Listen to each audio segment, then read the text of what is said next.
Just go ahead and page up sell vehicle Estella and your bank details on the note.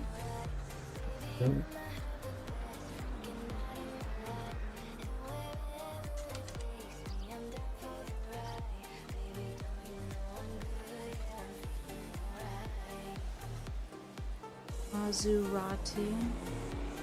You don't want to keep that plate? Oh, nah. I don't mind. I'd rather let someone else have it. I've got a massive collection of number plates, if I'm honest with you. Oh, which ones do you got? Extorted, incident. I've got... What else? I've got extorted, incident, flywheel. Fuck. I've got wheezing. I've got a whole bunch. Like, just all one word. 8-letter plates. Yeah, I got them too. Fuck yeah. Me, I got like roulette, stripper, grinding, gunpoint, holster. Oh, fuck yeah. That's why I was like, you know what? When I seen it wasn't taken at the thing, I was like, you know, I'll let someone else have the chance of owning it. Can't own all the full plates. Yeah. Just use your notes so I can go ahead and get that copy.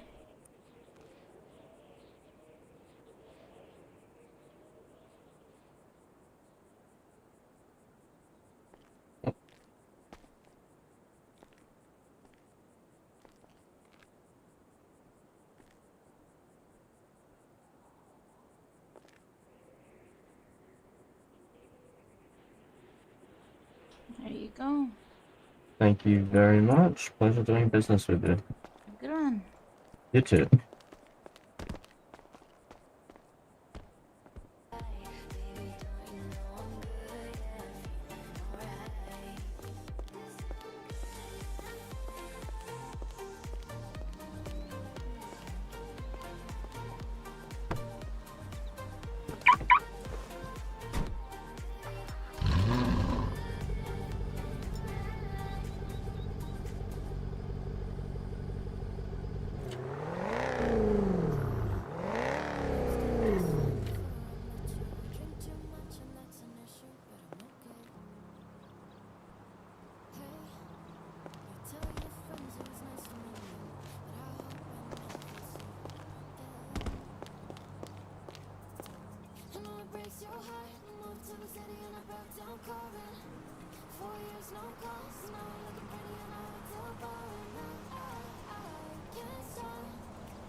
I'm just waiting on breakfast. Oh, I'm so tired.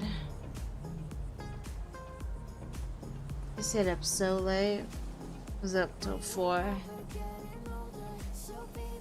I woke up at like, well, I woke up at 9 my time. Then fell back asleep and woke up at 11. 2 hours instantly gone.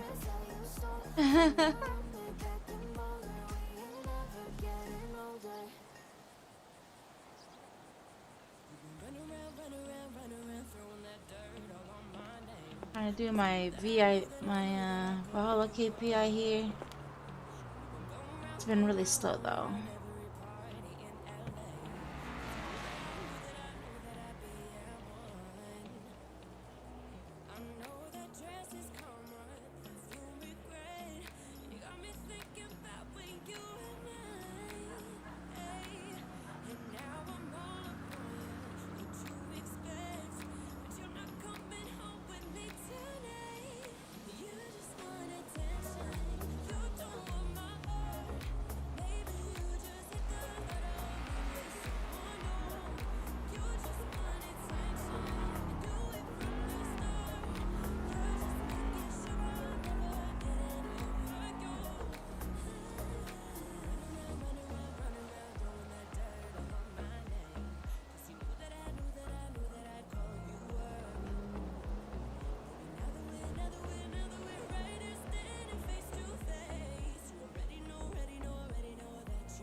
Baby, calm down.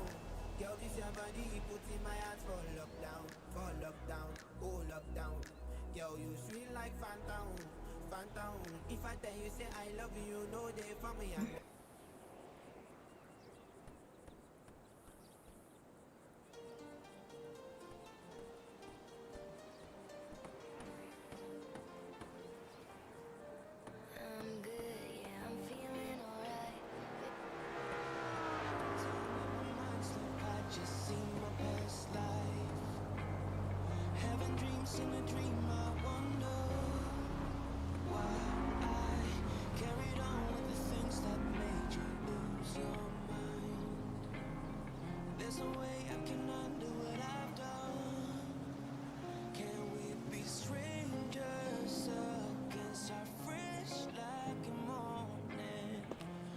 So bad about that. So why won't you follow?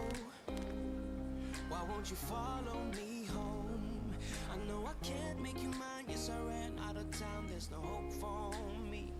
I fell down the bottom, so I fell down way deep. But if I can't have the real you, then let me make a 3D print of you.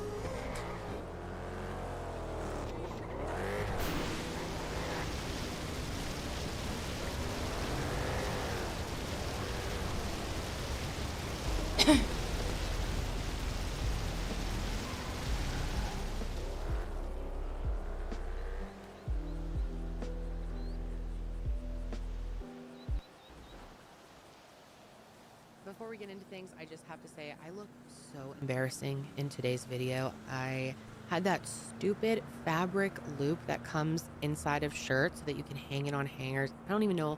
I think those things are so pointless. I normally cut them out.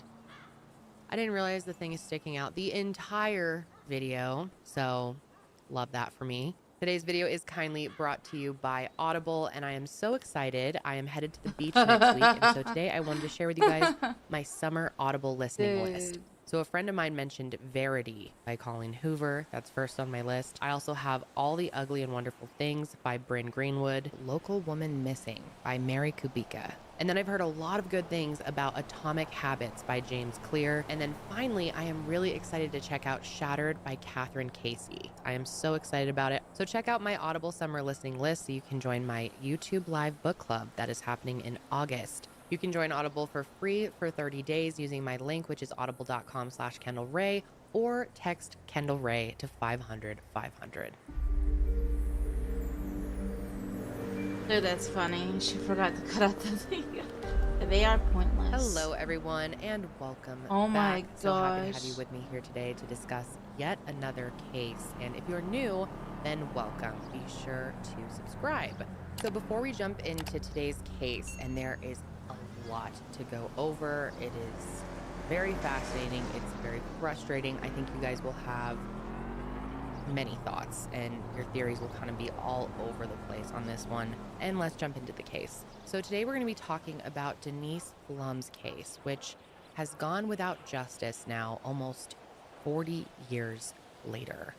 And there are many possible people who could have been involved in her disappearance and possibly her murder. And if you're not already familiar with the disappearance and presumed death of Denise Flum, then this case is going to absolutely shock you. It's one that I just recently learned about, and ever since I found out about it, I knew I had to cover it. And in my opinion, this is one of those cases that could have absolutely been solved. And due to poor police work, it's still unsolved to this day. And Denise's story starts on January 14th, 1958 in Connorsville, Indiana, where she was born to her parents, Judy and David, who were beyond excited to give birth to a healthy baby girl because they had already experienced 3 failed pregnancies before Denise was born, so she was their miracle child. Not long after Denise was born, she ended up getting a baby sister named Jenny, who she loved dearly, and living in Connorsville, Indiana was about as exciting as it sounds. The city was first established in 1813, and its economy was supported by local manufacturing and retail. It wasn't anywhere particularly exciting to grow up, but it was a modest, hardworking city that was, for the most part, considered to be safe, located 66 miles southeast of Indianapolis. And from what I can tell, Denise seemed to have a good childhood. And while looking into her story, I couldn't find anyone who had anything bad to say about Denise.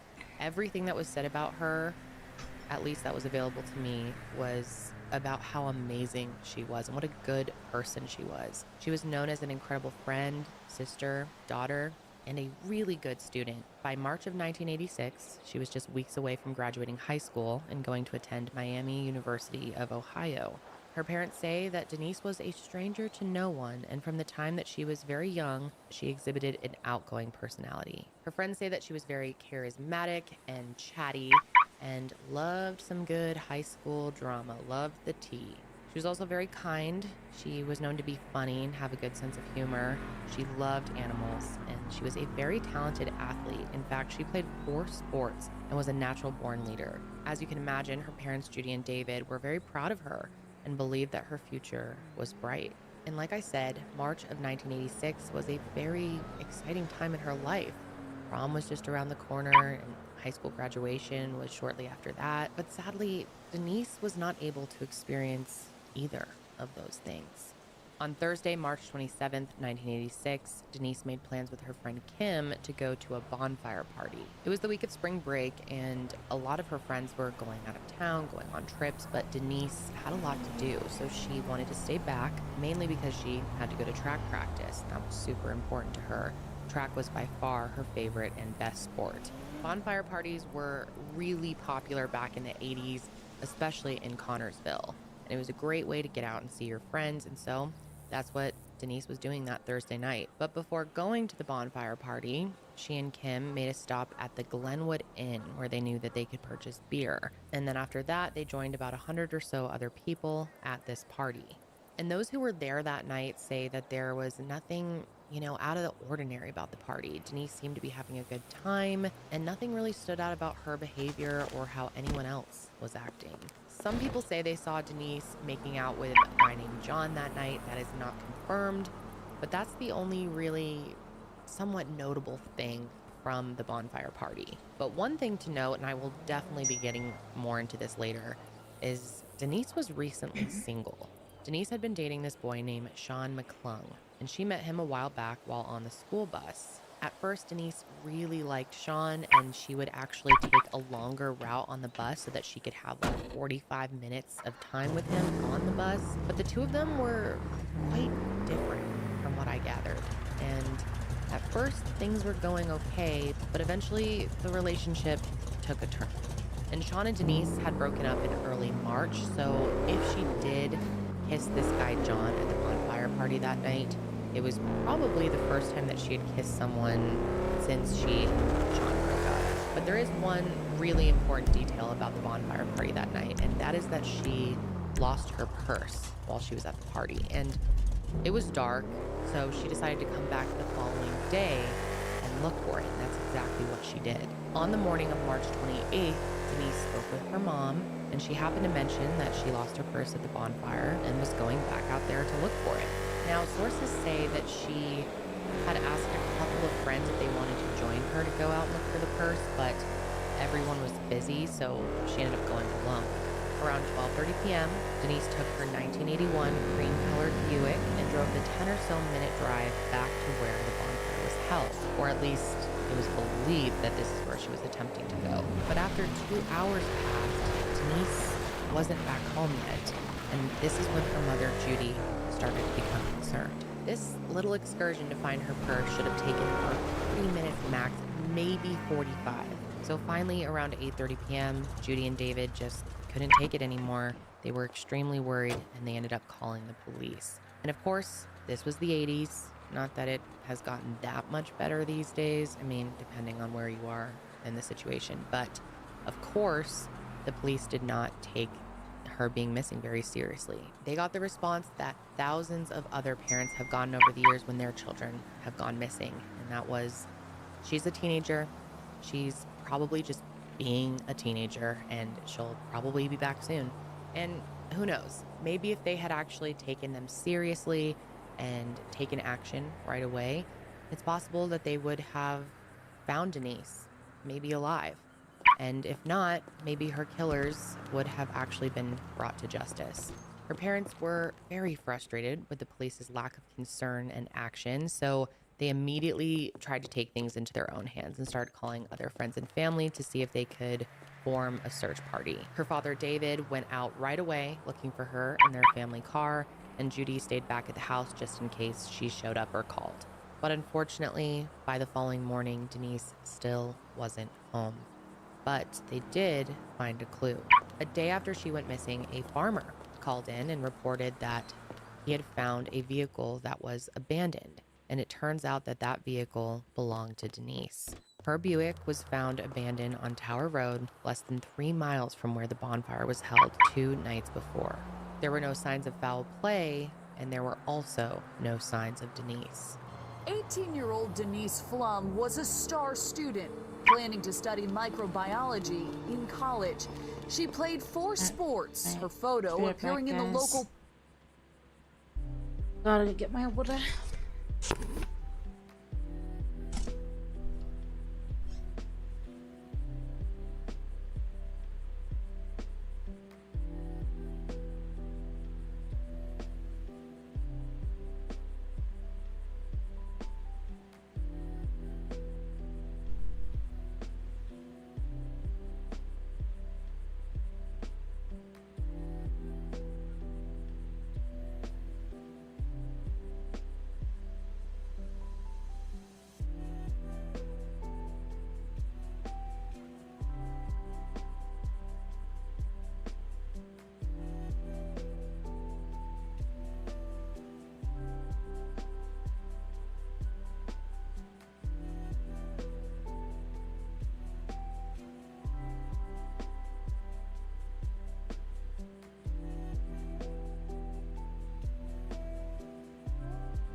Made my delivery driver laugh.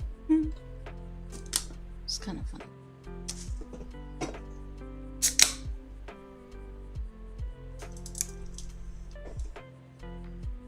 Okay.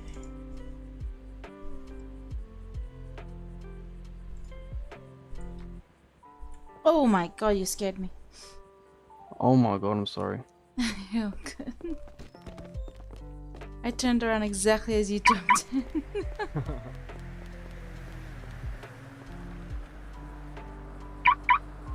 Holy.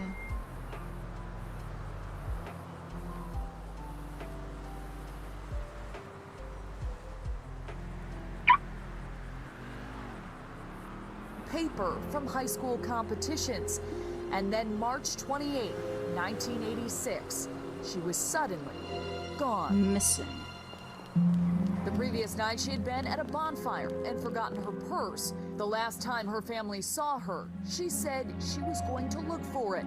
The next day, a farmer reported her car along this lane, 3 miles from the party site. The car locked and no sign of Flum. And they parked it back there next to an old barn. Denise's father, David, still visiting the site after 3 decades. So as they come down this road, they knew exactly where they were going. So once more people in the community heard that Denise was missing, many people got involved with the search efforts. And as the hours were going by without her returning and the car had been found, and more people were putting pressure on the police, they started taking her disappearance more seriously as well. The Saturday and Sunday following the reappearance of her car was filled with search efforts. And according to a newspaper article from the Connorsville News-Examiner published on Monday, March 31st, 1996, there were a variety of teams from a variety of departments taking part in the search for Denise.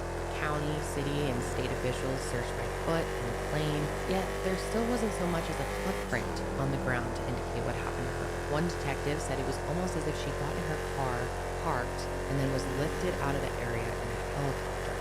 Now, there was one possible sighting of Denise that's important to mention. Around 2 p.m. on the Friday that she went missing, a friend of hers said that she saw someone matching Denise's description at a local store called the Fashion Bug. However, the description of her clothing didn't match the description that her mom gave of what she was wearing the day that she went to go look for her purse. So based on what I know, it's definitely unconfirmed if this sighting was Denise, but I thought it was important to mention. As far as the rest of the investigation goes, there is definitely some conflicting information as to how helpful the police actually were. Based on newspaper articles from 1986, it appears as though the local and state police were involved with the physical search efforts. But when it came to the actual internal investigation, it was in the hands of the county, and that's where the ball was really dropped. So a man named Ted McQuinley was the primary investigator when Denise first went missing. And when I tell you his investigative methods, your jaw is going to drop. This man literally never took notes when conducting his investigation. He said he kept all the details in his trusty old brain. And that's his words. And here we are almost 40 years later and still without any answers.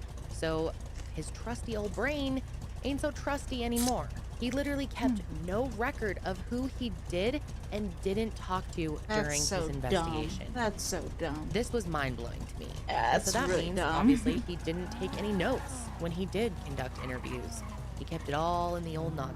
And I'm not even sure interviews is the right word to use here. I mean, he pretty much went and had short conversations with people, took what they said at face value, and when they said they didn't have any involvement, he just moved on. Oh, and to add to it, this dude relied heavily on psychics during his investigation, so that's great. God. And he never even searched Denise's bedroom or get phone records. There's nothing to suggest that this man even tried to get phone records. Obviously, phone records in 1986 are going to be way less descriptive and give us a lot less information than they would today, but still, would have been helpful. If Denise really had called her friends and asked if they wanted to go look for the purse with her, maybe one of these people learned something from Denise that could be helpful. Like maybe she had planned to meet up with someone after looking for her purse. And here's the thing, Detective McQuinley was actually David's cousin. So Denise's father's cousin. So you'd think that'd be a conflict of interest, right? At the time, they figured it was great to have someone that they trusted, someone who cared about Denise, in on the investigation. But looking back now, they're frustrated. They just figured he was doing everything in his power to locate Denise. But the reality is, he should have contacted additional resources for help. I could continue sitting here talking about all of the things that didn't happen but should have, but that doesn't help our situation now. So let's talk about what did. Now, if you consume a lot of true crime, you probably are already thinking about the ex-boyfriend. After all, they had broken up recently. And even though Sean was spoken to, I can confidently say that he wasn't properly looked into. And like I kind of alluded to before, things in their relationship were not good towards the end. At the end of the day, Denise deserved way better than Sean. And he knew it, and she definitely knew it. And so I'm glad that she ended the relationship with him. And that's important to note, that she was the one that ended the relationship with him. Now, big red flag here. Sean actually left the state of Indiana after Denise went missing and moved to Arizona. And this was around the same time that it started to become clear that he lied about his alibi for the day that she went missing. And yes, you heard that right. He lied about his alibi. He told detectives that he was fishing that morning and afternoon, but none of the people that he named could corroborate this. Denise's parents have found out a lot about the investigation somewhat recently. And one of the things they found out is that Sean hadn't been fully vetted. This was pretty shocking to him. They thought he was pretty much cleared. Detective McQuinley has been interviewed in the last few years about his investigation. And when they asked him about his conversation with Sean, all he could say was that he thought he spoke to him one time and was under the impression that they had an amicable breakup. But if it was such an amicable breakup, you would think that Sean would have been involved in the search efforts for Denise. I mean, he would still care about her to some degree if they broke up under good terms, right? Wrong. He was nowhere to be found during the entire search effort. And we know that their breakup wasn't necessarily a good one because one of Denise's friends came forward with letters that Denise had written. It's unclear if these letters were shared with police right away, and I hope they were, but I doubt it because the police didn't consider Sean a suspect. And that makes me think that they didn't see those letters until much later. But I'm going to share what we do know about them. So Denise and a close friend of hers became pen pals after this friend had moved away. This is when writing letters back and forth with friends was super common, and having a pen pal was really cool. And Denise and this friend would write each other letters that, talked about their lives, what was going on, what was new, all the typical pen pal stuff. But on March 3rd, 23 days before Denise went missing, a pretty strange letter arrived at her friend's house. And it said that she and Sean had broken up, but also said, "I feel so guilty I could kill myself, and I'm scared to go to school tomorrow." And I want to be very clear here that even though Denise said in that letter that she could harm herself, there's no indication that she ever did. Her disappearance and presumed death was not self-inflicted. But just from the tone of this letter, you can tell that Denise felt very eerie and uncomfortable about her breakup with Sean. Friends in her hometown say that Sean was super possessive over her. They said that their relationship wasn't as great as most people thought it was. And of course, if any smart, right-minded detective heard this, they would look deeper into him. But once Sean moved to Arizona, that was pretty much it, and he was sort of ignored after that, up until about a few years ago. But before I start talking about what Sean did a few years ago, I want to introduce two more people who have been considered suspects over the years. First, a kid named Benny Johnson, who was a few years older than Denise, and he really drew attention to himself in the years following her disappearance. On more than one occasion, Sean was heard making drunken bar confessions that he had killed Denise and hid her body. And he wasn't the only one to do this either. His cousin, Randy Cates, was known to do the same thing. And Randy once told someone that he and Benny picked up Denise and went to some building to party and do drugs. He said that Denise was super uncomfortable with the fact that they were doing drugs, and she threatened to tell her dad. And in response to this, Randy said that they freaked out, they killed her, and then they fed her to the hogs, which is super disturbing. And if you ask me, this is wildly specific, but none of these claims have actually been seriously looked into. Now, people do confess to crimes that they didn't commit all the time. It's very weird. I'll never understand it. People have many different motives for doing things like that. But there is something about this that felt eerily honest. And there's the fact that the place where the bonfire party was held and where Denise's car was found abandoned was actually property that was owned by Benny Johnson's family.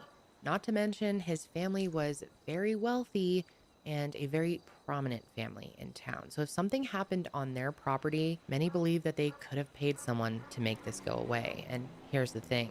2 days after Denise went missing, Benny's girlfriend at the time said that he took her out to a wooded area where his family owned a cabin on their property and said that they were going to clean up this cabin for a party that night. First of all, why are you throwing a party in an area where a girl has just gone missing 2 days prior? But second of all, and this is very creepy, Benny's girlfriend said that when they got to the cabin, she noticed an excessive amount of blood on the floor. And she was told that the blood was from a girl losing her virginity there. But she said that there was no way that this amount of blood could be due to something like that. But before she could do anything about it or let anyone know, someone mopped it all up. And police did end up getting a search warrant for the cabin, but it wasn't until 5 years later. So if there was any evidence there, we will never know. And the suspicion around Benny definitely doesn't stop there. He also took his girlfriend to the Mary Gray Bird Sanctuary. And this was not long after Denise went missing, and he told her that he wanted to show her something. The girlfriend said that she immediately had a bad feeling about all this and refused to go with him. She said in her mind, she was worried that Benny was going to take her to where Denise's body was. There was a pond there that people speculated could be where Denise's body was. However, years and years later, they searched the pond and nothing was found. But before I wrap things up on Benny Johnson, because there are other people we got to get to here, there is one more big thing. Less than a month after Denise went missing, Benny supposedly called Judy and David Flum, Denise's parents, and asked if he could sit down and speak with them. They agreed, and they went to his house, and when they sat down with him, the first thing out of his mouth was, "I didn't kill your daughter," which is pretty strange if you ask me, especially considering that at this point, they didn't suspect that Benny had anything to do with it. And this is a pretty weird thing to just bring up, and something that you would say if you were worried that people suspected you of doing something, right? And of course, and this is frustrating, police never looked into Benny fully. They never did their due diligence to rule him out, and maybe if they did, we would know more. He did take a polygraph test that was paid for by his well-known wealthy family, and even with pretty questionable results, the police just shrugged him off. So the next thing I want to mention is a story told by the children of Vivian May. She has since passed away, but her children say that on the day that Denise went missing, their mother heard several blood-curdling screams that truly scared her to her core. And not only that, these screams came from the direction of Benny Johnson's family farm. Me and many others believe that the screams very possibly could have been Denise, but you can't say with 100% certainty. It was never looked into more than that. And unfortunately, over time, Denise's case went cold.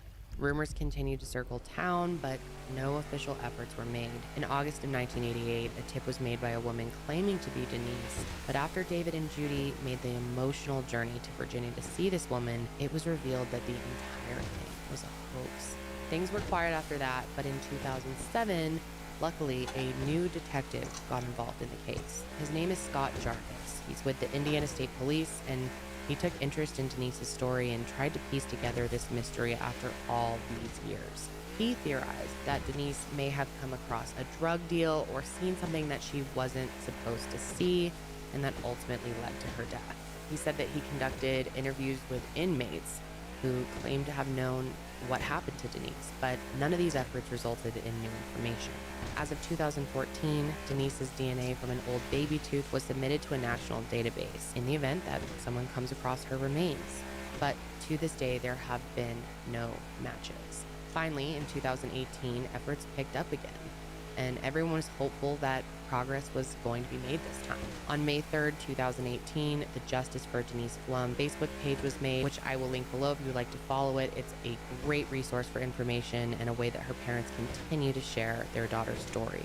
And by August of that year, the case was picked up by Detective Stacy Reese, who is really awesome, and this was definitely a hopeful turn for the family. Since finding this case, Stacy has truly made it her life's mission to solve the disappearance and presumed death of Denise Flum, and her efforts have been truly amazing.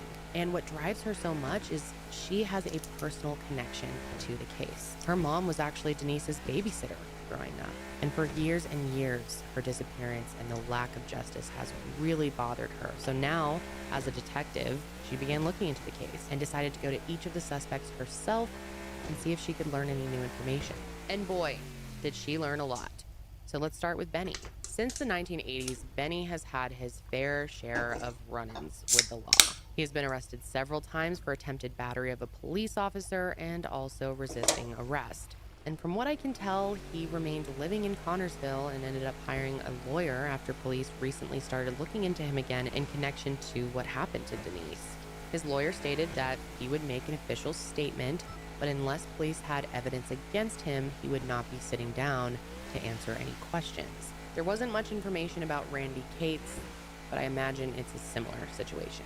Until police can prove that he was involved, he will not be cooperating any further. There's a Vice documentary on this case, and it's really interesting. I'm going to link it below for you guys. It's a 3-parter, but I think it's worth watching the entire thing. They go and interview a bunch of people, and Stacy's really involved in it.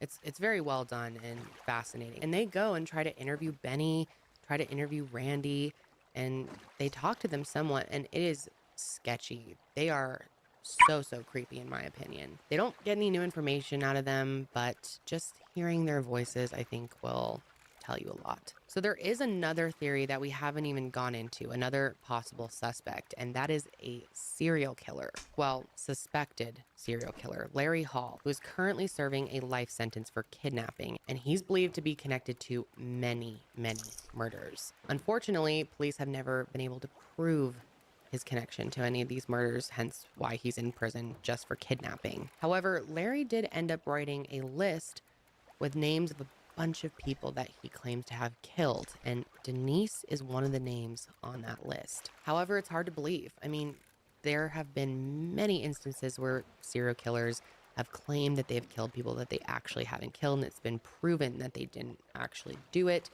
I don't know why these people do it. Maybe they feel like it makes them a more like iconic serial killer in their sick mind. And the problem with Larry is that he's known for making false confessions. And considering what I've already shared about the case and the other possible suspects, I have a hard time believing that Larry actually was involved. Of course it's possible, I just personally don't lean that way. And I think you'll agree with me, especially after I share this next part. So let's go back to Denise's ex-boyfriend, Sean McClung. Just like Benny, Sean went on to have a life riddled with arrest. While in Arizona, he was arrested on multiple occasions for crimes such as intimidating, battery, assault, and domestic violence. And all of that really doesn't scream good guy, if you ask me. So later on in his life, he ends up moving back to Connorsville. And when he does, he ends up taking a polygraph test. And polygraphs, they're so frustrating. They can be accurate. They also can be very unreliable. And even though his results showed that he was lying on multiple occasions, these tests are not admissible in court. They can't be used to make an arrest. And that's just because they're not very accurate. So at that point, police pretty much couldn't do anything else but wait. So Detective Reese ended up getting in contact with Sean in 2019, and they had a conversation, and he told her that he and Denise had been broken up for quite some time before he went missing, but the two of them stayed friends. Personally, I'm not super inclined to believe him, but that's what he said. Sean also said that he has a gut feeling that something happened at the bonfire that night that caused Denise to go missing the next day. And this I can somewhat agree with. It's quite possible that she saw something or did something or had some type of altercation with someone that led to whatever happened to her. After that conversation in 2019 with Detective Reese, Sean kind of shut down and wouldn't talk about it anymore. That is until 2020. So before I get into arguably the most insane part of this case, there was a search effort in 2018 that I want to quickly talk about. Remember earlier when I mentioned the Mary Gray Bird Sanctuary and how they searched the lake and nothing was found? The one that Benny Johnson tried to take his girlfriend to quote, show her something. I didn't really explain how they searched the pond. So in 2018, they got an anonymous tip that Denise's body was in the pond. Several agencies went out to the pond and brought canine teams with them, and these dogs were equipped to detect the smell of human remains. And it turns out that 2 of them detected that smell right by the water. But here's the thing. When the teams went back to drain the pond and excavate it, it started to literally downpour. So they could not get this pond to drain. So what they decided to do, and I wanted to mention this because I thought it was so interesting, they ended up filling like 20 trucks with dirt and mud, and then they dumped it where the dogs indicated, and then they went through all the mud by hand. The hope was that they would find Denise, and if they did, this video would end here, but it doesn't, and they didn't. They never found Denise's body to this day, which is just absolutely heartbreaking. I can't imagine the pain that her parents feel. Not being able to lay their daughter to rest is a feeling that nobody should experience. At this point, of course, they would love justice and answers, but what they want most is Denise's body so that they can bury her with her grandparents. And if this case couldn't be any more upsetting and frustrating, let's get into where things leave off today. In June of 2020, just about 3 years ago now, Sean McClung became incredibly sick, not with COVID, but an extremely life-threatening condition. And while he was in the hospital, Judy found out and decided to write him a letter. Obviously, this was kind of a last-ditch effort considering that Sean could have died. And I thought this was really smart on Judy's part to write this letter. And she really tried to appeal to his conscience. She starts it off by talking about his mom and how she was a lovely lady who loved her boys, and how he probably wants to go to heaven and be with her. And then she says, you know, you're probably going to have a hard time getting into heaven if you don't come clean about what you did. Judy and David have really always believed that Sean was involved, but just like the police, they never had enough evidence to prove it. So by writing this letter, Judy's kind of hoping that she'll convince Sean to come clean and that she'll get a deathbed confession. But what she got is not what anyone expected. Sean was arrested shortly after his hospitalization on charges completely unrelated to Denise's disappearance. And after spending just a few days behind bars, he says he wants to talk to someone about what he knows. Now, I don't know if it was being in jail or if maybe the letters really did make an impact on him. But finally, after 34 years, a confession is made. I'd like to get out of hell. Okay. I really would. Okay. I mean, really. Yeah. I don't know what's expected of me. It's, you know, all I do, and I don't. No games, no lies. I'm here now, and no games on my end either, man. We just want to know what happened, and we just want to find her and take care of this. So what happened that morning? Told me that she had came to pick him up that day. They had taken a ride. They ended up at the 3 Mile Bridge, which is a location south of the sheriff's department here, next to the river, the Whitewater River, and that they had been talking about some things. Are you good? It's always tough, man.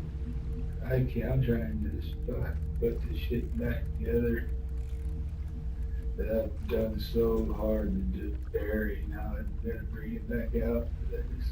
I'm starting to see her face again. I haven't had to for a long time. Right. You know, we was sitting there talking, and I put my hands on her, push her to the ground. That was it. And obviously, this was huge for their family and everyone who knew Denise. This felt like a groundbreaking moment that they finally had hope for the first time in years. On July 9th, 2020, Sean McClung was arrested and charged with voluntary manslaughter, and it seemed as if a massive weight had been lifted off everyone's shoulders. Developing news after searching for answers for 34 years. Investigators now believe they've solved a cold case in Connorsville. Denise Flum drove away from her Connorsville home in 1986, never came back. This week, the Fayette County Sheriff's Department arrested Sean McClung.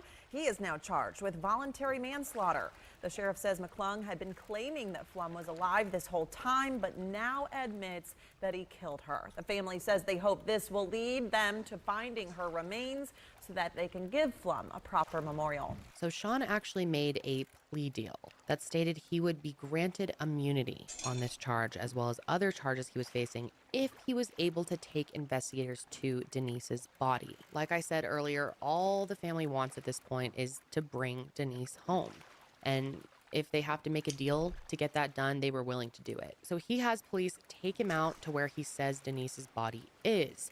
And they quickly realize that this is a show. He is confused about exactly where it is because the area has changed. He changes the location. And in the end, they realize that he has no idea. And the area that he took them to was on the Johnson family farm. But in the end, he can't locate her body, and police are frustrated.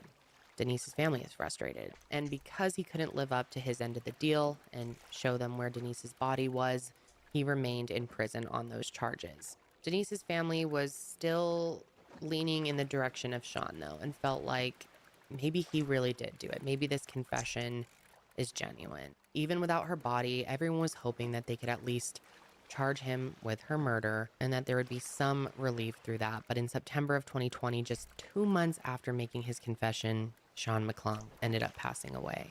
And what makes this even more devastating is the day before Sean died, he made the opposite of a deathbed confession. He recanted his previous confession. He literally said that he only admitted to killing Denise because he thought it would keep him out of jail. He said that he actually somehow thought that his kids were going to get $25,000 if he did this. And sadly, any hope that people had that Denise was finally going to get justice this time died along with Sean. New tonight, a confession made in a cold case murder is now being questioned. The man who made it died 2 months after being charged, and now his attorney says the confession was false. Tonight, our Lauren Kostick breaks down the new developments and what's next for this investigation. Over the summer, investigators thought they found their guy. Sean McClung was charged with the killing of Denise Flum. The 18-year-old went missing more than 3 decades ago in Fayette County. Her family never losing hope. You don't give up. You spend your life looking. But new details surrounding his confession is leaving investigators back at square one. No suspect and no answers. According to our partners at Connorsville News-Examiner, McClung confessed to the killing in exchange for immunity and dismissal of 2 other cases. But that agreement was thrown out after he didn't disclose the location of Flum's remains. 2 months later, Judson McMillan, the defense attorney for the case, says McClung recanted his confession, saying in a statement, based on my own private conversations with McClung and his overall lack of credibility, I believe the person responsible for the death or disappearance of Denise Flum is still out there. Now, I still believe it's possible that Denise's disappearance and murder could still be solved one day. Of course, in order to achieve this, police need to find her body. And keep in mind, there are 2 people still alive who have admitted to killing Denise, or at least people have heard them admit to killing Denise, but without proof, investigators can't make an arrest. And so there are so many possibilities of what could have happened to Denise. And of course, I want to know what you think. Do you think it was Sean? Do you think it was Benny? Do you think it was Randy? Do you think it was Benny and Randy together? Do you think there were more people involved? Someone that we haven't even brought up yet? Do you Oh think it yeah, was I was Larry? surprised Is nobody it bought possible that that yet. Sean, I'm not gonna Benny, and lie. Randy were all in on it together? I mean, Sean did bring them back to the Johnson family farm when he Like, said he knew where the body was. that's I been mean, there for like a who really couple of days, knows? and I'm What I like, do it's know a is max that 100 F1. Why this is nobody investigation taking could it? have been It's so handled weird. so much better, and I'm sure that has to be so incredibly frustrating for Denise's parents. I truly can't imagine being in their position and having lived all this time without her and without answers. Denise seemed like an incredible person. She did not deserve what happened to her, and it's a shame that no one's ever been held accountable for her death. I can only hope that eventually her body will surface Probably. and we'll get answers to I all of mean, these we do questions, have a lot and of that workers. It's just maybe there depends will if they even want to be work or not. justice It's for just this family it and for just Denise. depends on I the shift. really wish I had a different ending on this case for you guys. I was I wish there there was this more morning for information. like I wish there were more an leads. hour. But unfortunately, that's all there is as of now. That is going to be it Yeah. for me today, guys. I will be back next week to discuss another case. But until then, stay safe out there.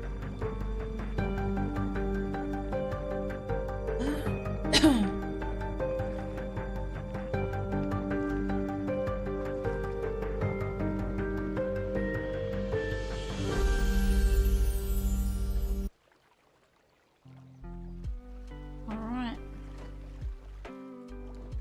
I'm almost done eating.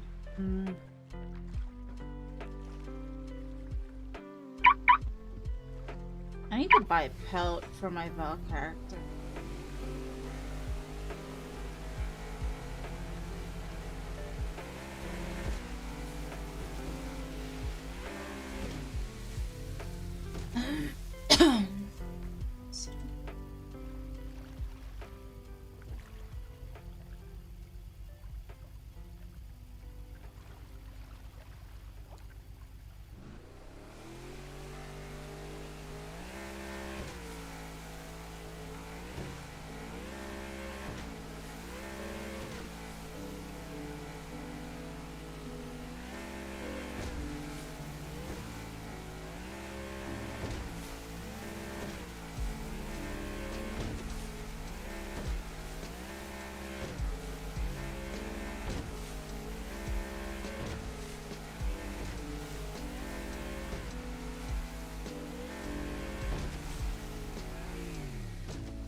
I need to be back.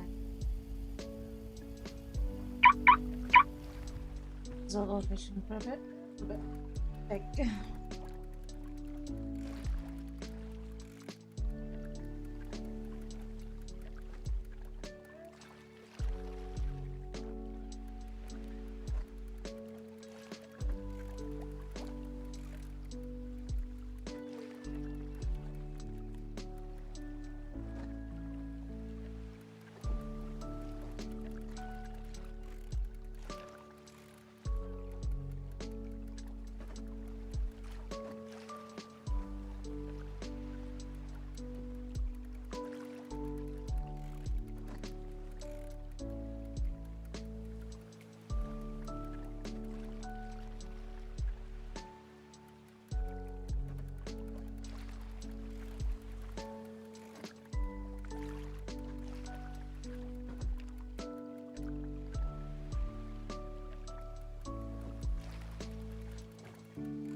Okay.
I'm so full. I'm so done.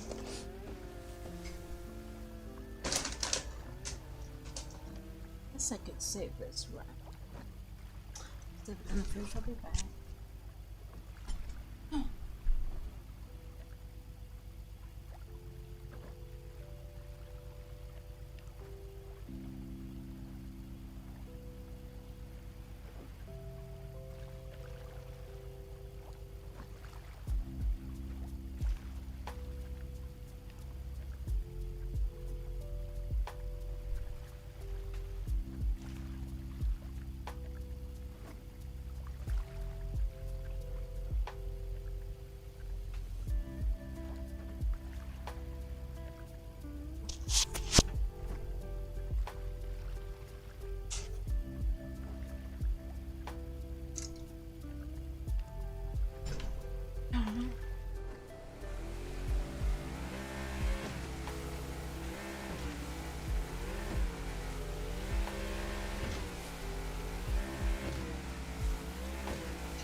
Hopefully we find some cases today, maybe.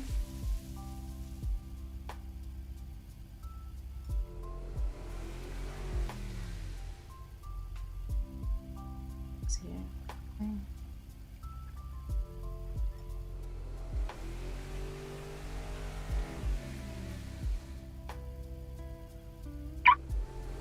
Okay. Already quite a few. Follow.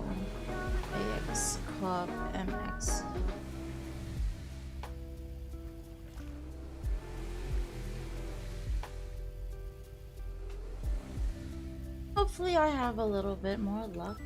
So leave that down.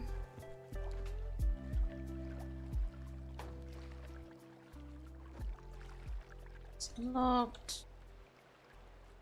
Alright, let's see if we can find another something to watch. Anything crime, what?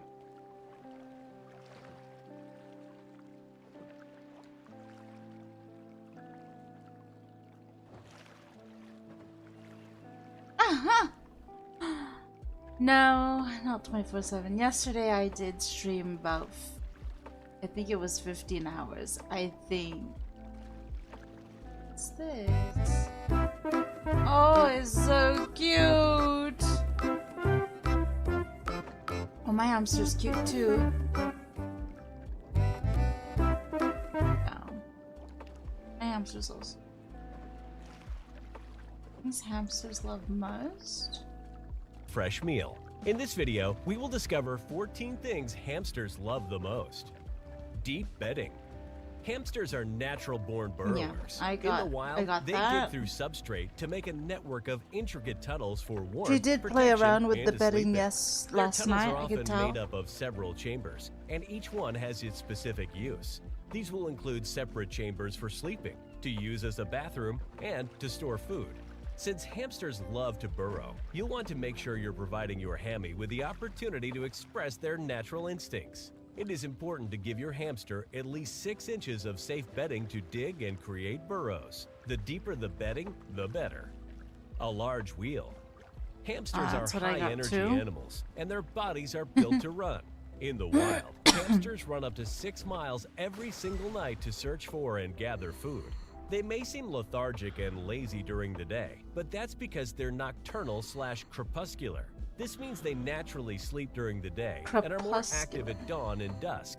Come sunset, you'll see the little guys scurrying around the cage Not really. and full of energy. My A large hamster wheel is wakes an up at essential like item in any 11 hamster o'clock. cage to help them get exercise. That's like and really cover late. the miles of distance they would in the wild. Foraging.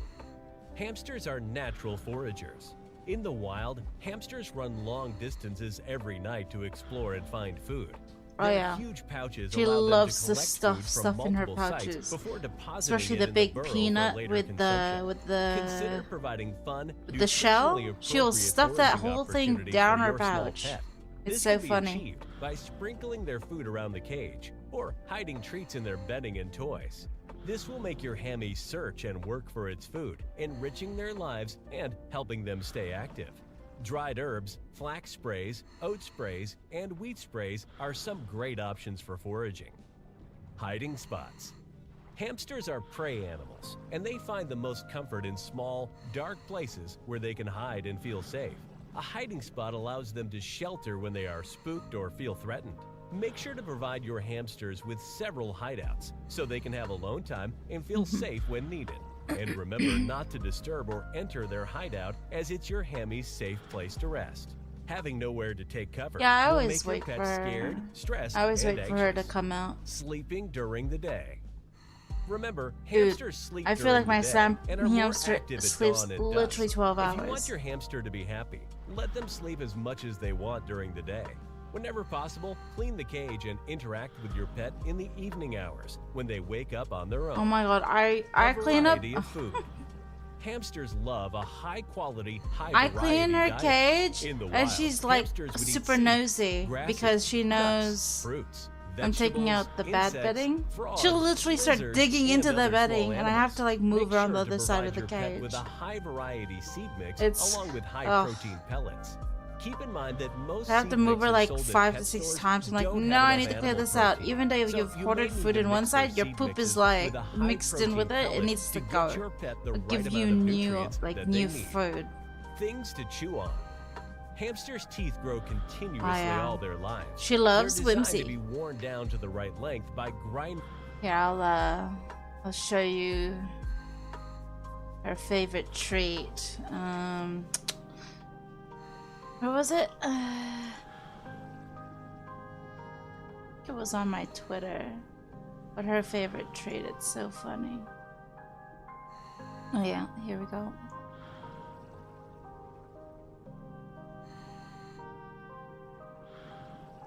So here, this is my Twitter page. And yeah, this is where she's like, that's her favorite trait right here. The whimsy crocodile chew that you give to small dogs, but it's safe for hamsters. Oh no. That's like her favorite out of everything. Look at all those chews that she got. She ignores everything else except that one. But she's...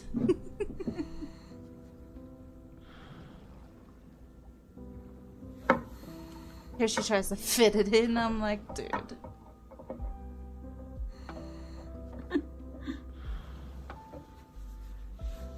He's like a little doggy.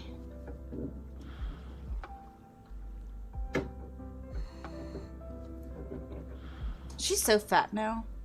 Like, she's round. She's already very, she's very big.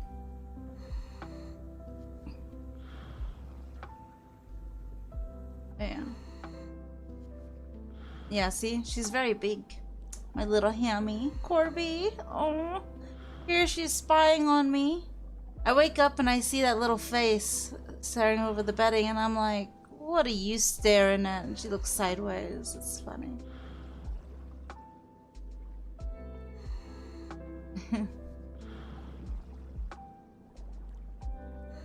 Oh, this is her eating.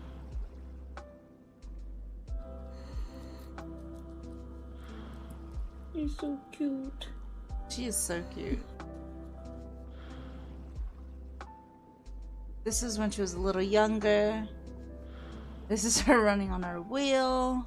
I did slow-mo. It's funny to watch. There's her again. Dude, I got so many pictures. This is when she was a baby. This is when she was a baby. I got her as a baby. This one is a baby. This is her enclosure right here. Although I've changed it a lot. I've made it like the bedding a lot more deeper and all that. This is when she was a baby. Here's her as a baby. Yeah. Anyways, let's watch something else. I got a golden goblet. Is that a good sign? Maybe.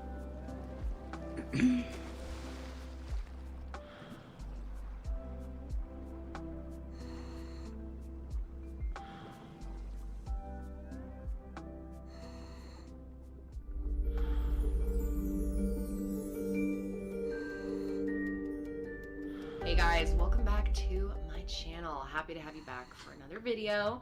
I am sorry that I missed my upload last week. I have been feeling really sick. A lot of you guys know that I have chronic illness.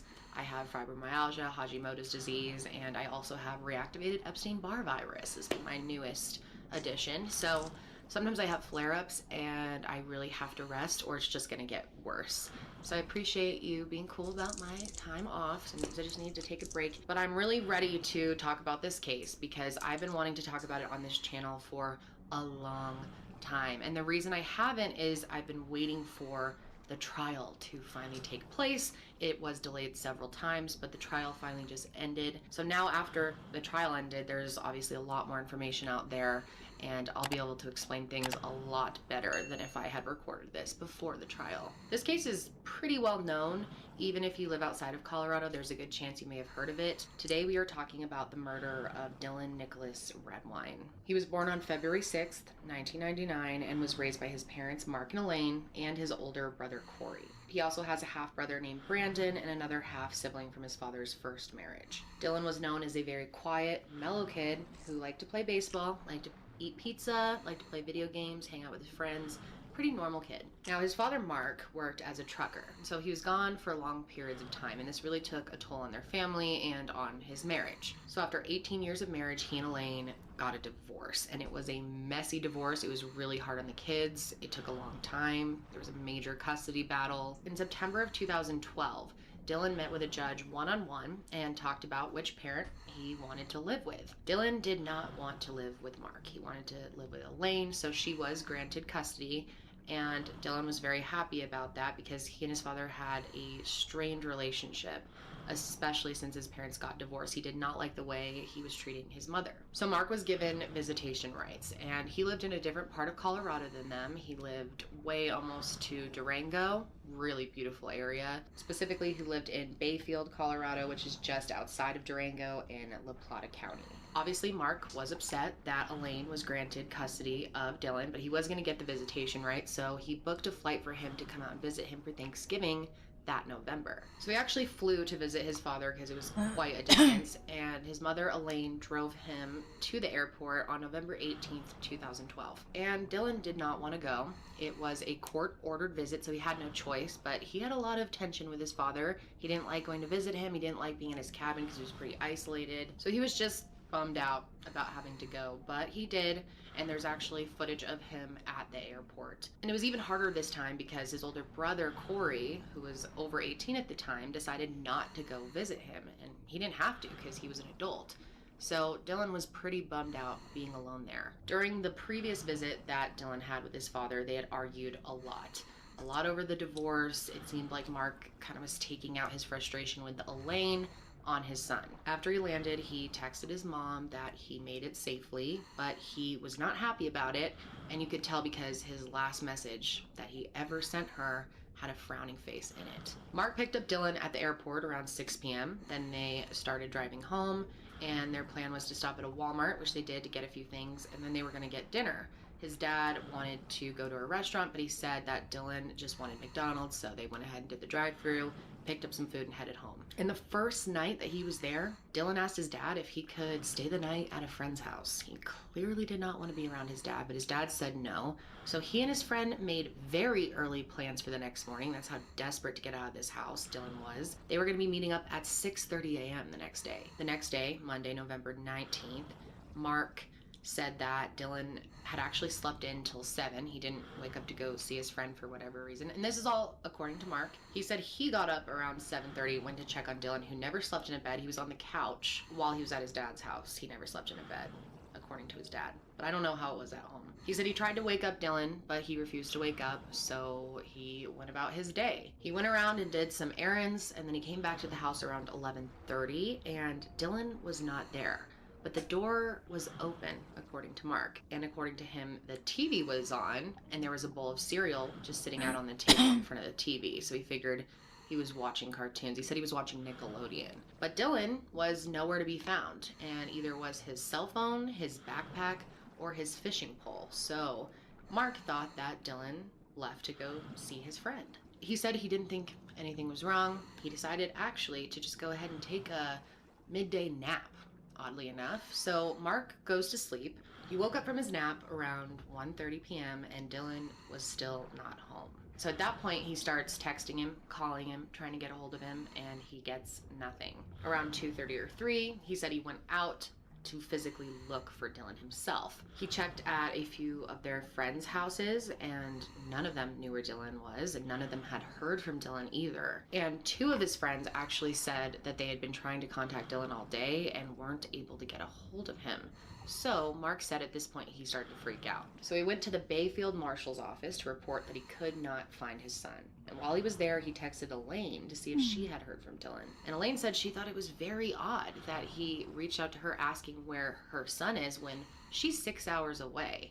Why would she know? He's in your care. Elaine freaked out immediately and contacted the sheriff's office to I'm just gonna report call Dylan you missing. Jacob. Dylan's mom lived in Colorado Springs, Jacob so it's about a knew 6-hour drive down to Durango that okay, area. or is it just And called? so Mike, Elaine, Or and Corey, his JX called brother, all MXU. jumped in the car and headed down there to help look for Dylan. I'm They not arrived in the streaming area late that 24/7. night, and they I'm only went streaming straight a to the lot 'cause sheriff's I am office on to break. talk to them. After So- that, they actually went out and searched My break from ends about in 2 1 days, to 2 though. a.m. around And then I'm back to Mark's work. house. Now, Mark wasn't out searching with them, and he was home, but Be oddly working the enough, next he 4 had all the lights in days, his and then house I'll turned have 2 off. Very weird. So Dylan was a typical teenager. He was always on his phone, always texting someone, and that was one of the oddest things about all this is Dylan hadn't sent any text message or had any phone activity since 9:37 the night before when he texted one of his friends. He actually texted him from his iPod Touch. This was the friend that he was supposed to be meeting up with the next day, and he confirmed that he would be there. But the next morning at 6:46, his friend texted him back and asked, "Where are you?" and didn't get a reply from Dylan at that point. He tried texting him again around 10 and still no response. So we definitely know that Dylan was at the airport. There's security footage of him there. We also know that they did go to the Walmart. There's also footage of him at the Walmart that night.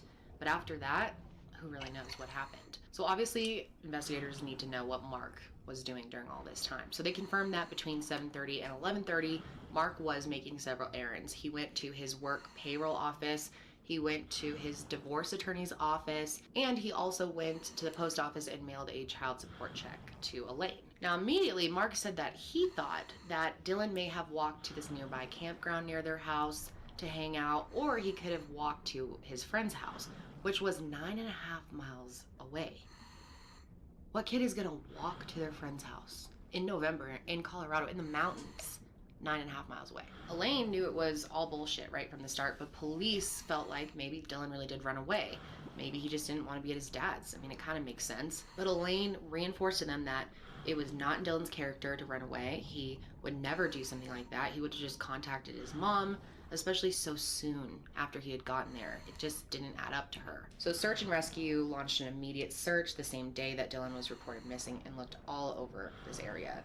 Mark lived near the San Juan National Forest and the San Juan Mountains, so the extensive wilderness obviously makes the search a lot more difficult. Durango also has an elevation of 6,512 feet, and the surrounding area has steep canyons and very dense forests, so it's really difficult to search through. But search and rescue teams tried their best. They went through trails and remote areas on ATVs. They used drones to search more isolated spots. Canine units were also deployed, and mobile command centers were set up to track progress along the way. And I guess one of the dogs actually did pick up a scent outside of Mark's home, but they weren't able to confirm it was Dylan because for whatever reason that day they didn't have anything else that belonged to him to match the scent. So days started to go by and the search continued, but there was no sign of Dylan. Thanksgiving came and went, nothing. And Elaine, his whole family was crushed. Elaine, Corey, and other family members and friends ended up organizing their own search efforts and fundraisers to help out as well. But Elaine was suspect of Mark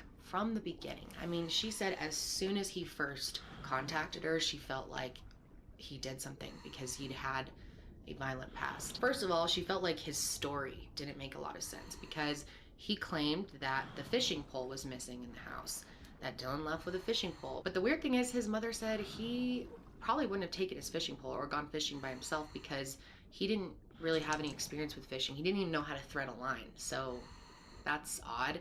And then she also pointed out that he said that he was watching Nickelodeon, and at this point Dylan was really into MTV and didn't watch Nickelodeon anymore. So she said that all of that just seemed like a lie to her, that he didn't even know his own son well enough to make up a good lie. Volunteers canvassed multiple neighborhoods, looked all over the place, and put up signs everywhere that they could. They also set up a Facebook page and ended up offering a $50,500 reward for any information about Dylan. Social media ended up being key for their family to organize, get information out, get more volunteers.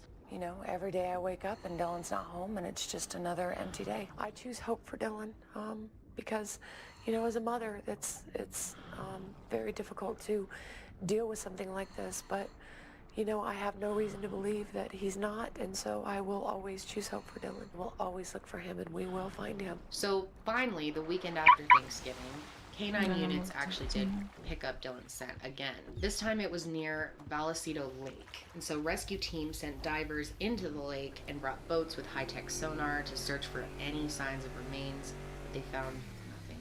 On the 9th day of the search, the police came to the conclusion that they probably weren't looking for a runaway anymore, that this was likely going to be a recovery mission. Then Brandon Redwine, who's Dylan's half-brother, found out that he was missing, and he and his wife and children drove 7 hours from Gilbert, Arizona to help look for him as well. Brandon's relationship with his father was also strained, just like Corey and Dylan's, but he decided it was worth putting that aside and trying to help find him. So only about a week into the search, Elaine came forward and started talking about how she thought Mark could have been involved. My gut feeling is that Dylan's dad had something to do or knows something more than he's giving us information about. I wish he would talk to us, but he won't do that. But Mark repeatedly stuck to his story, saying that he had nothing to do with Dylan's disappearance, that he simply went out to run errands, came home, and Dylan was gone, and he had no idea where he went. Dylan, my prayers are with you, and I love you very much. He was the light of my life, and he meant everything to me. And I just want him home, just like everybody I else think does. he did something. And Like, that's his story we is gotta keep searching for not him, and just accurate with somebody his knows son. something. Doesn't even know his own We gotta son. find him, and we need to know that he's okay. And I don't want the focus to be mainly on me. I want the focus to remain on Dylan, because that's the most important thing right now. And you know, the process of what's going on with the authorities and the people handling this is to search my home. You know, all they had to do was ask. I would have willingly let them come in and do it. And, you know, I've given them, I've cooperated with them in every way. Anything that they've asked me for, I've been willing to do. Anything that they've suggested that I do, whether it be sitting at the house waiting for the phones to ring or Dylan to walk through the front door, I'm willing to do whatever I need to do. And that's what I want everybody to understand, is that, you know, my focus is on Dylan and what's going on with him, and trying to keep the investigation moving forward in whatever necessary means that is. So a few days later, they finally decided to search Mark's home, and when they did, they actually found a few drops of Dylan's blood. And when they were doing interviews, Mark's girlfriend said that the blood actually came from when Dylan had cut his finger like a year before while visiting. Investigators ended up taking a small cutout of a larger area rug that was in the house to do further testing on it. And they also took, Mark's devices and his truck. And during the whole thing, Mark was cooperating fully with the investigation and seemed very upset that Dylan was gone. Investigators brought in Mark for an interview, and they told him that he was not a suspect, that this was just standard to question everyone in the family. But Mark did not take it that way. He felt like he was being accused from the beginning. He felt like the media was pointing at him from the beginning. And he said that he was just devastated that people were accusing him of kidnapping or hurting his own son. So he and Elaine were both given polygraph tests, and Elaine said that she passed hers with flying colors. Now, Mark did not.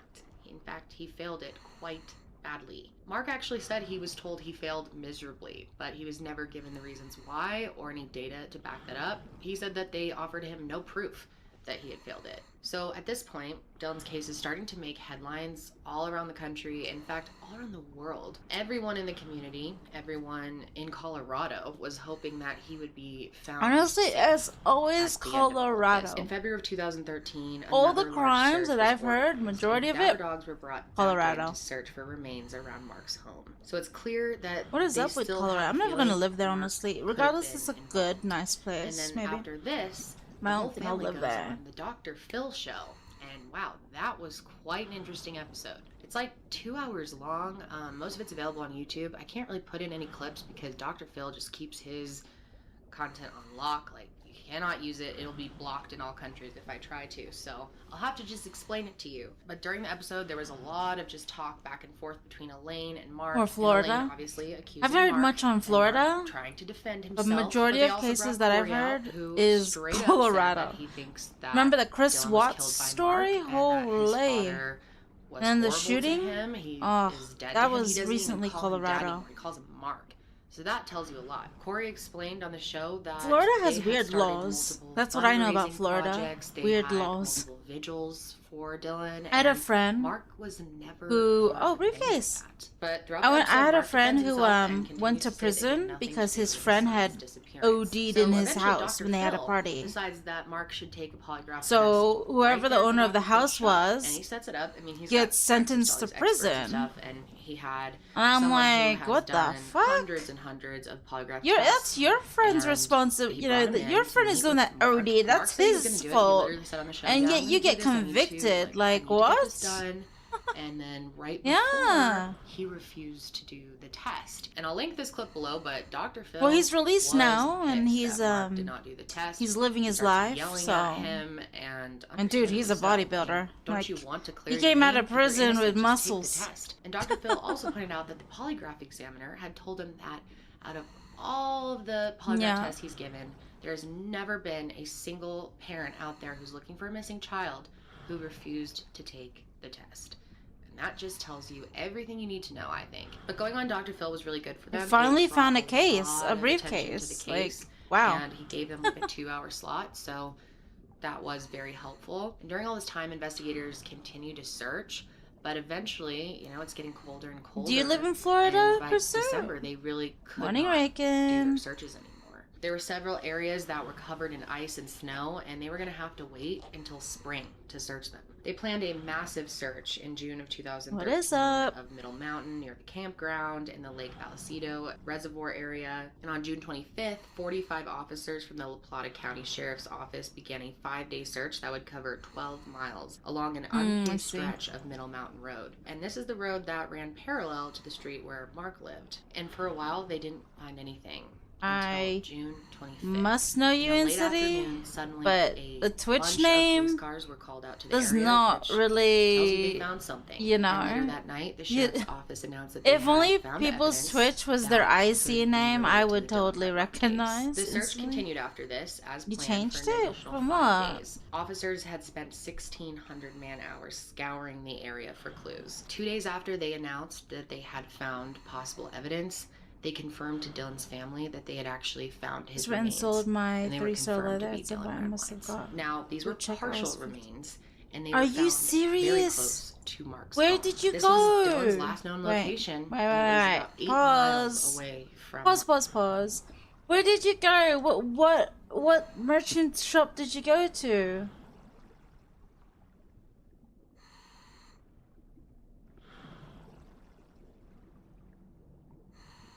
$76.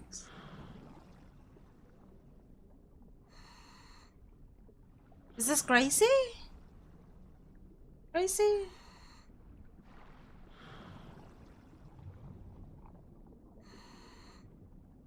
Ah! The Eevee name made the connection. Because I know an Eevee name on Discord. I'm in danger. I felt in the NRD house. No, I didn't get, we checked at the shop. Would have been at my house while I was pressing. Well. Oh my gosh, dude, North Rockford, I swear, like, if it's known for boot checkers, you have to be extra careful.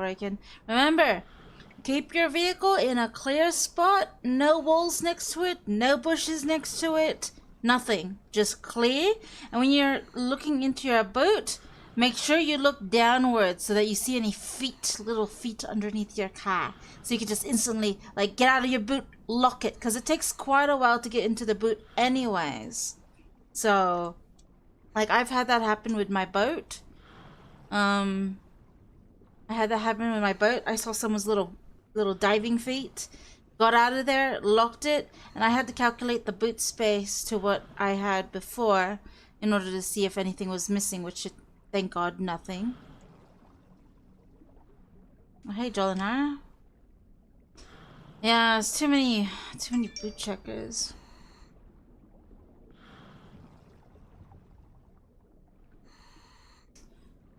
Oh yeah, when they got away with, dude, yeah, you have to be extra careful. Like me, it's a little bit more difficult because I deal with Bensons. They should add like an alarm when boots are locked. It's you trying to boot check. Oh gosh. Yeah, so usually like I guess let's go back to this for now. Usually, yeah, for me my Benson is pretty hard to like manage. That's why I always you know, I always do the slash boot technique. I do slash boot, but then that depends what car I'm near. But I always try to like open, check, lock. Go to the other car, open, check, lock. Yeah. What I want, instead of an alarm, I want a insta hotkey to lock the boat. Instead of trying to go through the E-muscle. Just an instant hotkey, you know? Like, I don't know, Q-muscle maybe, if not E-muscle? Something that's next to the lock maybe, I don't know.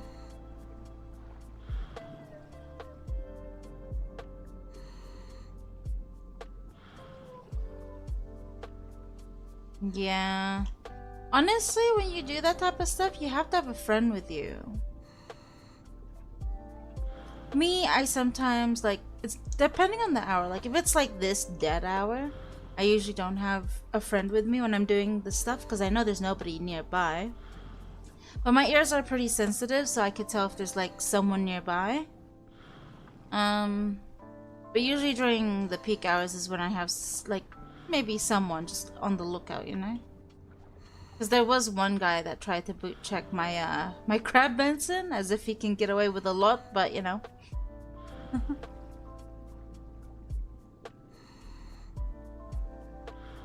But yeah. Dude, give me a hard case. Give me a hard case. It's actually a good spot, not gonna lie. It's flat. It's not, you know. It's like in between the pier and Encino.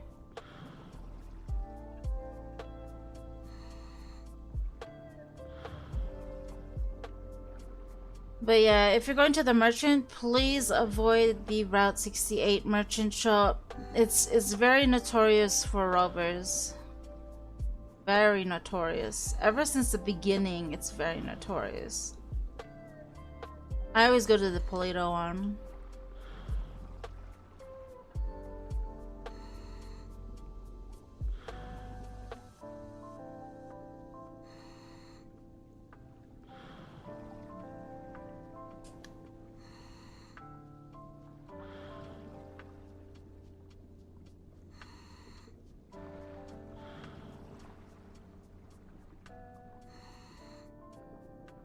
Oh, did they? Really? When was that? Wait, let me... Is it in the, like, the announcements?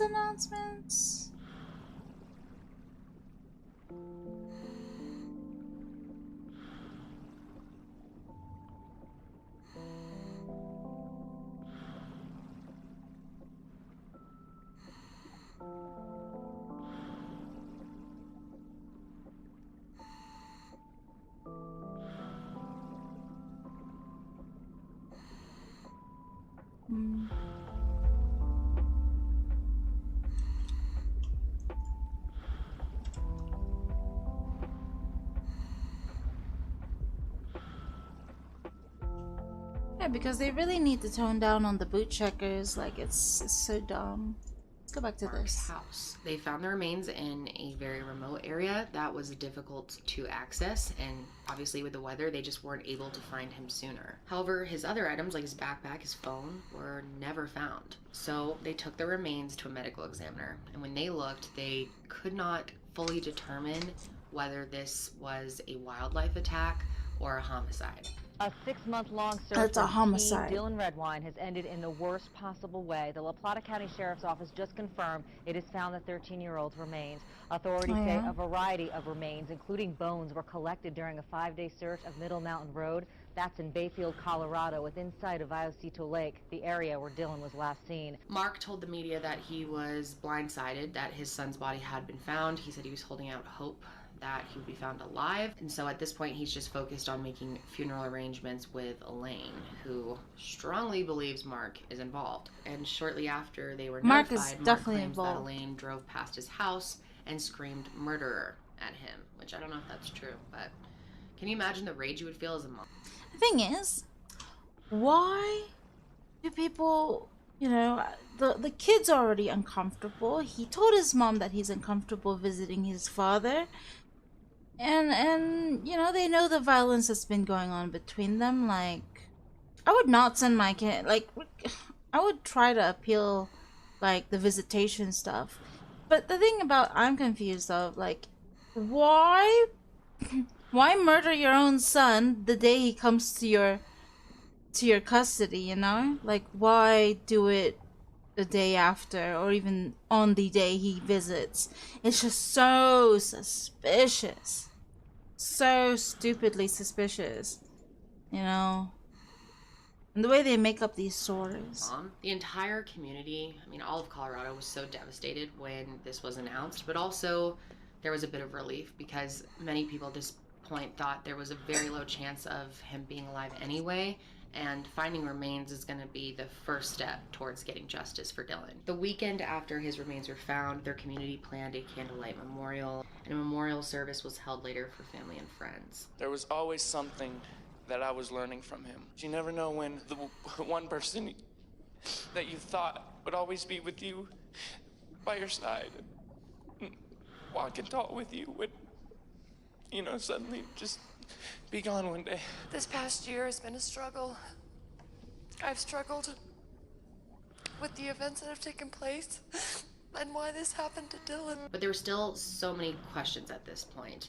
They didn't have a cause of death, and there wasn't evidence of foul play, so Elaine and the rest of the family felt really stuck. But Elaine and Corey were both sure that Mark was definitely alive. Mark. Elaine came forward and told the media that she strongly believed Mark was involved in Dylan's death, and that she had seen him be violent many times over their 18-year marriage. See? In spring Why of 2014, allow the Mark visitation? ends up contacting a reporter who he had spoken to before and let her know that he was going to the hospital around 2 a.m. because he was experiencing paranoia after being stalked by haters, monitored by the police, and such. I mean, if you're gonna murder News someone, you outlet the have to reporter expect worked the for tried to figure out consequences.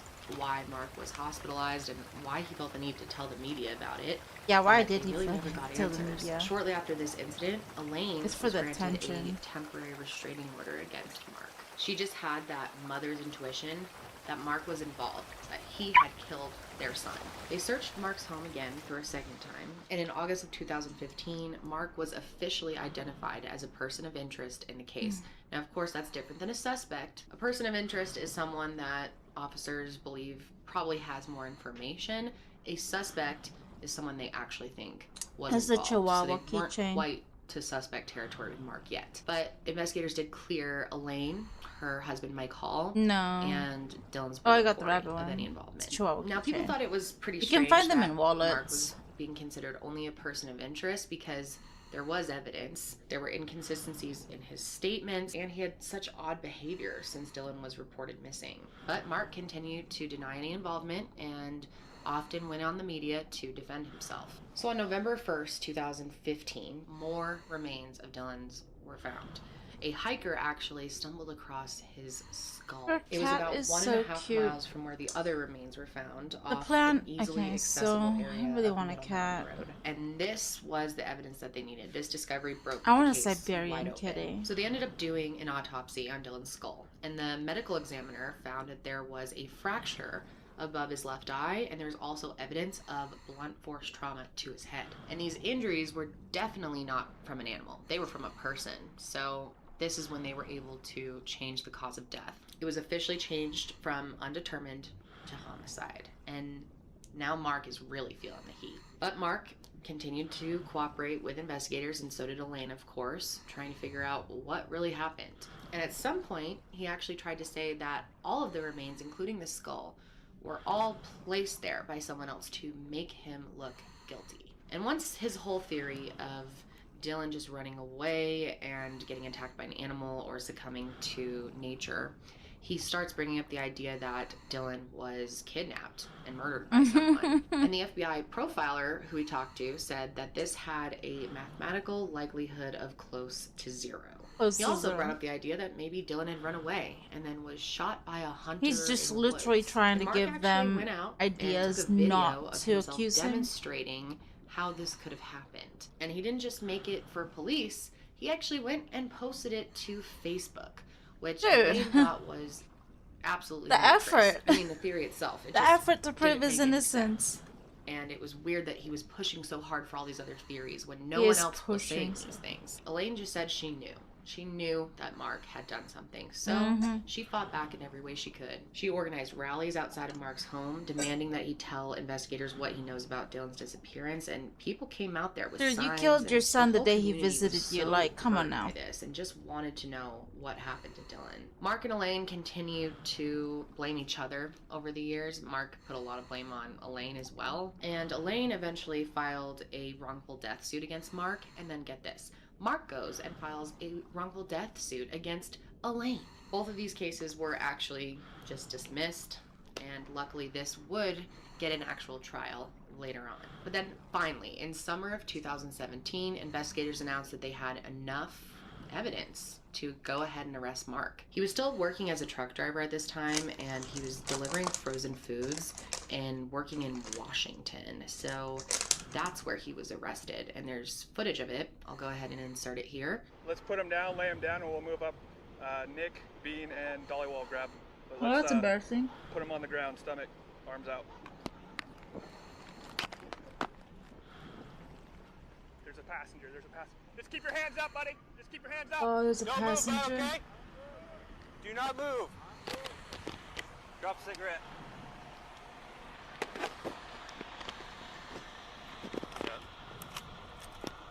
You guys can, you'll explain to me what's going on? Yes, sir. Is your name Mark? Yes, it is. The reason why you're in handcuffs right now is because we received a call from an agency in Colorado. What had happened is they had got information that you were potentially up here, and they said that they had a warrant for murder second. I'm sorry? I have no idea what that's about. Okay. My question to the other officer was, Sure. When was this issued? I don't know when it was issued. I know it's an active warrant, and that's how the call came into us, is that they're saying that this warrant's in the system and that they had information that you were potentially in this area working in your trucking job. And what's really weird is Mark had been traveling with a trainee in the trucking business, and he had told him about his missing son and how sad he was about it, but he never mentioned Are you that serious? the remains were found or that What? he was a person of interest in the case. So this trainee is Put up a totally prayer, shocked my seeing him guy. get Put up a arrested. prayer. But finally, he was booked into the county jail around 1 a.m. Dude. and held on a $1 million It's so cash rare for hackers to go up the next step north. is They're to usually always extradite in him city. to Colorado and let the Colorado law enforcement deal with him from there. But Mark was very hesitant, tried to fight this, but he lost and he was brought back to Colorado. And when he got back, he was charged with second-degree murder and child abuse resulting in death in a Colorado courtroom on August 15th, 2017. And of course, Mark pled not guilty to all the charges. Now, that FBI profiler who was working on the case said that he wasn't surprised that Mark pleaded not guilty. In fact, he said that he was a narcissist psychopath who would never admit fault no matter what evidence was presented. And Elaine feels the same looks way. like someone's on the And you might be spot wondering, already. if Mark was charged with murder in August of 2017, how come trial was just wrapped up this summer? Well, that's because the Dylan Redwine case trial was actually rescheduled 10 times. One of the times that this happened was in September of 2019 when Mark's attorney was arrested for domestic violence. So it was rescheduled for September 2020. And we all know what a mess 2020 was. It was a huge mess for the court system. So many trials got pushed back. I thought Grandfather but Joker the reason was, they had to push this one again was because Mark's new attorney No, had Grandfather symptoms of Joker is COVID-19. Zach Lore. And I'm sure some of you Reagan. watched it. I know a ton of people were streaming it. I watched a lot of it. It's Zach 'cause it Lore, was not streamed online. Sivan's. And it's always interesting to Yeah, see it's Zach the Lore. stuff playing out in the courtroom. And oftentimes they don't allow cameras. And once the trial started, each testimony just got more and more shocking. And this is really hard to say, but prosecutors believe that Mark murdered Dylan on his living room floor and actually decapitated him and then went and spread his remains out in the wilderness. They believe that these injuries were caused by a knife or another sharp object right at the time of death. They also announced that investigators had found trace amounts of blood all over Mark's living room, including the couch, the carpet underneath. They also found it on a love seat on the corner of a coffee table, and when they lifted up a rug, they found a bunch of blood hidden underneath that as well. DNA tests were able to confirm that the blood on the love seat definitely belonged to Dylan. The other blood they weren't able to 100% confirm was Dylan's. They also announced that cadaver dogs had Maybe. picked up the scent of human remains mean, in the back of Mark's truck. I And not only that, the dog was also going picked to up go to the scent Walmart of human today, remains on but- Mark's clothes and all over the living room. So it seems pretty obvious what happened. But I'm And getting. obviously I one got of the most lazy because important I woke up parts so of late. a murder trial is I proving decided to the just motive, order my stuff on which Amazon. they actually were able to do Which is gonna pretty come in easily. tomorrow. And this is totally shocking and quite disturbing, I will warn you. All of this was backed up by Corey's testimony, Dylan's brother. And it turns out that the year before Dylan went missing, Mark had taken Dylan and Corey out on a road trip. During the trip, the boys were on Mark's laptop and they found some very disturbing images. So they took the laptop into the bathroom, locked the door, and they took pictures on their phone. And they ended up showing some of these photos in court, which no one was expecting this. The jury was totally shocked, and you guys are about to be too. Do you recognize the person in that photograph? Yes, I do. Who is it? That is Mark Allen Redwine. Do you recognize the person in that photograph? Yes, I do. That's the defendant? Yes. Do you recognize the person in that photograph? Yes. Who is it? Mark Allen Redwine.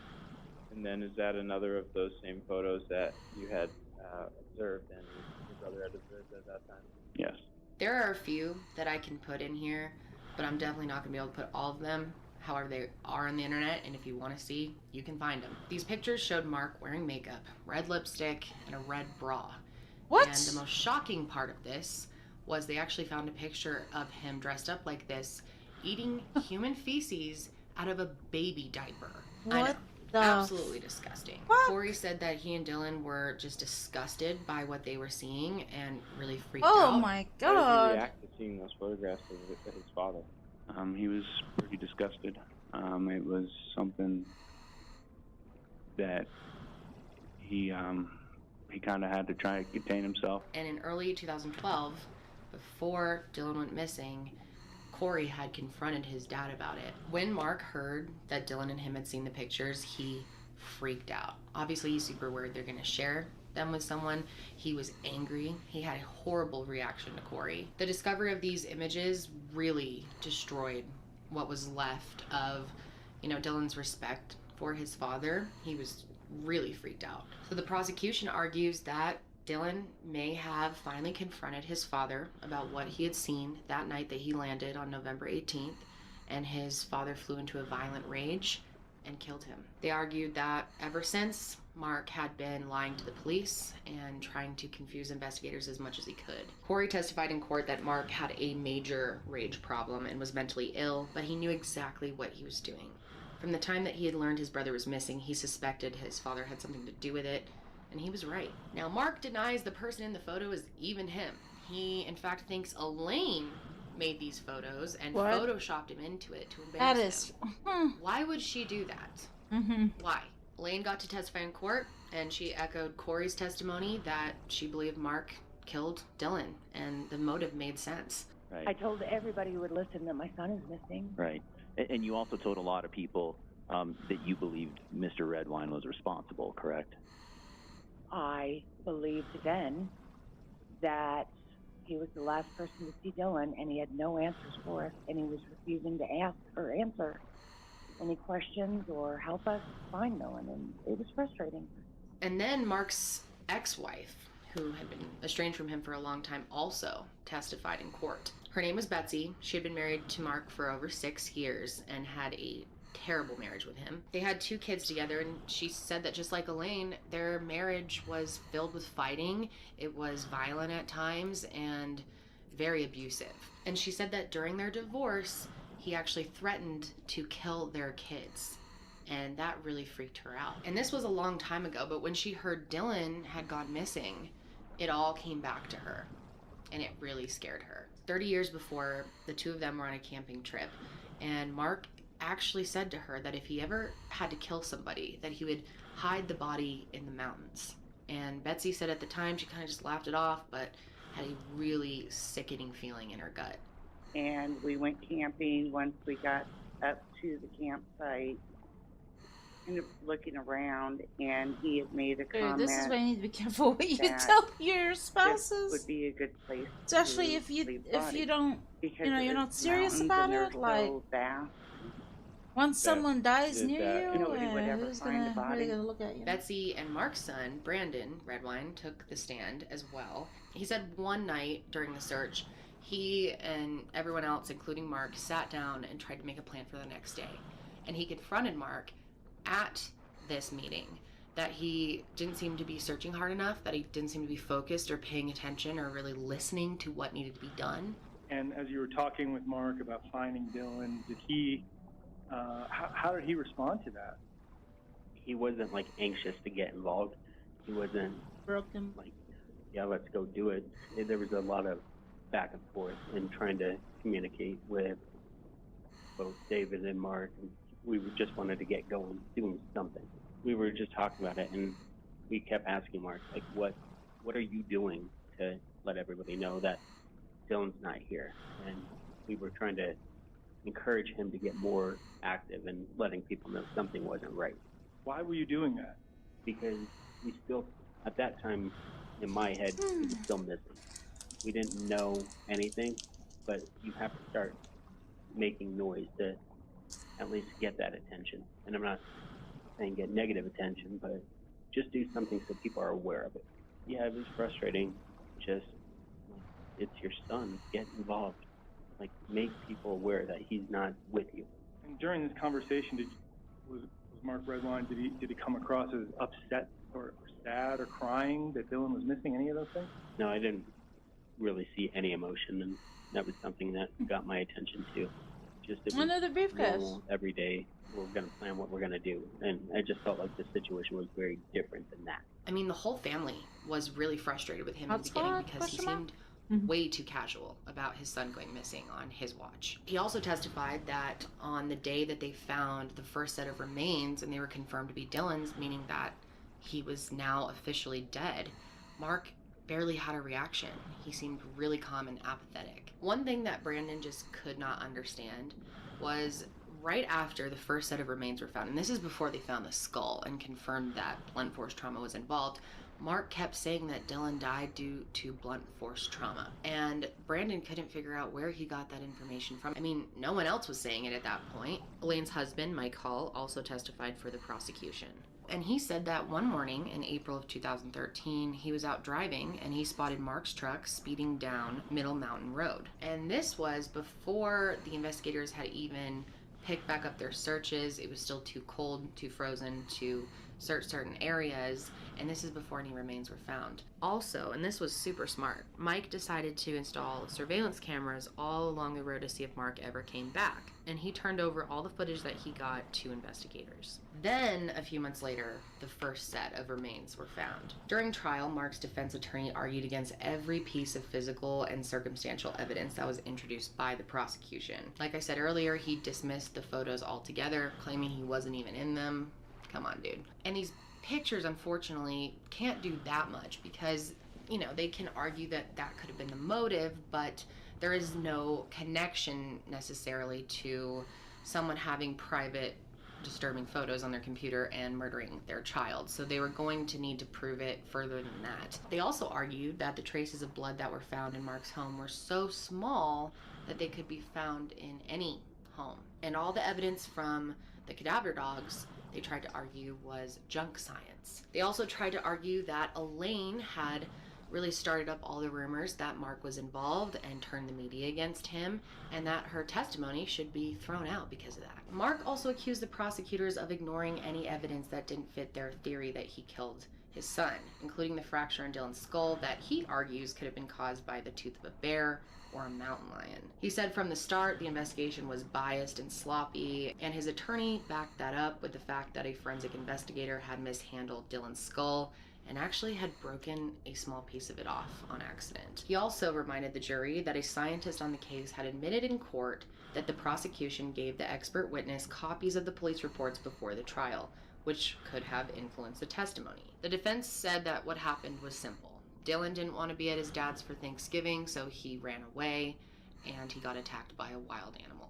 And Mark himself never took the stand during the trial. The prosecution continued to drive home to the jury all of the information that everyone had testified about Mark's violent past, the disturbing photos as a possible motive, and they also made sure to really drive it home to the jury that Dylan did not want to be at his dad's house. He didn't like his father. He told his friends and family that he didn't like his father and didn't want to spend the holiday with him. So after the closing arguments, it was time for the jury to deliberate, and they deliberated for 6.5 hours. But finally they reached a unanimous verdict.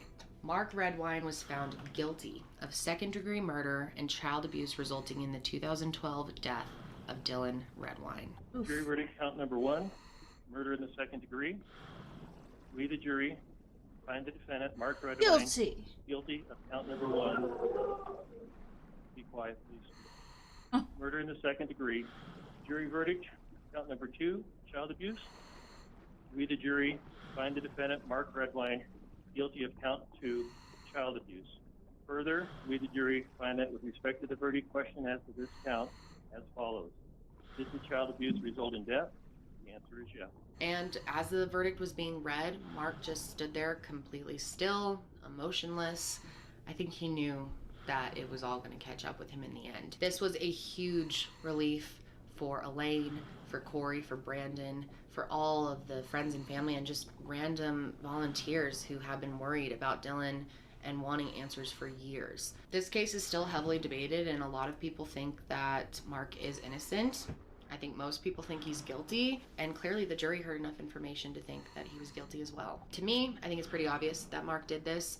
I think the whole story makes sense. The photos explain a lot. I mean, he was obviously really worried about those being put out there. He has this history of violence. He knows his son doesn't want to be with him. He's trying to go see his friend the next morning.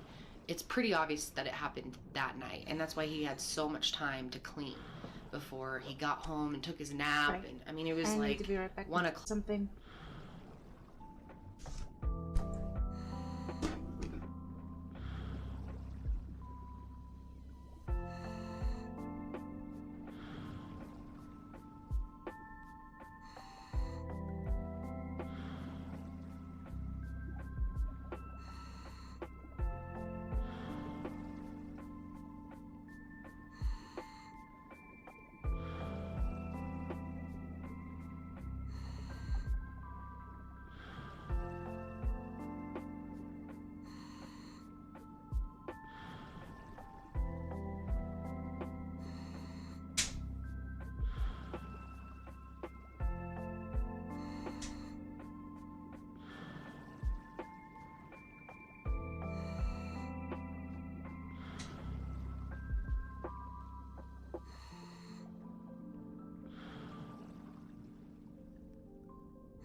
Alright, I just needed to check my Oculus because it said in my app that it wasn't even charged. It's charged. By the time he's Charged contacting 99. police, so he had all that time to clean up. And Dylan sent his last text I do message plan out at on like 9:30. using my His mom said stationary that he bikes normally would text at like soon. midnight. Don't know so when, but soon. I think it happened pretty soon after that last message went out. As of right now, we don't have the exact answers of what happened. I mean, maybe one day Mark will just confess and tell the truth of what exactly happened the night that Dylan died. But as of right now, he's been pretty silent, and he is awaiting his sentencing, which is scheduled for October 8th. Mark is facing up to 48 years in prison.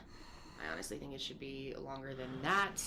He should be in prison for the rest of his fucking life. After all these years of rumors and feeling like this was going nowhere, it's been such a relief to see this finally go to court and for Mark to be charged and found guilty. I'm pretty nervous about the sentencing. I think his family probably is too. I hope he gets the worst possible sentence that they can give him. But as of right now, that's all I have on this case. It's incredibly sad thinking about what Dylan's last moments could have been like. It's horrific to think about, actually. Dylan was so loved. He had a bright future ahead of him. He was smart, he was funny, and he would be an adult now. I really hope Mark Redwine suffers in jail.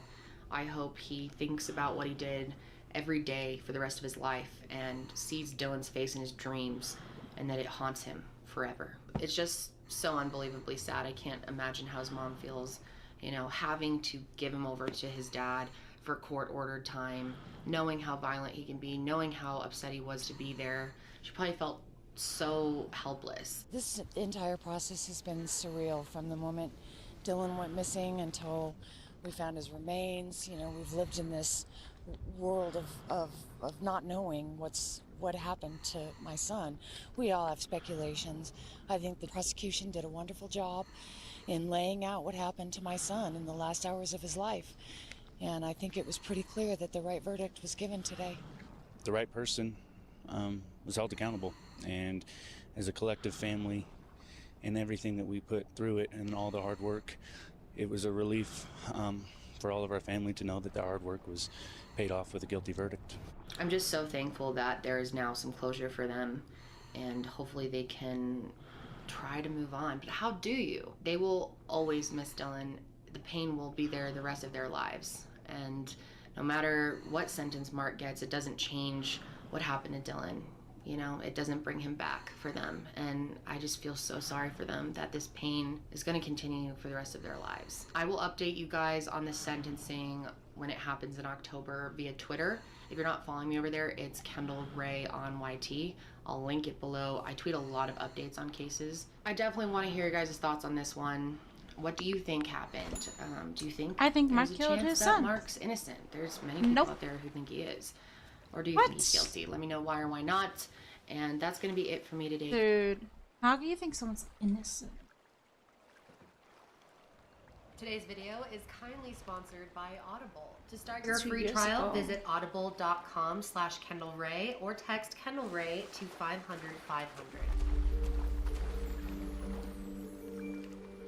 Hey guys, welcome back to my channel. Thanks for joining me for another video. So today's case is one that just gets me really riled up. Very, very frustrating, upsetting, and I know it's going to be controversial as well, so feel free to leave your opinions below because I know they're going to be all over the board. So this is Brooke Skylar Richardson. Most of the time she went by Skylar, which is her middle name. She was born and raised in Carlisle, Ohio, which is a very small town. It only has a population of 5,000 people. Brooke had a brother named Jackson, and her parents were named Kim and Scott Richardson. And on the outside looking in, they had the perfect little life. Growing up, Skylar and Jackson were both really athletic and into sports. Jackson played on the football team, and Skylar was a cheerleader, a flyer to be exact. So she's the person that's getting tossed up in the air, and she took cheerleading really seriously. She also had really good grades and was an overall well-liked student. She was on the student council and tried to be involved in as much extracurricular things as she could. However, the pressure of being a flyer, being the person that gets thrown up into the air, really got to Skylar. Skylar struggled with an eating disorder, bulimia, and it was a really severe eating disorder. It was bad. It was taking over her whole life. Her parents even said that it controlled 90% of her life. According to her mom, it started really young, around 12 years old. She said at that age, she remembers that Skylar didn't want to buy gum because it had too many calories in it. I'll be honest, this is really hard for me to talk about. I have been open on this channel in the past about my own eating disorder. There's been a lot of criticism on Skylar's parents about whether they did enough to help or whether they encouraged the eating disorder in any way, especially her mom. Her mom's been accused of being very vain, being into her body image and pressuring Skylar to also care about her body image. So her mom says that it was because, you know, she was a flyer, and maybe that was part of it. But I think I mean, there's a lot of that people goes into are an eating disorder in most cases. are carrying And her you. parents said that they tried everything that they could to help her. They had her seeing doctors, therapists, nutritionists, but nothing seemed to help her. Skylar was also someone who really liked to keep things to herself, likes to keep things private. She wasn't super forward with information, especially with her parents. And that's a big part of this case. Skylar doesn't seem to feel comfortable going to her parents. Eventually, Skylar was diagnosed with body dysmorphia, and she was in a really dark place when it came to her body. So in July of 2016, Skylar started dating one of her friend's cousins, and I believe his name was Trey. They dated for a brief period of time, nothing too serious, and eventually they ended the relationship. And going into 2017, Skylar had a new boyfriend. He was a junior at her high school, and his name was Brandon. Now, Skylar really liked Brandon, and their relationship was the most serious relationship she had yet. Her parents really liked him, and they thought he was a good influence on her. And during this time, Skylar seemed very, very happy to them. She seemed at the best place mentally that she had been in a really long time. And she was also gaining some weight, and her parents were really happy about that. They thought that, you know, maybe Skylar is gaining weight because she's happy, because she's in a healthy relationship, and they thought maybe the eating disorder was under control. So that spring, her and her family go on a beach vacation. Her parents thought she looked happy and healthy. There's a picture of her taken at this time. They were very pleased with where she was at in life and thought that she was headed towards being a healthier, happier person. So as things were getting more serious with Brandon, her mom thought maybe Skylar should get on some birth control. Skylar agreed, and they went to the OBGYN on April 26, 2017. When they got there, her mom waited in the waiting room. Skylar went in, but when she came out, it was clear that she had been crying. Her mom was worried, obviously, but Skylar told her that it was just because it was her first gynecologist appointment and she was nervous and it can be intimidating, which is somewhat believable. However, this was not the real reason she was crying. When she was in the doctor's office, Skylar was told that she would be giving birth in about 10 weeks. This is what she was told at the time. However, they actually didn't know how far along she was because they weren't able to figure out when the baby was exactly conceived. They were actually off by quite a bit, and she was already 36 weeks at that time. So she was very close to giving birth. While she was in there, she, cried. She was very upset. She talked with the doctor about it, and they offered to give her some prenatal care, and she didn't want any of that yet. She instead asked the doctor for that birth control prescription because she said that her mom would be upset if she came out of the appointment and didn't have it because that was their whole reason for coming there. So the doctor made the decision, and I really think this is a bad idea and a bad example, but this doctor thought it was a good idea to give her the birth control prescription anyway, even though she's pregnant. And she could take that birth control and it could affect the pregnancy. At this point, Skylar was 18, so it's not like they could tell her mom. There's confidentiality. But they gave her the birth control as long as she agreed that she would come back to get prenatal care very soon. So Skylar goes home with this information, knowing that she's close to giving birth. And just a few days after she found out, she went to prom with Brandon and wore a very skin-tight red dress that she actually picked out in February. Meanwhile, at this point, Skylar was 8 months pregnant. What She the went to fuck? prom, 8 months pregnant. None of the adults taking pictures noticed. Her parents didn't notice. Her date didn't notice. Brandon didn't notice. They didn't It's notice she just was pregnant? Insane. So she went to prom. She came home and went about her life as normal. Now, a few months I guess she doesn't after look pregnant. this, Probably police fat. show up but- at their house and say that they need to talk to Skylar about something. They told her that she wasn't in trouble, they just needed to speak with her, so they brought her into the police department. This was on July 14th, 2017. And at this point, Skylar's parents had no idea what they could possibly be talking about. Little did they know, police actually got a call from the OBGYN, and they told them that Skylar was pregnant, and that there were also rumors going around that Skylar had the baby and buried it in her backyard. So they brought her into the interrogation room, and Skylar started telling them everything. She claimed that 2 months after her initial appointment, she did go back to the doctor's office and told them that she did have a baby and that it was born stillborn. She then starts telling the police about it. She says that on May 7th, 2017, she did give birth to a baby girl and she was born stillborn. She claimed that she started having labor pains pretty early in the day but didn't tell anyone, and gave birth to the baby that night in the bathroom of her house. Meanwhile, her brother's room was right next to her. She said that the baby wasn't breathing when it was born and that she checked, but there was no heartbeat. She said that she tried everything that she could to help save the baby, but nothing worked. She says that after this, she went out into her backyard, dug a small grave, and by herself buried her newborn, stillborn baby.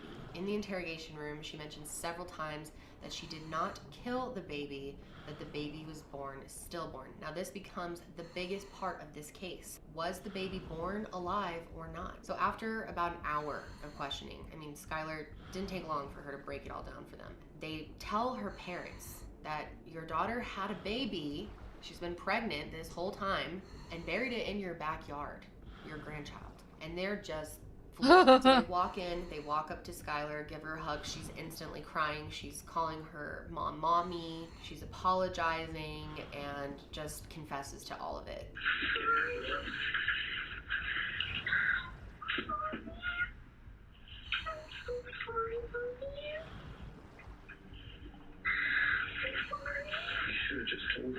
She told her parents that she named her baby Annabelle and that it was the boyfriend before Brandon, Trey, the friend's cousin that she kind of briefly saw.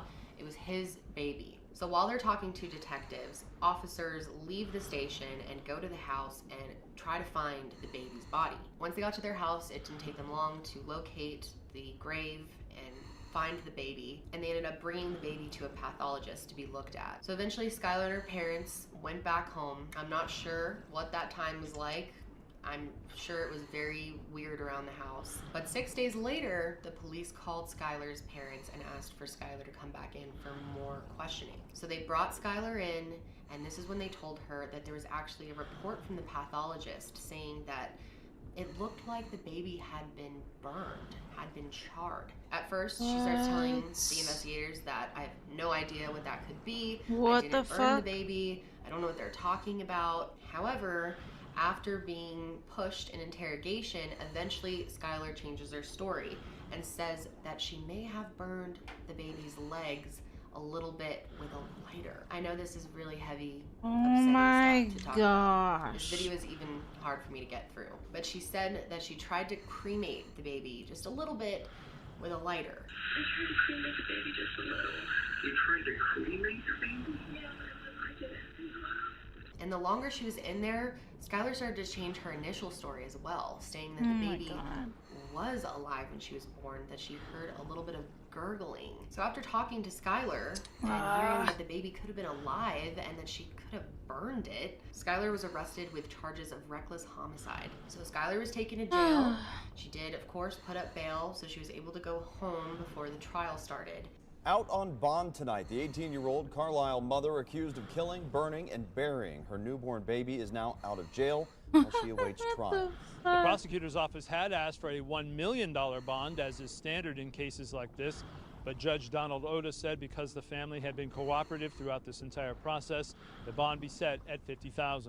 This morning, Richardson walked into Judge Donald Otis' court, where she entered a plea of not guilty to murdering her newborn child. 2 weeks later, the case was presented to a grand jury and she was given new charges. This time, she was charged with aggravated murder, which is a very serious charge. In Ohio, this charge carries the life sentence. She was also charged with involuntary manslaughter, endangering children, and abuse of a corpse. Now, Skylar's parents thought this was absolutely absurd. They said there is no way that Skylar harmed that baby, that it was born stillborn. But with these new charges, she was arrested again and taken back to jail. But again, they bailed her out. So it didn't take long before the media got a hold of this story and spread it everywhere. This case definitely got into the gossip realm of the internet. The whole case enraged people, and rightfully so. People were protesting outside the courthouse. I mean, it's a baby. Can't even defend itself. A newborn. People would even stand outside their house and protest. It was a really intense time. But as time went on, another pathology report came out, and this time it said something completely different. It said the initial report was wrong, and there was actually no burning on the baby whatsoever. There was no sign of it being burned. And this becomes a big part of Skylar's defense. They believe that Skylar was made to give a false confession because she did go in there and said, I didn't set fire to the baby, I promise I didn't do it. And then after time, they actually were the ones who said, maybe you tried to cremate it just a little bit. And eventually she said, yes, I did, with a lighter, blah, blah, blah. And then the whole thing about the baby gurgling, hearing the gurgle out of its mouth, That was actually suggested by one of the detectives as well. He said, you know, maybe you just heard a gurgle, and she went along with that. Now, whether or not she's telling the truth is up for debate. I don't know. But the defense was able to argue that she possibly was made to give a false confession, especially with this evidence coming out that shows the baby was not burned. She was telling the truth initially, and the whole thing about the lighter isn't real. So that definitely makes you question the authenticity of her entire interrogation. But the prosecution did not change their stance on this. They stuck to the charges and said that Skylar admitted to burning the baby in the interrogation room. Whether the DNA evidence or the autopsy shows that, they didn't care. So Skylar was placed on house arrest during this time. She said that she spent a lot of time reading books. Skylar had plans to go to college at the University of Cincinnati, but those plans were put on hold. In July of 2019, the state contacted Skylar's lawyers and tried to make a deal. They said that they would take off the aggravated murder charge if Skylar agreed to plead guilty to the rest of the charges. But Skylar decided not to take the plea. She said, in her own words, "I will not confess to something that I didn't do." She was tempted. She goes, as soon as I heard him say aggravated's off the table. Yeah, because that's the scariest one. That's the potentially scariest life one. without parole. And she's like, I've been dealt so many bad hands. This is probably the best option I'm going to get. Show me where it's gone right so far. So the trial. Just a moment.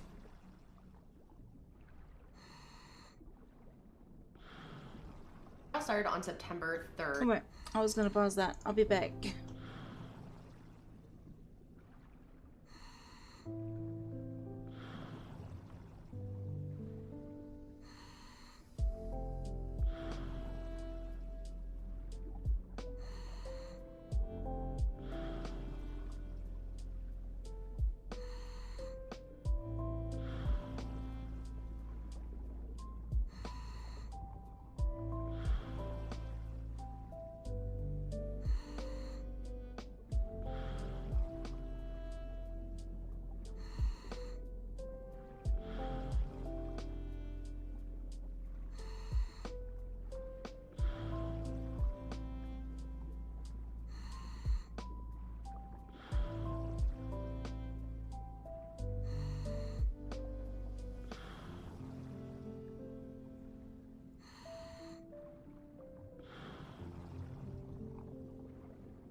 I'm gonna try this out and see if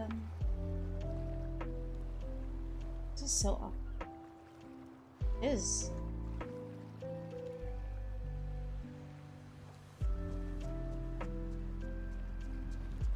Let's continue. Anyway, so.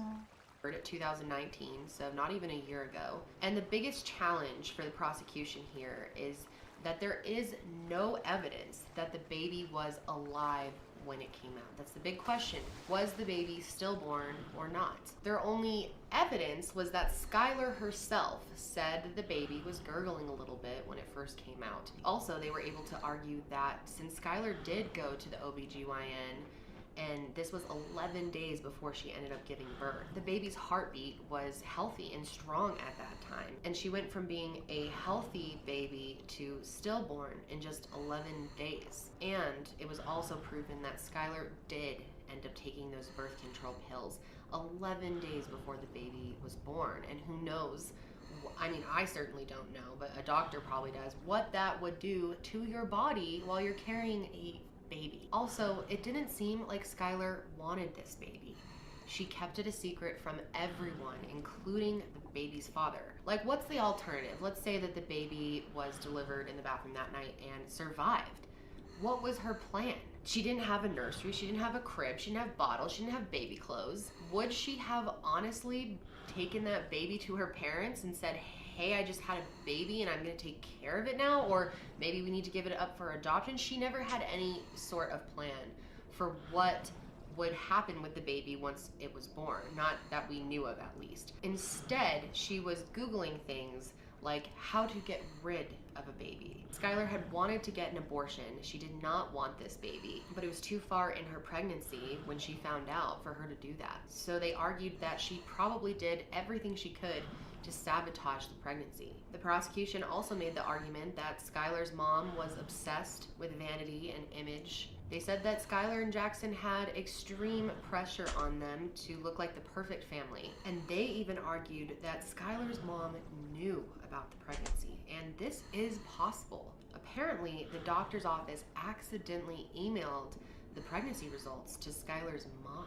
Skylar's mom actually texted her and said, what the hell is this email about? And Skylar convinced her that it wasn't true and she didn't know what it was. But apparently Skylar's mom was saying things to her like, this better not be true or your life will be over. I mean, for someone to hide their pregnancy to the point that they give birth by themselves in their house, you've got to wonder what type of relationship Skylar had with her mom. I mean, she clearly didn't feel like she could come to her in a situation like this. A lot of people argue that Skylar's mom knew about the baby and didn't want Skylar to have the baby because it would ruin the family's image of being perfect. And if you look back at that interrogation footage, there's this clip of Skylar's mom saying, we had a perfect life.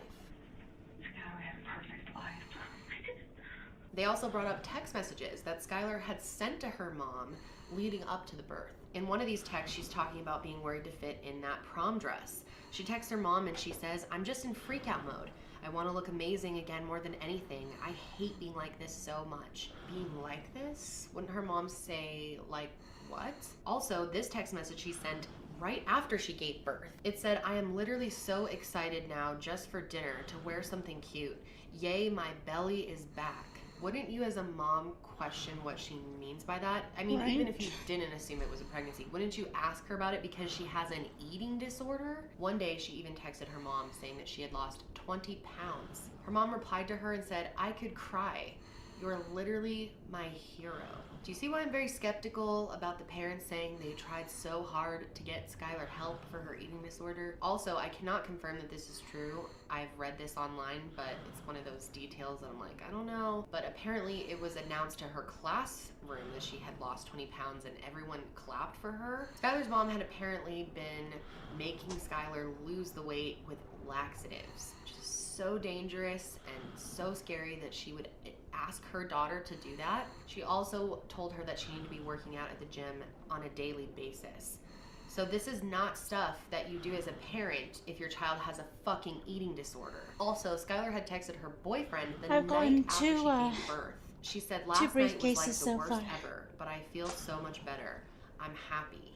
Which makes you wonder, did Brandon actually know? Which he claims he didn't. At the trial, the pathologist took the stand and explained about, how they originally thought the baby was charred, but then after further review, they realized there was no burn marks on the baby. Very weird. But they also said that there was no evidence that Skylar had killed her baby or that the baby was even born alive. Now keep in mind, it is hard to determine much on a fetus that has been buried for 2 months. The defense argued that Skylar had never cut an umbilical cord, and that means that it could have become detached during the pregnancy, meaning that would cause a stillbirth. They also argued that Skylar described the baby's appearance as being really white and pale, which is typically how a stillborn looks. And they also argued that Skylar only gained 15 pounds during that pregnancy, which is super, super unhealthy. Her eating disorder was still in full force at this time,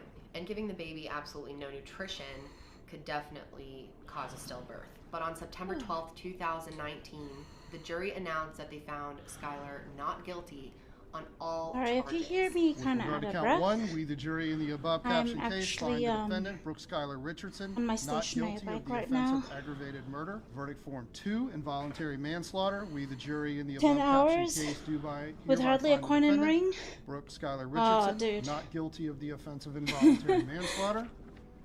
Count 3, child endangerment. I'm trying We, to the work jury, my find the keyboard, defendant, Brooke Skylar my Richardson, mouse. not guilty of child endangerment. I got the Twitch chat, Verdict form the number 4. Twitch We, the chat jury in like the on above my caption phone case, find the defendant Brooke while Skylar watching Richardson guilty of the offense this of YouTube abuse video. of the corpse. But because And on my Skylar stationary did bike. bury For at the least an baby, hour. she was convicted of gross abuse of a corpse. And that is a felony charge and carries up to about a year in prison. But we all know that she's probably not going to get that. The next day, It's kinda Skylar was difficult, brought but I'll in get used for to it. her sentence on the corpse abuse charge, and this is when she was given 3 years of probation.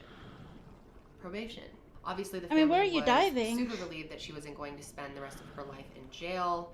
And I am super curious to know what you guys think a proper sentence would have been here. I don't think she should have gotten a life sentence. I don't even know if I think that the baby was born alive. I mean, there is a lot of evidence that the baby was born stillborn. There also was clearly inappropriate interrogation being used. So I think it'd be very hard to convict her. But I do feel like 3 years of probation is just not enough. I feel like that sends a really bad message out to other people. But I also understand that when you're young, your brain isn't fully developed enough to make rational I've had good decisions around loot things in like this area. And also I know what an eating disorder does to someone, and it makes your thinking just so Dude. jumbled and irrational. I think Skylar needs a lot of help. I hope they're getting her the help that she needs. What often gets overlooked, Ms. Richardson, is just how precious life is. Your life, Annabelle's life is precious. Richardson's father asked the judge to let his daughter come home as soon as possible so they could help her address an eating disorder and take care of her health. They did say that they put her in an eating disorder program, and I hope, they follow through with what they learn while she's in that. Their family put up a little angel statue in the backyard where Annabelle was buried. Her parents say they still go out and sit there a lot and mourn her death. For a while, they didn't have the baby's body, obviously, because it was being looked at, but eventually it was returned to them. Skylar does have some consequences here, though. She did not get into the University of Cincinnati after applying again, and that was because of her felony charge. But she did go to a local college, and eventually she says she wants to be a lawyer. And her defense lawyers gave her some type of job at their firm, and according to them, everyone loves her and she loves the job. I do have a lot of compassion for Skylar in the sense that she did have to go through this by herself, that she didn't feel like she could trust her parents enough to tell them. It's got to be traumatic to give birth by yourself and then bury your newborn baby. Dude, but I do think that she are knew you this all was doing wrong, your boots in and North that Rockford? showing that she wasn't going to take care of the baby at all in any capacity, and just looking up how to get rid of it shows that she never wanted this baby. I can sometimes be selfish, but I would like to think that I've become better in the knowledge that I've upset everyone and hurt so many people with what I've done, and I'm forever sorry, and I'm so sorry. I just feel like someone should have been held a little more accountable. But I want to know what you guys think. I'm open to hearing your thoughts. But before I go, let me tell you a little bit about our sponsor for today, Audible. You guys know I love Audible. I've been talking about it for a long time on my channel. As a dyslexic person who hates reading, I love the experience of using Audible and audiobooks. Every month, members get 1 credit to pick any title, 2 Audible originals from a monthly selection of original content that's exclusive to Audible, and even guided meditation programs. Yeah, I would say cool. just Also, because don't it's do it Pride in Month, I North want to tell you Rockford. about Audible Pride. Don't Today, do I it wanna where people recommend know you No bring out your Ashes in boat. the Fire, Coming of Age, Black and Free in America. This is a memoir that's written by Darnell L. Moore, and it's a pretty intense story. When he was younger, Dude. 3 boys from his At neighborhood tried to Hayes? set him Oh, on man. fire. And the memoir is a story of survival. So to start your trial with Audible, go to audible.com/Kendall Ray or text Kendall Ray to 500-500. That's audible.com/Kendall Ray. Text Kendall Ray to 500-500. And that's it for me today, guys. I hope you're having a great day. Stay safe, and I will talk to you next time.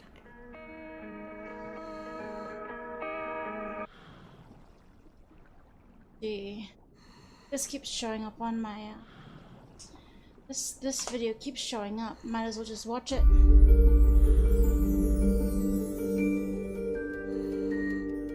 Hello everyone and welcome back. I'm so happy to have you with me here to discuss yet another case. And if you are new, then welcome. Already. Be sure to hit subscribe. So today we are going to be talking about the murder of Chelsea Foreman. This is a case out of Canada about a murdered Indigenous woman that desperately needs more attention. There is no justice in this case, and it is very frustrating. I'll give you that warning in advance. But before we get into the case, I do have 2 quick announcements for you guys. One, all of my videos in April are going to be on the shorter hard side, cases? which Is is that what okay you with me said? after working on the Murdaugh trial. That was absolutely murdosting, to say the least. But that's actually not why I'm doing shorter content in April. I'm really excited to let you guys know that I am working on my next documentary in April, and we'll be traveling part of the month for that, but I didn't want to take any time off of uploading, so you guys will still be getting uploads every Monday as usual.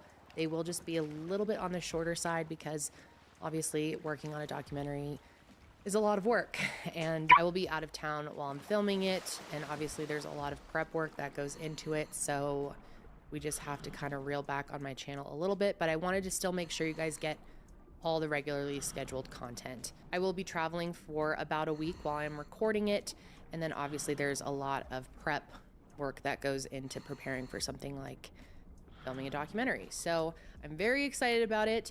I'm hoping that it comes out this fall. Fingers crossed, we will see what happens there. But yeah, it's something that I have been working on now for a couple of years, and it was slowed down due to the pandemic and then me having a baby. So we are finally actually getting to record this documentary. And if you missed it, I did another documentary about, well, it was before the pandemic that it came out. So it was like beginning of 2020. And if you haven't seen it, I will link it below. It's called Apartment 801. There are so 2 far? parts in that one. So that's good. And so many of you have requested that I do another one. And so I am very excited to be finally working on that. Also, I wanted to mention that we have done one final restock on my NECMEC collection. And I know I said last time that would be have fun at work. the final restock. However, you guys sold that out incredibly fast.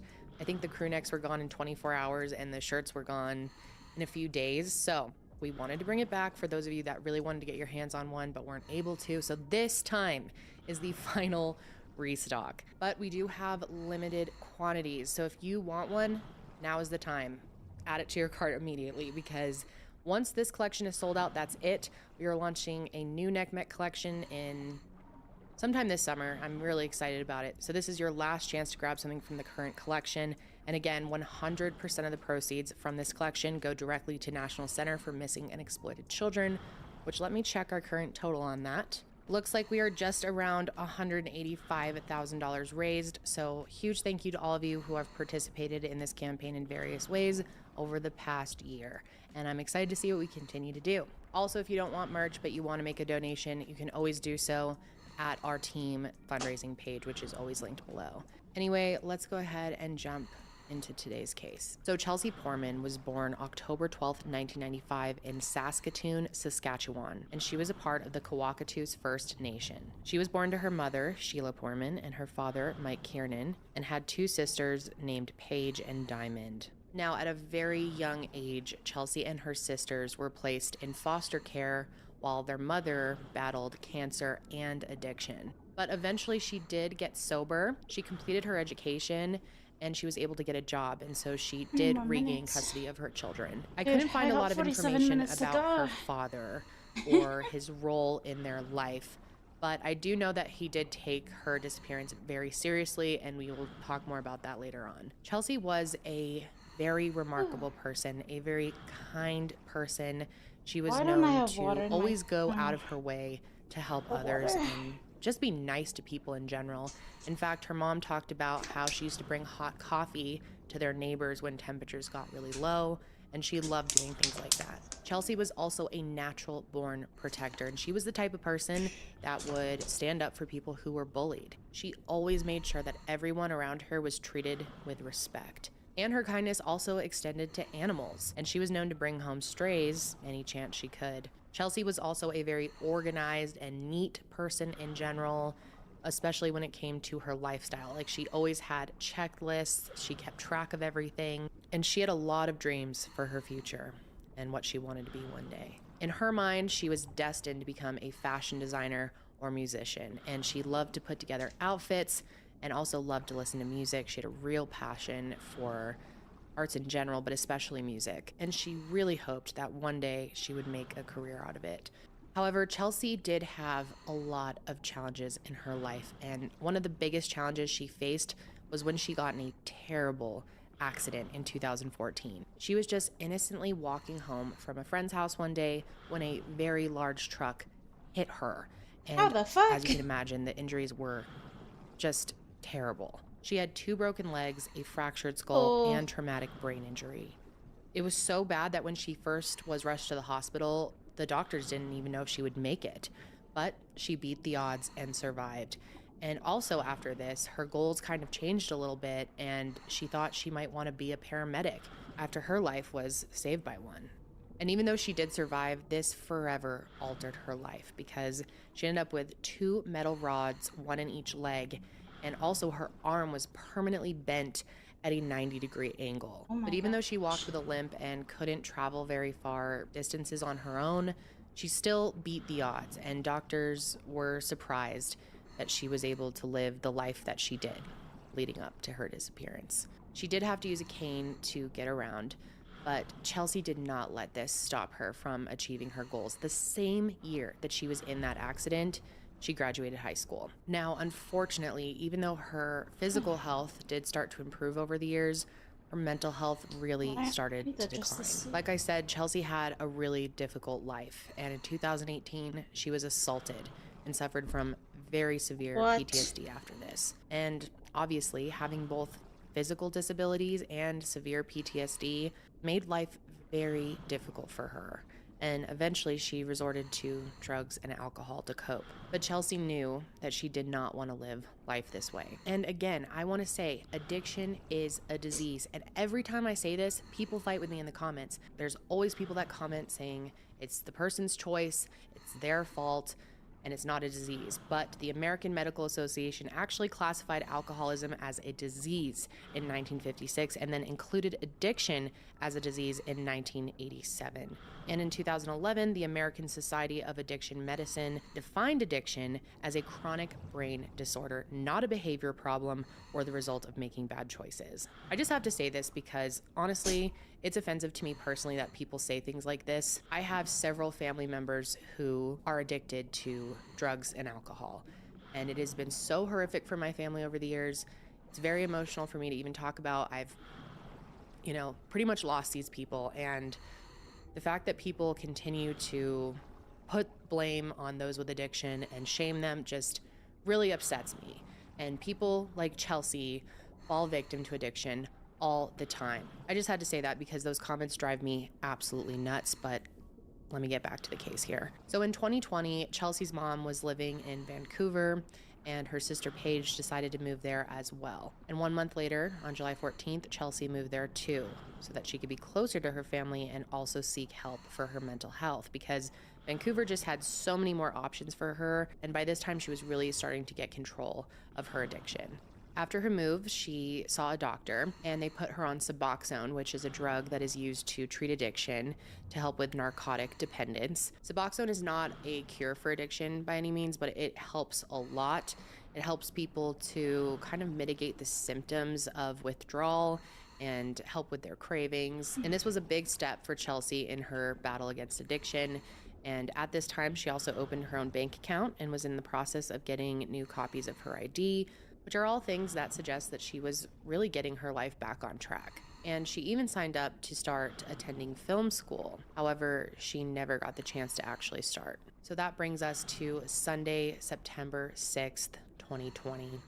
And it was the end of Labor Day weekend, and Chelsea and her sister Paige were going to meet up for dinner at a pub called the Alibi Room. And obviously at this time, COVID was still a concern internationally. However, numbers in Canada were kind of on the decline, and so restaurants began opening up again. So after the two of them grabbed dinner, they decided they wanted to get drinks somewhere else. So they went to a bar at the Belmont Hotel, which is located just over 1.5 miles apart from one another. And I imagine the girls took some sort of Uber, Lyft, cab, something like that, because this would have been too far of a distance for Chelsea to walk comfortably. Belmont Hotel is located on Granville Street, and it's in an area known as the Entertainment District. And over the years, this area has seen its fair share of sketchy shit. In fact, a recent study by a patrol team in the Granville area showed that nearly 90% of people said they don't feel safe there. Now, I can't say for certain if Chelsea felt that way, but with her physical disability, she was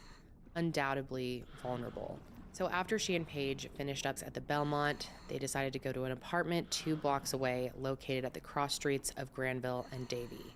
And because of Chelsea's physical condition, it took them 20 minutes to walk these 2 blocks. And I bring this up only because it will be important to consider later on. So the apartment that they went to belonged to a friend of Paige's, and they got there around midnight. However, Chelsea's time there did not last long. This is one of those cases where there are different sources reporting different things. Some sources say that Chelsea and Paige got into some sort of fight and Chelsea left because of that. Some sources say that she just decided to up and leave. But either way, as soon as Paige realized that she was gone, she immediately called her, because this was not an area that her sister should be walking in alone. When she called her, Chelsea did end up answering the phone, but her response was pretty strange. She told Paige to leave her alone and said that she was with her new bae.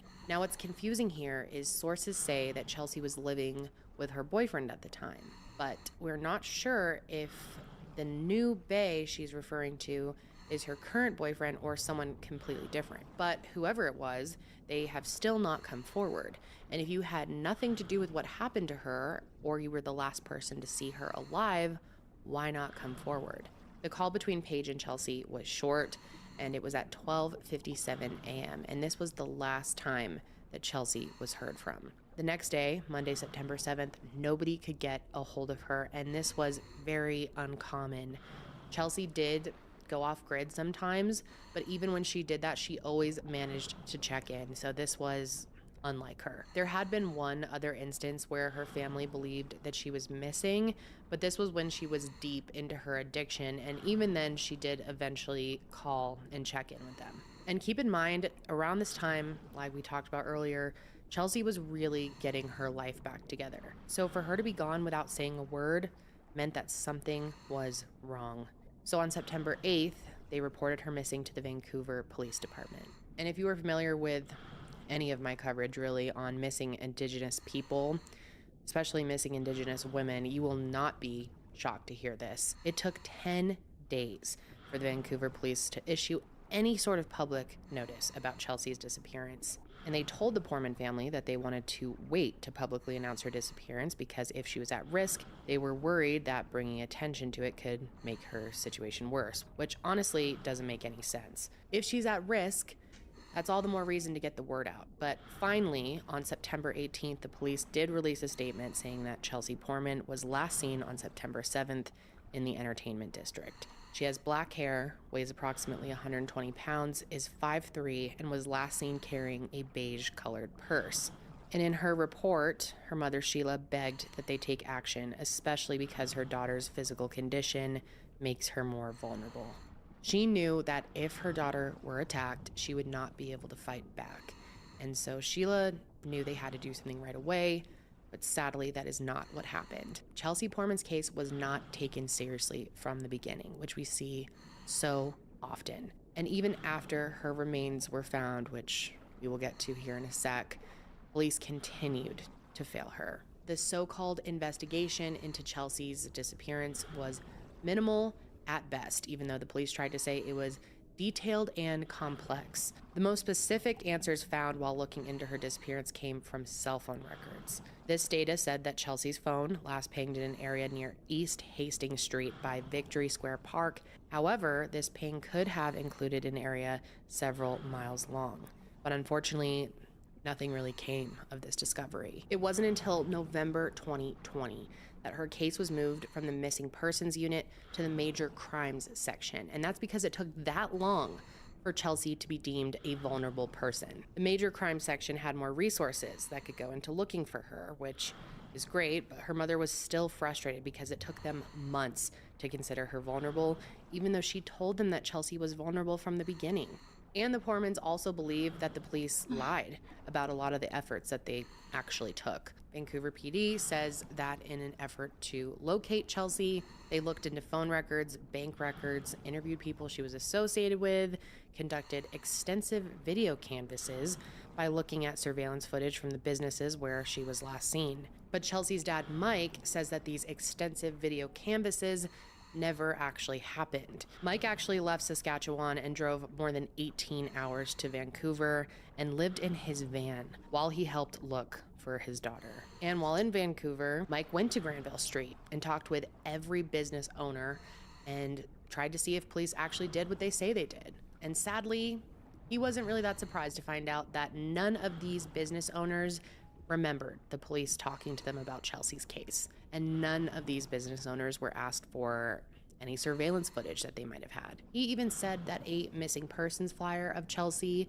that was once hung up at the police station was removed and replaced with an ad for $20 Vancouver police sunglasses. So clearly Vancouver police are sending a message that these sunglasses are worth more than Chelsea's life. And if it sounds like I haven't described much about the investigation, it's because we don't know much. There's barely any information about what the police actually did, if they actually really did anything. Besides a handful of interviews, checking in on cell phone records, and pulling the surveillance footage, which we know they probably didn't even do, there is barely, if not any, information available about what was actually done to locate her. The reality was, at this time, the only people who really seemed to care about Chelsea's disappearance for the most part was the Indigenous community. However, support for Chelsea's case did pick up a little bit eventually, and I hope that support only continues to grow by telling her story. Chelsea's friends, family, and community handed out business cards and flyers advertising a $10,000 reward for information, and for well over a year, they did what they could to raise awareness. 1 year after her disappearance, her supporters held a march to hopefully raise awareness about her case, and they walked from Granville, where she was last seen, and then to Victory Square Park. On October 12th, 2021, which would have been Chelsea's 26th birthday, that same group of people came together in the area where she was last seen to hang up posters. Her mother, Sheila, has really been the forefront for all of these efforts, and she really seems to be stopping at nothing when it comes to looking for answers. On February 14th of 2022, so very recently, Sheila and Paige attended the annual Women's Memorial March in downtown Eastside, Vancouver, which honors the lives of missing and murdered Indigenous women. Around 1,000 people gathered Monday in Vancouver's downtown Eastside to remember countless women missing or murdered, particularly Indigenous women who were murdered at a significantly higher rate. On this, the 31st annual march, people are grieving the women they've lost in their lives and are still crying out for answers. Still our women and children are going missing each and every year. There's an increasing number. We're into the thousands across this country so far, and there has been very little, if any, reporting, investigating, charges laid. So we are here to honor those women and their families today. We don't even know where to start to look for her body. Sheila Poorman has been looking for her daughter Chelsea since she went missing on the Granville Strip in September 2020. I want the people to know, especially the ones who know something about Chelsea's disappearance. I want them to know that another briefcase. They're hurting the family right now. Like, we are so Oh, yeah. We're not living, our lives. How many has that been? Like, it's been like 2 hours probably. It's my third briefcase. Bruh. And I hope that most of you know at this point Hello, that there Hezia, is an 28. epidemic when it comes to missing and murdered Indigenous girls and women. Studies show that in North America, Indigenous women and girls are disproportionately the victims of femicide. In Canada alone, Indigenous women are murdered at a rate of almost 6 times higher than any other group of women. And the statistics in the United States are equally as appalling. It is so hard to report on these cases because there is such little information available, because there's barely any reporting, and the lack of mainstream media coverage when it comes to Indigenous cases only feeds into the idea that Indigenous people don't matter, which is very inaccurate. I mean, considering Indigenous women and girls go missing and are murdered at much higher rates, their stories should be overwhelming in the news cycle, but they aren't. Another example of how Indigenous women aren't treated the same when they go missing has to do with serial killer Robert Pickton. If you aren't familiar with him, he was convicted after killing 49 women in Canada. And it's believed that he was able to get away with killing for so long and I'm so super many plain Jane people right now, because most of his but victims yeah, were either no. Indigenous or sex workers. And Robert Pickton even took most of his So you victims from guys the know downtown east what area, I'm which is dealing where with. Chelsea was last seen. And even though he was arrested in 2002, almost 2 decades Right. before Chelsea went missing, the Vancouver police and many other police departments don't seem like they have changed at all when it comes to caring about missing Indigenous women since then. One statistic that absolutely shocked me was in 2016, out of 5,712 Indigenous women who were reported missing, only 116 cases were logged into NamUs. Go ahead, So Emma. in an effort to raise awareness for missing and murdered Indigenous women and girls, organizations have started holding It's just the rallies, 5 set marches, that and are Mira even creating databases for recommended. those not represented in mainstream databases. And holding rallies and marches is exactly what the Poorman family did to continue to raise awareness about Chelsea's disappearance. I mean, go And they ahead and, continued to do that even after her Why not, remains you know? were found. On April 22nd, 2022, See, almost plain exactly Jane right 1 now. year ago, Chelsea's body was found by a contractor in the backyard of a vacant mansion located in the Shaughnessy just on neighborhood my- of Vancouver. my This mansion stuff. was located only 3 miles from where she was last seen. And as you can imagine, Chelsea's remains were found pretty badly decomposed because she had just been left on a patio for over a year and a half.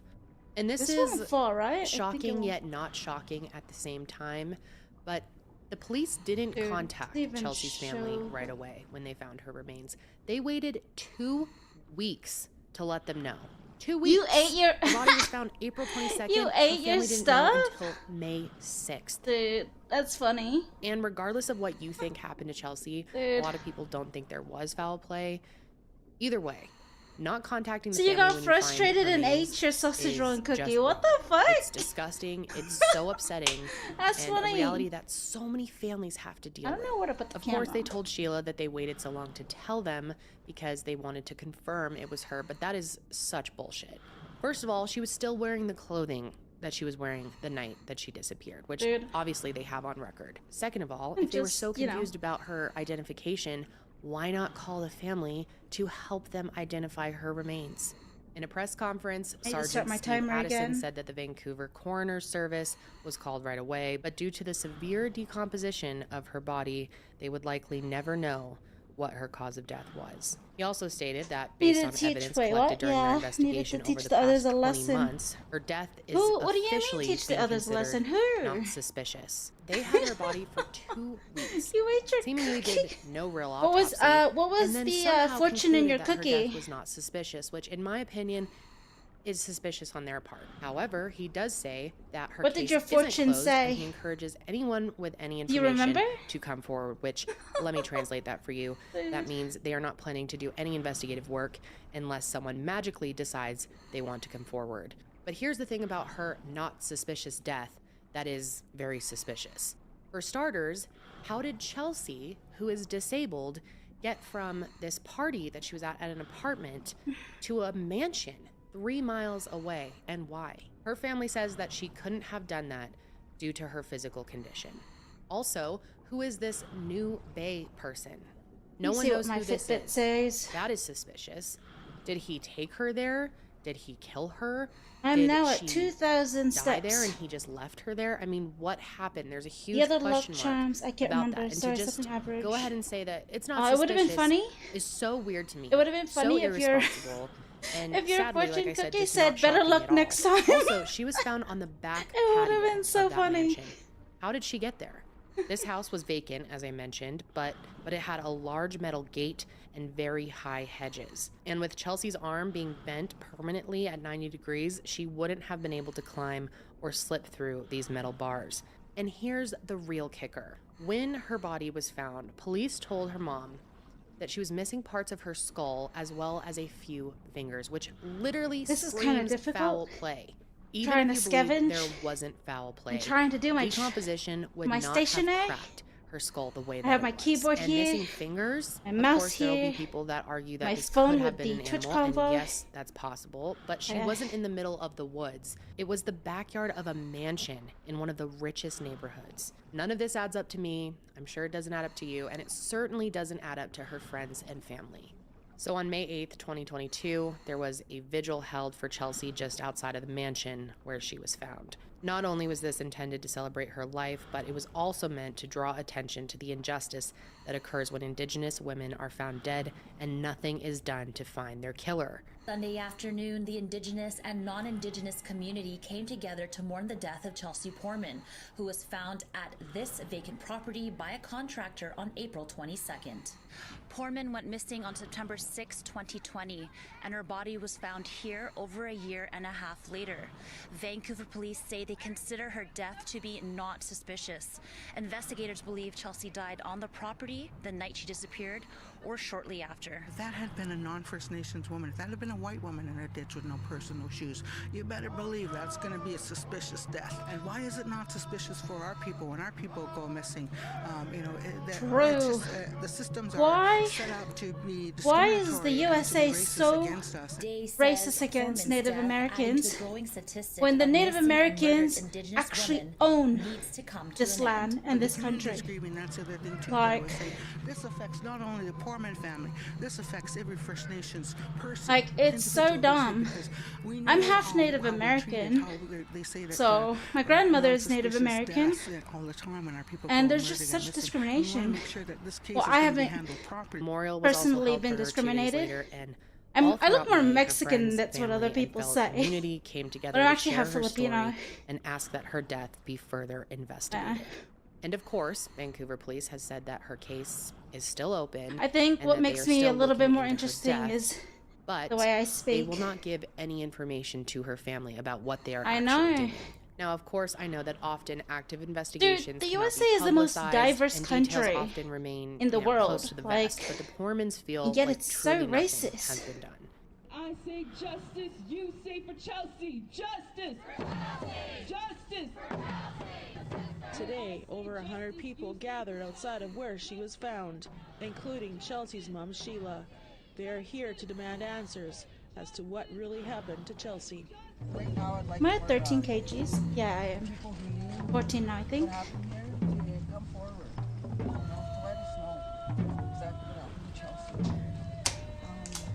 I'd like for the Vancouver City Police to acknowledge, what they've done wrong in this investigation. And even though it's too late for her daughter to be saved, It just breaks my heart thinking that Sheila has to beg people to care about her, even after she was found dead. It had been over a year since her daughter went missing when she asked this, but Sheila begged for people living in that area to look through their yards to see if anything had possibly been left behind. Her mother has a heartbreaking plea to I everyone probably in this need neighborhood. another cam stand so I could use the front, so I could just put the camera in the front instead. It's kind of difficult. I don't have a place for it because the other stand that I'm using is used for the light. Look in their gardens, see if they found, part of her skull that's missing, to see if they found any of her finger bones, if they remember anything that night to come forward. A great sorrow for her family and for her, and I felt kind of ashamed of our neighborhood that we didn't notice that she was there, because there would have been signs that she was there. What happened to her, of course, I don't know, and that should be identified, but mostly I felt like we weren't aware enough about what was going on in our neighborhood. And this should absolutely infuriate you. During one of the marches for Chelsea, a man was seen following behind the crowd and pulling down her posters after they put them up. All they were doing was looking for answers, trying to raise awareness, and some absolute fucking idiot is pulling down her posters. And for what? That's incriminating. For what? This is disgusting behavior, and the good news here is, even though it doesn't change what he did, this guy was captured on video and he was fired from his law firm, rightfully so. He was fired from And his an law update tonight firm? to a story we Karma. brought you on Monday. One of the people caught on video appearing to tear down posters asking for help in the Chelsea Poor Man investigation has been fired. In a statement, McDonald Realty says, as an organization, we are in full support of Chelsea Poor Man's family and friends as they search for answers and justice. We do not condone any inappropriate actions taken by any member of our community, and in this instance, we took immediate action and they are no longer with our organization. Multiple videos have surfaced on social media of people tearing down the posters in Shaughnessy, where Poor Man's body was found behind a vacant home in April. Now, if writing off her death as not suspicious weren't bad enough, Chelsea's dad has come forward to say that a few weeks after her body was found, he returned to the mansion and noticed that the police left behind a lot of potential evidence. He said that some of her personal items were still there, like her cell phone case, her socks, her bus pass, and hair ties. And not only that, Vancouver Police Department littered the crime scene and left behind a bunch of dirty gloves. As time has gone on, the Poorman family is still desperately looking for the answers that they deserve. Sheila and Paige have not stopped advocating for Chelsea, and I imagine as the 1-year anniversary of her discovery approaches, they will only be putting in more effort. And I encourage you to keep up with what they're doing. I will have links below to, kind of stay up to date with their family and their efforts to get justice for Chelsea, or at least answers as to what happened to her. In the beginning, I wish, they should have did their job, because if they did, maybe we would have found her sooner. Homeowners who know that they have an unoccupied house, why don't they have some sort of bylaw that if a person goes missing, and especially a vulnerable one, to check their properties. There was a search that occurred in Vancouver Park where Vancouver police looked for any clues, but this effort turned up nothing and only left her family wishing that more was done at the start of 2,600 steps the already. Poorman family, luckily, hasn't been entirely alone in their calls for justice. The Union of British Columbia Indian Chiefs and the Federation for Indigenous Nations have issued statements asking that Vancouver Police Department dig further into what happened to Chelsea, and also that they apologize to the Poorman family. Doug White, an Indigenous lawyer and chair of the British Columbia First Nations Justice Council, has called this investigation dismissive policing and says that the way this case was handled reminds him of how the department handled serial killer Robert Pickton, who I mentioned earlier. When it comes to missing and murdered Indigenous women, Chelsea's story represents a common theme. Not only are Indigenous women and girls murdered at higher rates, the investigations into their deaths, I'm just doing if 1 you can hour. even call it that, are at least 1 hour. few and far between. I'm The gonna do National it like Indigenous I'm Women's gonna Resource try Center and do is it an more incredible consistently, resource like about missing and murdered after my work. Indigenous women and girls, and they also I'm have gonna be online so toolkits dead. with additional information such I'm as gonna a be so guide dead after for do when my a job. loved one goes missing. Considering It I shares do a steps to pure take in the labor, first 72 10 hours what legal every rights 5 exist, days. and much more. Even though we can't bring But I Chelsea do want back, to try. I know that her and her family maybe do would 30 want minutes. us all to educate ourselves more 30 about minutes this after my epidemic. job. Because if there is Maybe one on thing my that off we can days, take I'll away do from like an Chelsea's hour. story, is that this is I an do have my international Quest issue, and it is VR, happening now. which this shows is not like behind an me. issue of the past. If you have I any information on the death of do Chelsea Poorman, please plan on contact Crime using probably Stoppers the at HoloFit, 1-800-222-8411. which is kind of cool. You get to see a lot of things when you're you're riding your bike. 604-717-3500. Or the Z I know Fit. hearing about this case You could has travel the probably been world pretty frustrating, in your own but I room. hope you turn that frustration I might stream into it. the will to learn more Maybe. about the epidemic and I wonder also get involved with your community if they when it comes have, to murdered and missing Indigenous like, women. Again, I will I wonder have if they all have related where I social live. media about So Chelsea's I'll be, case like, so you can keep up to date. going around Maybe where send I the live, family but some, in my you know, room. words of encouragement. And you can do so in the comments here too. Oftentimes families do I end do up seeing feel that the it's content I easier make to and read bike. the comments, and I know that that does go a long way. That is going to be it for me. Alright, let's go here first. Oh shit, what did I do? Hi! Oh. So I do feel that it is a lot easier to ride my bike outside because, you know, there's wind, you see a lot of things when you're biking, and I tend to go faster on my bike outside then. Like, it's been a while since I've been on a stationary bike. I've done it before, wasn't really that motivated. I'm more motivated riding my bike, like, outside. But I don't want to do that as well because I've gotten in almost near collisions with negligent drivers. I've been hit, like, at least once. I was officially hit once. Nearly hit 5 times. So, dude, when my mom got into an accident, like, she got, like, it's not severe, but she kind of got hit by the car. That driver didn't even have a license, which was big yikes, big dramas, you know?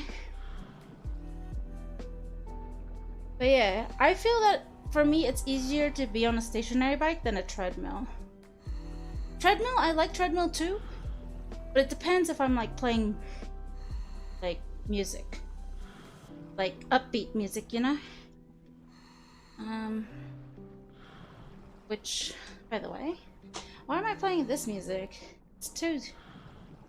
Hey, let's go ahead and get some gaming music on.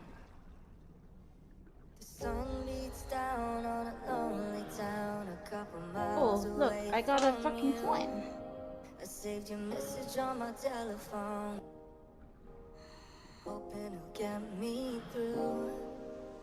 At times my words aren't right. True, I can multitask better.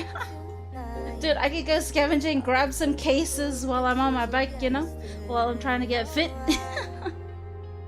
It's because back then, in 2016, I had literally neglected myself because it's too loud. The music's too loud.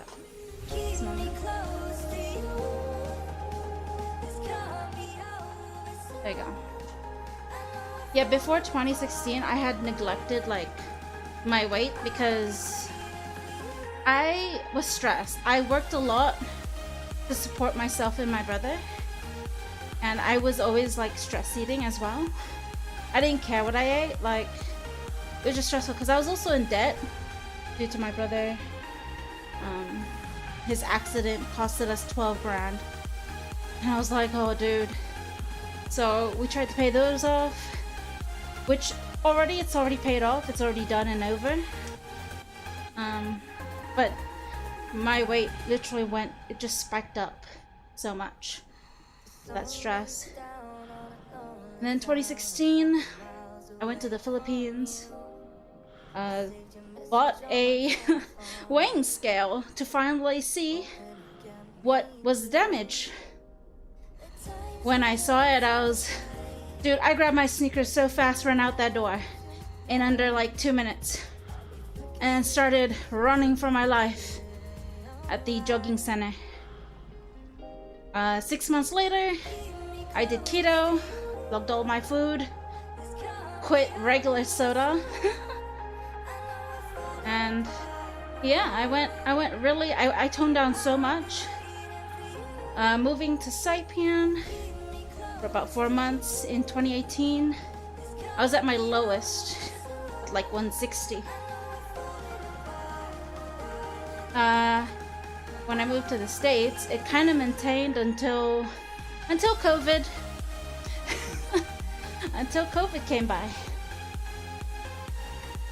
Someone stole my bike. In 2019, someone stole my bike. And I was like, damn it, no. Luckily, I had quit my double job.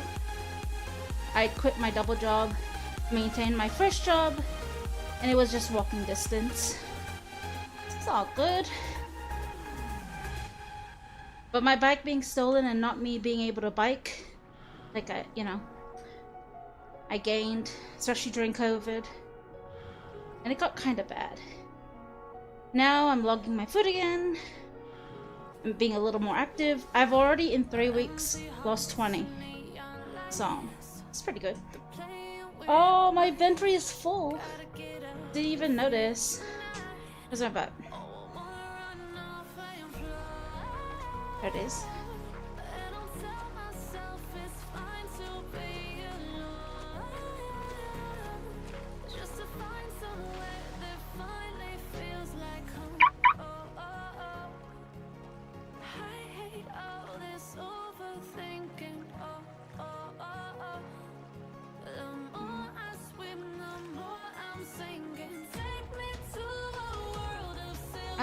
Honestly, I'm a very insecure person.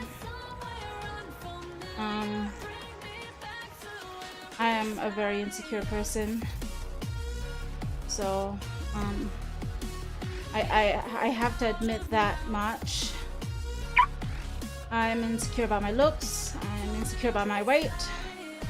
You know, ever since I ended something that I think I might regret.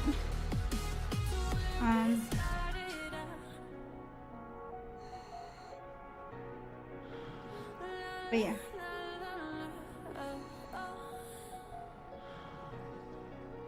I decided right then and there to,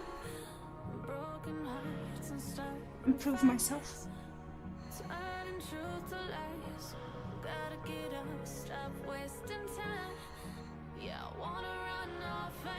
But yeah, I've colored my hair, which kind of, I think it looks cool.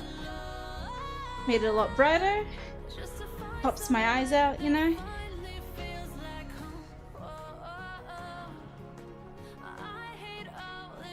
I've done a little bit more face camming.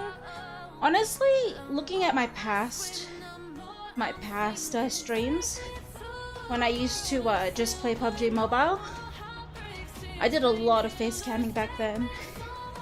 But hey, my facial was a lot thinner. But then again, if you think about it, I was a lot younger too. The older you get, it's unavoidable that some form of weight comes on, Unless you're a hardcore gym junkie. Which I'm not. I'm not a hardcore gym junkie. But hey, I would say my mom is a good example of that. Because she used to be a bodybuilder. Until now, she has the muscles. But she's actually, you can't see it. Her muscles is like underneath that layer of, well, she's a lot bigger now. But dude, back in the day, she used to be a bodybuilder and she was invited to go into like competitions and stuff. But she declined because she said something about the steroid stuff. Which apparently it was like a requirement to do back then. Like back in the day. This was like in the 2000s. Like Arnold Schwarzenegger time, She really, like, when she goes into fitness, she's a hardcore fitness. But now, because of her medication, she's unable to get back to what she was. But, you know, that's also, you know, the consequences of also getting older. Metabolism slows down, you know.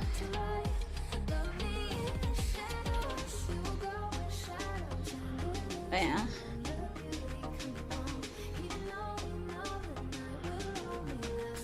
Like, I've tried multiple things to see what would, you know, motivate me. Logging down my food, the reason why I stopped it in 2016, I felt like it was controlling my life. Like, I felt I had no control. I mean, I did have control, but I felt like it was controlling my life. So I stopped it. And honestly, I thought if I were to, like, you know, just eat minimal 3 meals, you know. Okay, Reagan. Have a good one at work.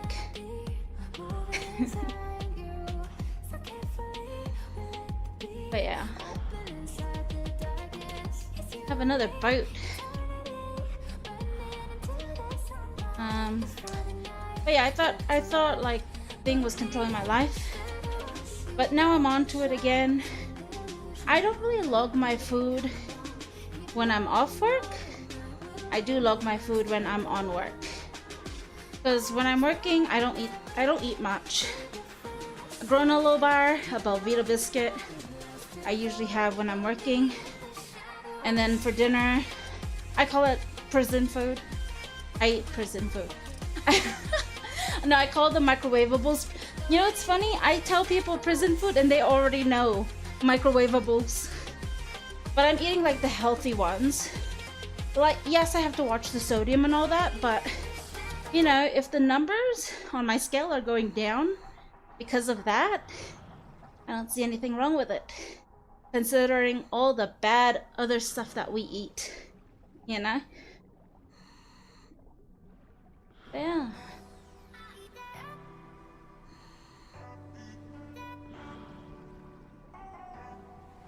I'm trying to get used to scavenging and stationary bike. This is the first time I've done it. Well, I tried doing it yesterday.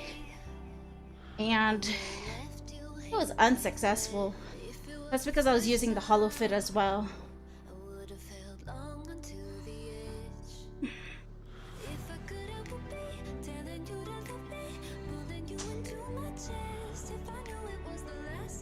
I think I need a smaller keyboard. But honestly, as long as I have a wireless keyboard and mouse, that's really all that matters. I should probably get a desk. It'll probably be easier with a desk. Yeah, it probably would. Dude, I keep buying stuff on Amazon though.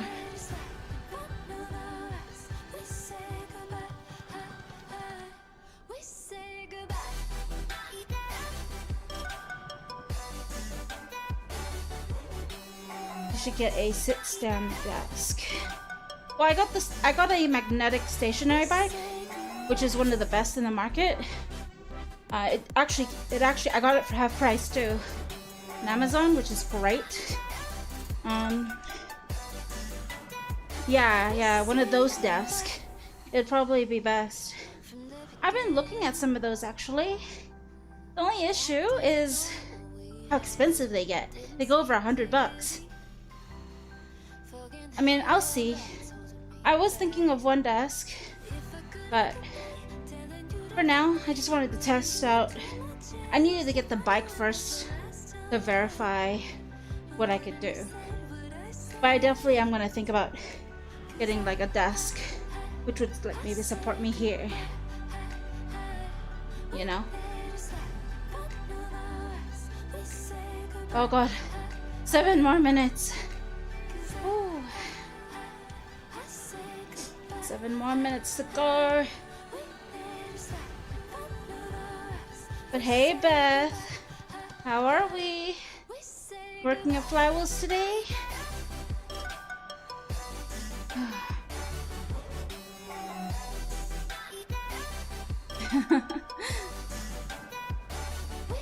Yeah, nice.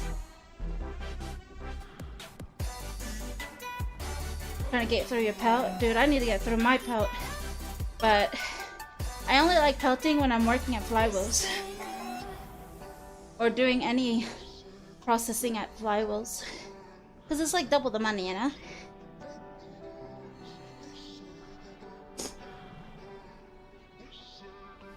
But other than that, during dead hour, it's usually scavenging for me.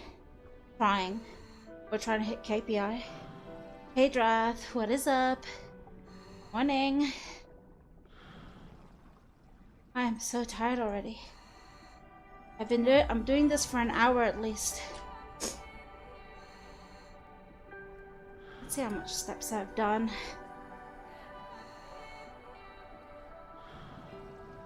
3,500 steps. I mean, it's not bad.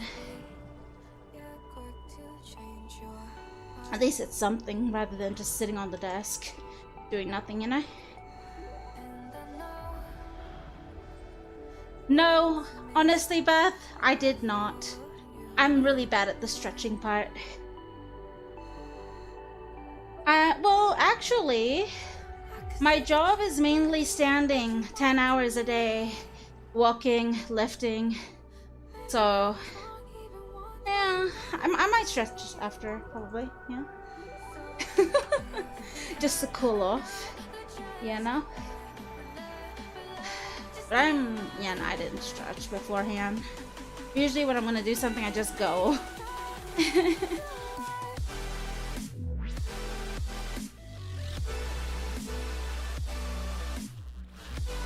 And plus, I do ride a bike to work, so I guess I'm kind of used to it. I'm just not used to riding longer than an hour, of course. I don't ride an hour to work. What is up, Bogan? How are we?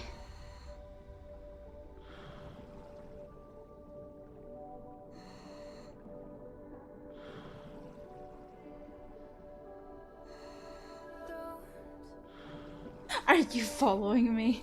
Bogan! I mean, I wouldn't be surprised if Bogan was. Yeah, I would not be a surprise.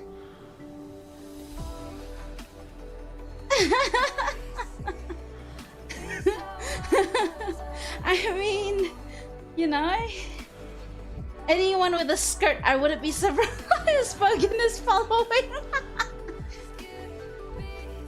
Dude. Especially if Kevin's gonna wear a skirt. Oh, I bet you Bogan will go all out stalker creepy on that one. No, I'm kidding. I'm kidding.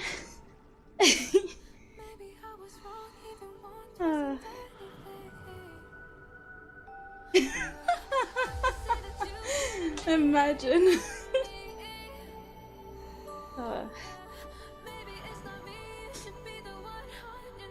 That'd be funny.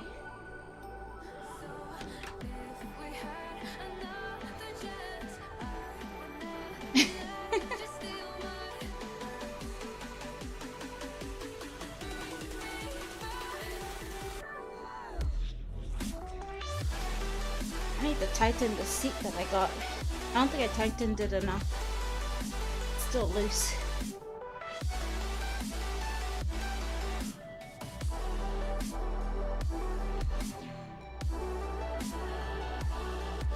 But hey, how are we?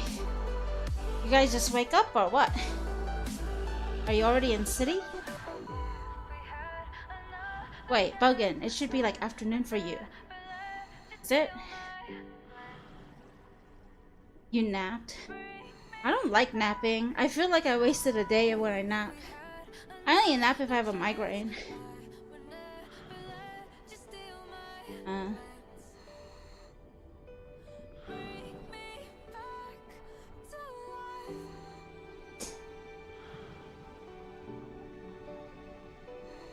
Love to nap. No, I feel like I'll waste the day away when I nap. The only time I'm forced to nap is if I got a blackout. If I got a blackout or I have a migraine. But even then, with a migraine, like, I try not to nap. Love to poo. Oh, dude, you should Bogan should put a plate. Love to nap.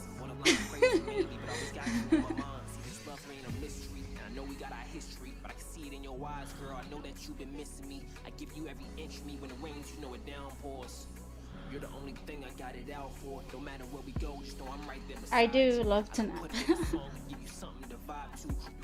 Holy.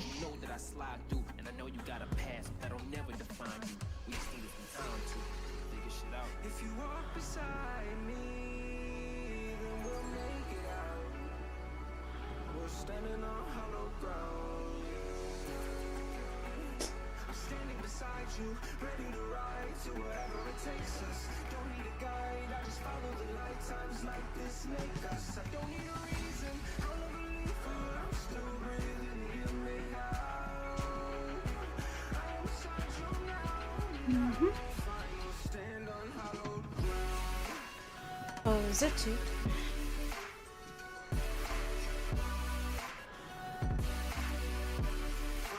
Or love naps. Yeah, you should put love naps.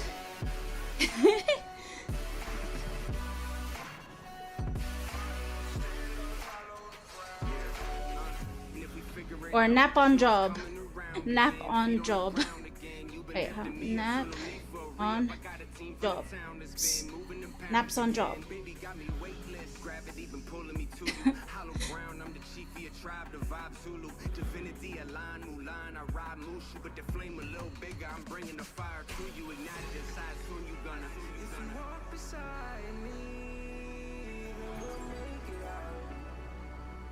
Standing on hollow ground. I'm standing beside you, ready to ride to wherever it takes us. Oh, there's the timer. Oh, let me just do like a slow.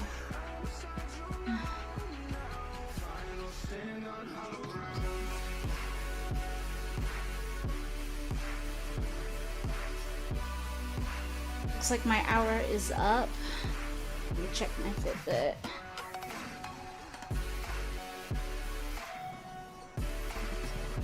Oh, come on. Almost 4,000 steps? Might as well do a little more.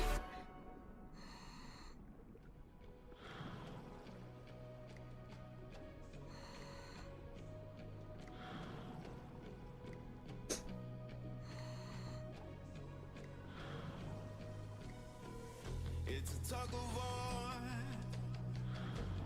battling to keep my sanity.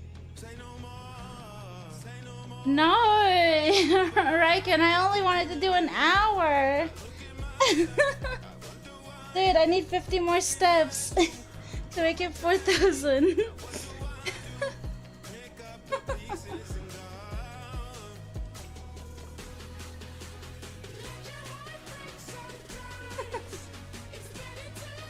Dude, Riken, do you think you would be a good trainer? But I don't think I would have you as my trainer. You might push me too hard.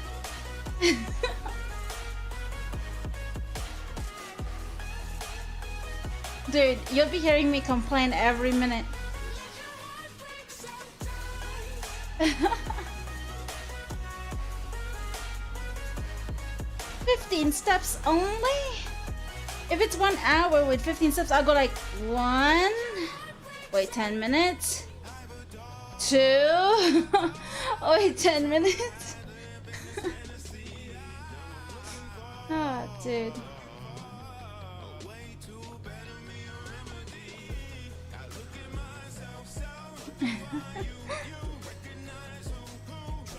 Feel the burn. I am feeling the burn already. I'm sweating a lot.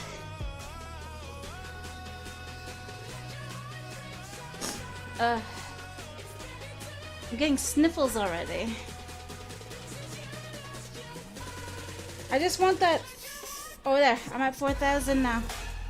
Alright, I'm done. I'm done. Dude. shit, my water bottle. Ah! My keyboard! Ah.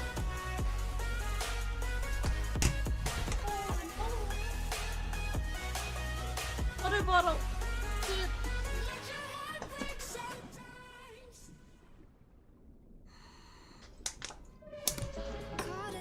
Moments getting lost in time. All the pressure is building up inside. I can't control what's running through my mind. I am sweaty. Look at that. You can see it. Losing hope, held on so tight. Now I'm fighting to survive, but I'm falling, can't stop falling deeper.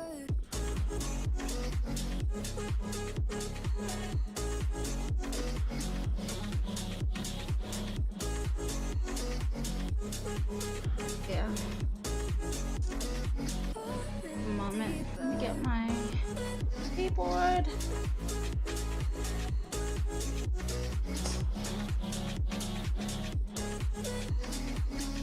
I'm done.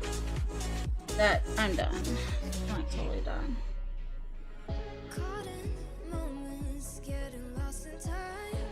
Dude, my arms are actually burning, I think. Wait, why did...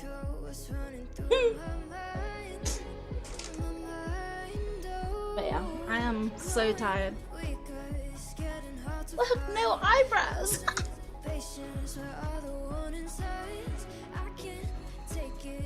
10k. Alright, I'm going to stretch a little bit, so I will be back. Or I'll just stay here.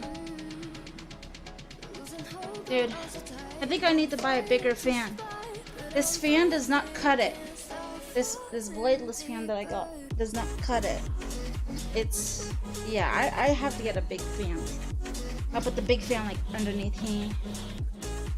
Oh, we're starting and I'm so tired early today. You're already tired? Look who's complaining now. Oh. Look who's complaining.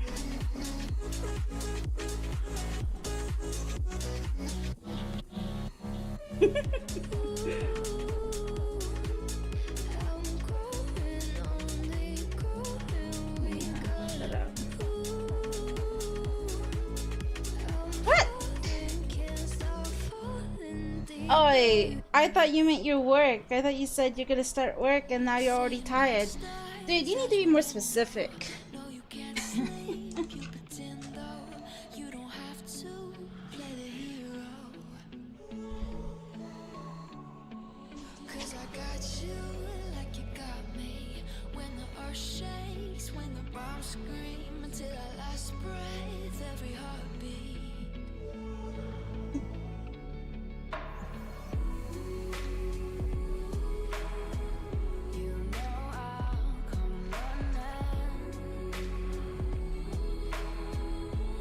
I think I need to pump my yoga ball. Oops. I think my yoga ball needs more pumping.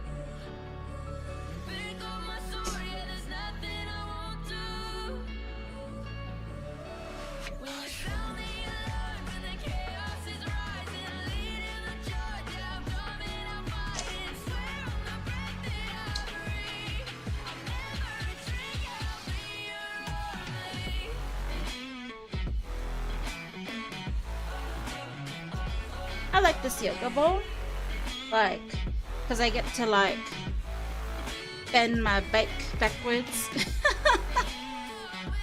and I can hear all the cracking. Let's go ahead and lower this volume.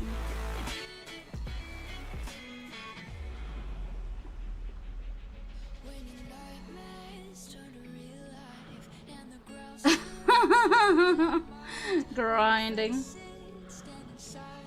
Yeah, I'm definitely grinding, scavenging.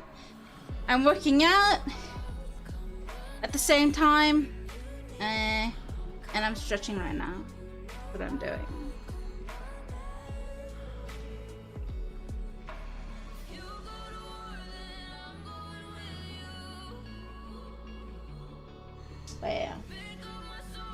found, I think, 3 briefcases today. Yeah, I found 3 briefcases today, which is pretty good within 2 hours.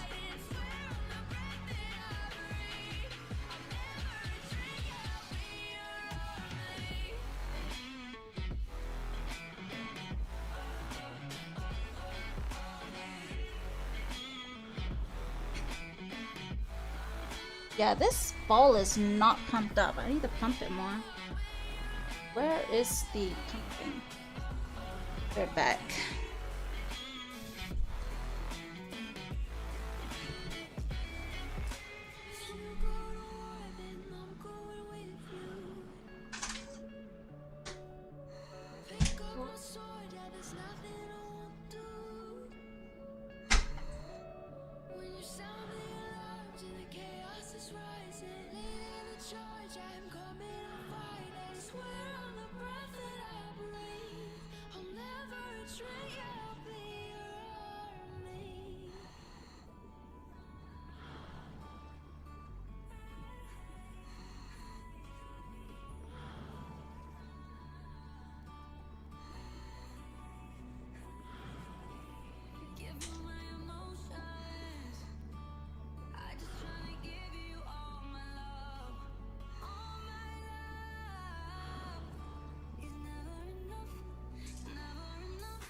Wait, what do you mean? That's what you call the...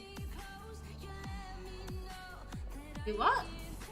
I'm confused. What was that?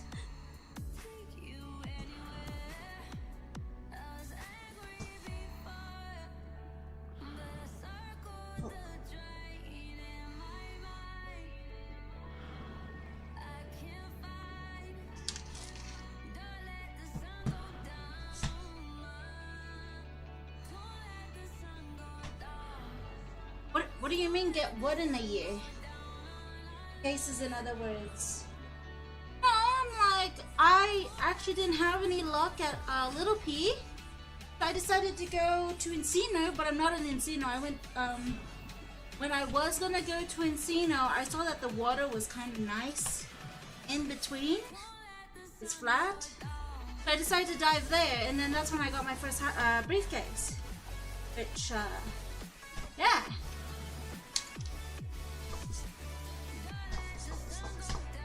What if you hear a lot of pumping? There's a lot of pumping because I'm trying to fill this bowl. It seems flat.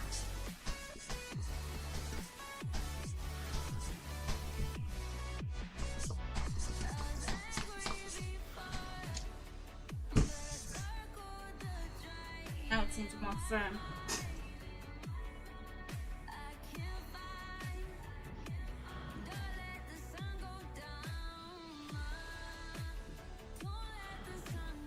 Oh, that's so much better. That's not.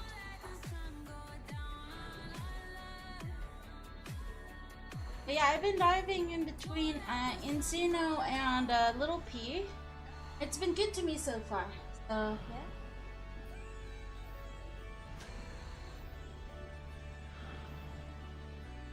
Oh shit.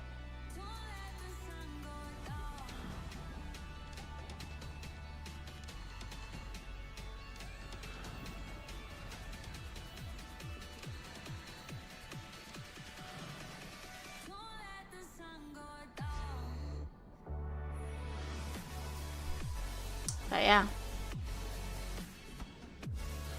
I think my luckiest streak was finding like 2 hard cases and one briefcase in like 15 minutes, but that was a long time ago. A long time ago.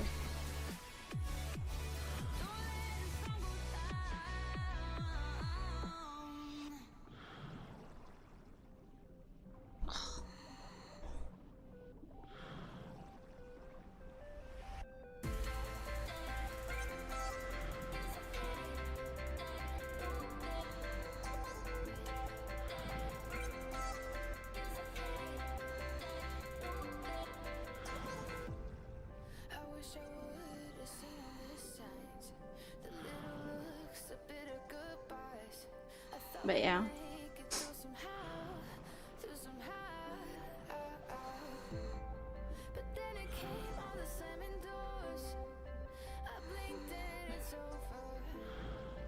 trying to relax right now after that.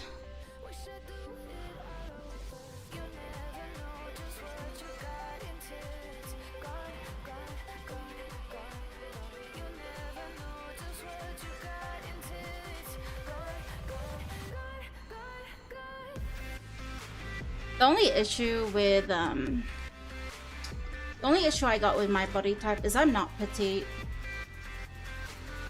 I have the I'm one of those what you call endos. Wait, what is it? Endo something. I don't know what it is. Wait, let me see.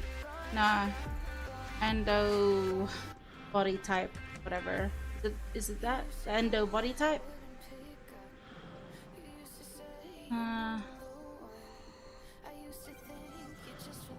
Yeah, so I have endomorph body type, I believe.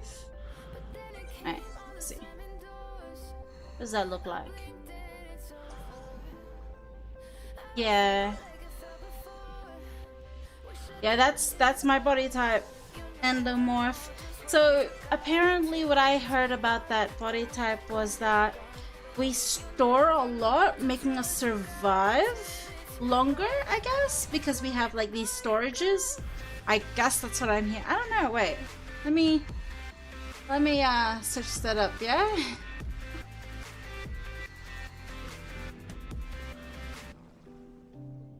Oh, I didn't mean to do that. What's an endomorph body type?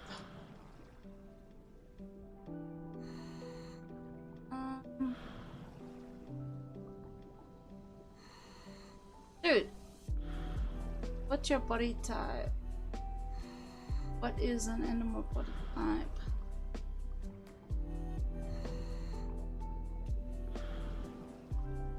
I don't want training videos. I want an explanation of what it is.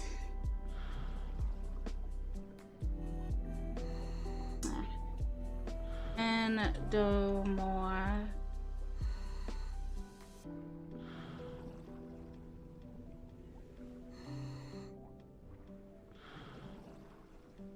Meaning. It's so hard to look for just the meaning of it.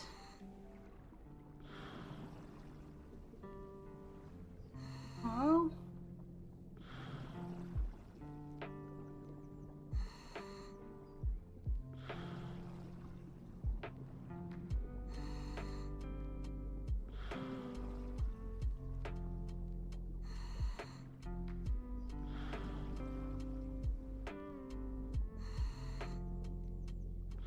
Does it even have...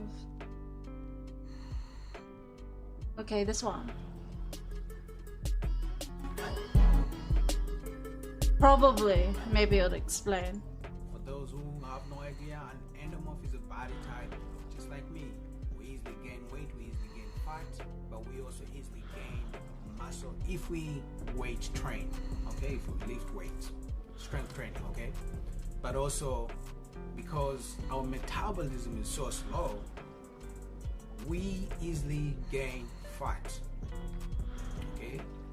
If we don't eat clean and we mostly eat junk, we're gonna gain weight so quick, okay? I live, sometimes I can even gain like 30 pounds in 2 weeks if I decide to eat crazy. Oh, that is so true. That's I think what happened to me when COVID came in.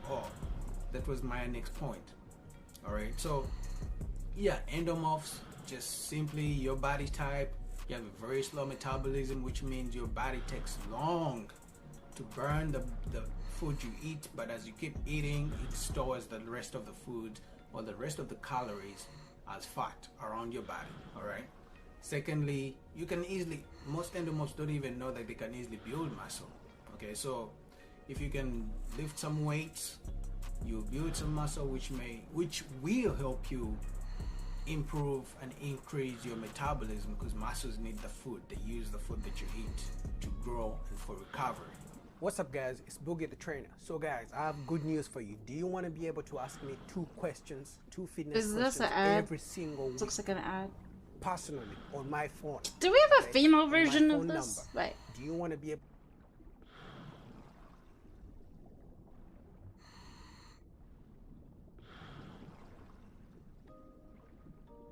The 3 body types: ectomorph, mesomorph, and endomorph.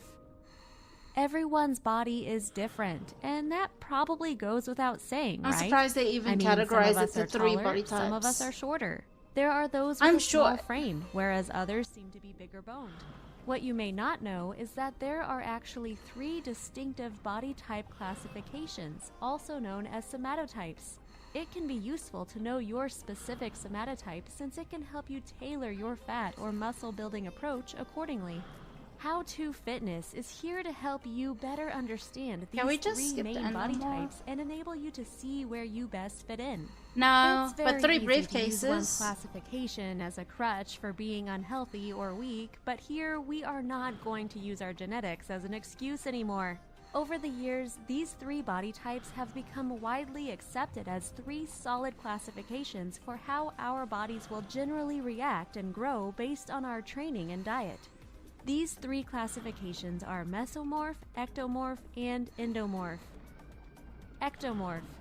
Classically known as hard gainers in the fitness parlance, ectomorphs don't Where's have to worry endo? as much about getting fat, but often struggle with putting on muscle mass. They are characterized as having long, slim, and thin muscle or limbs and a low fat storage. Ectomorphs are not prone to accumulate fat nor build muscle. This is the body type that is most resistant to gain weight due to its fast metabolism. In other words, ectomorphs are often able to overeat while gaining little or even no weight.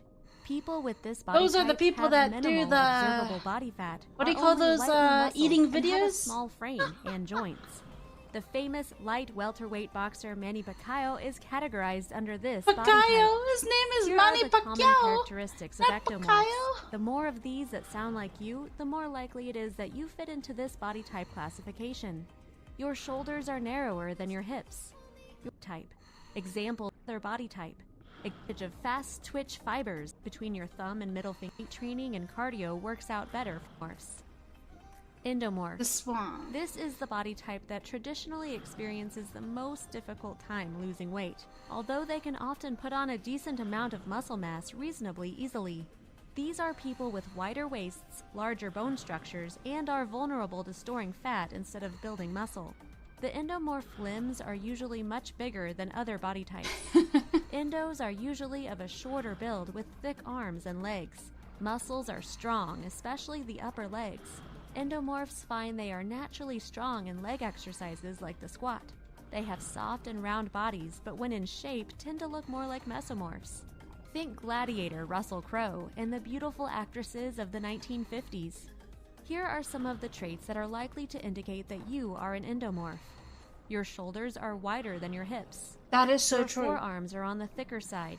Yeah. Your body looks round and soft. It does. You can gain weight fairly easily, but Health. find it hard Yes. to lose. The That is so circumference of your true. chest is over 44 inches.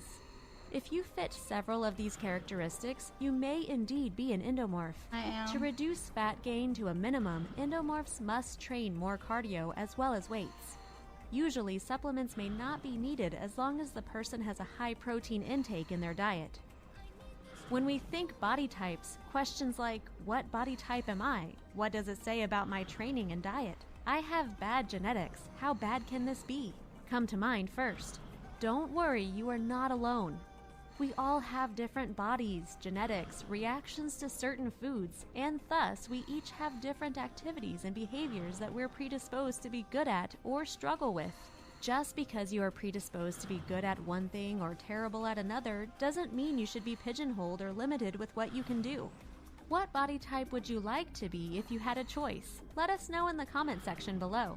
Also, don't forget to subscribe to our channel. How to That's the Fitness wrong question see to the newest ask. Trends and information That's about literally asking a exercises, person routines, if and they would anything to help prefer reach a something fit other life. than their own This body, has helped making them busy feel people like, just like you lose you know. weight, build muscle, and completely transform themselves, thus making many realize they are not shackled to their genetics.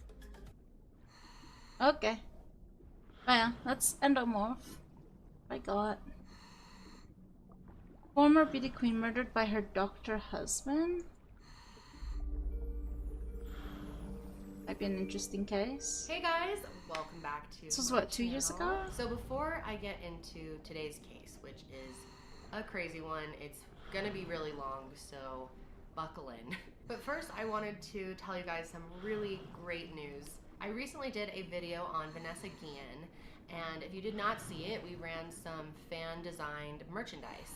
We had 4 artists involved who were awesome. Thank you guys so much again. And they created designs that we put on t-shirts and stickers to raise money for the Guillen family and their fight for justice for Vanessa. When we started this, I had an initial goal in my head, and I normally don't say fundraising goals out loud just because in the past we haven't hit them, and I don't want it to be a But sad thing, you know, regardless like, of my I don't body want to type, set us my up for mom's failure in like, any way. So I really don't make because I goals, think my but mom in my is head, a I had a goal of around $10,000, which I thought was a lot. I think she was And the I first thought, you know, one. that's gonna be hard to do. But I She's was wondering where I got my butt and chest from in the family. Because she's only she's like so flat. many sticker packs. We restocked Not only them, from the like, front but 6 the butt. times. My original estimates were way, She's just way flat. off, It's so and we funny. ended up raising And I'm the over one that has all the $50,000 curves. for the Guillen family. Do you know what that's gonna do for them, you guys? I have no words. And that's not even it. We're still running this until August 15th. So that number is going to go up. This was definitely the most successful charity campaign I want a hard I've ever done on case. my I'm already channel. full. And I just wanted to say thank you to everyone who bought an item, who shared it, even if you couldn't afford to buy an item. This is gonna help their family in a massive, massive way. They are so, so grateful. And if you missed out on it, you can still get the stuff until August 15th. We're gonna be doing another pre-sale so that the last pre-sale can go ahead and ship and you guys can get your items as soon as possible. So this pre-sale will run until August 15th. So you'll have until then to buy your items.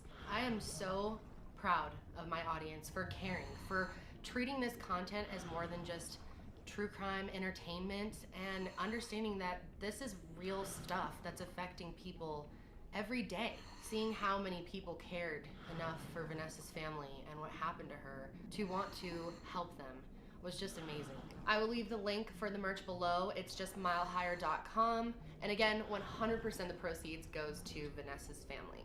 Also, I wanted to thank Function of Beauty for sponsoring today's video because demonetization on YouTube has been out of control. And I'm always happy to work with Function of Beauty because I love Function of Beauty. I did a sponsorship about a year ago with them and my hair was at a terrible place.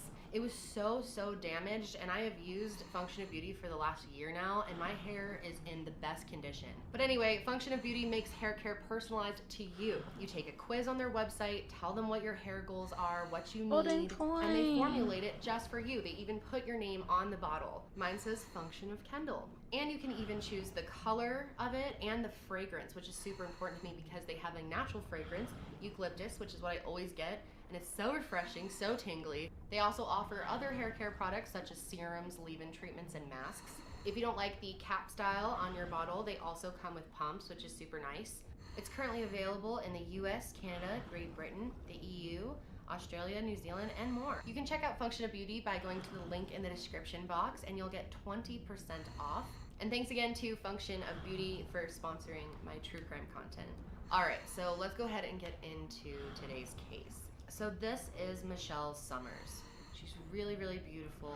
She is a Capricorn, born on January 15th, 1957, and she grew up in Concord, California. And growing up, Michelle was really, really popular in high school. She got really good grades as well and was very involved in athletics and played violin, but was very, very popular and was a cheerleader and homecoming queen. And she was so beautiful that she ended up becoming a beauty queen. She was in several pageants and she was voted Miss Concord in 1976. But like I said, she was also smart and well educated and wanted to learn about the world. She even did an exchange program where she got to go to Switzerland for a semester. She also loved to act like in plays and was in drama. And another huge part of Michelle's life was her faith in the Mormon church. So I've She was gotten very 3 involved in her cases. church actually, and when she was 21 years old, she ended up meeting a guy at church, and he seemed like the perfect guy for her.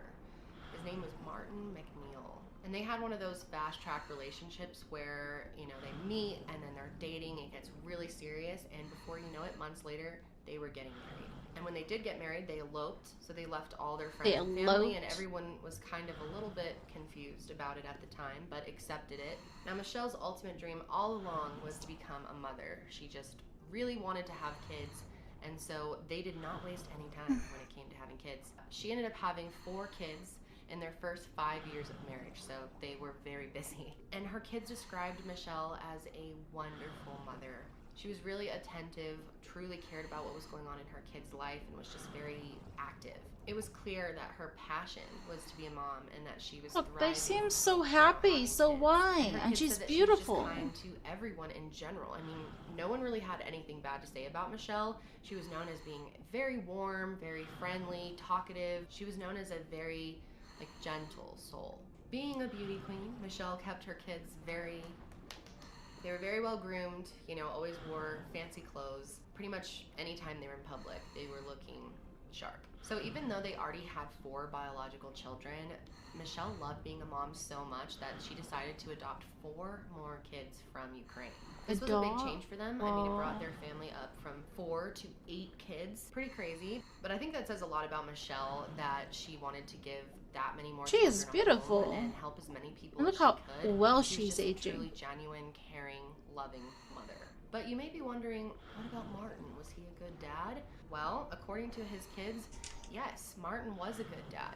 He was also really into his kids' lives, very involved in their activities, and loved being a dad. Martin and Michelle were different in their kind of personalities, though, because Martin was very outgoing and had a really big ego and wanted to be the center of attention, was really loud. And Michelle was very reserved, very, like I said, gentle, soft, quiet. Martin was a doctor, and he was very proud to be a doctor. And not only was he a doctor, but he was also a lawyer. Doctor, lawyer, 8 kids, busy dude. And he would always be sure everyone knew about his prestige, about his status. He was very show-offy with money and just wanted to be known as a big shot. At one point, he had a small moment of fame in Utah because the governor actually asked him to work as a medical director in the Utah State Development Center in American Fork, Utah.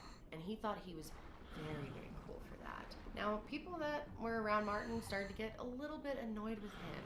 It was said that several people just didn't like them together, thought that Michelle was honestly too good for him, that he was controlling and manipulative of her. Even the kids said that they had to constantly defend their father to people, that they'd have to explain that he was a different person behind closed doors, and that he just kind of came across as an asshole out in public. And over time, his behavior just got worse and worse with age. Many of Michelle's friends came to her and told her that they didn't like her in a relationship with him, and they felt that she deserved better. And yet they she's were been bringing in up a some relationship red with flags him to in Michelle like how about long? how he could possibly be cheating on her, or doing other things that she would not approve of, or just not treating her right. But Michelle had 8 kids with this man, and you know, she kind of just ignored all of this. So around the time that Martin turned 50 years old, he started acting a little strange. Hey, All of a Chef sudden, on he was obsessed Potato. with his physical How appearance. are we? He was working out, losing weight, trying to gain muscle, self-tanning,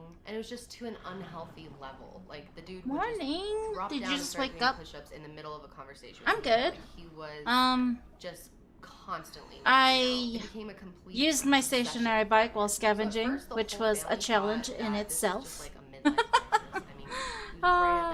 You didn't just only wake up? Oh, okay. But the longer it went on, Michelle Are you at started to work come or that she thought are you that Martin was cheating at on her. home Why was chilling? he so obsessed with wanting to make himself look good? Was it possible he was out seeing a younger woman? She started just Bam. having that feeling, you know, things were off. And I did stream with a cam on the stationary bike. So finally, Michelle Why just not? confronted Martin about this and asked, No, I "Are studied, you so I cheating just on went me?" out and did my And it morning ended up things, being then true housework, so that now he it's game was time. cheating on her. Yes, And game I'll explain more time, about stream that. time, But during cut this whole time, time. obviously Michelle's feeling incredibly insecure about their relationship. Or are you gonna do Crim Martin stuff? starts just piling on about how it's all really Do you have a hurtful Crim about character? their family. He said that she had let herself go and her physical appearance was not what it used to be. He started telling her that she needed to make some physical changes to her face, to her body, and just pointing out all Okay. the flaws Sounds like a wonderful I always guy. see you on your Martin cock, somehow though. convinces Michelle, who I'm sure is in a really fragile state just having been cheated on, Yeah. to get a full facelift that she really didn't want.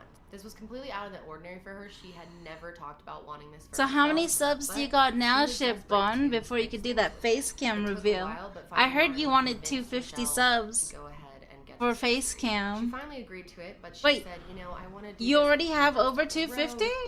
Not anytime soon, but he was adamant that she needs to do it soon. He wanted her to do it. Oh, what? I just can't even understand this situation. I mean, he gets caught Dude, cheating. slide that and she selfie in my turn DMs. I want to gets see. get a facelift. I mean, this guy was next level manipulative, and he started using the excuse that their daughter Alexis, who's in med nice. school, would be free that week because she had spring break, so it was good timing. She could come home and help take care of her mom. So Michelle went in for her surgery, and she was getting a lot of stuff done. Many different lifts on her face, different fillers, nose, like she was doing a lot. And most plastic surgeons, from But what yeah, I I'm just understand, right now. will I'm break just this type of surgery up cooling because the longer down you're under anesthesia, after the more stationary possible biking risk for there is an for hour. complication. So she was under anesthesia for nearly 9 yeah. hours. And it was I could still because feel Martin was the so burn. insistent on her having everything I'm not done at once. sweating He didn't anymore. want it broken up like the doctor originally had wanted. And Martin also told the doctor that he was extremely worried about his wife being able to handle the pain, that she has a terrible pain tolerance and she's just going to be miserable after this. So you It actually, need to it does. prescribe I her, like, mean, every medication under the sun. it. And because I Martin used to was do a this a doctor, lot when I the surgeon was listened to in him, my and he ended mid up prescribing 20s. a bunch of stuff that he I normally used would to not go have jogging a prescribed lot after for work, facial surgery. and then I moved to the This States, included and it kind of Percocet, changed. Like Valium, there's just way Ambien, too many and creepos out And the thing there. that all these medications Like whenever have in I common went is like that walking they around the all block, there's suppress just your stairs, you know, those stairs, and it makes me way too self-conscious, or it makes me feel like I'm gonna get kidnapped. So the surgeon was very worried about Dude, I prescribing always all had of that these kidnappy medications for feeling in the Michelle, but Philippines, Martin was cause like, it's fine. I'm a doctor. I know how because someone tried already. to dose these properly. I know how much to give Yeah. her and when. Although and what not hiking to in the mix, States is and kind that of he scary, will especially take with the care of her. 411 cases. Dude, you're not gonna find me camping in the North America soon. Like, too many mysterious disappearances, my girl. All of those drugs. So I'd rather Michelle just made do it through the indoor. procedure just fine, and Alexis, her daughter, ended up picking You've her never up. heard of the She picked her up, 411? She was in a lot of pain. She was Like 411 is national parks. Dude, like the spooky stories from missing people, missing 411. Like Mr. Ballin? Her first exposure, her trip to Devil's Den State Park, Yeah, survives it's on her own out in the always wild in North for America. 6 days and 6 nights with only a bathing suit on. And despite there being no potable So many water mysterious anywhere near her where she was disappearances. found up on that mountain, she was determined to Okay. be relatively well hydrated and had only lost a couple of pounds. Also, you need to understand There's the just so many staggering mysterious. distance she covered. So, and while she was because- found 7 miles away from where she And because of all these stories about the 411, like it's a big case. Like it's so much that I'm kind of, you know. Wait, let me look for you. Dude, I'm gonna have to use my phone because the search on my phone is better than, I don't know, the computer for some reason. Like, gives me better results. How was it going?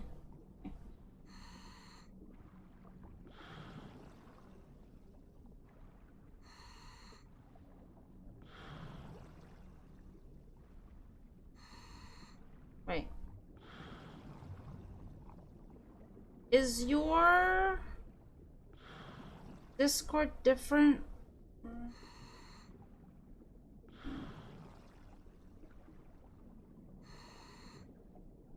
Uh-oh.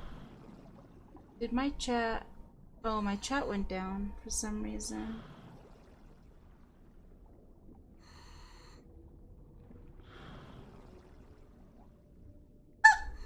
What? Trash bag? Wait. Trash bag? Why? What? Is that a Discord trash bag? Really?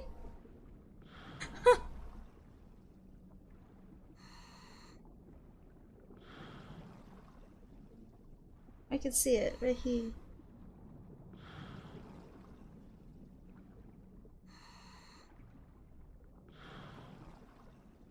Message.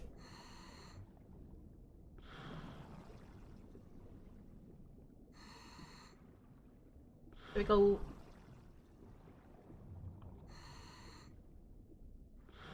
But yeah, dude, so many cases in the 411 that I'm like I don't look my coworker needed to do some type of filmmaking in the forest. As soon as his friends wanted to go forest and he told me about it, I was like, dude, you better not be the next 411 case out there. And he's like, I know. And I'm like, dude, you might bump into like a serial killer, like literally.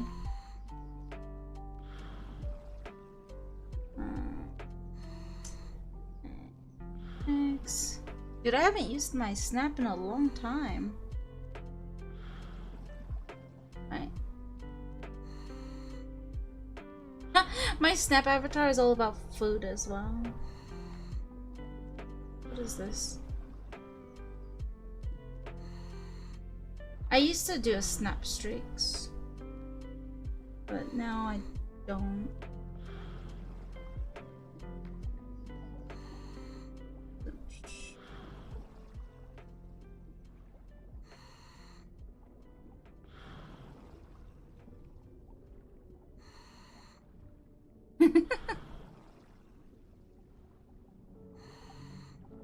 I think I got you.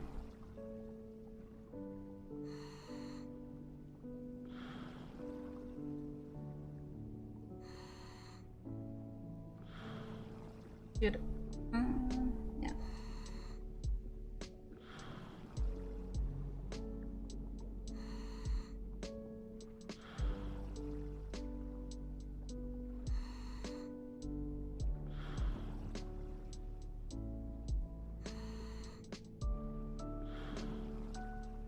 Dude, I got so many old pictures in this. Oh, I got a picture of when my sister-in-law did my makeup, and I look like a freaking Korean person. Damn, Gabby! Dude, you look hot. You look hot. Girl, you look at those cheekbones. Those are defined. And look at those puffy lips. Holy.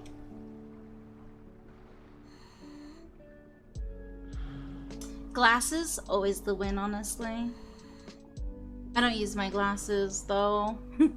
I only use it if I'm going to the cinema, because I need HD. If I'm going to pay for, like, cinema tickets, for that price, I need to, you know, watch cinema in HD. Because I'm like nearsighted. Why didn't you show this picture then?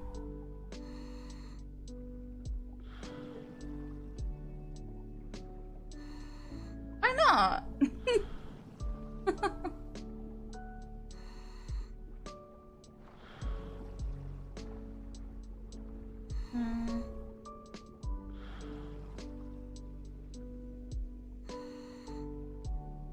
Let's go. Oh, did my mom just text? Oh, no. This was like a day old. She was asking me about dinner. I said I don't want to eat. I don't. Especially what she eats. What's I doing?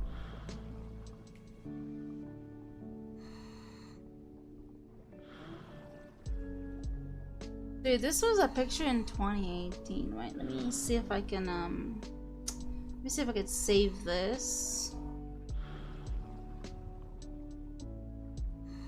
Can I save it? Can I just, can I copy it? And then I can put it in my Discord and I can, maybe I can get it from there.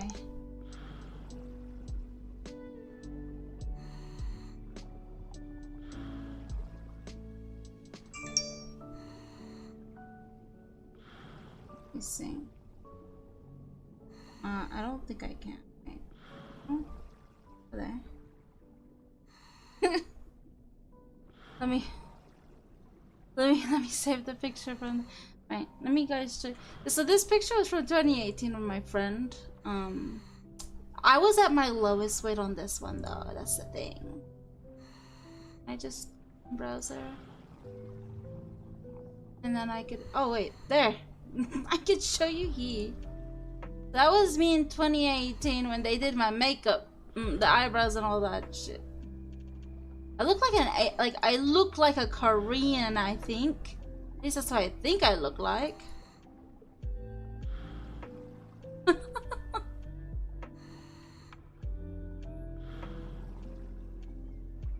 Ah, this was 2018 though. This is when I was in Saipan. Yeah, that picture was that. I have so many old pictures in Snap. I haven't used Snap in ages. That's what I thought.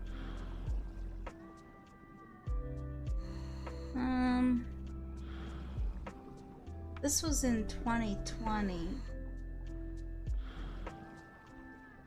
And I like, how do I,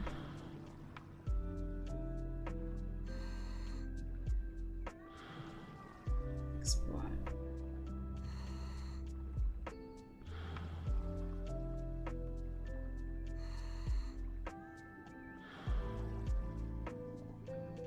Oh, that was the wrong one. Delete. Copy. Yeah, I think in that picture I was, what was I, like 20, I was about to be 30, I think. This one is more, like 2020 I think is when I stopped using Snap. Yeah, this is my other one that's on Snap. Yeah, it's alright. See, yeah, that's my chair. So this is very recent, it's 2020. But like, I was a lot thinner. This was 2020. This was like the beginning of COVID. Yeah, it was beginning of COVID, man. That was me before COVID. Before COVID. And then I got on my weight.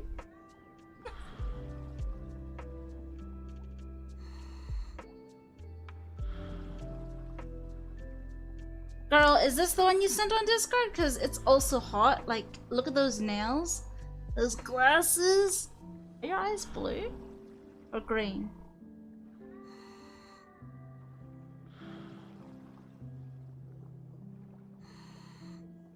Dude, watch all the simps. Gonna simp you more, you know? I'm gonna simp you more. Have you ever thought of doing, like, stream face cam though? It's already started. Of course. Of course. With your voice, with your face, yeah, all those simps gonna be running.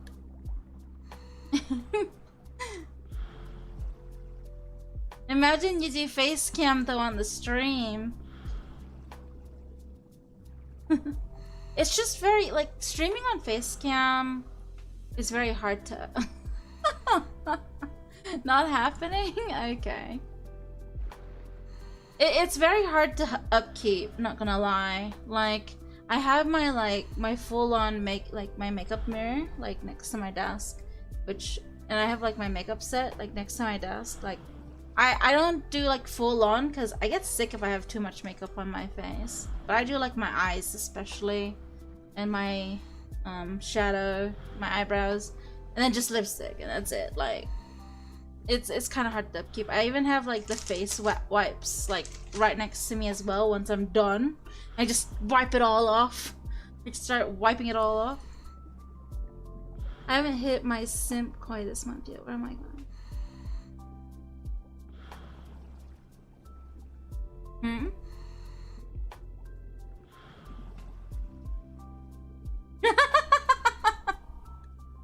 Oh man. Girl, that's funny. Dude, you know how much you can earn? You haven't hit your KPI? Oh, simp KPI? What? What's a simp KPI? You couldn't? Well, I have as well, Gabby, but like, I don't dress in a certain way, you know? I don't dress in a certain way where it shows it. I actually always cover, you know? Get what I mean? But yeah, some viewer yesterday called me a puffer fish. Honestly, that kind of made me laugh, regardless of how mean it was. But you know, it is what it is. Like, I just banned him. And then the guy that agreed, I banned him too. I used to stream face cam when I was at the gym working out, but stopped too many simp trolls. Yo, what? Andes, for how long we've known each other? I've never seen you. You know what I look like? It's only fair that you send me what you look like. You get caught up. What? Gabby, you are not fat. You are not fat. What the hell?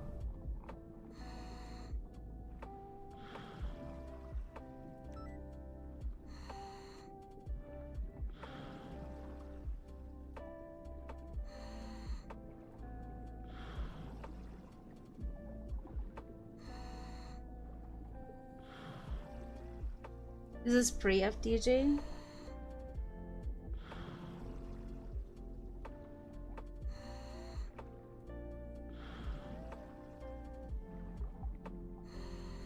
Trying to look at all the old pictures.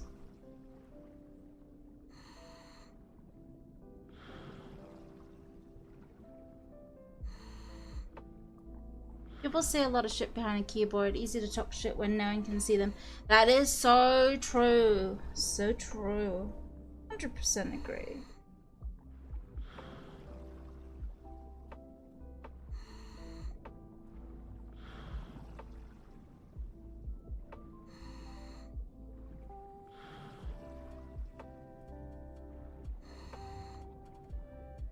Yeah.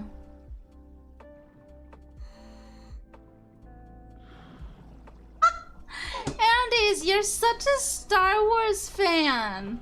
It only makes sense with you having that in the picture. Dude, you actually like wait, whose saber is that? What color saber is that supposed to be? I forgot.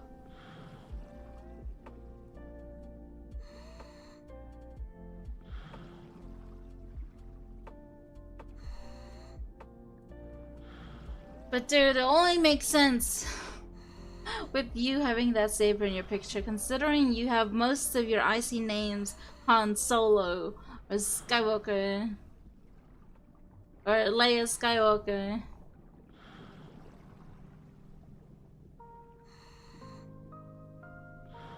Oh, okay.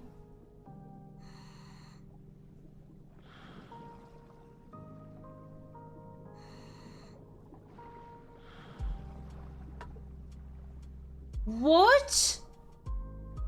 Dude, you have a whole fucking collection? Let me see.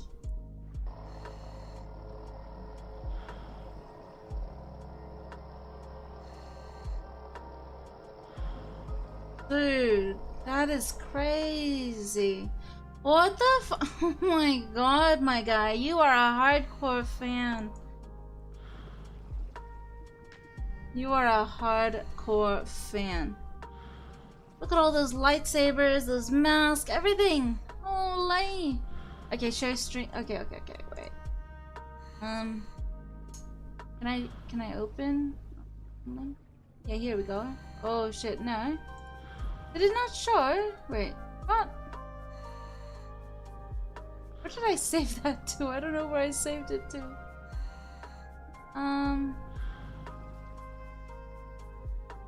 I'm gonna have to, I'm gonna have to, wait. Let me set it up. Watch. Discord. Oh. Alright. So this is your collection of lightsabers. Look at all that, guys. Dude, hardcore fan right here. Hardcore fan. That is crazy. Yeah, and then he also has this. Can I open this in browser? Oh wait. Let me open the browser actually. It's there, that's his collection. Holy! He has everything! So many lightsabers! That is crazy!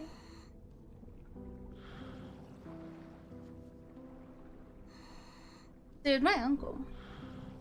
What? That's not even 5%? Dude, don't tell me you have like life-size dolls of Skywalker, Leia, and Han Solo, and Darth Vader.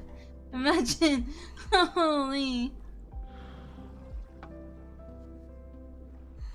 That is so crazy.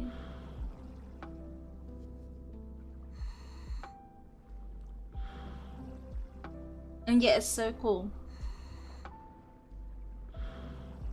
What? You have a life-size Vader? Oh man. Holy. The only thing around my room right now is my Oculus or my Quest 2 and my hamster cage behind me. My little hammy.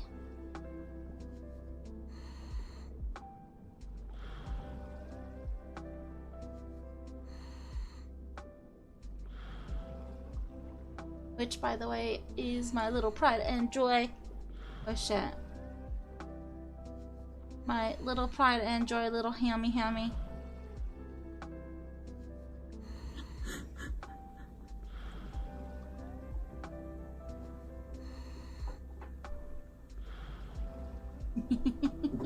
Oh no. Dude. She's so cute.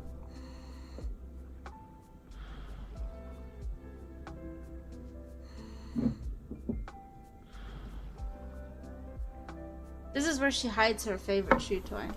Literally just stuffs it in her burrow.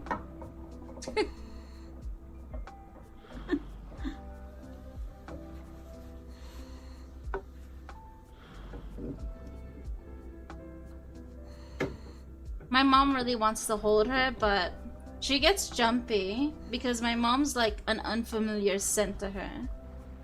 And I always tell my mom, you literally need to wash your hands if you're gonna handle my hamster, because that's the recommendation of handling hamsters. Wash your hands of bacteria, you know. That's her whole cage right there.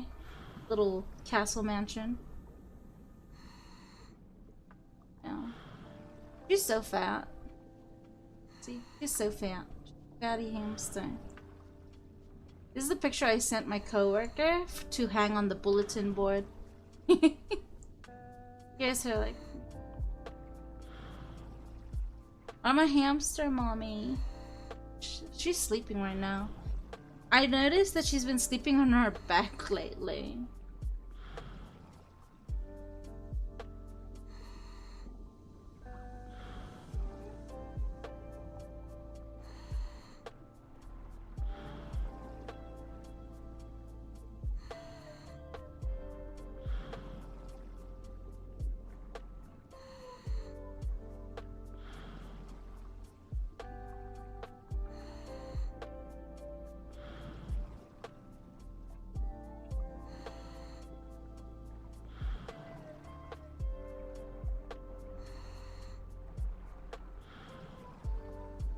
It's my boat.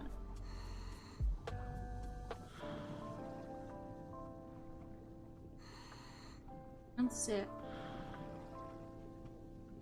I'm already really sleepy. Well, not really, but I'm tired. Tired from earlier.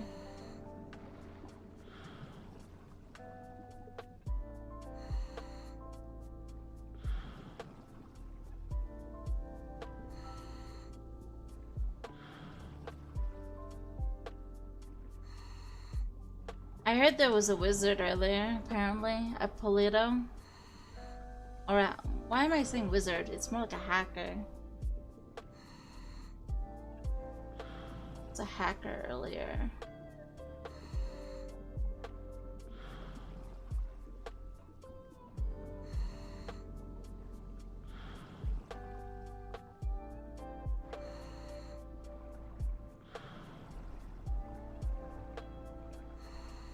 What? What do you mean? I'm not complaining. What complaining am I doing? Jesus Christ. I can complain how much I want to.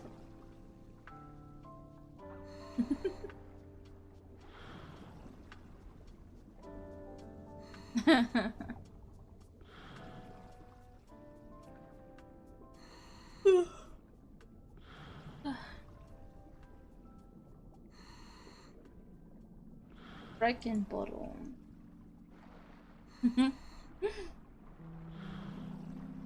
Where's my boat? Wait.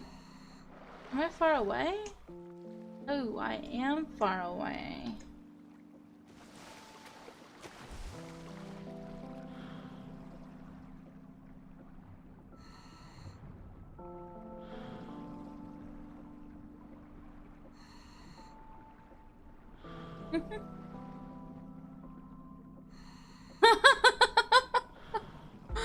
Hey, get back to work, Reagan. Why are you eavesdropping? You're slacking off right now. Go back to work. You said you were going to work. Go back to work. Dude.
Dude, when I have my face cam on and all the lights are on and I'm with like my superficial makeup, I tend to yawn so much. Like, I feel so tired, like exhausted.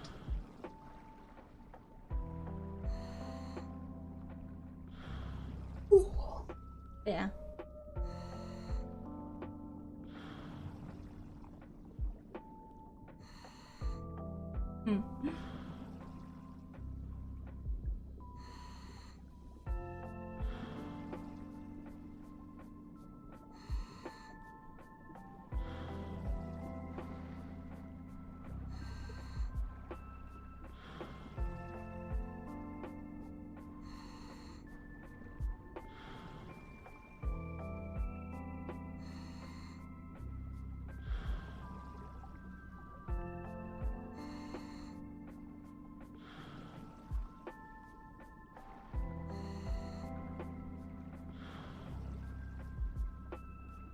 Maybe I should try doing my little way when I face cam I tend to itch my nose. Oh dude. Why do you think that is, itching your nose so much? Dude, I was also scratching at my face a lot last night. I just kept scratching a bit. Oh. But it's the yawning that I keep doing.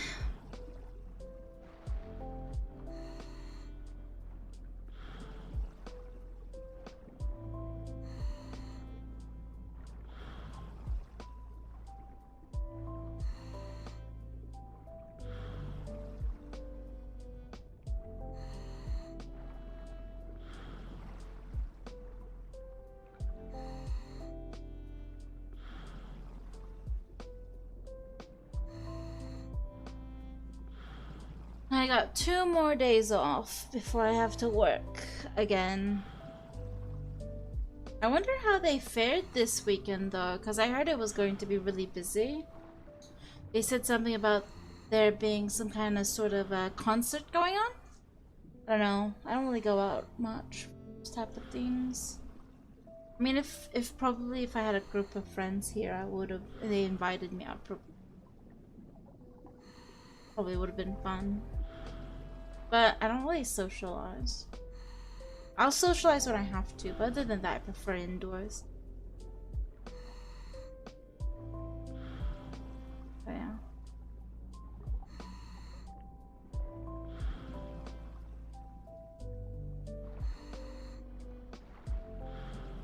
Yeah. I mean, can't really, like, totally, like, you know, because when I was in Guam, I had 3 stalkers. And it was getting to a point where it was getting scary. Because one of the stalkers would literally follow me everywhere. I don't know how, or, like, how he would do it. Like, how he would, you know, find me where I was. I went to the mall, and he literally, like, I was going through the shelves, and out of one shelf, out he comes around the corner. And he was like, hi. And it was the most creepiest hi. But yeah, I was like, I just ignored him and I walked away like, dude, stop following me. And he would come to my work every day and sit there.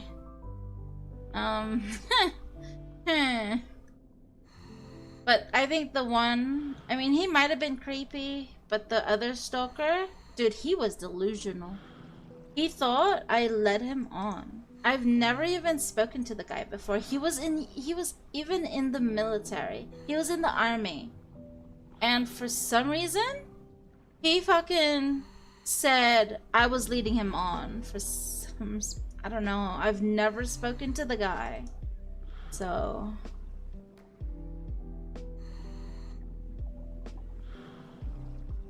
are you fucking for real? Oh my god, Gabby.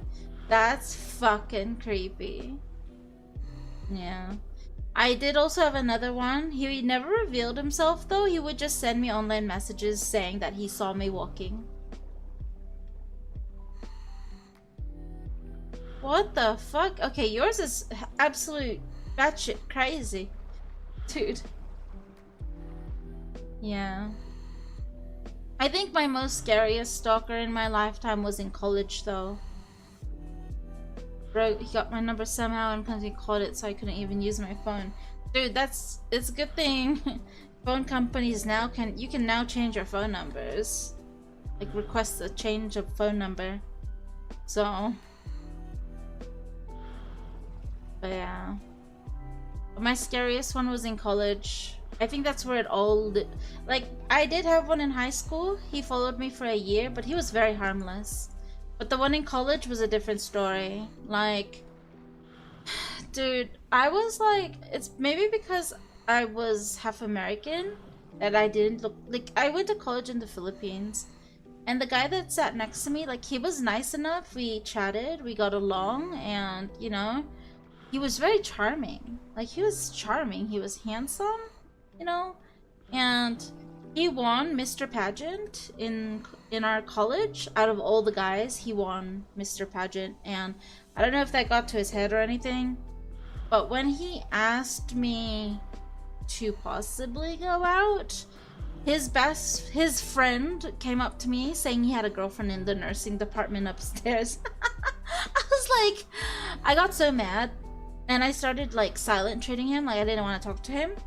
And then he cornered me one day saying, like, why? Like, why am I avoiding him? And I said, look, it's a no because you have a girlfriend in the nursing department. And he was silent about it, and he didn't deny it. But I said, I hate liars, you know? You've never been stalked. But yeah, I mean, I would consider you lucky if you've never been stalked, especially by a psychotic bitch. Imagine. But yeah, I mean, I told him no, and like, he started, like, afterwards, started getting hella creepy. He would follow me. He would get into my bubble, whisper in my ear, standing behind me very close. And I was like, dude, get out of my bubble. Leave me the fuck alone, you know? Leave me the fuck alone. Like, I got so aggressive. Like, I was very aggressive back in college. Like, I was like the tough one. Oh, probably. You know, you never know. Maybe you have secret admirers and you just never know, you know? Especially if you go to the gym. But anyways, yeah, so told him to leave me the fuck alone.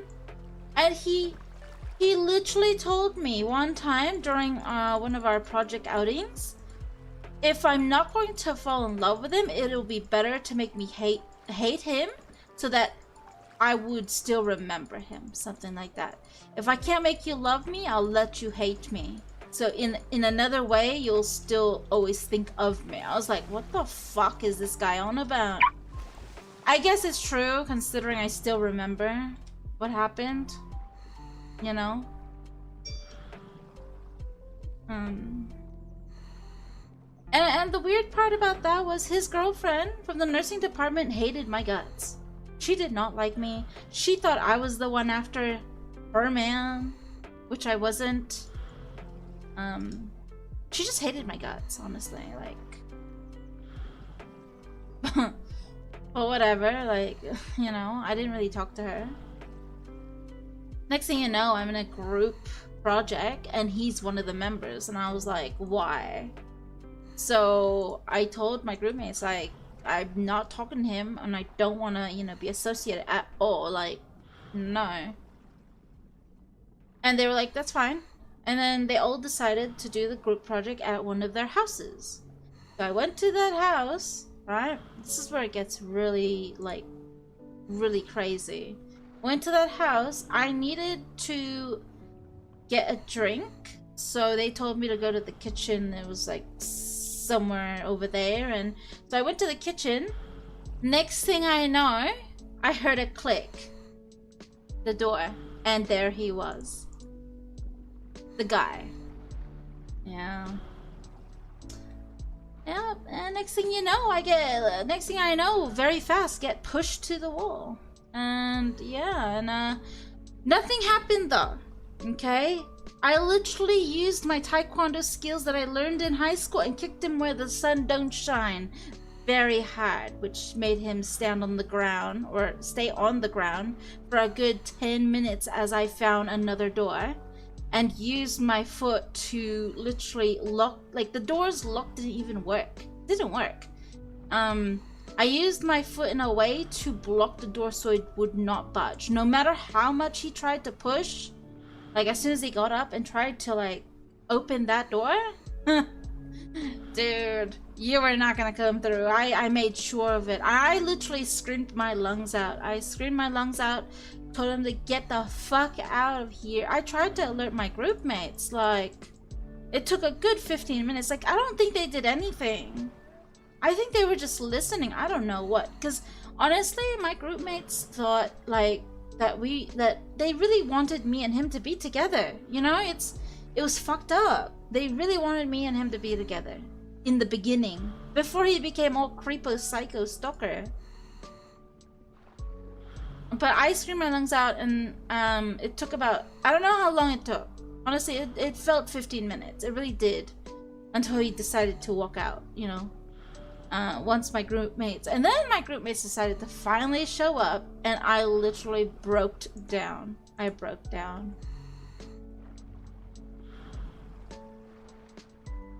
And yeah. That was one of the major incidents in my life involving a stalker. I'm just glad I was strong enough. Like, I was strong enough to literally, like, fight back, you know?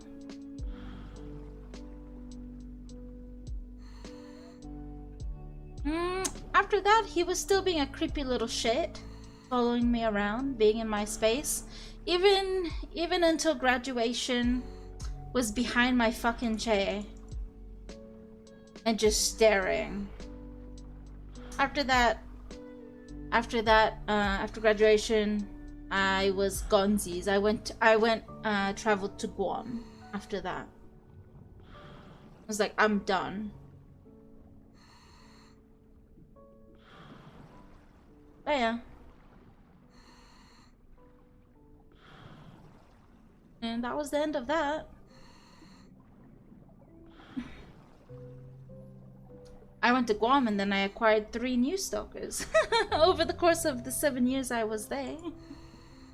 But they weren't as bad as what happened in college. Hello, Flix. Good morning. Yeah, we're talking about stalkers. I don't know how that convo even came up anymore. I think I started it, honestly, but yeah. I mean, that's my story in college, like majority of my college life.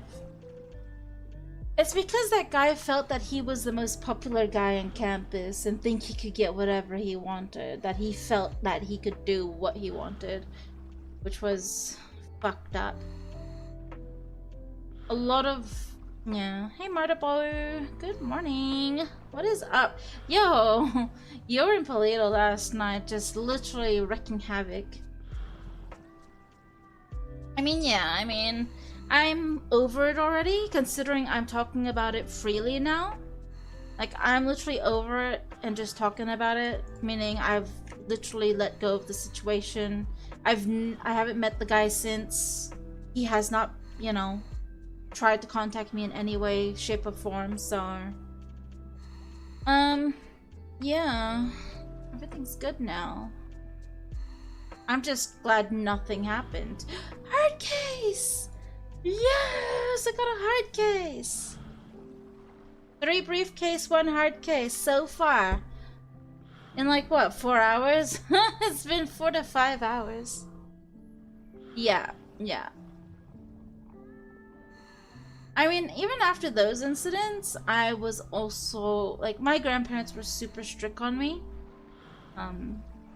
Because of the potential, crime that happens in the Philippines where, because I look like a foreigner, a lot of people think that I'll be the most likely to get kidnapped, held up for ransom, yada yada, or even trafficked.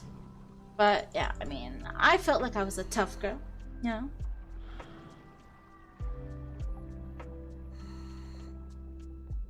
Wait, what? Mermaid cosplay? What are you talking about? I want to see your mermaid cosplay. Are you literally wearing mermaid fins?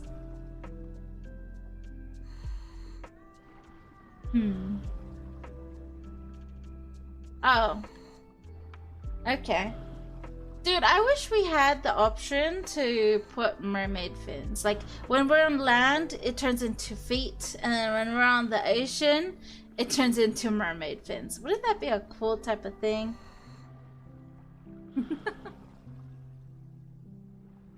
That'd be so cool. Yeah, it would be.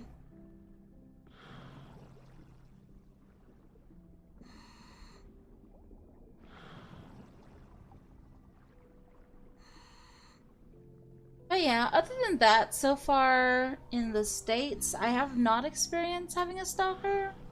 I mean, I've experienced a guy having a crush on me in a 5-year relationship. It's a big no-no for me. If you're in a relationship for 5 long years and you have a crush on me, like, dude.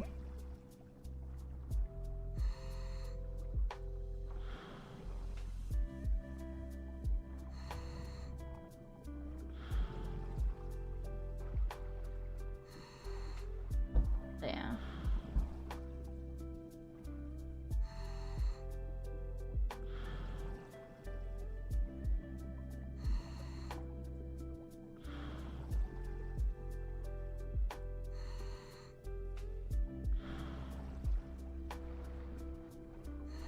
Apparently it's raining outside.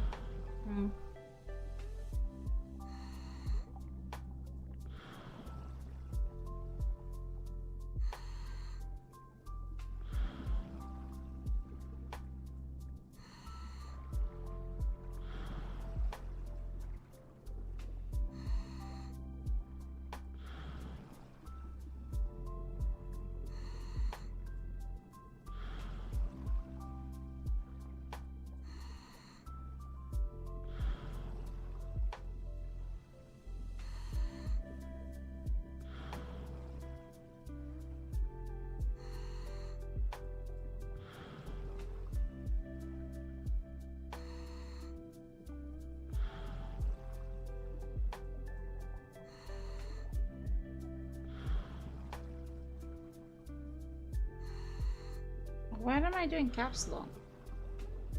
Whoops. Drive. Wait. Sit on trailer.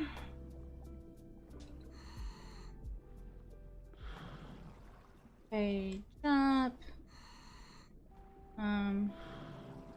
Door.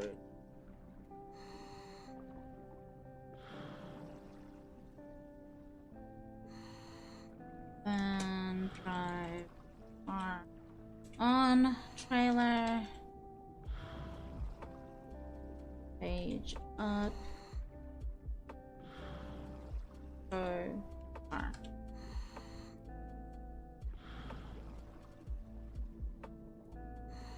Somewhat fair enough. Let's just say 2000. Do that.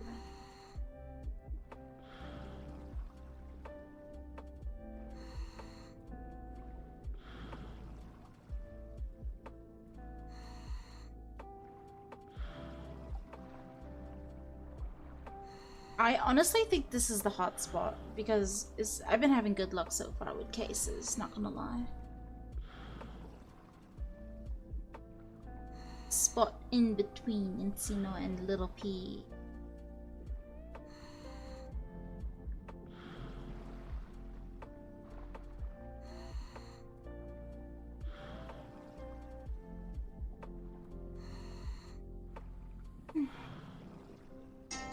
Oh wow. Who is this? I don't recognize the number. I'm not gonna answer it. I'll wait for a voice mail. I never answer calls that come up unknown on my phone because it might be a robot. Once you answer a robot call, like a lot of them was going to literally call you to death. If you avoid answering them, you'll get like a lot less spam calls.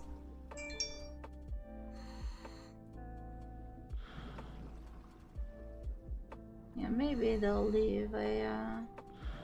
It's from my city though, so I don't know who it is.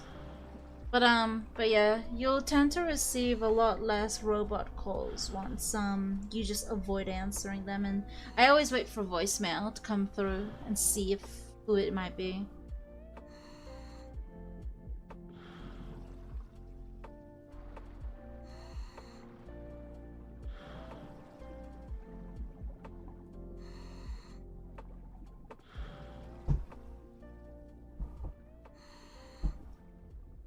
Sitting on this yoga ball is actually pretty relaxing.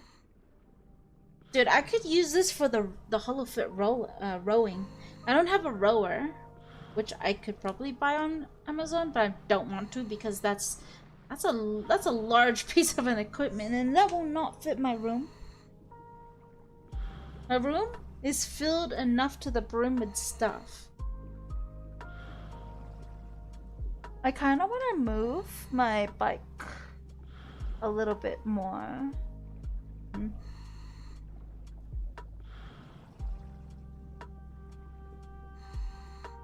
I don't know. I'll think about it soon. But hey, what's the plan? So Flix, you're diving. Raykin's at work. How about you, Martabo? I think, Gabby, you said you're gonna stream? Are you streaming soon?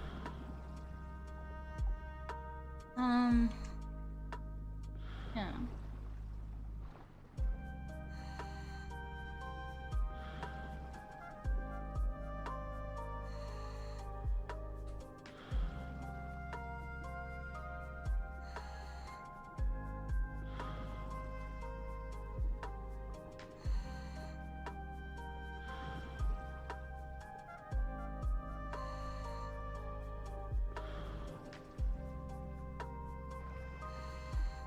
Flix is mermaid simulator. Actually, there's a suit that has that looks like mermaid scales or scales. But then again, there's also the glowy outfits that look like scales.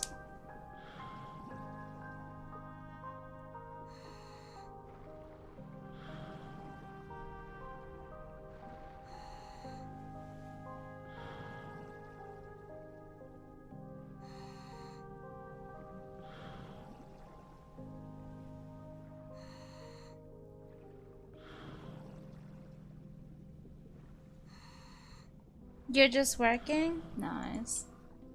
I'm good. I did, like I said, I've done, let's see, I had breakfast, which was pretty good. I had my coffee, which, oh shit, it's in the, fuck, it's in the freezer right now. I'll be right back. I need to grab that one. My coffee's in the freezer.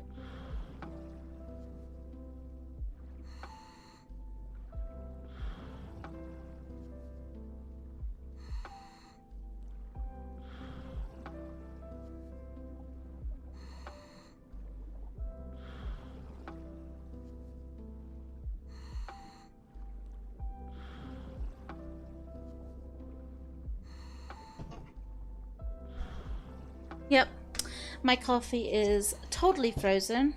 I'm gonna have to wait for that to, you know, cool down or at least melt. After that, I decided to do Raven, don't forget to tell them how much complaining you've been. Reagan, that's not true. That is not true. What did I complain about? Huh? Dude. I was about to say that I did decide to do 1 hour of my stationary bike. Alright? And I even showed myself on stream, no matter how, you know. Hey, bye, Gabby. Thanks for tuning in. Take care. And I did stationary bike for 1 hour, okay? While scavenging at the same time. Bye. While scavenging at the same time, which was quite difficult, but I still managed to do it. I need to buy a desk. I need to buy a stand-up desk. So I could sit up straight and then just keep pedaling, you know? And I even showed myself on stream, regardless how fat I am. Oh.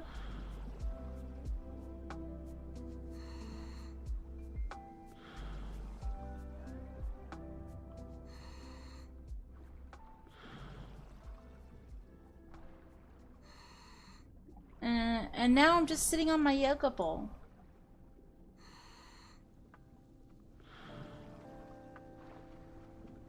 I was searching on stuff too.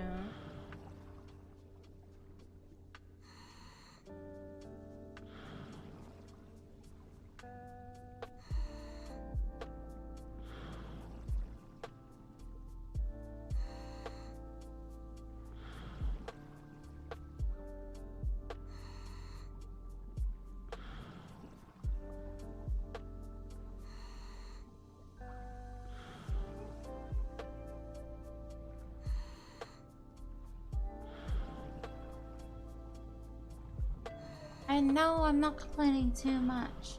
I'm only complaining a lot now because Ray can say so and he expects me to complain a lot now.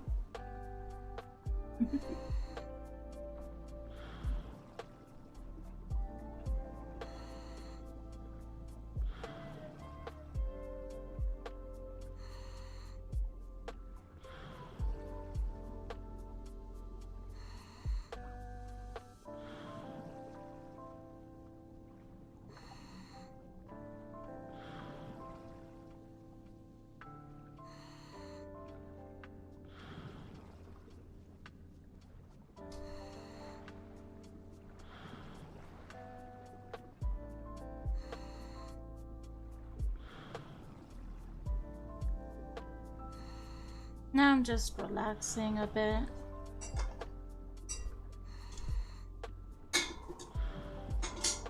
I have it in my little fridge. Yeah, I do. Ooh, Gabby is streaming. That it notified me.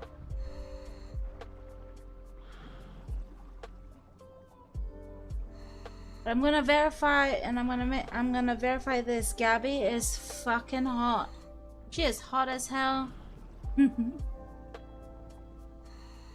I don't swing that way, but you know, I have an appreciation of course, the same gender, right? Kind of like Raken wanting to kiss every guy he sees now. Or every guy he meets.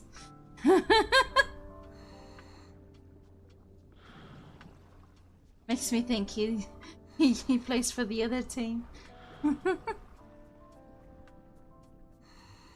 Oh man.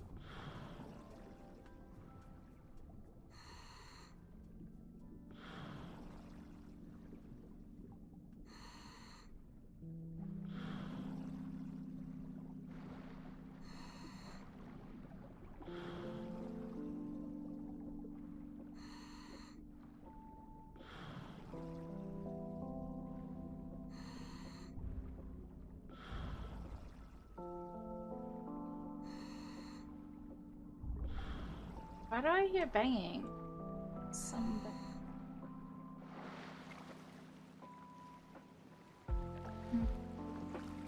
I see someone running in the distance, I think.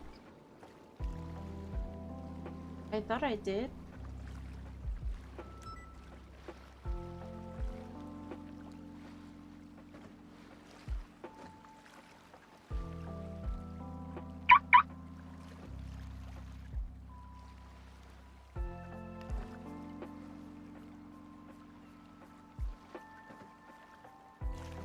Yay, I got one hard case.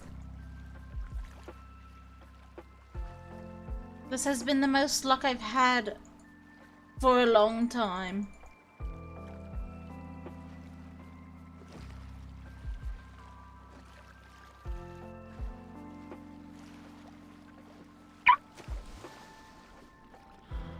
In my defense, emote bro kissing with a girl, What? In my defense,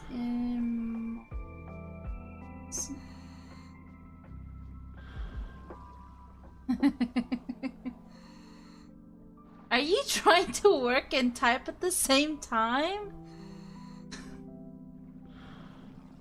Holy.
Let's see what else to watch.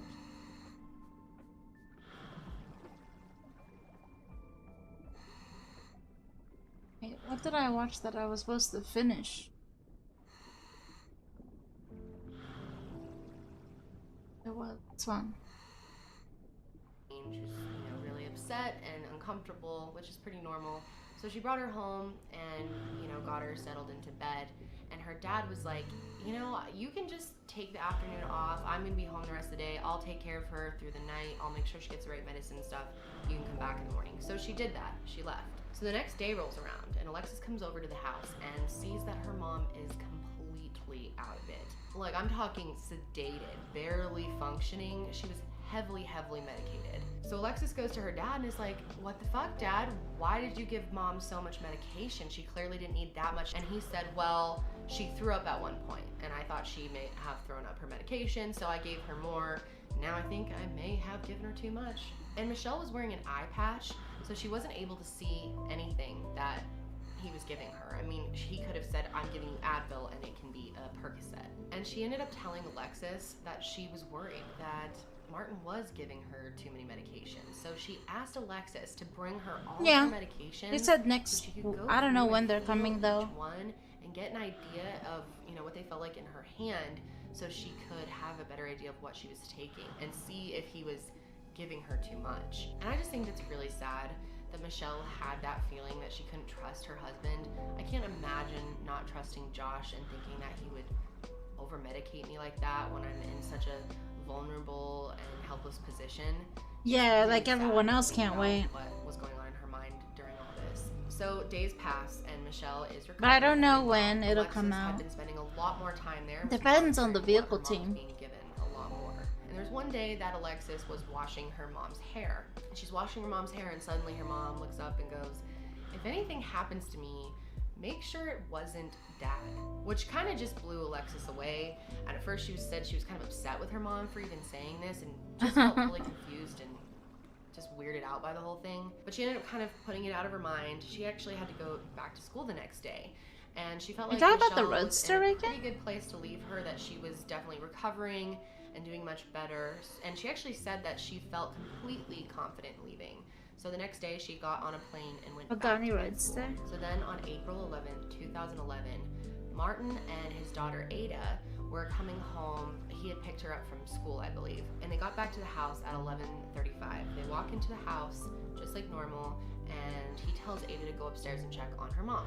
So she does. And Ada's of pretty young course. at this point. She goes upstairs and she finds her mom unconscious and not breathing in a bathtub full of water. She goes running out of the room, my screaming mouse to her died. dad, tells him what she Where's the found, and he calls 911.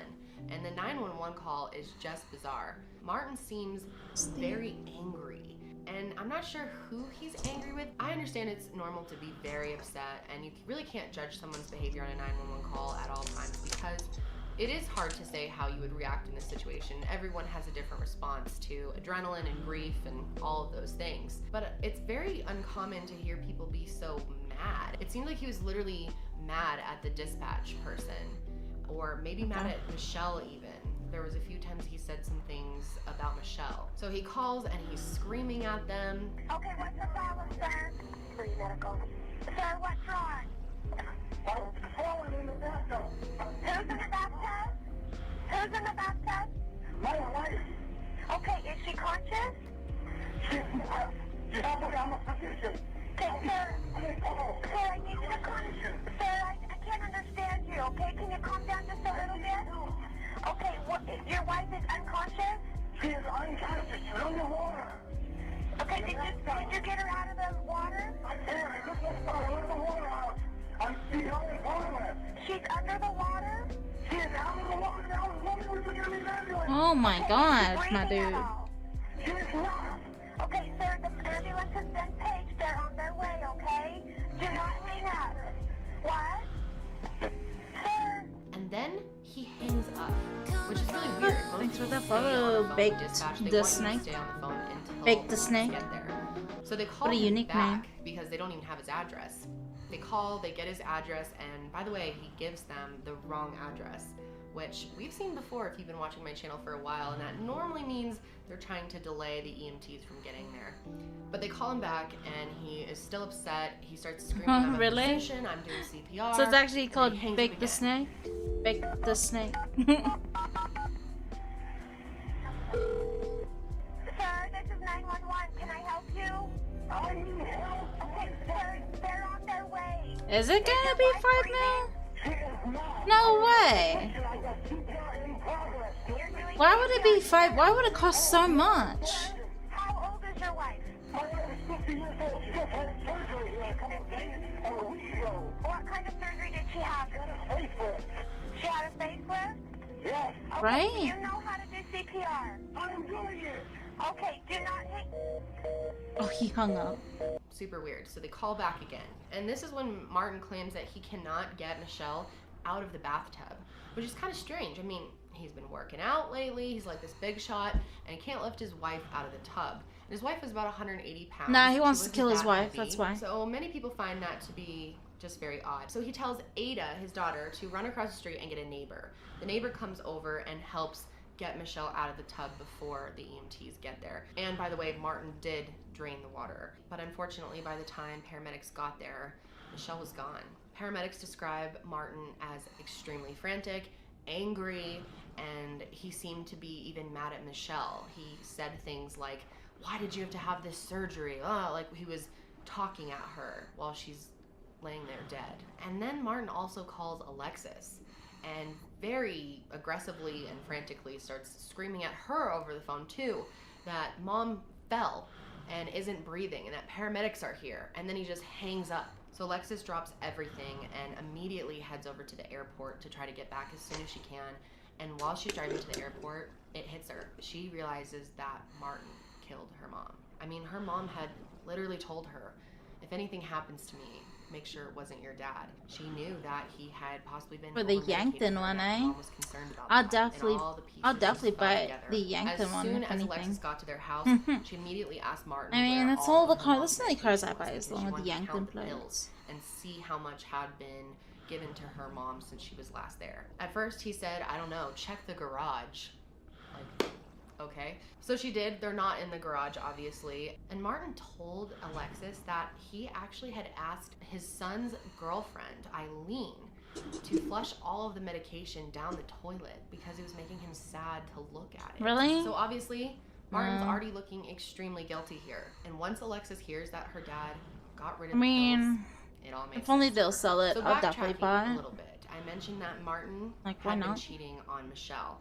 Let me tell you more about It's that. been a while So since while I bought a Alexis was Yankton taking care car. of her mom had mentioned to her that she was worried her father was cheating on her. And Alexis is a very smart girl, so she ends up Alexis pulling is why you phone make money records now, from her father. before it comes And out. the phone records looked fairly normal. However, there was one number that Martin kept calling and receiving calls from over and over again in Salt Lake City, Utah. And this number ended up belonging to someone named Gypsy Jillian Willis. Gypsy was a woman that Martin had met online. According to Gypsy, there was instant chemistry between the two of them. I mean, and that I've they seen really those, bonded but they don't over have Yanktons quantum on them. physics. Gypsy also knew that Martin was married, but just didn't care. She said that she wasn't looking for anything serious, and men cheat on their wives all the time. She But really it's didn't care so how it was affecting their family easy. at all. Like Martin you're was scavenging. assuring Make sure her you that he collect had the everything perfect so you life can and the sell perfect life everything. back at home, and didn't want to get in anything serious with Gypsy either. So it was a perfect fit. But Michelle knew that name. She knew that Martin had been talking to a woman named Gypsy Julian Willis, and she was suspicious of this person.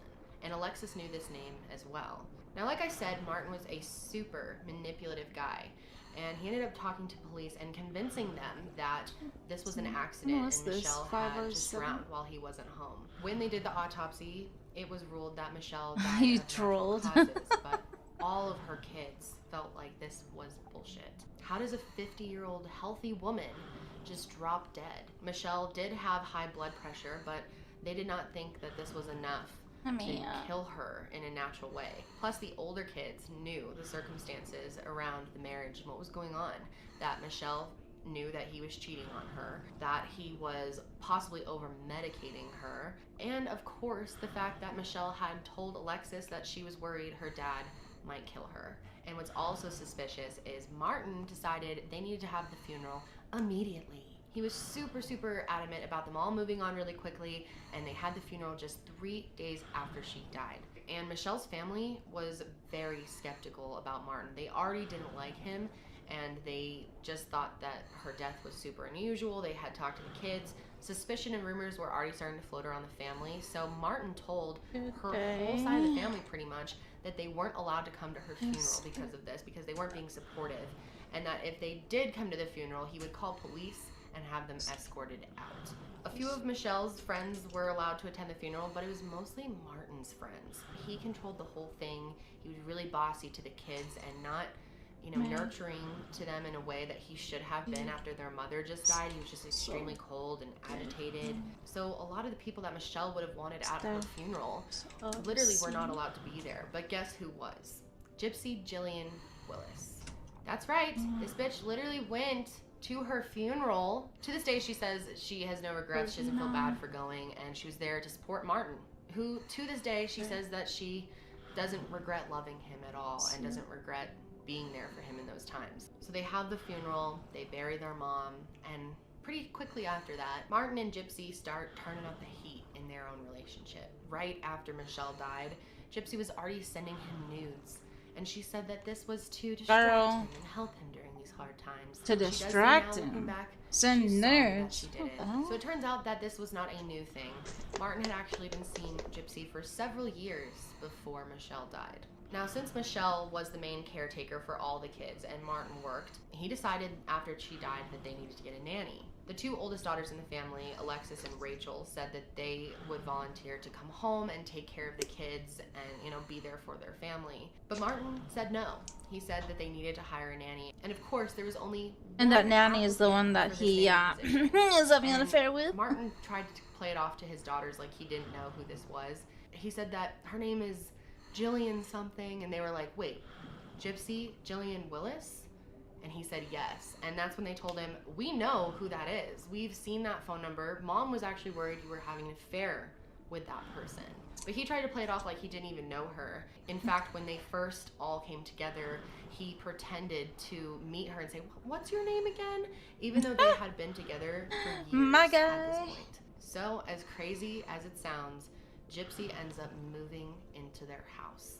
She's there to cook and clean and help the kids, but she ends up doing none of this. She did no cooking, didn't have anything to do with the kids. She was clearly just moving in. It seemed like Martin was just replacing his wife with a new woman. When Alexis and Rachel questioned Gypsy at all, or questioned the whole situation, eventually they were kicked out of the house. What? So a few months They were go by. kicked out? The older sisters are very suspicious and kind of working behind the scenes. And in the meantime, Gypsy is telling Martin that she really wants him to come and meet her family in Wyoming. So they did. They took a trip to Wyoming just months after his wife had died to meet his new girlfriend's parents. And Gypsy's parents say that when he came there, he actually told them that he never loved Michelle, that he didn't experience true love What the until hell? he met Gypsy. And what's interesting is a lot of Who family would members say in something Gypsy's like that family, to someone's including her parents? say that Gypsy is just a shitty person, pretty much. Specifically, they said that she is deceptive, that she is malicious, and that she's overall a bad person. Gypsy's mom said that she actually bit her one time so What? hard and left a huge bruise. They didn't have much to do with their daughter. And then, get this, Martin ends up asking Gypsy to marry him only 90 days after Michelle died, his wife that he had 8 children with. So like I mentioned, the older sisters at this time are working to gather as much info against Some of their these dad as crime stories possible are to crazy. police.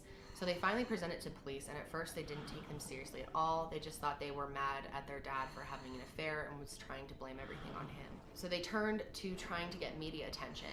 That's the best thing that you can do if you need attention on a true crime case. Oh, yeah. To kind of get the ball rolling and put pressure on the police is to get it out to more people and make other people angry too. But unfortunately, every journalist or media outlet they went to turned them down. No one was interested in running the story. Eventually, though, they went to the governor's office with tons of different documents, and that's when they got in contact with Doug Whitney and Jeff Robinson, who were 2 investigators with Utah's prosecutor's office. Both Doug and Jeff only worked special cases, and the 2 of them were given this case specifically to look further into it. So they started looking into Martin and his whole life before all of this happened. And it was then that they realized that Martin's whole life was full of lies. You guys aren't going to believe this, but it turns out that Martin had gotten into med school without getting an undergraduate degree. He literally faked all his transcripts to get into school and never went to college. He did go to med school, he did somehow graduate, and many people that talk about Martin say that he was really, really smart. He just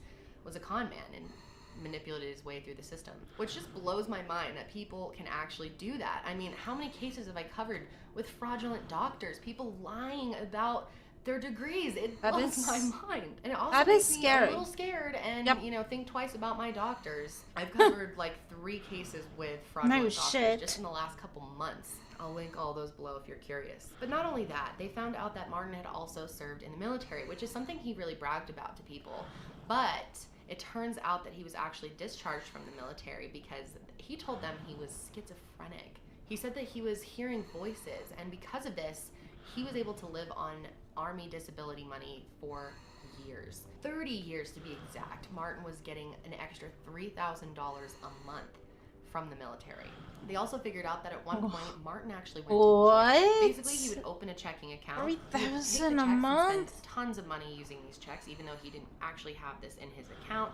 and manipulate the system. He'd buy everything from socks, shoes, jewelry, and a year's worth of chocolate-covered cherries.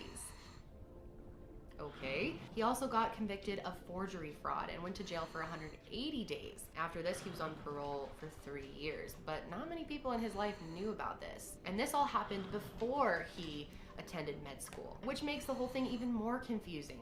How did he get into med school with no real college degree, and he was a felon? I swear, these people that get through the system, it's so bizarre. So going back to after Michelle has died and the kids are trying to get anyone to listen to them that they think it was their father, the girls ended up finding out that Martin at this time was trying to get rid of their adopted sisters and get them adopted by a new family. He just randomly told That Alexis is and Rachel one day fucked. that he was planning to have them adopted by some family in California that really wanted them. And Alexis basically said, over my dead body, will you give my sisters to someone else? I will take care of them before that ever happens. So they went back and forth and argued about it, and it became this big point of contention. And in addition to this, a few months after this, Martin decided that he wanted to send their oldest daughter from the Ukraine, Giselle, back to the Ukraine just to visit. It was supposed to be just for the summer, but she ended up staying for months, and Martin decided he didn't want her to come back. And in the meantime, Martin and Gypsy are cooking up a plan to take Giselle's identity and give it to Gypsy. He literally took Giselle's social security number and made a new identity for Gypsy. They literally went to court, they changed the birthday on the social security number and everything. And the reason that they did this was because Gypsy had about $50,000 to $60,000 worth of credit card debt in her name, and this was their plan to get rid of it. According to Gypsy, she didn't really want to do this. It was really Martin's idea, but because of this, she had 2 fake military ID cards with that fake name and 3 joint bank accounts under the name as well. What She had a the fake hell? birth certificate, a fake Utah ID, and even a fake social security card. And Gypsy swears that this was just Martin influencing her the whole time, which may be. He was a very manipulative person, but I think Gypsy was a lot like him. So eventually Michelle's I could do sister something. Linda found out that Giselle was still in Ukraine and hadn't come back yet, and she was really pissed off and tried to get her home right away. She ended up sending her own daughter to Ukraine to visit Giselle and found out that she was living in terrible living conditions and was totally miserable there. She was actually sharing a pull-out couch with 4 different family members. So after nearly a year of her being in Ukraine, she was brought back to the US. But now because she was back, there were now 2 people with her identity. So they ended up figuring it out and they went to the police, and this is when Gypsy and Martin were arrested for stealing Giselle's identity. So Martin was sentenced to 4 years in prison, and during this time it was really good because Alexis was able to get back to the house and kind of take control of their family again. Alexis actually had temporary custody of the kids while Martin was in jail, and he did not like this. He would call her and say, one day I'm gonna get out and I'm gonna walk to the kids' school, I'm gonna take them out of school, and I'm going to send them back to the Ukraine. Or sometimes he said that he would just drop them off somewhere where no one would find them. But it was clear he had fully lost his mind and was just being open about his evilness at this time. So during all of this, Gypsy pleaded guilty to 4 felonies. But police started believing that she did something a lot worse than steal someone's identity. With all of this weirdness and her assuming one of the children's identity who was sent off to Ukraine, and Who the just fuck is the that? timing that they got married and how she was at the funeral. So they started believing that maybe she was involved in Michelle's death. Did he come from which that was car? 4 years ago at this point. I don't know. It took them a long time, but Anyways. investigators did start to see that it was clear Martin and Gypsy were involved in Michelle's death. So they had to quickly pull together a case while the 2 of them were behind bars for the identity theft. All of Michelle's family was super supportive of this because they all believed that Martin had something to do with Michelle's death. So What the is first he step for doing? this is getting the official medical examiner's cause of death changed. And their main argument to the medical examiner was about the position of her body. Both Ada and the neighbor who came over to the crime scene said that when they found her, Michelle was completely under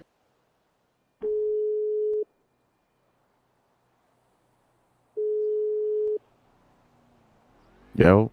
Well, do you still got that 101 pelt? Oh no, it's been sold already. No worries. You have a good one then. See ya. Bye. Oh, okay.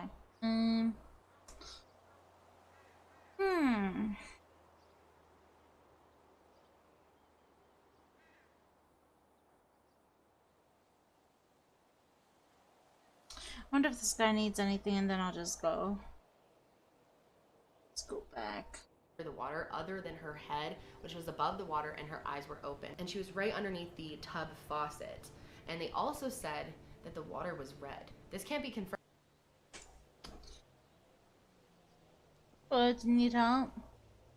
No, sorry, there's nothing new I want. Yeah, Sadly. worries. Have a good one. You.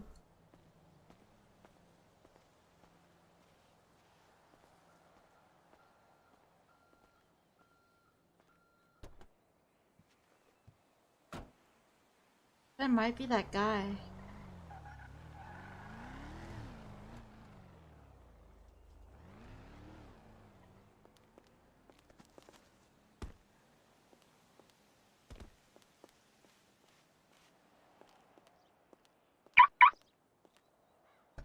I need to look for a pelt dealer because I'm already done with the pelt on Valhalla.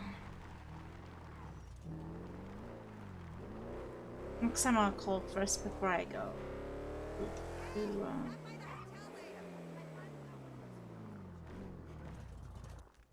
Yeah, I'll go back to diving.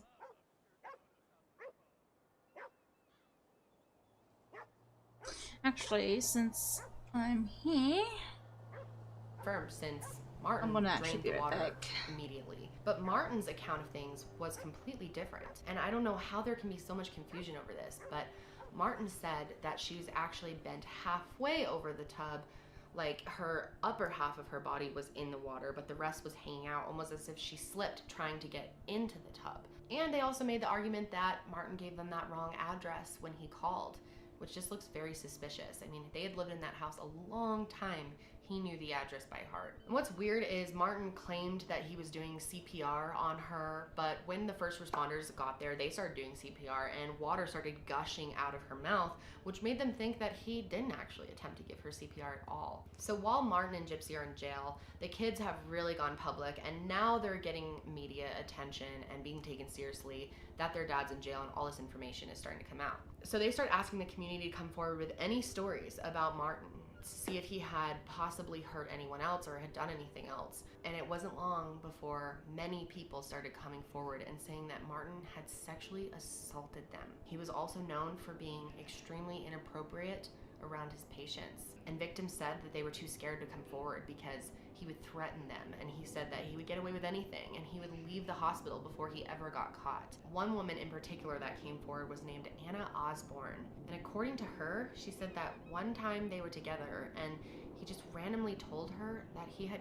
killed his brother. His brother's name was Rufus Roy McNeil, and he said that he killed him because he became an embarrassment to his family. He had told her that he had given his brother a syringe filled with drugs. He also claimed to her that he had tried to kill his own mother, and that he had done several mercy killings while he was working as a doctor. He told Anna that he would only kill people who were handicapped or had no chance anyway. So this guy was completely deranged, way more than anyone even realized, and now looking back, many people believe that he was a serial killer. So now that the family and lawyers have a lot more information and dirt on Martin, they are much more confident that they're going to be able to get this case reopened. Investigators ended up figuring out that Martin had really manipulated the medical examiner and lied about things such as the position of her body, which just confused them. So after a while of the family pushing and pushing, authorities decided to review Michelle's toxicology report, which you'd think they would have just done anyway. But when they did,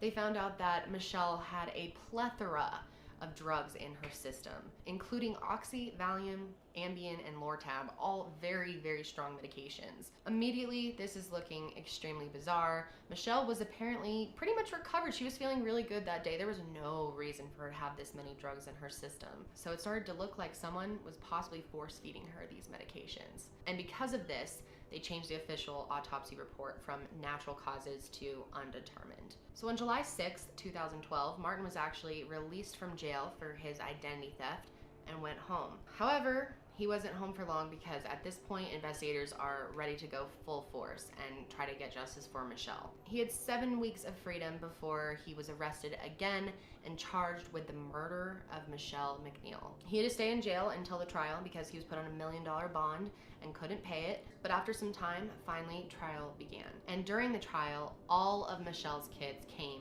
holding signs of their mom. They wanted to make sure their dad remembered her and faced her photo while he was trying to defend himself. And they went from having almost no media coverage to tons of media coverage because the media, especially HLN, Nancy Grace, got super obsessed with this case. It was on Nancy Grace like every night. People were just following it like a soap opera, and they were covering each step of the way. And then, I mean, put yourself in this position. Let me go to you, Gene Casares. Gene Casares, he's saying he's trying to save his wife. Think about it, Gene. And he's answering the phone. Hello? I don't get it. Why would you answer the phone while you're trying to save your wife's life? This is a very prominent doctor and lawyer who served with our American military. So the defense was arguing that this was just a natural death, that Martin had nothing to do with it, and even though the circumstances were weird and his behavior was bad, he was cheating, yada yada yada, he would never have killed his wife, and that's just out of the question. However, the prosecution was arguing that he did kill his wife, that he gave her a concoction of drugs, possibly drowned her, possibly smothered her, held her under the water. No one's exactly sure what he did, but it's pretty obvious that he did something. It's even possible that he gave her, all those medications right before getting in the bathtub and she got in and drowned just because she overdosed. I mean, that's possible. But it's pretty clear that without Martin, she would still be alive. The defense ended up arguing that the reason that Martin couldn't pick his wife up out of the tub even though he was working out and stuff was because he had toe cancer.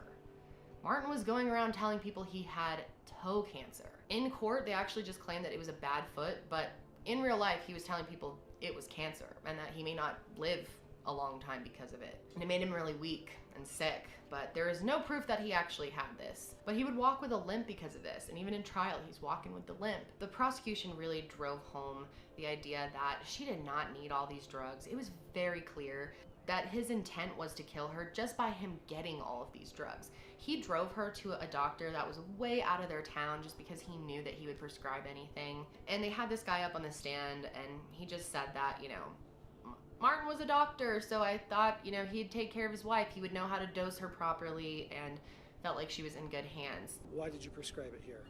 Because Martin was a physician and he asked me for these things. Was it your intention that Michelle take all these drugs together? No. Would you have prescribed this combination to her if Martin was not a physician? No. And one of the days, they actually brought in a bathtub as evidence. This makes an impact on the jury for sure, for them to look at the actual crime scene in a way, and they could demonstrate a physical representation of what actually happened to Michelle. And the prosecution also brought up the inconsistencies with Martin's story about how he found Michelle halfway into the tub and halfway out, yet Ada and the neighbor both said that she was completely submerged in the water. They also brought up the fact that Martin had asked Eileen, his son's girlfriend, to flush all of Michelle's medication down the toilet. Like, why? Why was that a priority? It just looks like you're getting rid of evidence. Martin seemed frustrated, and he's like, I don't want to do this anymore. And then he asked me to flush the pills down the toilet. And did you do that? Yes. Did that request seem strange to you? At the time, it did seem strange, yes. Why did you comply with that request? Because he asked me to, and he just lost his wife, and I wanted to help. Okay. So then they actually brought Anna Osborne on the stand, and this is the woman that Martin had confided in about killing patients, about wanting to kill his mother, about killing his brother. And she said on the stand that there were multiple times that Martin told her, I have the perfect way of killing someone without getting caught. He had actually mentioned to her that if you give someone potassium, it can cause a heart attack for them. But you really can't detect this in the body because we already have potassium in our bodies and everyone has a different amount, so you can't really determine how much someone had before their death to see if, someone gave them potassium. It's just a really sneaky way of killing someone. There's something you can give someone that's natural, there after they have a heart attack so that it's not detectable.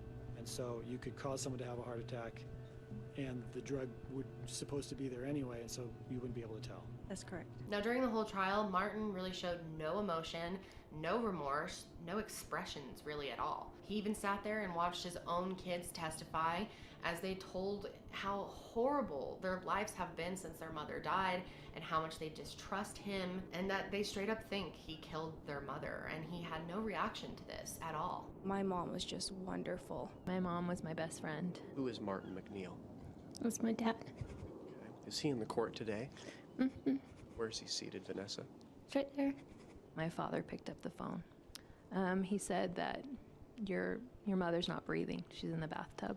He physically showed step by step how he found my mother and talked about Ada first finding my mother. And when it was time for Alexis to get up there and testify, who clearly had the most information about all this, the judge actually made a ruling that she was not allowed to talk about what Michelle had told her. You know, when she said, if anything happens to me, it was Dad.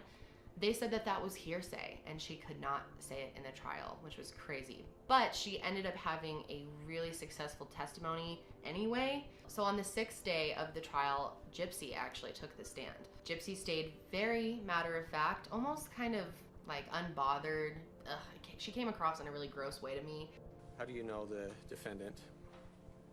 We were involved a number of years ago. We met online.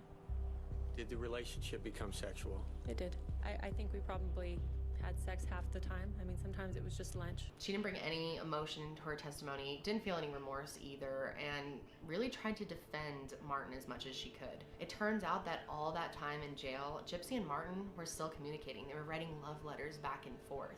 And some of these letters were actually read during the trial, and that actually made Martin emotional, so much so that he would cry when they would read them. Couldn't cry over his wife, couldn't cry over his 8 kids that hate him and think he killed his wife, but he cried over Gypsy and their love. You know, this was 2 years after she passed away. I don't...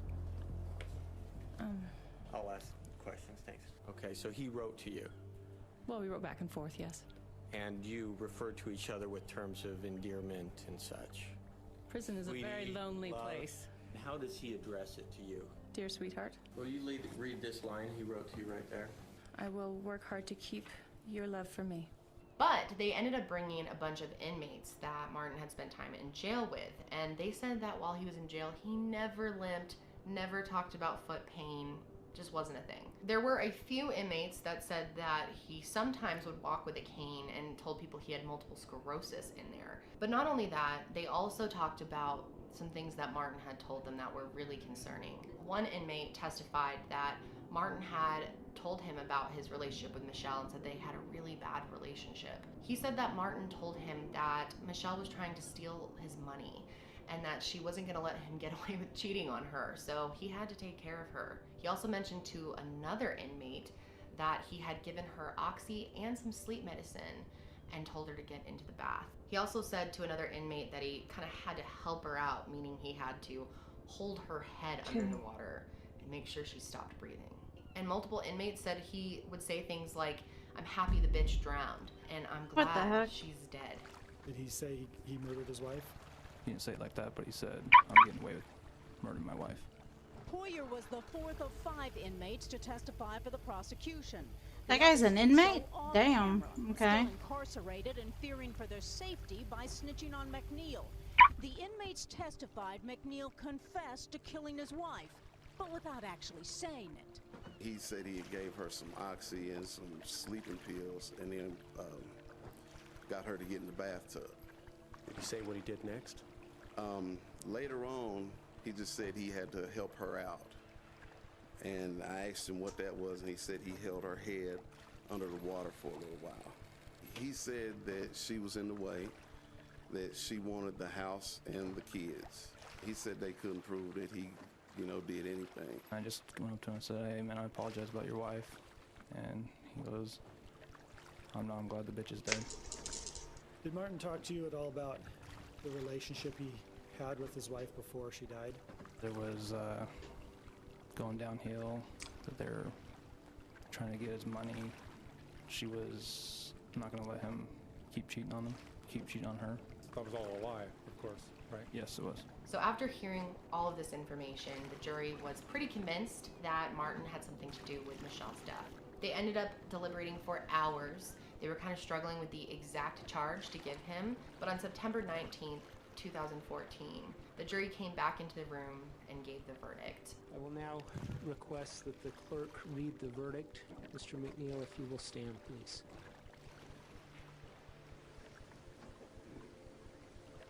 State of Utah versus Martin Joseph McNeil, we the jury, having reviewed the evidence and the testimony in the case, find the defendant as to count 1, murder.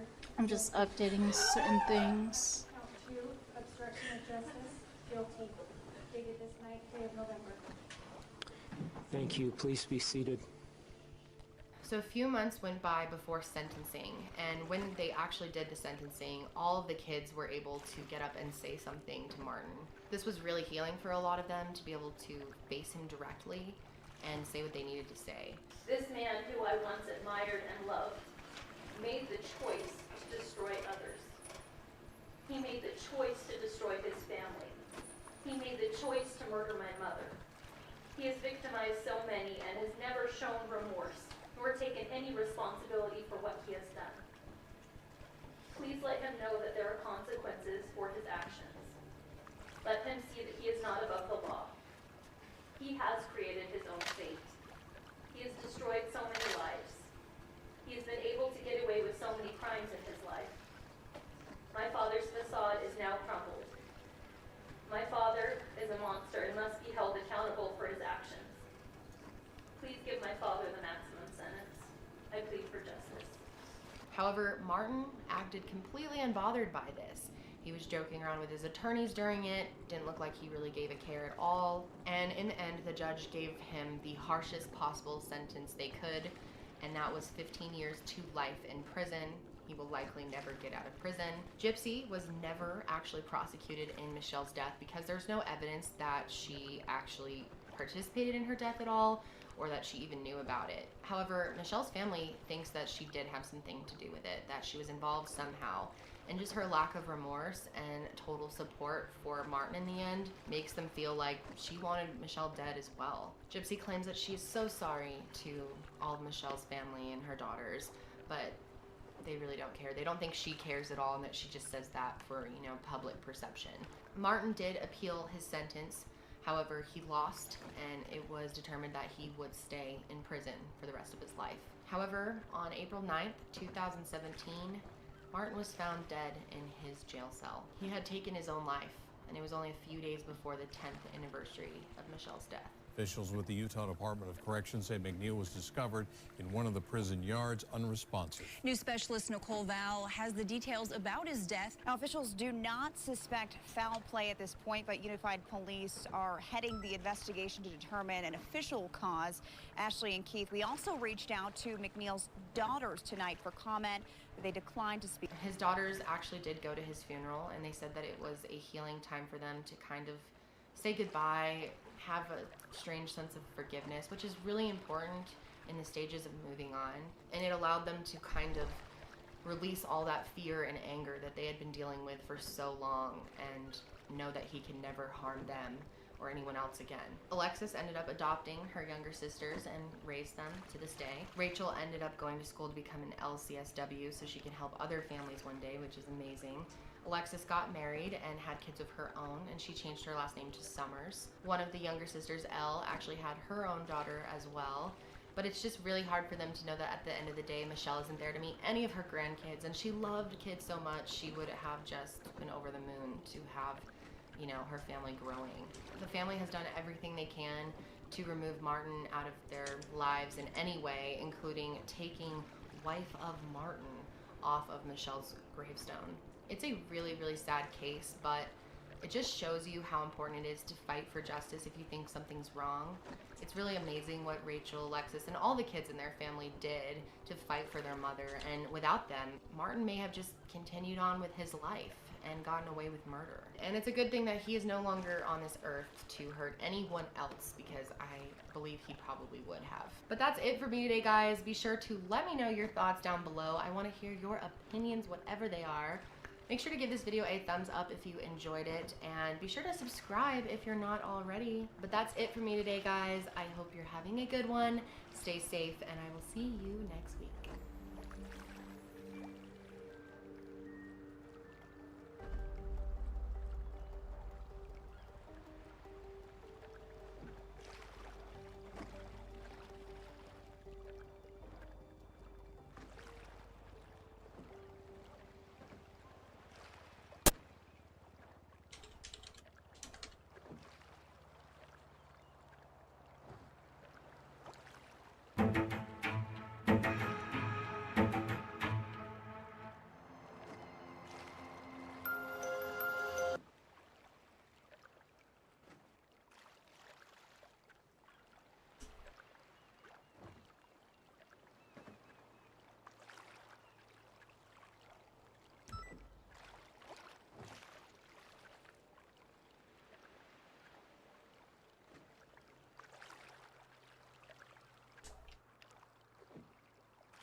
Date of that is what, the 7th? Yeah, it's the 7th, alright. 0706.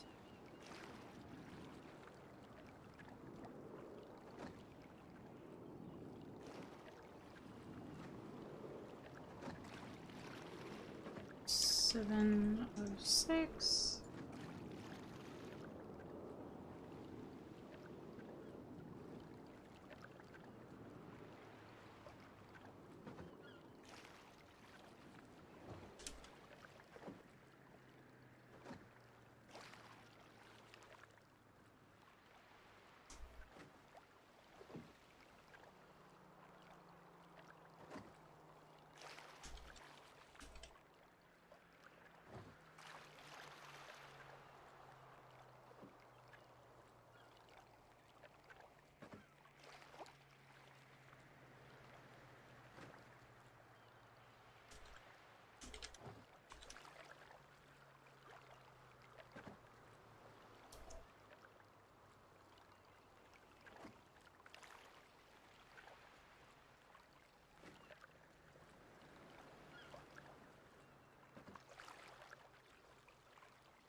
Let us watch the Uber. Oh, what? The Uber serial killer. This was 4 years ago. Let me see Hey that guys, one. welcome back to my channel. It has been a hot minute since I have filmed. I don't think I have filmed for like a month. It's crazy. It's the longest I've ever gone without uploading on YouTube, and I really appreciate the break. I have had a crazy month. It's been a lot of, you know, good time for self-reflection, kind of creative reset time, just mental health time, but also my grandfather did end up passing from that stroke I mentioned, I think, in my last video. So it was really hard. He was in the ICU for a week, so it takes a toll on you, and I kind of just needed to mentally recover, but I feel really good, and I'm extremely excited to be back. So two things before I get started with today's video, little things. Number one, the Chill Pack giveaway has ended, so there will be winners listed in the description box, and they also got emails, so be sure to check. And I will be launching another giveaway next week. Also, I know some of you are gonna be like really bummed out about this, and I am low-key really bummed out about it, but it's been something I've needed to do for a while. Talk Tuesday is a thing of the past, folks.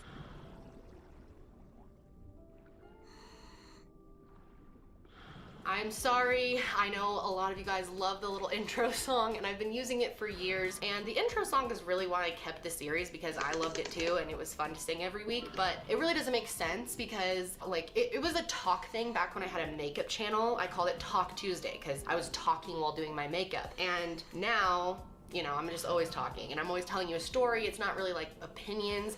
It just doesn't make sense anymore, and I feel like it really limits me because I don't normally allow myself to do crime on Tuesdays because of that rule, and I don't know. I want to do crime whenever I want to. I don't want specific days of specific things. So I will still be uploading every Tuesday and Thursday, but I'm no longer calling it Talk Tuesday, and you might get crime any of those days. So rest in peace, Talk Tuesday. We will miss you. But let's go ahead and jump into today's video because this is one of the most wild stories I have ever heard. And I'm really surprised. I hadn't heard of this until recently, and as soon as I heard it, I was like, wow, I have got to share this with my audience because it is truly mind-blowing. Today I'm gonna be telling you about Jason Dalton, an Uber driver, and his crazy story. So let's get started. So this is Jason Dalton, and he was a regular 45-year-old dude. He was working as an insurance adjuster and had a wife who he had been married to for over 20 years, and they also had 2 kids. Jason grew up in Greenfield, Indiana, and he moved to Kalamazoo during his high school years. So Kalamazoo is about halfway between Michigan and Detroit, and it's sort of a bigger town, but it definitely has the small town feel to it. It is known to be a very safe, Midwestern area that a lot of people raise families in, and people even travel there to get a little bit of that, you know, simple life.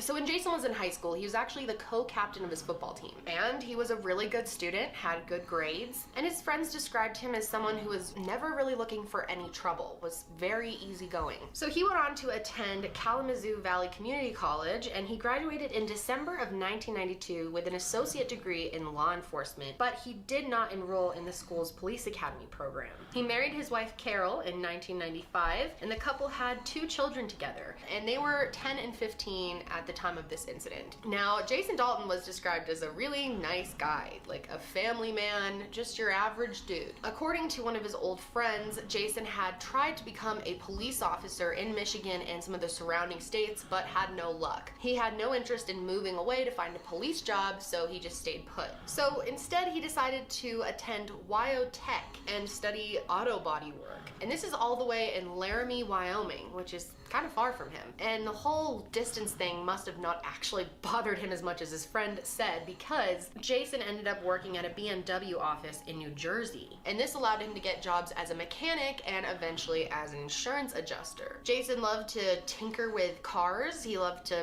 he just really liked cars. And he also really liked guns. And apparently at some point in his life, Jason had experienced a break-in, and whoever broke into his house, or I think it was just his garage, stole a bunch of his tools. And it was after this that he started buying guns to protect himself. Now, around this time, Jason was described as having possibly a bit of depression. He was acting depressed, but no one knew what was coming. So we are going to go to February of 2016. This is when Uber was just kind of starting to, you know, spread out to all the different cities across the country, and they had just come to Kalamazoo. So Jason decided to sign up as an Uber driver, thinking this was, you know, a good opportunity to make some extra coin. He specifically was saving for a vacation that he wanted to take. So he ended up doing the whole Uber thing, and he was driving a silver Chevrolet Equinox. And up until February 20th, 2016, Jason had pretty good ratings from his Uber clients. But on February 20th, Jason was having a normal day. Nothing bad had happened. It was going pretty well. Earlier that day, he met up with a friend, and the 2 of them went to a couple different gun stores, which was actually pretty typical for them. They did like to go to these stores, I guess, and hang out. When he was at this gun store, everyone that was there said he was in a pretty good mood and seemed normal. But after he had separated from his friend, it was actually 4:21 to be exact, and Jason was on his way to pick up his first Uber passenger for this shift, and his name was Matt Mellon. Matt had actually left his car at a friend's house the night before, so he was taking an Uber to his friend's house to get his car and drive it back home. When Jason arrived, he actually had his dog in the back seat, so Matt hopped in the front seat. And at first, nothing seemed weird to Matt. He said this was a typical Uber drive. And during the ride, Jason got a phone call from one of his kids. And he answered it on the speaker, so Matt could hear him talking to his son, and he said they talked for a couple minutes, and he was basically wondering if Jason would be coming home for dinner that night. And this is so strange. Right after he got off the phone,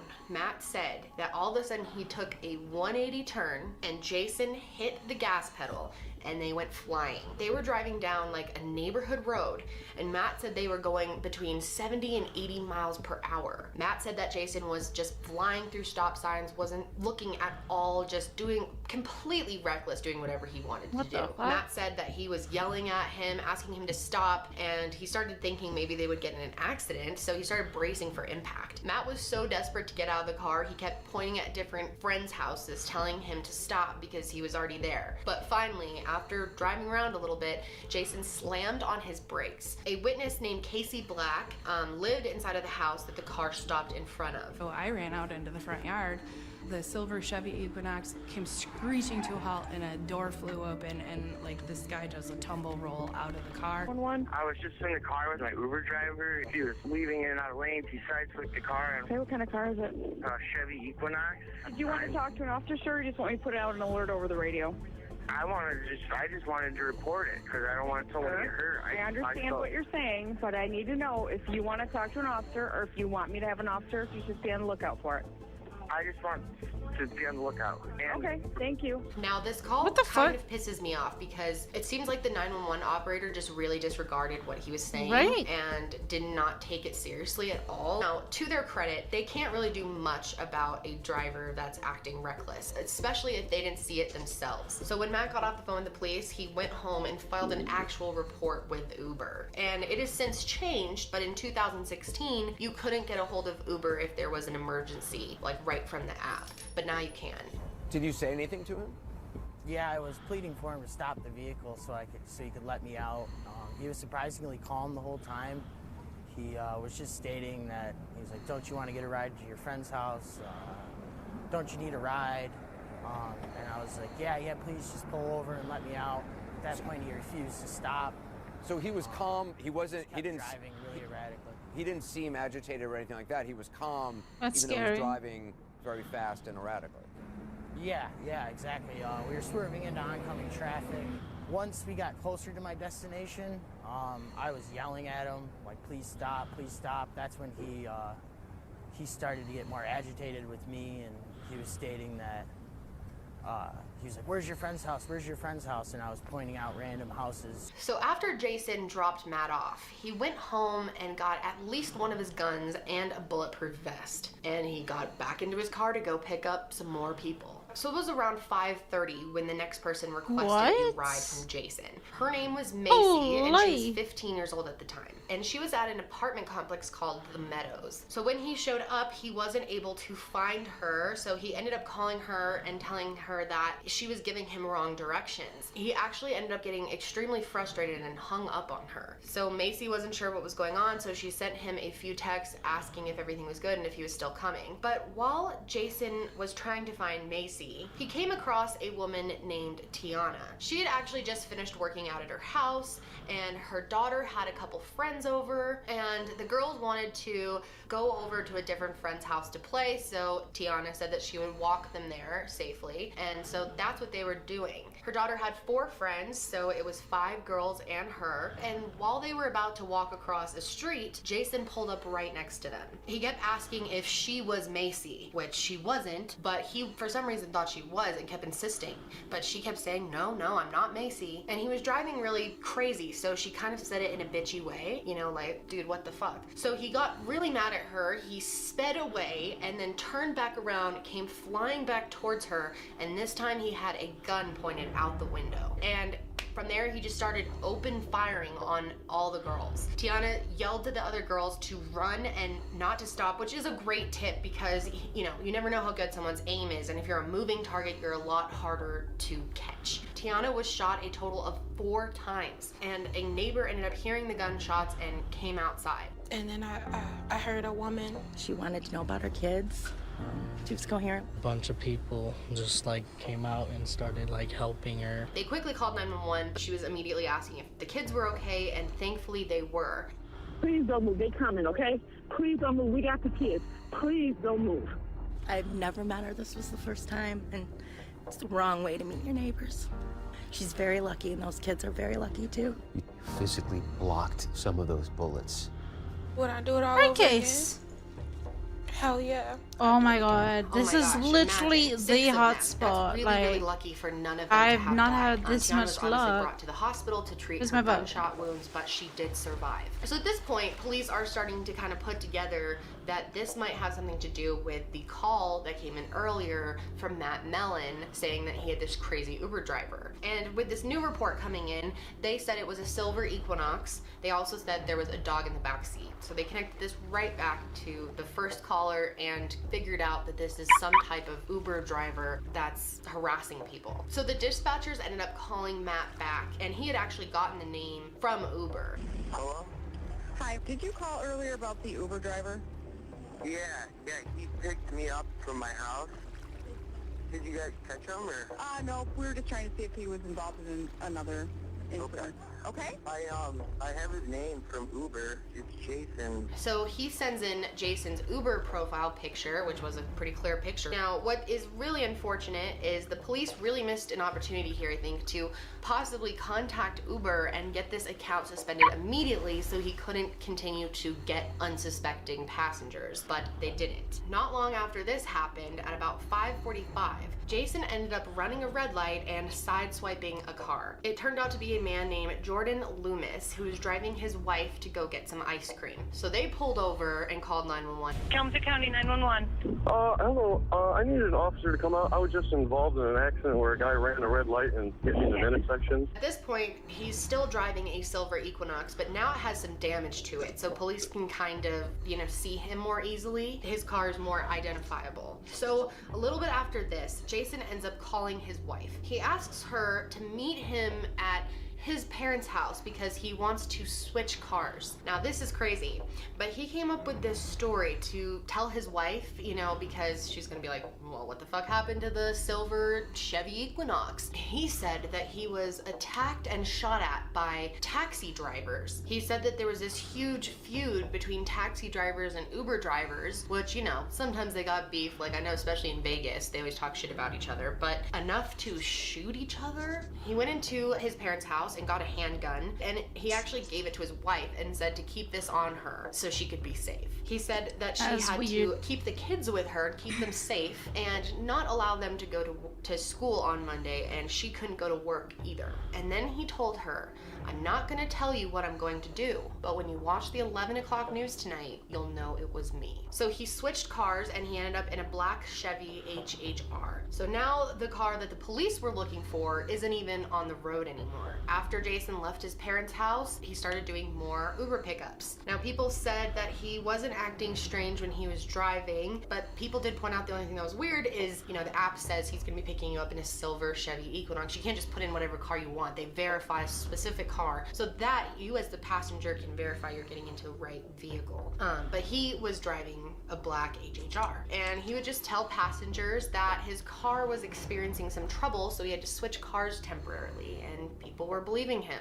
There's this really strange sense, like false sense of safety when you get in an Uber, that because it's an Uber or a taxi or something that you're safe, but you're really not. And it's very, very smart to be super cautious, checking the car, making sure it's the right person, just being aware when you're dealing with Uber. I mean, this story, if anything, shows us that we all should pay more attention to our Uber drivers. So it was then around 10 p.m. He hadn't shot anybody else, but he then had an encounter with the Smith family. Now, the Smith family consisted of a wife named Lori, her husband Rich, and their 2 kids, Tyler and Emily. They were an extremely close family. Tyler was a 17-year-old soccer player, and he was very carefree. So that night was actually a really special night for Tyler. Tyler, Rich, and Tyler's girlfriend were headed to a car dealership to look at trucks for Tyler. So this was a very exciting day for him. So Tyler's girlfriend ended up staying in their car while the 2 of them got out at the dealership and were looking around. It was then that Jason Dalton spotted them from across the street and started heading in their direction. When he got there, he stopped the car, hopped out, and started walking towards Tyler and Rich, and he asked them what they were looking at. After this, before they could even respond, he shot both of them multiple times. Tyler's girlfriend saw all this happen, but, you know, was very fearful and decided to stay in the car until Jason left. Good move. And as soon as he was gone, she ran out, got Tyler's phone out of his pocket, and called 911. Hi, we just drove by the Kia. What road are we on? A 94 Business, and a guy just shot some people in the parking lot. 911, emergency. Yes, my boyfriend and his dad just got shot at the Fury Auto Group. Are they on the ground? Yes, and they're not moving. Okay, stay on the phone. I gotta get officers en route. Okay. And unfortunately, it was too late. By the time the police got there, they were both pronounced dead at the scene. So horrible. I mean, this father and son to just shoot strangers point blank. So bizarre. I don't know where he came from. He came like from over here. The police officer got there, and so he's like, I'm sorry, man, but your husband and your son were shot. And they didn't make it, and then I just screamed. And then I had to tell my twin sister, I said, you know, the father and son that were shot at Sealy? And she's like, no, it's not them, it's not them. And I said, yeah. So then, less than a half hour from when Tyler and Rich were killed, there was a report of another shooting at a Cracker Barrel. Kempton County 911. I'm at the Kalamazoo Cracker Barrel, and there's been gunshots in a car. Okay, well, has anybody been hit? 2 cars have been shot up. County unit, shots fired, Cracker Barrel, multiple shots fired into a car. And this was about 5 or so miles from the car dealership. And 2 cars in the parking lot were shot at, right into the cars. Anyone hurt?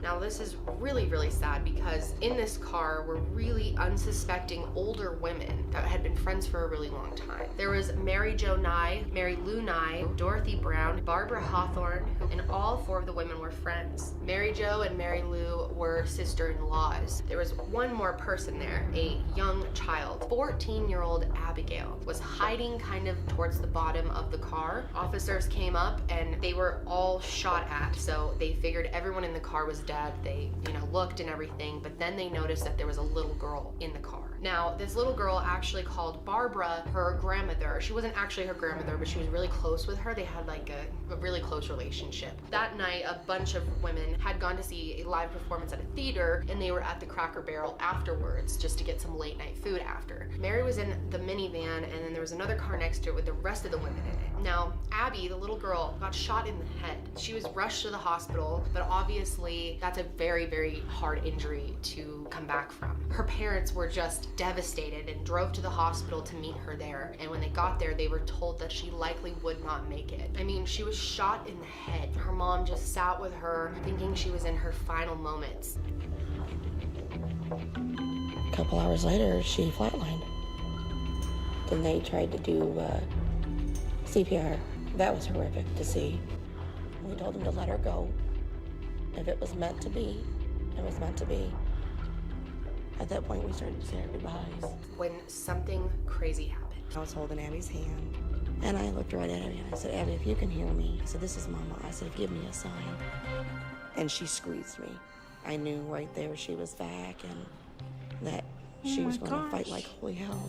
So Abby surviving is an absolute miracle. Abby was still alive. They turned on all the machines, quickly saved her, and this little girl was so tough after many surgeries and a lot of rehab. Yeah, she I actually did. I recovered, found, she's still struggling with a lot of things. I believe but for the 3 most part, brief she has cases and recovered. 2 hard cases. So, wait, actually, can you wave? I think it was a little more. Let's see.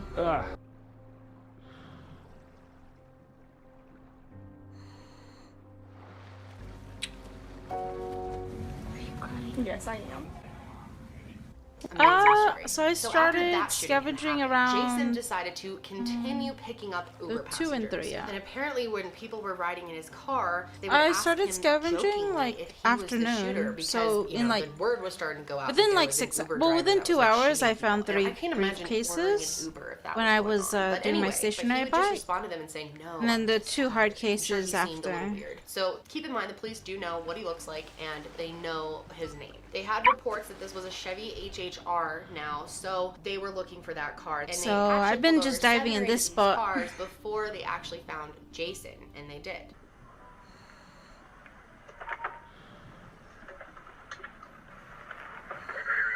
I mean, this is the most luck I've had in a few days, so.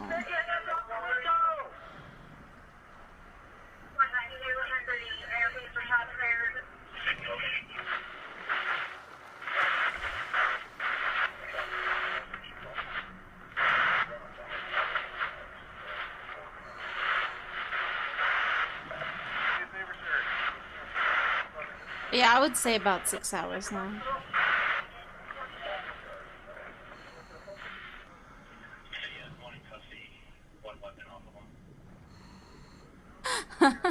I mean, I've been diving for a few, but at Little Pier, I haven't had much luck at Little Pier recently. I was gonna go to Encino, but I decided to stop in the middle because this seemed like a very smooth type of, And you so know, they arrested ocean. him and took him in And then for I found the interrogation. first 2 Now, the way he briefcases acted within in the interrogation 2 hours. is so strange. He immediately flipped his act. He acted like this really I don't mellow know. guy. This is He where I seemed found all the nice. cases so far today. Protocol, we just have to search you again and all that, okay? You're Jason, correct? Okay. What would you like to do right now? I'm not kind of just whatever you guys are gonna do. You seem like a pleasant person. Well, thank you. And I appreciate you being nice to me too. It's not our job to be rude. I mean, we're human We're too. human just like you. Do you know how many people you killed tonight? I'm gonna be hoarding them for a little bit. What would you like to talk about in here? I really don't want to talk about anything. Except whenever they would bring up, you know, you killed people tonight, like how many people did you kill or why'd you kill them, he would just say, I plead the fifth. So it was really, really strange. But after kind of like buttering him up a bit, being nice to him and stuff, he finally started talking. And he started telling the whole story all the way back from when he picked up Matt and started driving out of control. He admitted to that. He admitted to hitting another car. He admitted to driving to the apartment complex. Reached in, I grabbed my Glock and And what's so weird is the way that Jason talked about this was so matter of fact. Almost like he was telling the police about something he had witnessed versus something he actually did. And I believe that I don't. The whole magazine there. I know I killed her. And I don't even... Why do you assume that you killed her? Because how could you survive that many gunshots? He then started talking about his encounter with Mary Lou, who was one of the women at the Cracker Barrel. And he said that he went up to her and asked if she had $1 to spare to make America great again. And she said no, and he shot her. Now, after a while of talking to Jason, investigators asked him why. Why did you do this? And his response was fucking wild. I know that you guys are gonna have a hard time believing this, but it literally took over my body. The Uber app? Yes. I really didn't even see what I just tapped it, and then there was like a devil head that popped up. It was some sort of like horn. What the fuck? Head, like a cow head or something. And I pressed that button, and that's where all the problems went after that. So yeah, pretty crazy. When I first heard this story, I was blown away by him saying this. Wow. So, I mean, the question here is, did he really think that that was true? Did he really think his Uber app was like possessed by a devil? Or did he come up with this story when he was driving around thinking about what he was gonna say? I don't know. A lot of people think that he just said this in order to be considered possibly mentally ill or insane. You know, it kind of seems something schizophrenic to see a devil thing on your phone and do something. It's an easy blame. It's a way to blame it, and you'll get probably a lesser sentence if you can prove you're mentally ill. So a lot of people think that's what he was doing, trying to act normal but acting kind of strange at the same time. So obviously he was taken into custody and it moved to trial. So his trial began on May 20th. Now obviously the first person that he shot at was Tiana, and she survived. So she was able to be a witness. Now this is very, very hard for victims to stand in front. I'll pause this. I hope I have leftovers. See?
Tea with honey and ginseng is so sweet and fresh.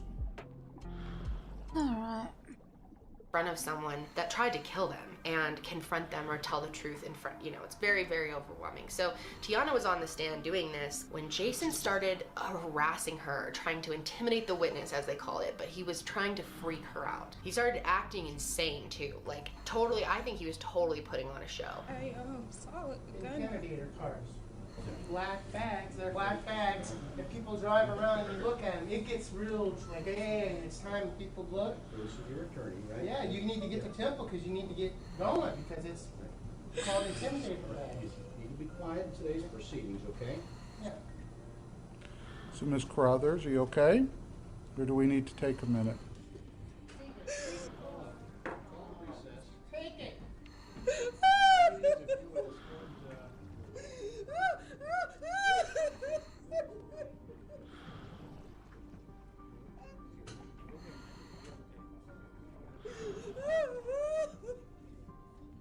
Sky.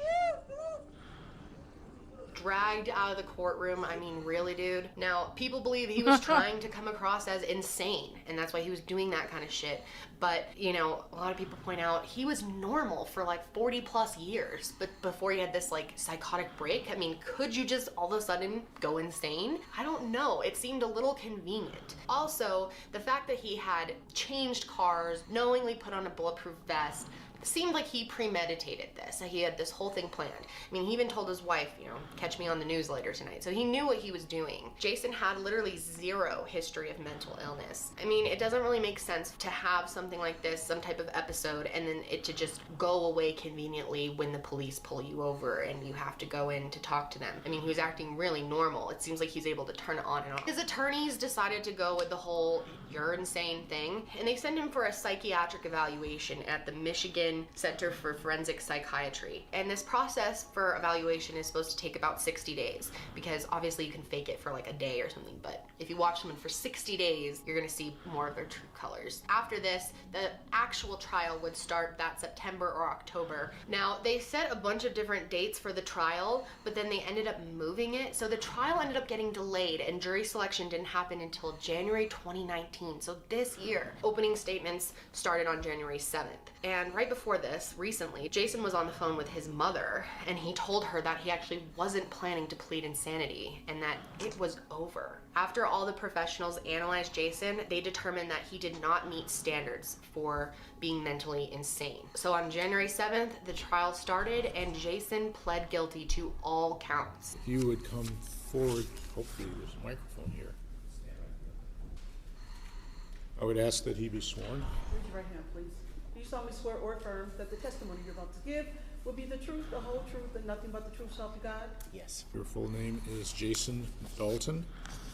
Correct. Mr. Dalton, Like this, like you've been here? I mean, I haven't seen anyone diving as to nearby. the various counts of this information. You should be advised that if you do enter such a plea, you will be waiving or giving up certain legal rights. You understand that? Yes. I'm going to show you a document entitled Advice of Rights. Have you seen this before? Yeah, I've read it earlier today. Okay. Is that your signature at the bottom of the page? Yes, both of them are. You understand that if you enter a guilty plea, you will be waiving or giving up many of these rights because we won't be going to trial. Yes, that's what Mr. Sluice explained to me. You're doing this voluntarily of your own free will. I was at Small P And earlier. on February 5th, I was there for about 30 Jason was minutes. sentenced I to felt like I life wasn't in having prison without much the luck, possibility of so I parole. was So, gonna like I go mentioned to earlier, Encino, Uber has made some changes to their but app decided to since go this in event. between. They've made it Like, a little bit safer, and there's more I'm next to tools that club. for passengers to protect themselves. And It's then still this really is where I've been unclear finding about all the why Jason cases did so what he far. did. I mean, we'll So probably never really know. I would love to hear your thoughts on what you think happened and why he suddenly did this. I mean, do you think he had some type of break that day and just spur of the moment decided to do this stuff, or was this something he had planned for a really long time? It is pretty bizarre, but this story really touched me in a lot of ways. The victims in this were so innocent and just did not deserve this, and the ones that survived were just so strong. I mean, Abby being so young and to survive being shot in the head, I mean, oh my gosh. And then Tiana to have 6 kids with her and try to protect them. I mean, at one point she literally shielded the kids with her body and took 4 bullets to save them. I mean, she's a hero. So really amazing story and amazing people, and my condolences seriously go out to the families of everyone who lost someone. I mean, so frustrating and so unneeded. I'm very confused about Jason. He's a strange one for sure, but I'd love to hear your guys' thoughts, so let me know in the comments below. Be sure to subscribe if you're not already so you don't miss future videos from me, and that's it for me today, guys.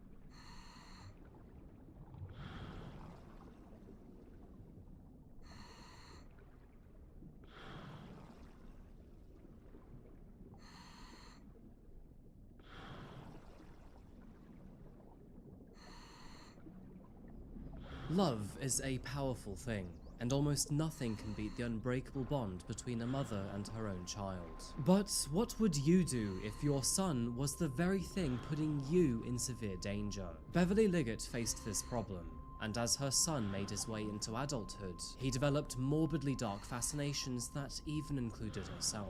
All of this would fall over a cliff's edge in October 2012, and the consequences behind Ari's actions would leave the family in ruins, a community in despair, and a harsh spotlight over America's mental health system. Good morning, good afternoon, or good evening, folks. My name is Adrian, and welcome or welcome back to another video by Coffee House Crime. Today we're looking at the heartbreaking case of Beverly Liggett. By the way, did you know that I post true crime and strange cases here weekly? So if that does sound like a kind of thing, please consider subscribing to Coffee House Crime. But before we begin, I wanted to say thank you to NordVPN for sponsoring today's video. Now, let's go grab some coffee. he actually went to grab coffee. Oh yeah, how you doing? Good, you? Yeah, not too bad. I'll go for a filter coffee if that's okay. Cool. When was this, 2 months ago? Hey Tom, what's up with your Wi-Fi today? What do you mean? It is so slow, I can barely do anything. I have no idea what our Wi-Fi. Well, it says I'm connected to free coffee Wi-Fi. It didn't even need a password. That's man. You must be connected to something else. Oh, Adrian. If only you'd used NordVPN to keep yourself protected online. First of all, this is your fault for not checking with the owners if they had public Wi-Fi. But on top of this, you've just been exposed to a man-in-the-middle attack. An imposter had set their own device up He to is like a cat totally burglar. hotspot, and inadvertently, you've just connected your device to this man in the middle who now has access to all of your personal data. This includes things like banking details, social media passwords, and even your own messages. Despite this foolish mistake, NordVPN still would have kept you protected. With NordVPN, all of your internet data stays safe behind a wall of next-generation encryption. And it further masks your IP so no one can track you while you're online. By the way, NordVPN is fantastic in other ways too. With over 5,400 servers across 59 countries, I can enjoy the internet without any borders whatsoever. Unfortunately, like Netflix and other streaming platforms, many affidavits and news articles tend to be regionally locked. With NordVPN, you can get around this with 2 simple clicks, allowing you to watch regionally locked content, and allowing me to research deeper into the cases I create for you. Take control of your security today with NordVPN. It is risk-free with a 30-day money-back guarantee. And what's more, you'll get the best deal going using my link below. That's nordvpn.com/coffeehousecrime for a huge discount with up to 4 free additional months. Thank you, Nord, for sponsoring today's video. And now with that said, let's get straight back into our case. Please grab yourself a coffee, pull up a seat, and get ready for the deep dive. This is the case of Beverly Liggett.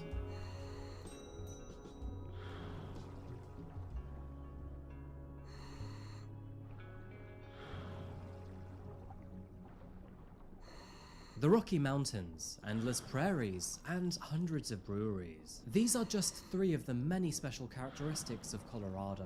Found slap bang in the middle of the Colorado. US, Colorado is surrounded by What did I say about Colorado? And is entirely devoid of an ocean coastline. So Dude. it's probably no surprise that its capital city, Denver, is commonly known as the Mile High City. Now, we've been here a few times already in previous cases, so for today's video, we're zoning in to focus on one of Denver's many municipalities. Incorporated in 2001, Centennial is actually one of the state's newest cities. And if you haven't guessed already, it's gained its name after Colorado's nickname, the Centennial State. And with a population of 110,000 residents, it has a great range of amenities while still retaining that cozy small town vibe. It's home to several large corporations such as Comcast. And did you know it has the 2nd largest IKEA in all of the US? I'm somewhat struggling here, by the way. There is not much more to say about this place. Its boundaries with Aurora and Englewood confused the hell out of the Postal Service. And in recent years, the city's experienced a very steep increase in the local coyote population. Centennial is relatively unremarkable otherwise. That would at least be the case until October 2012.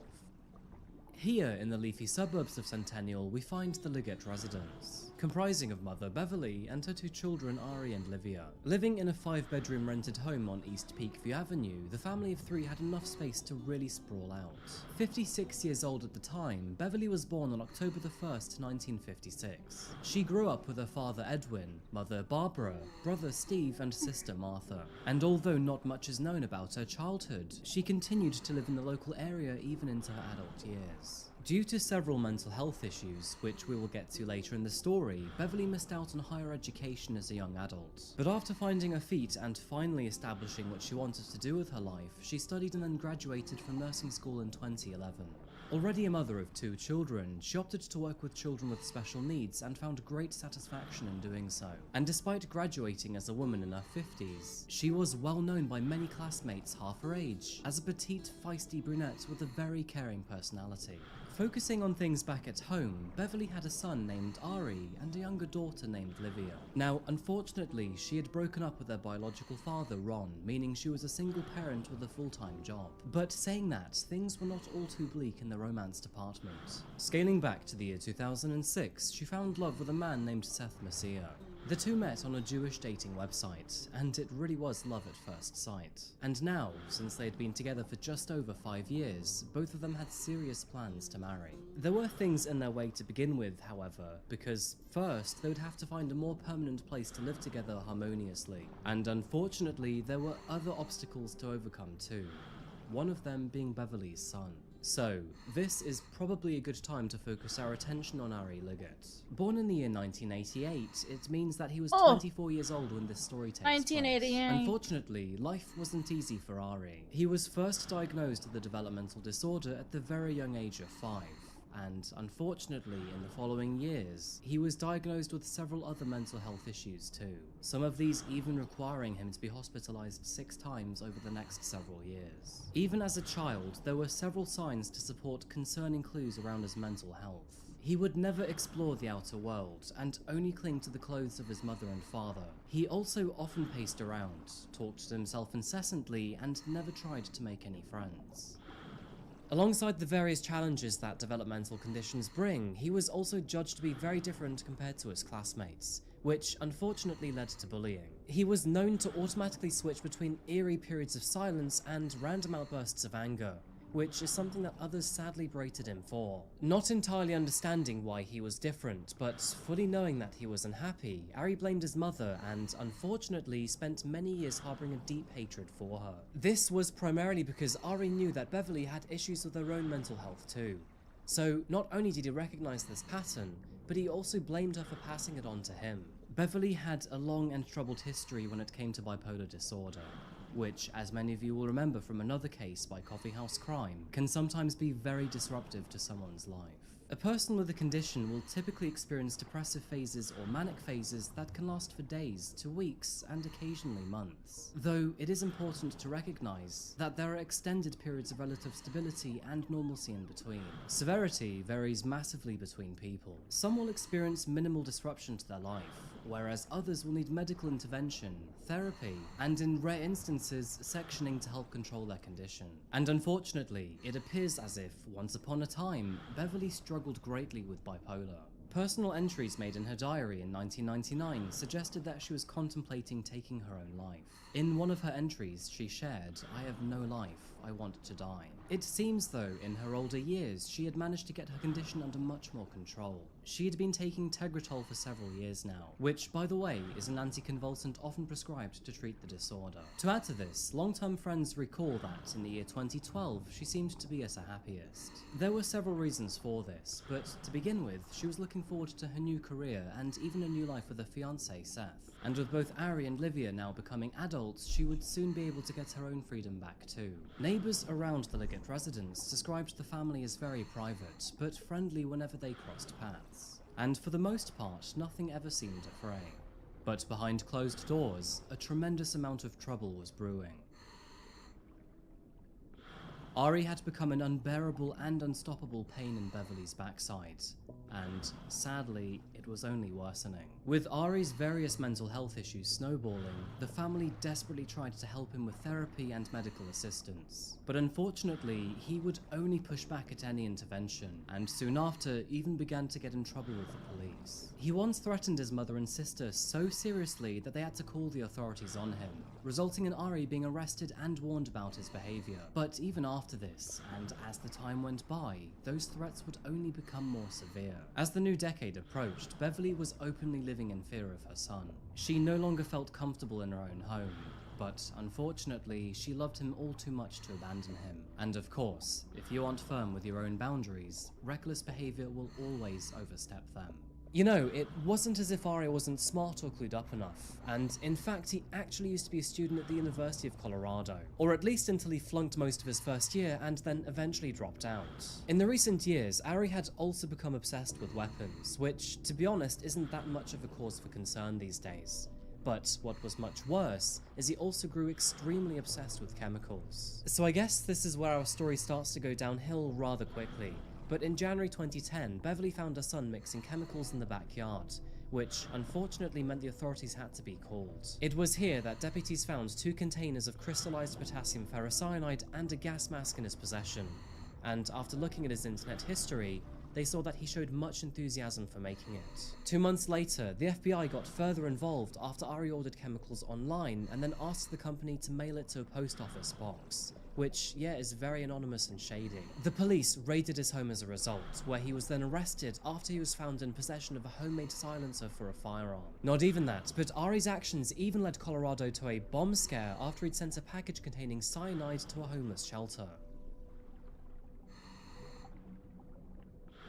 The search conducted in the Liggett household was very concerning. Officers found several dismantled guns, homemade firearms, including a modified rifle, a homemade silencer, and even more dangerous chemicals. The specific chemicals found in Beverly's home were potassium cyanide, which I'm sure many of you will know is highly lethal, and literally 1/4 gram of this stuff can kill you. As a result, Ari was booked on misdemeanor charges of reckless endangerment, and felony charges of possessing a dangerous weapon. But after pleading guilty to the misdemeanor charge and receiving 1 year of probation probation, he then received a deferred sentence for his felony charge. Regretfully, You're a Ari seemed to helicopter. fly off the handle after this, and even threatened to kill his mother and his sister. And as a result, they took him to a mental health facility where he was kept as an inpatient for several months. Also, I forgot to mention, but after several extreme anti-Semitism remarks, he But I was did. also placed on the FBI's watch list. This was despite his own strong Jewish heritage, but it's likely because he was angry at his Jewish mother and Jewish Hey soon-to-be there. father. Beverly further told the police that Ari had recently made several comments that he would get rid of the family by any means necessary.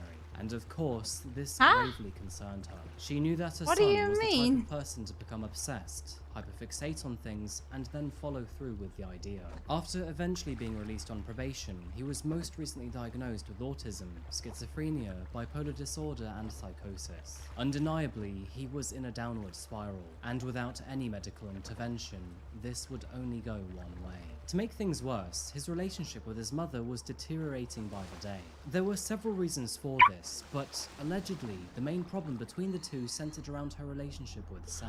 Beverly and her fiancé were becoming very serious after several years. They wanted to take things to the next level, and were even entertaining the idea of marriage and moving in together. But unfortunately, in order to do this, it meant that she would have to leave the family home, and thus leave Ari to fend for himself.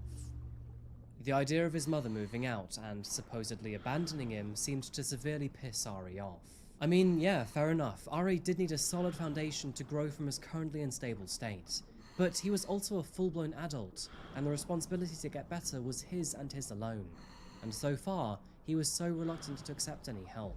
On the other hand, both Beverly and Livia were literally living in fear under the same roof as Ari, and no one should have to accept such a terrible living condition. By the year 2012, all the tension and hostility had become all too much for Beverly to bear, and the damage that Ari had caused had clearly left its mark, because it was in that moment that she decided to remove his name from her will. And Ari, he would take this decision badly, very badly, because on October 14th, 2012, Beverly Liggett suddenly disappeared. By the evening of October 14th, 2012, Beverly's silence had been noticed by those closest to her. Livia was unable to contact her mum, and Seth hadn't heard from her either. So when Seth tried to call the family home on October 15th, and Ari picked up, trying to imitate his mother's voice, he knew that something had terribly gone wrong. With growing concern, friends and family reported her missing to the police, and when officers arrived to perform a welfare check that evening, they too grew suspicious. Although no one appeared to be home, officers were able to verify activity on Beverly's credit card within the local area. The police were instructed to be on the lookout for the registration plate of Beverly's vehicle, and 2 days later, they finally got a match. A police officer working in the Greenwood Village suburb of Denver, located around 4 miles northwest of Beverly's home, grew weary and then stopped a vehicle that was behaving suspiciously. After scanning the license plate, he determined that not only did the vehicle belong to Beverly, but it was also associated with Ari himself, who was also reported missing. Approaching the vehicle, he noticed a young man with long hair acting erratically, and although the driver appeared to be Ari, he wasn't sure at the time. With firm hesitance, he ordered the driver to turn the car off and place his hands through the window. However, it seems the driver was in no mood to turn himself in. Slamming his foot on the accelerator, he sped down the street, thus beginning a high-speed chase with officers. And if you haven't guessed by now, the man driving Beverly's vehicle was indeed Ari. While attempting to make a right turn, Ari lost grip on the road and then spun out of control, his car becoming immobilized when he hit a concrete wall. Trying to make a run for it, multiple officers chased him on foot, and eventually, with nowhere to run, Ari threw his hands up and surrendered. And while being tackled to the ground, other responding officers inspected his vehicle. However, I'm sure they wished they never had to, because what they would find still haunts them to this day. After opening the car's boot, they noticed multiple large containers within, and inside those containers, they found the dismembered remains of Beverly Liggett. That was when this footage was recorded. Stay right there. At this point, they're still unaware of his mother's remains hidden in the trunk. And then you guys tell me to put my hands out the window. Yeah, just put your hands out the window, not start the car back up and take off. Listen closely. Liggett immediately tells officers he's insane. claiming he's schizophrenic and autistic and asking police if they'll still press charges. I can't tell right from wrong. I'm insane. My psychiatrist will convince you guys that there is not probable cause that I am legally sane to press criminal charges. After arriving at the crash site, dashcam footage shows officers approach Ari and his vehicle. Ari then told officers that he was insane, schizophrenic, and autistic, and then asked them if they would still press charges if he could prove he was insane. He then told the police that the world is one big conspiracy, before being led away in handcuffs. Responding officers were dealing with two very large issues here, because on the one hand was a dismembered body in the car's trunk, yet on the other was a totally insane man. No one was really sure what to think of Ari at the time, because yes, he could have been delusional and crazy, or maybe he was acting to plead insanity later. Ari further claimed that he was a god, and that everybody else could read his mind, could see the future and the past, and could even shapeshift. Under very obvious suspicion that Ari may be involved with his mother's death, he was then taken to the local sheriff's department and an interview was conducted. This interview was very, very bizarre to say the least, and it mostly went like this. Everyone has these telepathic powers. I don't understand why I'm here. You know, you should be, commending me for being the way, the truth, and the light. Instead you get, in an accident and a little bit of a speeding chase with a Greenwood Village police officer, and it's like you want to end me because of one possibility that you see. Ari said many concerning things during this interview. This included, ever since I was little,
So apparently that was the post office that's been trying to call me multiple times.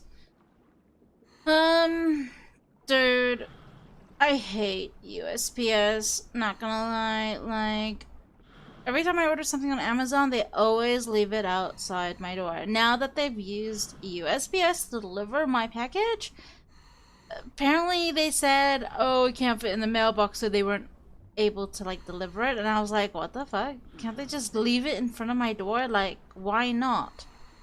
You know? Like, considering Amazon, like, UPS or FedEx, they've left my stuff outside my door regardless of the size. Like, I got my stationary bike outside the door. But these, like, USPS, for some reason, don't want to leave my stuff outside my door. Like, why? Like, so stupid. They literally, I was supposed to have my package for my hamster bedding since the May 17th. And, I've been busy the last few after that, and I rescheduled a delivery for the 24th, which never happened. And now they're trying to call me to pick it up. Like, you're supposed to leave it in front of my door. I don't get it. I really don't like USPS. I don't like UPS either, nor do I like FedEx. Amazon, why did you have to use them? Honestly.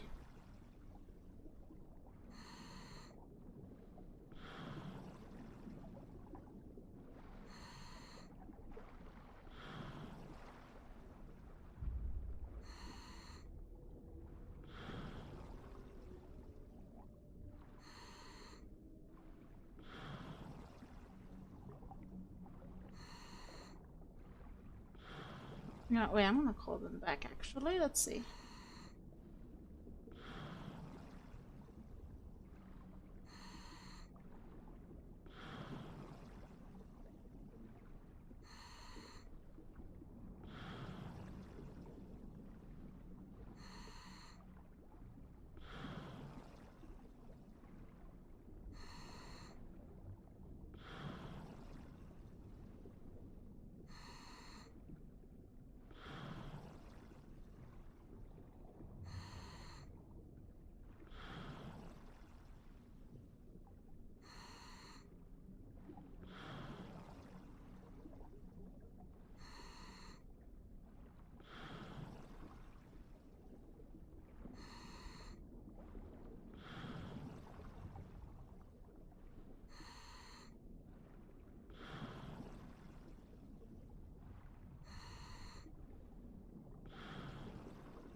Ah, they don't even want to answer.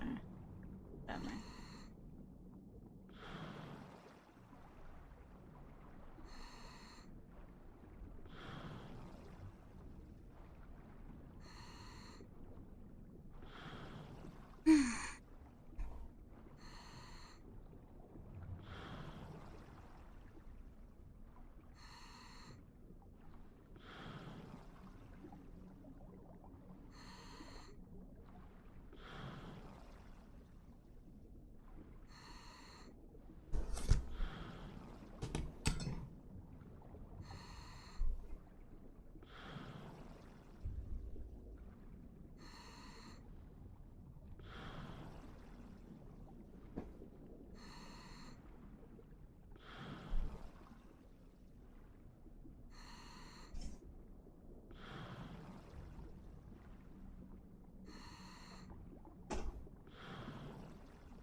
Apparently it's raining outside. I felt that everyone has basically all the powers of God.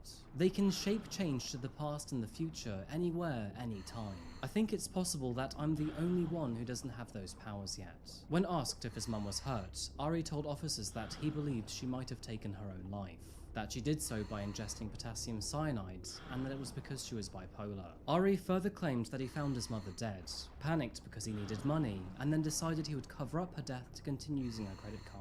He was very forceful with the idea, even trying to convince officers that 5% of people suffering from bipolar will take their own life. He further told them that it would be impossible for him to poison her without her noticing because of the strong odor and taste. However, then again, he also told investigators the following: "I'm possessed by demons, and their knowledge of the Force is just physically, or whatever you want to call it, stronger than mine. We live in a corrupt society where I am the highest. I am God, so there's no one who can teach me how to be free. You know, I wanted out of that house very, very badly. I'm not her son, you know, I'm her victim. I've been trying to press charges on her for years. I believe she's a shape changer who is willfully giving in to evil." Further quotes include, "I am God, the way, the truth, the light." Ari also taunted officers by saying that, due to a psychologist's comments, they could not prove that he was sane at the time of Beverly's death, and once again added that all people are demons. When police searched the Liggett residence, they found potassium cyanide in the fridge, which, once again, is one of the most fast-acting poisons known to humankind. Authorities also found traces of human blood in both the freezer and the bathtub, and to add to this, even found a hacksaw in the family dishwasher. Nicks and chips were noted along the bathtub's edge, and one of the most cruel details about this case, the family cat was found dead under Ari's bed.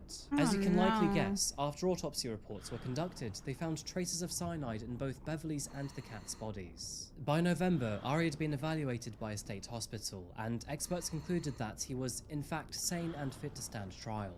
However, Ari still pleaded not guilty by reason of insanity. And so, gearing up into the legal proceedings of this case, it became very obvious that the main challenge in this trial would be proving if he was sane or insane during the time of Beverly's murder. So, what actually happened to Beverly and Ari? And was he entirely to blame? The short, blunt, and cold answer is yes. Ari had become infatuated with chemical warfare, Hitler, and poisoning, and in the years leading up to 2012, he started to buy large amounts of potassium cyanide. In the build-up to his mother's death, Ari spent several months getting to know how to mix it into lethal cocktails. It is evident that the idea of killing her was very much on his mind, and he'd even threatened her and her sister about this. And sadly, as Beverly had previously mentioned to officers, he often followed through with his obsessive ideas. Investigators had proof that Beverly was planning to kick Ari out of the house once she and Seth got married. Messages and statements made by witnesses would also back this up, and it's very likely that the relationship between her and her son went over a cliff's edge when she revealed this to Ari. Likely on the evening of October 14th, 2012, Ari poisoned his mother with cyanide. It is unknown if he also poisoned the cat deliberately or if it merely found some cyanide on the floor. Small side note, but cyanide is known to have an almond-flavoured odour, which could have encouraged the cat to taste it. Which, to be honest, yeah, probably same, because everything almond tastes amazing. You've got almond cake, cherry bakewells, amaretto, the list is endless. Anyway, and either way, both Beverly and his cat perished through his actions. With Beverly dead, he now had to dispose of her body. Ari dragged her into the bath and used a handsaw to dismember her, these actions damaging the side of the bathtub in the process. He spent roughly 24 hours chopping his mother into small pieces before eventually cleaning the house. He then placed her body parts into plastic storage tubs before filling them with olive oil and vinegar. By the way, this oil-vinegar mixture is a crude effort to speed up the decomposition process. He then placed the storage tubs in the back of his mum's car, put the handsaw in the dishwasher, and then tried to feign off all incoming calls and messages. Ari's future intentions were to hide the tubs in a storage unit before eventually placing her unidentifiable remains in the mountains. But of course, he would never get this far. In court, Ari claimed that he was insane and pleaded not guilty. His lawyers would further argue that he had severe mental illnesses, which included but were not limited to delusions and intense obsessions. Instead, they claimed that Ari had purchased cyanide in bulk over an extended period of time, You know which was what? more than enough to prove his I intentions just realized were I calculated told and rooted in I insanity. said in my Regarding title Ari's I was mental condition, the court I was found doing that some of his absolutely responses nothing. were in fact bizarre, but it's Yeah, also clear that I Ari kinda understood did where he something, was which was and my the nature stationary of the bike. interrogation. He also followed the investigator's questions, and when a question did confuse him, he asked for clarification, thus indicating that he I'm fully just understood the saying that context of the just discussion. 'cause During the trial, prosecutors revealed that, days before her death, Beverly called Ari's psychiatrist desperate for information about her son. She said that she was apprehensive about him, that it appeared he was off his medication and seemed to be declining. Unfortunately, her suspicions were in fact correct, but the psychiatrist by law couldn't say a word to anyone in Ari's family. The doctor testified that, because of Ari's rights and because of HIPAA laws, she was legally obligated to ignore these concerns. And so, in short, the system had ultimately Anyway, failed he's just Beverly. waiting for my She was mom to living call with a back, desperately because apparently deteriorating soul who was she got a naturally lot of aggressive stuff and from San unstable. Francisco, And although she could so see his and her world now I'm gonna have to crashing help down her out around when she gets them, to the there house. was no way to get psychiatric confirmation of this. Hopefully Moving she got forward, what I Ari wanted. Liggett was eventually found guilty of first-degree murder in the death of his mother. As the verdict was read out, he rocked quietly in his seat, refusing to look back at family members. And after exhaling a deep sigh, he then spoke to his attorneys instead. As a result of this verdict, he was sentenced to life in prison without the possibility of parole. Although a very fair and just sentence, it pretty much leaves everyone devastated. Beverly lost her life, and essentially so did Ari. And to add to that, the entire family have now lost 2 members. Cases which involve mental health I find are often quite tricky, because although Ari's actions are totally inexcusable, it does make you wonder what would have happened if he had proper access to medication and therapy. Ari desperately needed help, yet refused to accept it. Beverly was terrified, yet didn't kick her son out on the streets, and his therapist could have intervened, but was legally barred from doing so. It's a very vicious cycle, and ultimately the system failed Ari, and eventually Beverly too. But I guess the difference here is that Beverly paid the ultimate price with her life. And sadly, this is something we see time and time again. The easy option here is that we call Ari a piece of shit and just simply move on with our lives. But if we're really honest with ourselves, no one can be certain how much of a prisoner he is to his own mental health. Mental health is an ever-changing field in the modern-day world, and while we are on the right path, we still fail to provide adequate treatment, prevention, and resources. Ari's mother was the one true constant in his life, and to quote her ex-husband, she lived and breathed for that boy. She understood him on a 24/7 level, which is probably the reason why she felt she could never throw him out on the street. Not being able to do so meant that she lived in fear of the one thing she loved and cherished the most. That turmoil was never-ending, and tragically, it ended in losing her own life. I hope the Liggett family have found peace, or one day will find it. And I think that just about wraps up our case today, folks. Thank you so much for being here for another video by Coffeehouse Crime. If you found this case interesting, then please remember to like the video, and if you'd like to see more content like this, please remember to subscribe to the channel, it really does help me out. Thank you once again to NordVPN for sponsoring today's video. Visit nordvpn.com/coffeehousecrime for more information. And I think that just about does it, folks.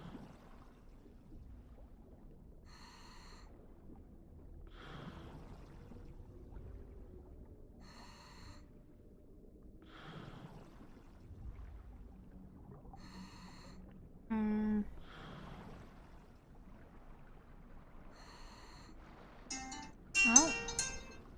Just a moment, guys.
Damn. Spark's office is like literally pressing to like call me about my package, which is a good thing. Honestly, I was trying to call them back, but they didn't answer. And I finally answered when they called because now I recognize the number. And they were saying that packages in my area kept getting taken. And I told them, look, it's only hamster bedding. So I'm not too worried. It's only it's like literally a $30 hamster bedding. Like it's a large amount of hamster bedding, but it's hamster bedding. And I'm not too worried about it. Like whoever's gonna steal it has absolutely no use for hamster bedding. So I told him just if they could deliver, because I have no means to go to that postal office to carry a large package all the way there and bring it to my house. I told them like, can you just deliver it at my door? Because honestly, if it does get taken, I'm not too worried, but at the same time, I am home the next 2 days, so I will be able to get it when it does arrive. I've had so much stuff that are much more expensive get delivered out my door. Like, the only thing that ever got stolen was my waffle. Was the waffle maker, which costed me, what, $8? Which is not too bad. But other than that, like, I recently got my stationary bike that got delivered that costed me like over $200 and that didn't get taken. But then again, it's way too heavy to get taken. But they were worried. USPS apparently was like worried that like my package will be stolen because it's an area that is common. I guess it might be, but that's what cameras are for. And also, it's just hamster bedding. I'm really not worried about it. I already bought some hamster bedding for my hamster, so I could change her bedding already. But once I get that delivery, I'll have so much hamster bedding I wouldn't know what to do with it. But yeah, I mean, I told them specifically on the note, it's hamster bedding. I don't care, you know, like, honestly, if someone were to steal my package, I'm just gonna laugh at their face, because what are they going to do with hamster bedding? Absolutely nothing. They can't really resell it. Like, who needs... Not much people got hamsters. What is up, Deputex? Are you trying to flex on watch time or something? Ooh, I got a ring. Come on, hard case. Give me another one. I want another hard case.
I need cheesecake.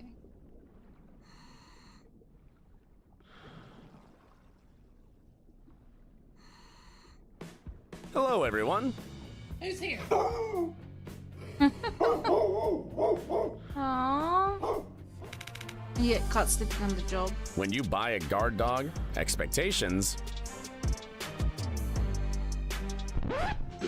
reality. Aww.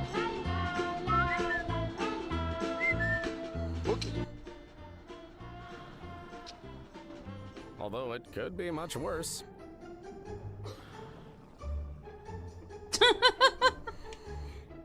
Aww, he is worried.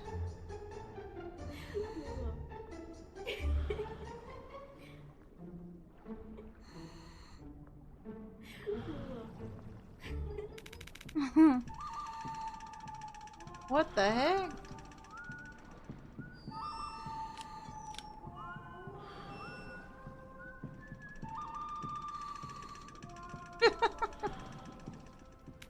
Thieves can easily park a truck in front of the house and take everything they'd want. Hello! Except for the couch.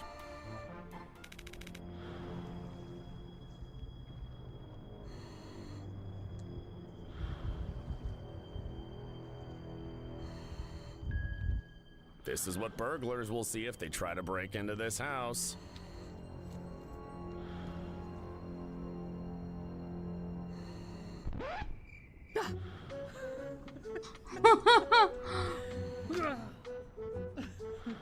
Dude, this person. Wait, is he behind me?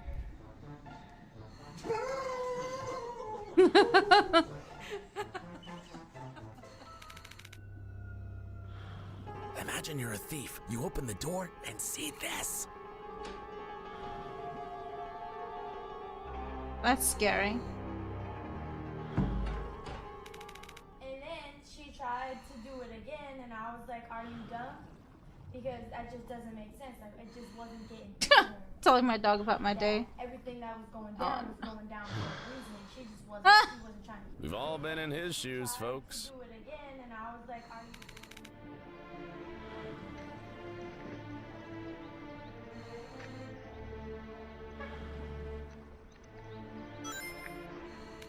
At the store, they said it was an amazing guard dog.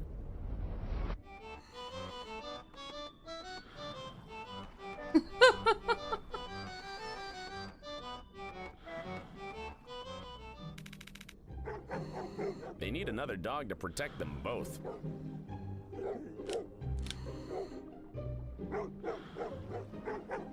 Golden Retriever, though.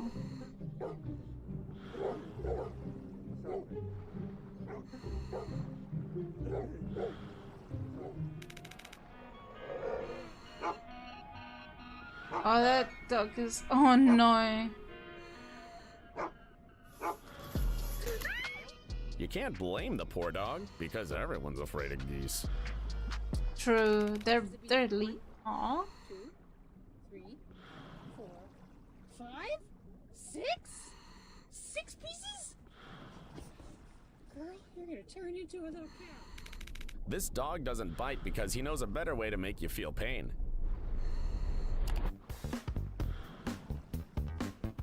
Yes, What the- Chance is better than you.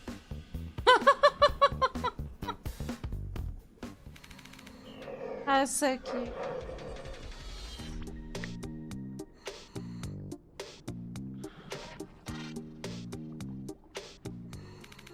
Bro, ain't no way these in the hot tub right When you look around the house for your bodyguards and discover they've taken a vacation. now. Yo, why the... Come here. Come here. Silly. Yo, come here. They're in Nah, the niggas hot don't wanna tub. get out. Come here.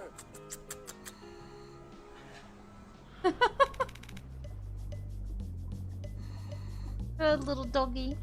And the big one.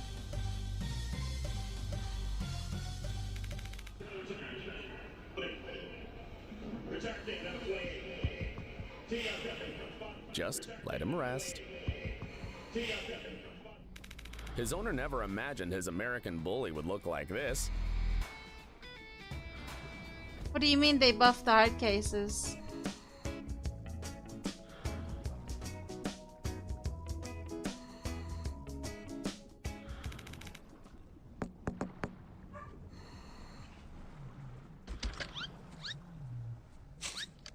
Nerfed? Really? I've gotten 2 hard cases, 3 briefcases in my area. Within the 6 hours. Oh, I'm super full. He clearly works as a bodyguard for a celebrity.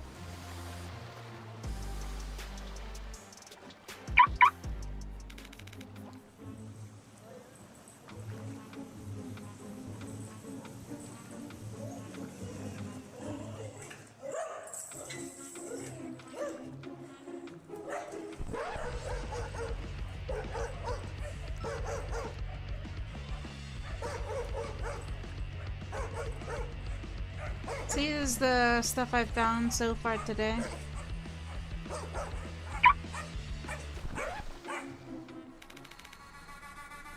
Oh, hello. If he senses your fear, even that chain may fail. That is a big chain for a small doggy.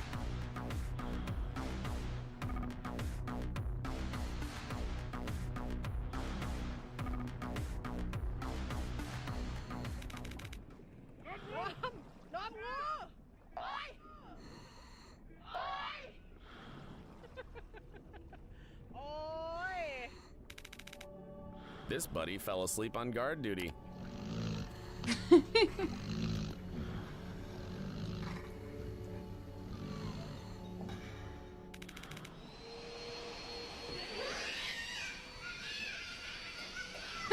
Dog is like...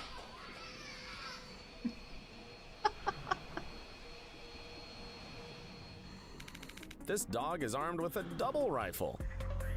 Holy.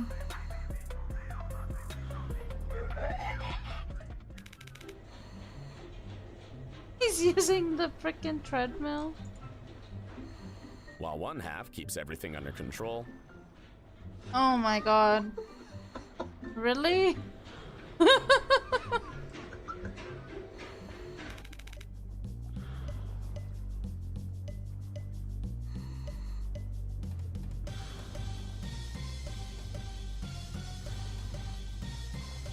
Give us a like if you thought the video wasn't working. What? Oh my god. This guy's got tangled up at work. He's still a puppy at heart. Oh, he's so cute. He has a Winnie the Pooh. This dog could have been a bodyguard, but he became a killer.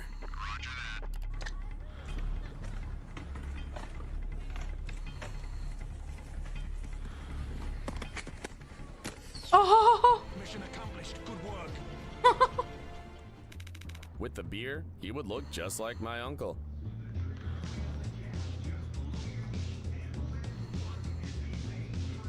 What are you doing?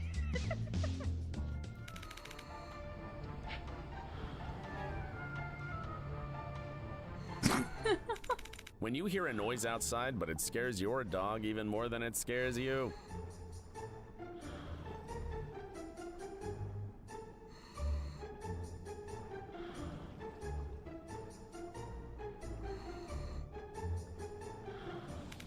The owner of this dog, on the other hand, can sleep peacefully.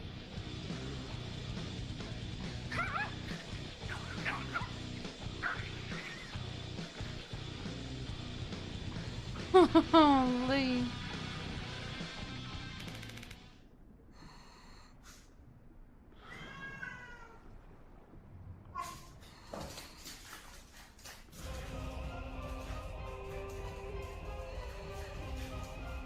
What is this dog doing? This Shiba Inu?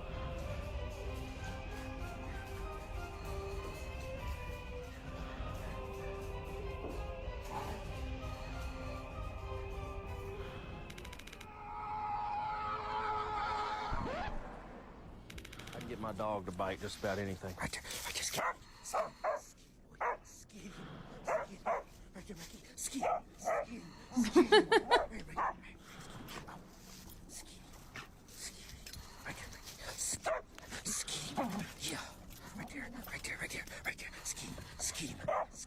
What the f- What? No. Wait. The dog is so scared. This dog is not gonna save us from the machine uprising. What the fuck?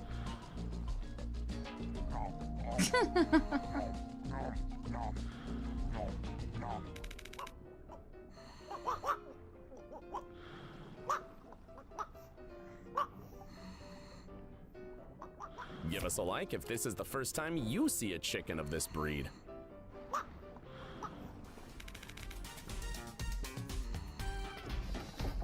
Oh no.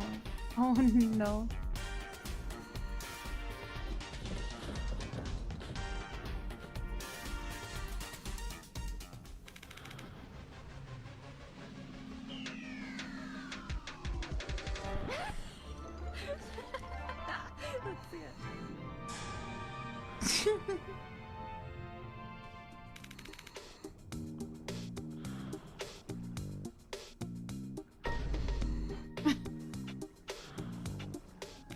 He's actually a good boy, but the pair... Perita, te dejaste ahí.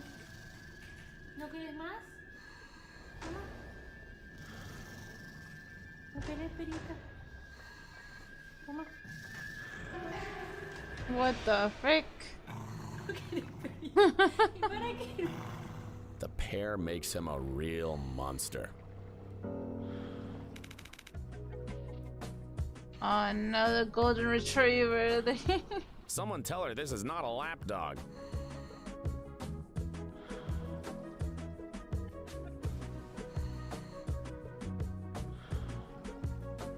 Oh my goodness.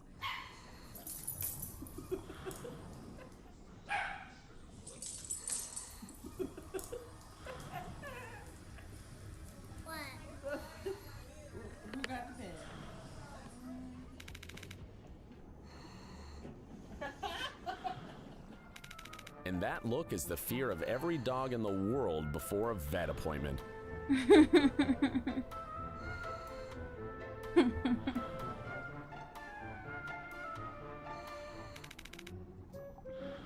Wait, whoa, where are you going?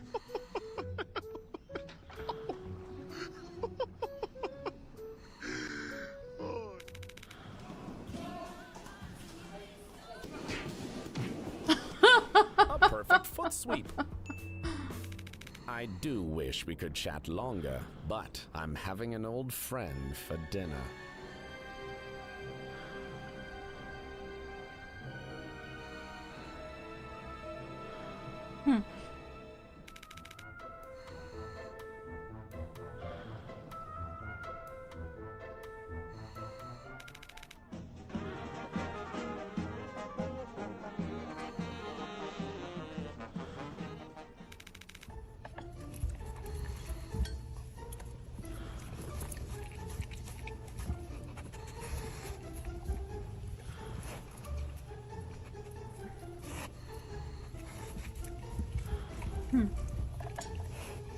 It's dangerous though. What if Oh no.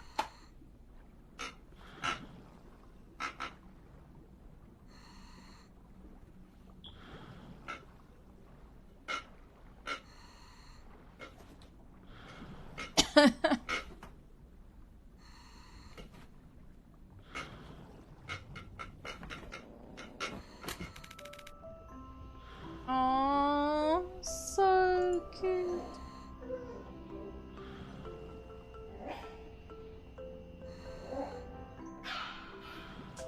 Oh no.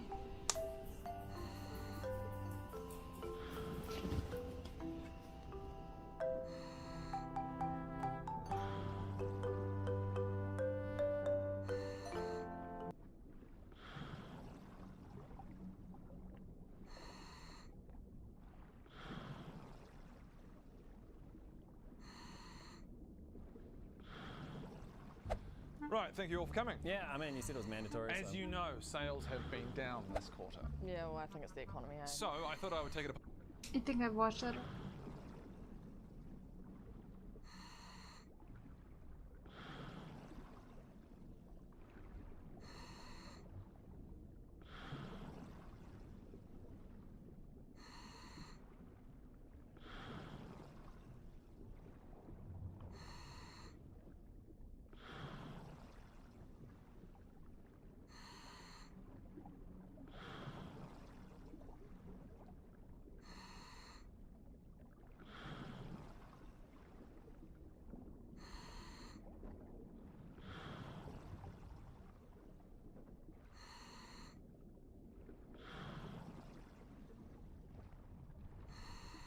What's this about?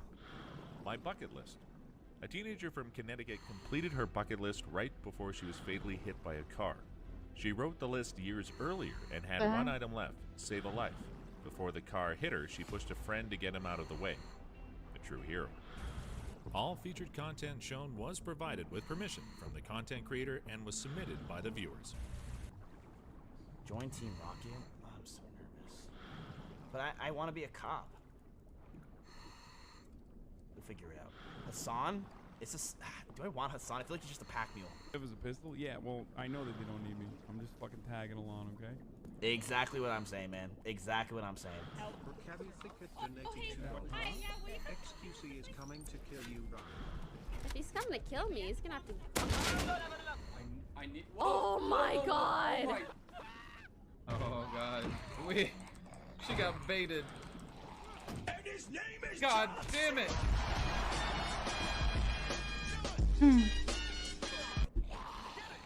Oh shit! Sorry. Was distracted by John Cena. Not going full-time streaming. I'll be like, I won't have any pressure to do streaming. Instrument of torture. How many strings does a traditional ukulele No, have? No one knows. The question timing is beautiful. No freaking way. Yes.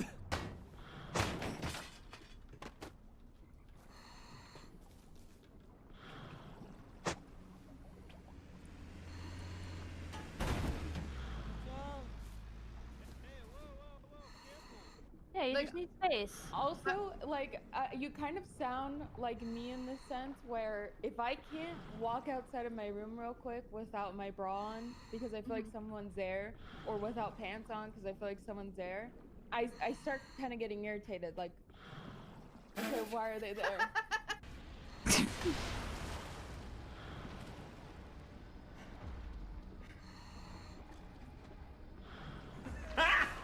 Son of a bitch! Perfect timing on the hot goddamn. He's just... He's not farting.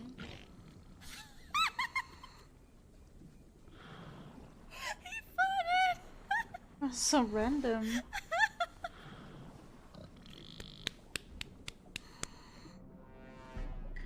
Alright, I'm a crewmate. I'm not sus. That is incredibly sus. You know what? Shut up, okay? You're Jesus. Fuck it out. Hey, Crow, let's apologize to Hoarder there. That was uncalled for. No, he started it. He's mean. I'm gonna kill him first.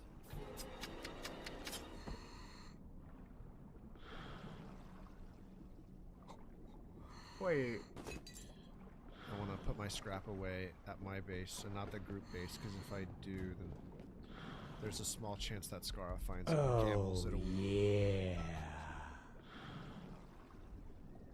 Yeah. What's the... What is the timing on that?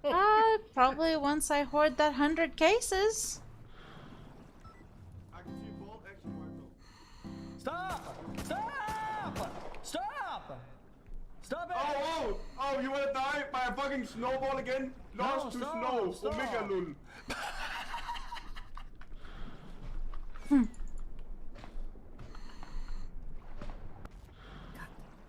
fine.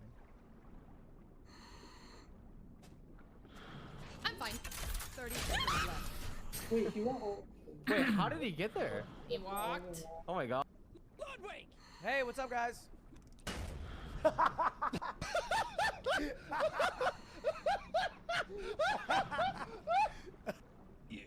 Alright, thank you, Mantis. Happy New Year's, my bro.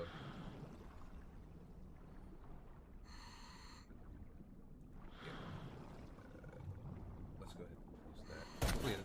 Oh, my bad! I tapped back in! Oh, shit.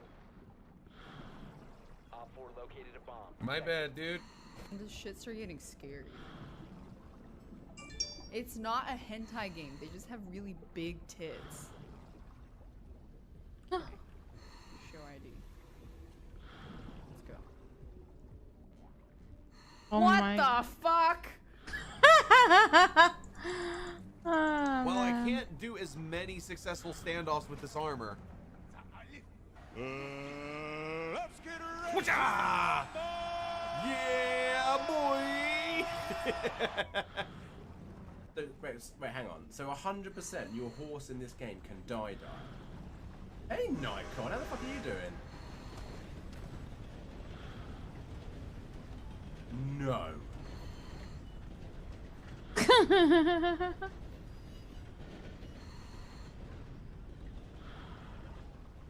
Did that horse just what? I will play. And you know what? We're gonna beat this level because I'm Stop.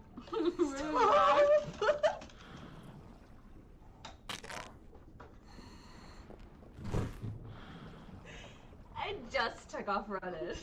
I want to hang out with you, but also at the same time, I'm a little worried. It's like you and Poke I want to hang out with, but I feel like you're a high beam for. We haven't done anything. For Goblin Man to come and just fucking clap my cheeks for no reason other than the fact that I'm existing. Oh, there he is. That is. Don't shoot me.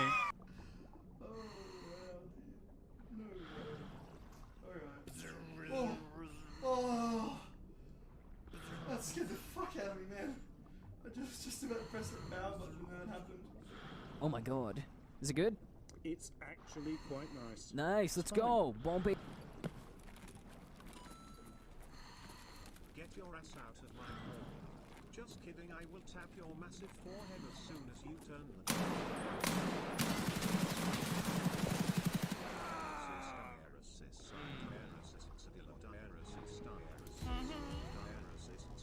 I saw that one, Jared. I can't play right now because of you? I'm coming. Watch, Tank Girl. Let me show you my pro strats here. Ready? Check this. This is what 9,000 hours of Rust look like. Listen. It's okay. It's okay. I'm coming. See, I did that so I could come over. I did that so I could come faster over to you. Alright. You're a fucking idiot. Yep. Chat, just to literally sit in this corner and they will join straight past you. Easy peasy.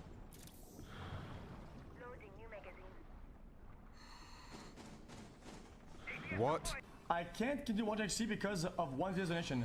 Does the depth ask you to lube your nose before? Gee, what the fuck is this? That's just weird. Guys, what are these comments? Okay, but dude, of course I was gonna say that. Hey, guys, confused look, what the fuck is in the camera? That's so weird, dude. Guys, of course I was gonna— Infinite shelf life.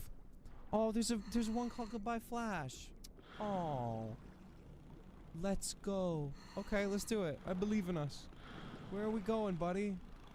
Oh my gosh. Okay, bye, Flash. Bye, Flash. See you later. See ya. Rest in peace. Wait! Look, buddy, I just need to talk about... I just need to ask you a few questions.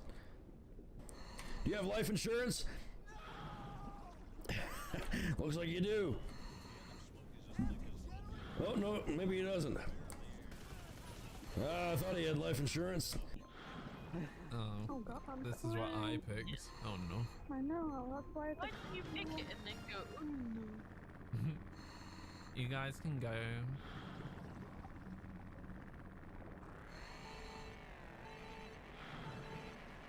And it's lights out and away we go! Oh, what happened? That was really good timing. That was banging. Wait, why are Mendo and Jay side by side in Shifter? These three people are all on different sides, but they're all just looting these bodies. Oh. Okay, yeah, that makes sense.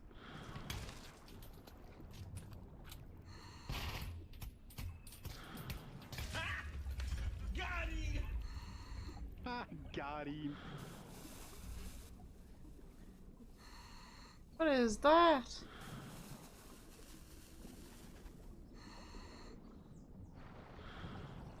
Kaboom!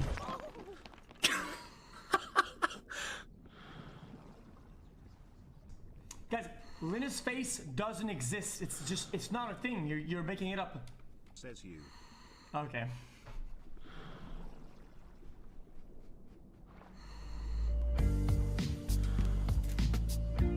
That was so random.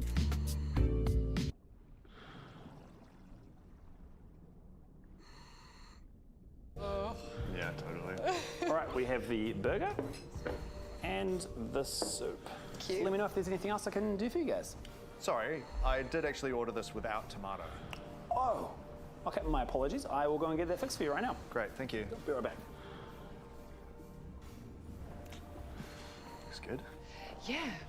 I'm trying a soup thing. I'm not sure if I'm into it yet.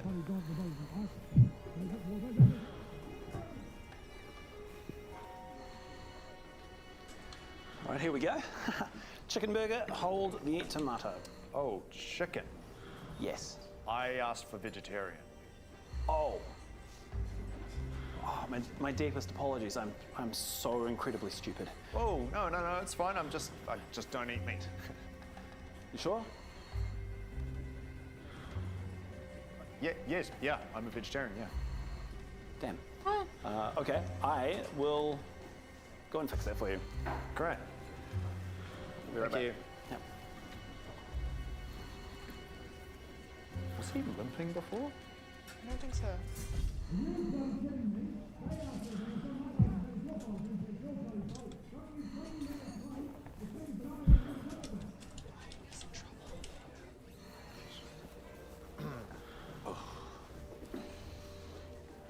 All right. Vegetarian burger, hold the tomato. Great. Thank you. Are you okay? Absolutely. Absolutely fine. Let me know if there's anything else I could do for either of you.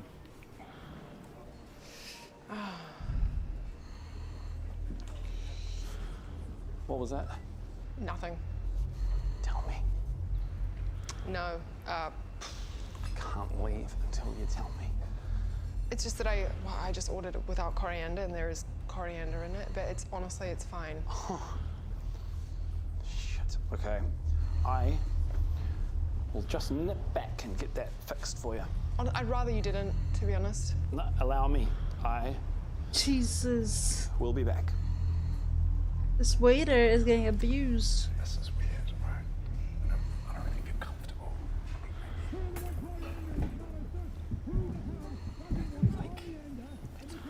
It's not okay.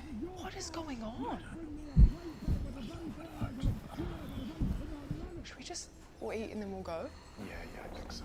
This is weird. This is real weird shit. Soup, hold the coriander. Looks really yummy, thank you. You're welcome. See you guys. Oh. Oh my god, these guys. What was that? Nothing. Say it. No? Just say it. Well, technically I did order the curly fries. Oh my god.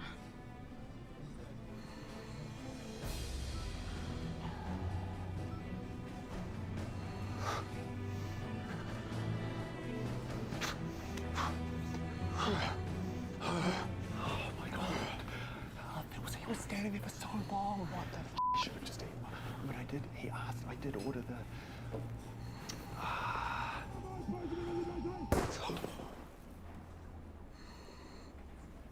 Dad, Was that a gunshot? that's not my fault. That's not my fault, right? Hi guys, here we are, the vegetarian burger with the curly fries.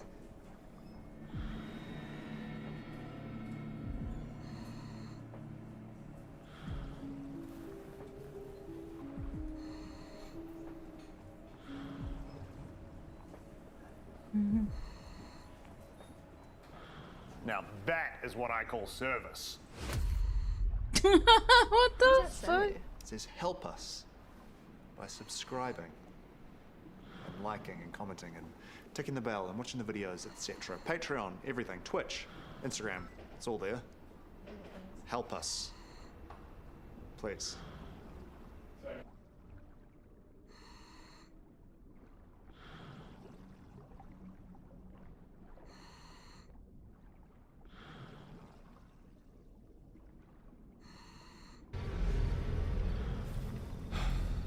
that new killer we just saw? That's Sadako. What do we know about her? She's a ruthless killer. She can demanifest and move around the map without any terror radius. Anything else? Oh, she can teleport around the map using TVs. Okay, so just avoid the TVs. Easy. Yeah. Uh-oh. Run! Are we okay? Everyone okay? Yeah, we're doing okay. Wow, she's terrifying. So how do we defeat her? I don't think we can. Guys? Oh.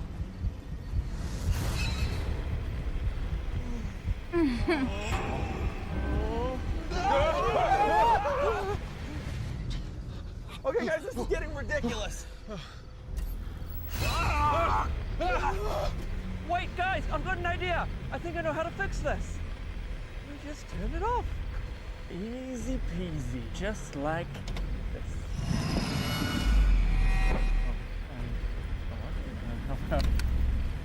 That one.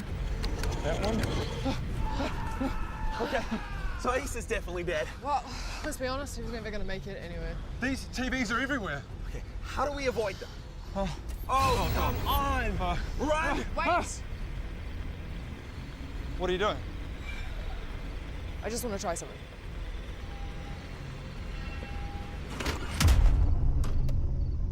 That couldn't possibly work. Surely not.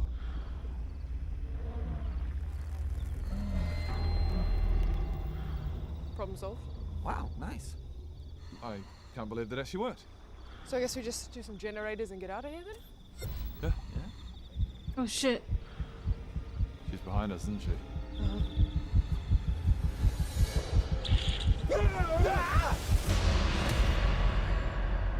Thank you so much for watching, and a big thanks to Dead by Daylight Mobile for sponsoring this ep. Dead by Daylight Mobile's next era of horror has begun. Sadako has officially joined the hunt and is now available to play or flee. So be sure to download the game and experience true horror on mobile.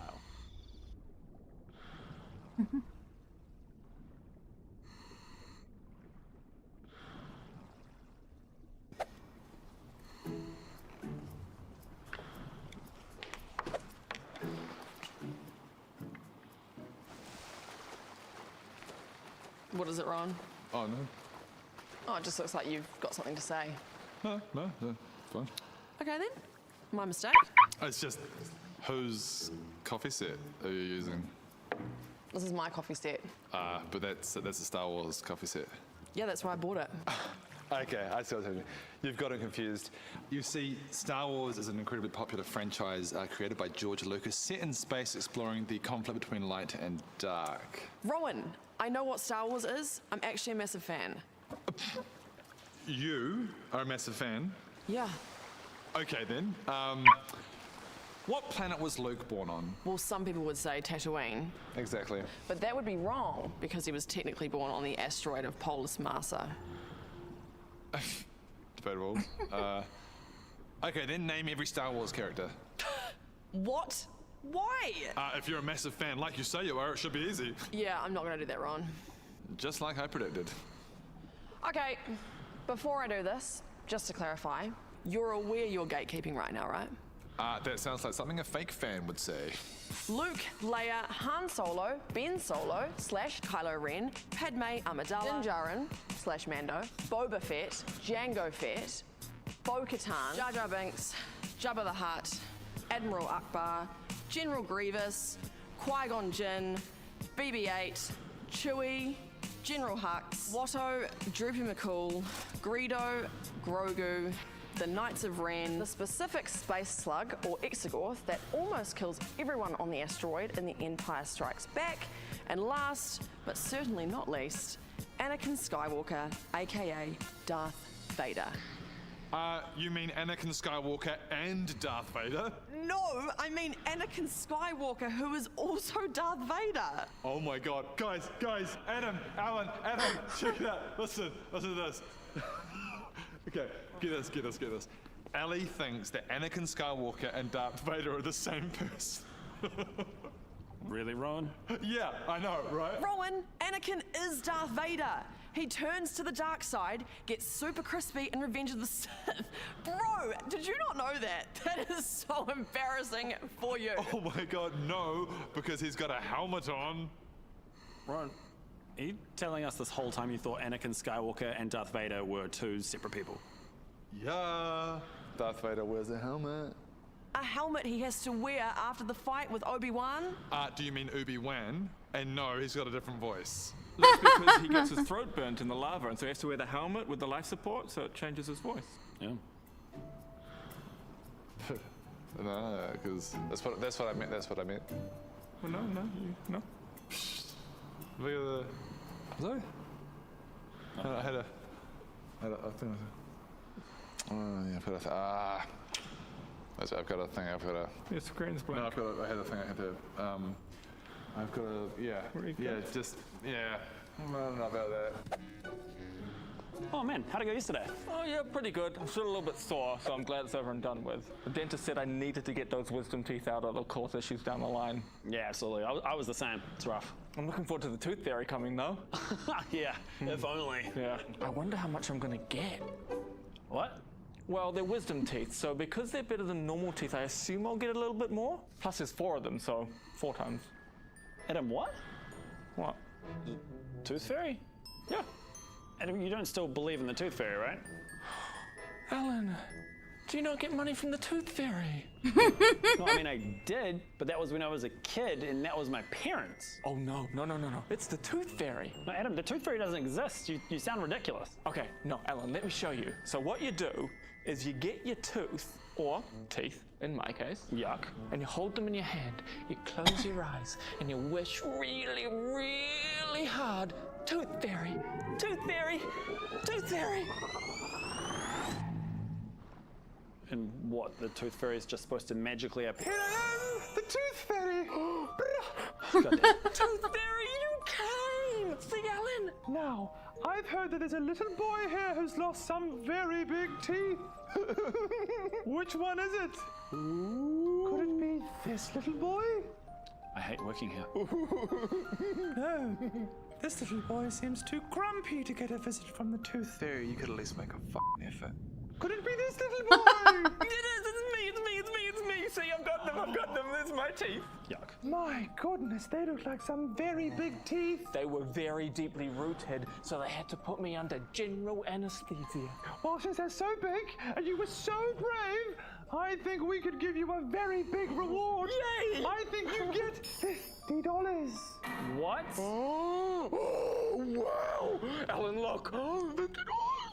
Don't spend it all in one place, will you? I won't. Thank you so much. Thank you. Goodbye. What the f was that, Alan? What, Ron? What are you doing? Now, what are you doing, Alan? You saw how excited he was. Why would you ruin that for him? Ron, I just thought that maybe... No. You know that he sees the world through the lens of a child. And you want to take that away from him. Shame on you. Shame on you. Am I the bad guy? And there we go. Signed. Thanks so much for coming in. It's nice to meet you. Thank you.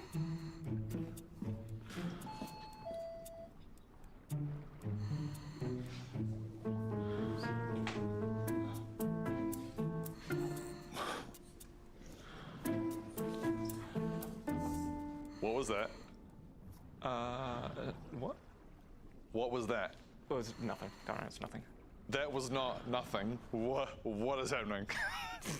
That was a fan. They recognized me from my Instagram page. Sorry, what? Oh, I have like a little small Instagram page that I run. You have an Instagram page? Yeah, but it's nothing. It's nothing. I bet it's nothing. What would you even post? Well, you know, this and that. And this and that gets you followers, does it? Oh, a few. Do you want to know how many followers I've got? Oh, 256, baby. 256, triple digits. Boom. That's great, Rowan. Nice. I'm sure. Hang on. Okay. Triple digits. That's cool. Photos of you. Yeah. Show me yours. No, it's okay. No, go on. I showed you mine. Show me yours. Just Google it. Oh, it's okay. I don't. Okay, we don't. just show me. Just show me. Oh, I really Show me yours. I want to see how many followers you got. I shouldn't run. No. What, are you embarrassed? Just show me. No, don't. No. Pull out your phone and show me. Maybe later. Just show me. No. Just fucking show me. Okay. So stupid.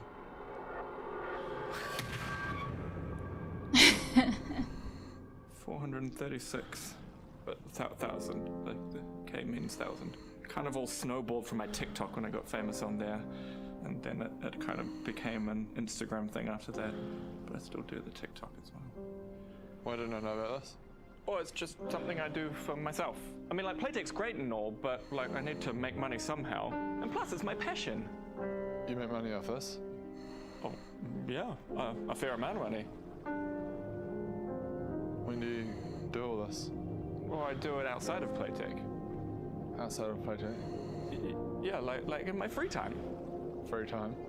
Yeah, you know, your free time. Like, you must have lots of exciting things that you do outside of Playtech that I don't know about.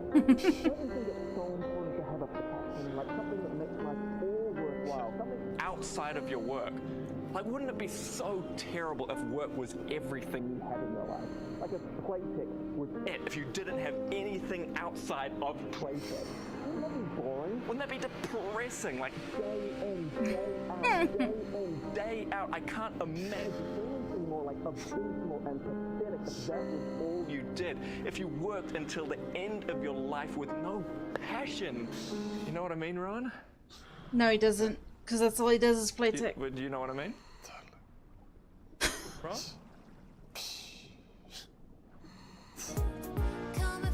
Oh, thanks for the follow, Stone Led 101.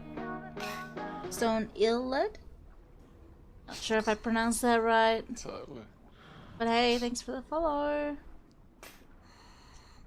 Hey. Ooh-wee. Lucky you came in when you did. Bloody. Well, last day of the sale, and only a few minutes left for the day. Yeah, couldn't miss it, eh?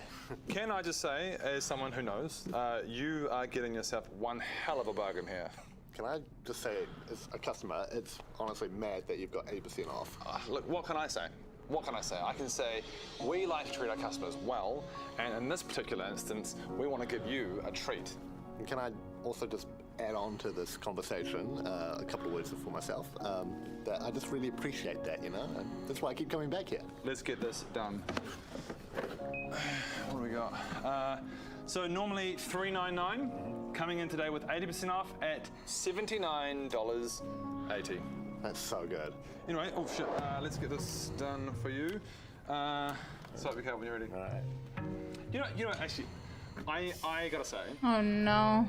I am over the moon. Trying to stall it. Because I know that I've never met you before. I don't know you, but I feel a connection, and I'm so happy for you. Yeah, well, let's get it going. Let me go. Yeah, actually think about it. If you had have come in even 1 minute late, you would have missed out on this. That's crazy to think about, like butterfly effect. Do you know what I'm saying? No. Rowan, you're... Or if, for example, if you couldn't find a car park, or if a friend of yours bumped into you and they were yabbering away at you and you were kind of, oh my god, I want to get this sale, couldn't you just stop talking, you would have missed out on $240 worth of savings. Please just let me pay for the keyboard. Oh god, yes. Here we go, swipe your card when you're ready. Yeah, you nearly missed out. Far out. Okay. God, that hasn't gone through. What's wrong with it? Okay, try that one more time. Why is it not working?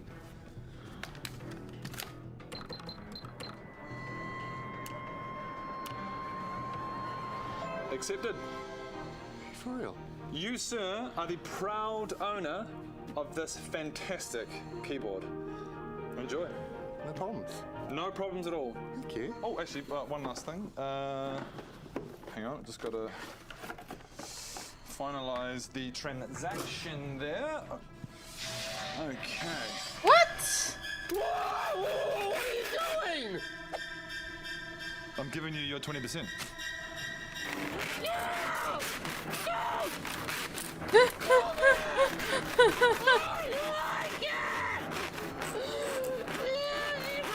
Oh my god.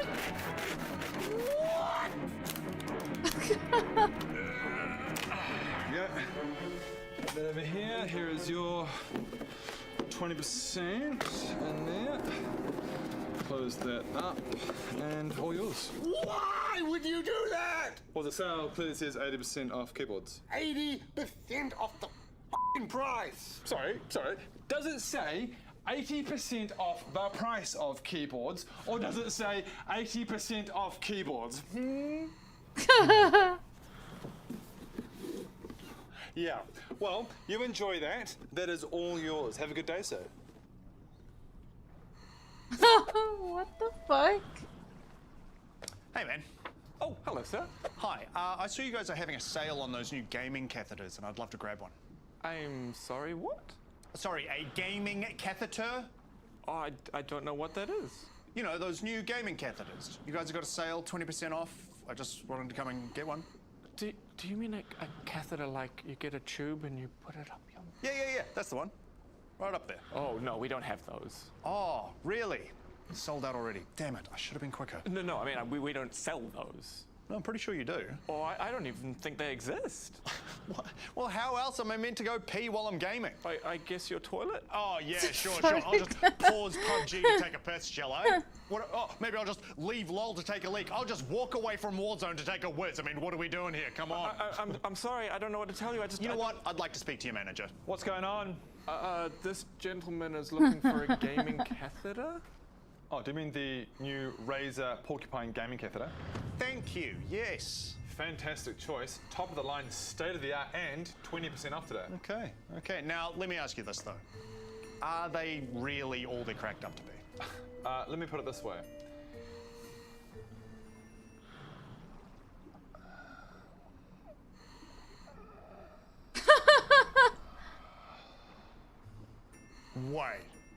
Wait, are you wearing one right now? Wow. Whisper quiet, too. Barely a tinkle. I know, right? All right, you know what? Sold. I'll take one. Fantastic. Now, one final question is, do you want the RGB version? Ooh. You know what? I'm feeling fancy. Let's get colourful. Fantastic choice, sir. Alan! Yeah? One gaming catheter insertion, please. Damn it. Okay, come on. Right. Okay, well. What? Thank you very much.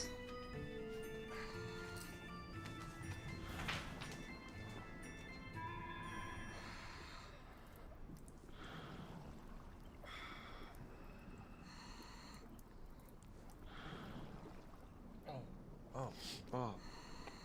That's it now. Damn it. Did you have asparagus for lunch? Yeah. Hey, Ellie, do you know who it was that stacked the boxes out back? I think that was Alan. Oh. Thanks.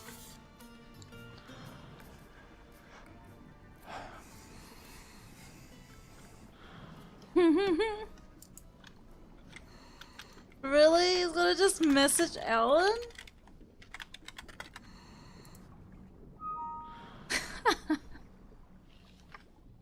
Hey, Adam.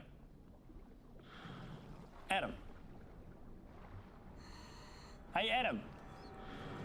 Adam! Yeah? Did you just send me an email? Did I send you an email? Yeah. Like today? Yeah, like just now. Oh, yep. Yeah, I did. Yep. Why don't you just come over and talk to me? I'm right here. Everything I want to say is in the email. It's fine. You just read the email. Damn, passive aggressive. You don't like my box stacking? Probably just refer to the email. All the information's in there, actually. Adam, I seriously don't mind if you want to call me out on my box stacking, but I'd much rather you talk to me face to face. You know, I don't bite. Yeah. Okay. I'm sorry. No worries, man. I will try to do better with the box stacking. All right. Cool. Good talk.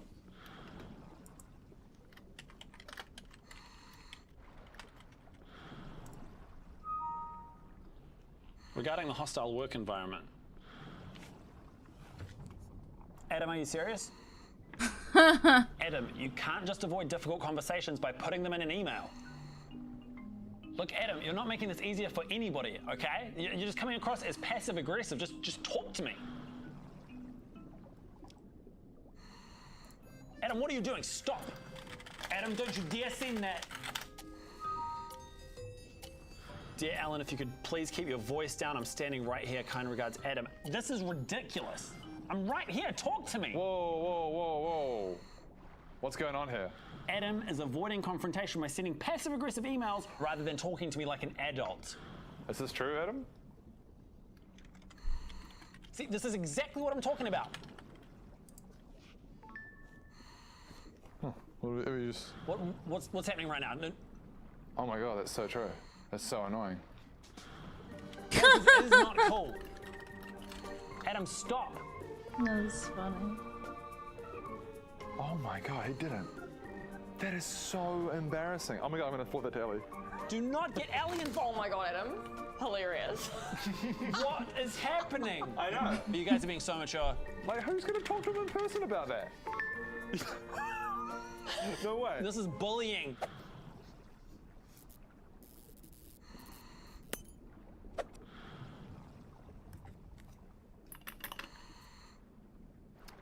Damn it. Hey, Rowan. Yeah. Do we have any spare bulbs? Why is that? This one's blown. Blown as in needs replacing? Yeah. Oh shit. Health and safety! Health and safety. Bring in the safety light, Rowan. Step aside, sir. Step aside. 60 watts, please. 60 watts. Step aside, sir. Step aside. Step aside. Step aside. Step aside. Step aside, sir. Okay, shit. Thank you very much. Right in here. That's looking good. Nice. Keep it simple. We got Keep it? it simple. Yeah. Okay. What is going on right now? Okay, this is a health and safety emergency, Alan. And as health and safety officer here at Playtech, it is my job, nay, my duty, to replace this bulb in a safe and health-conscious manner, okay? I mean, it's just a pop bulb. Just a pop bulb. Yeah. Just a pop bulb. Just a pop bulb. Yeah, it is though. It's not just a pop bulb, Alan! This is an accident here waiting to happen, okay? Have some respect. Just let me do my job. Okay, go for it. Glasses, please. Thank you. Yeah, bring it in. 40%. Okay, wait. What we got here? That's hot. This is an incandescent Edison bulb. Okay, tungsten filament. It's gas-filled. 93% argon. 7% nitrogen. No. 6% nitrogen, 1% xenon. Hairline fracture across the orbital radius. This is an accident waiting to happen. Okay, new bulb, please. Take your time, take your time. Okay, changing bulbs in 3, 2, 1. Okay. Right, initiating male screw attachment sequence in 3. Okay, no, look, I don't have time for this. No, don't do that, Alan! Good one, Alan. Really f***ing good. You sure that was me?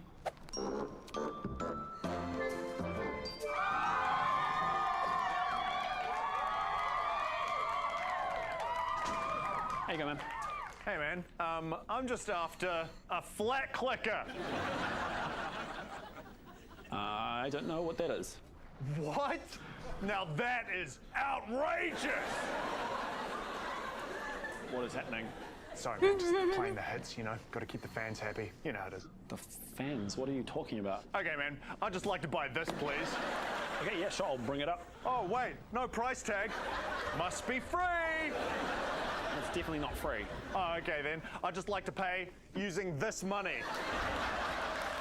That's not real money. Oh no, it is. See, it says right there, legal tender. That's not legal tender. Okay then, I'd like a refund. On what? This keyboard. But you haven't even bought it yet. Using this voucher. Okay, seriously, man, I'm gonna need you to leave, okay? Come on, man. Stop ruining the scene. We're nearly there. Nearly where? What the hell are you talking about? Oh man, this is really falling apart. Look, just call Rowan in. Yeah, sure. Rowan! What's going on? What is going on? Oh man. He's no-selling my jokes and being quite frankly disrespectful to the audience. Is this true, Alan? Is what true, Rowan? Have you been no-selling his jokes and disrespecting the audience? What audience? What do you mean, what audience? The best audience in the world, am I right? Hey? Sorry about this, folks. Who the hell are you both talking to? Shut the f*** up, Alan. I'll take it from here.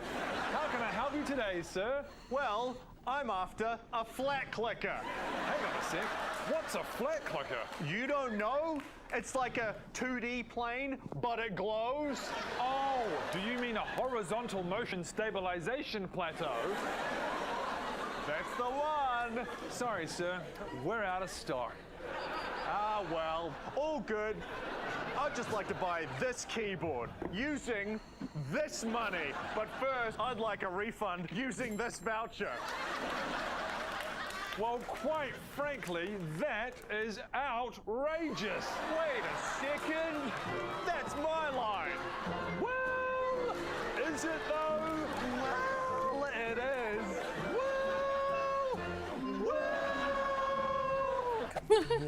Coming in here tonight. Hey, Byron, you don't have the storeroom key, do you? Oh, you're in luck, mate. Got all my lanyards. Okay, cool. Lanyards? Yeah, lanyards. The height of efficiency. Let me tell you that for nothing. Okay.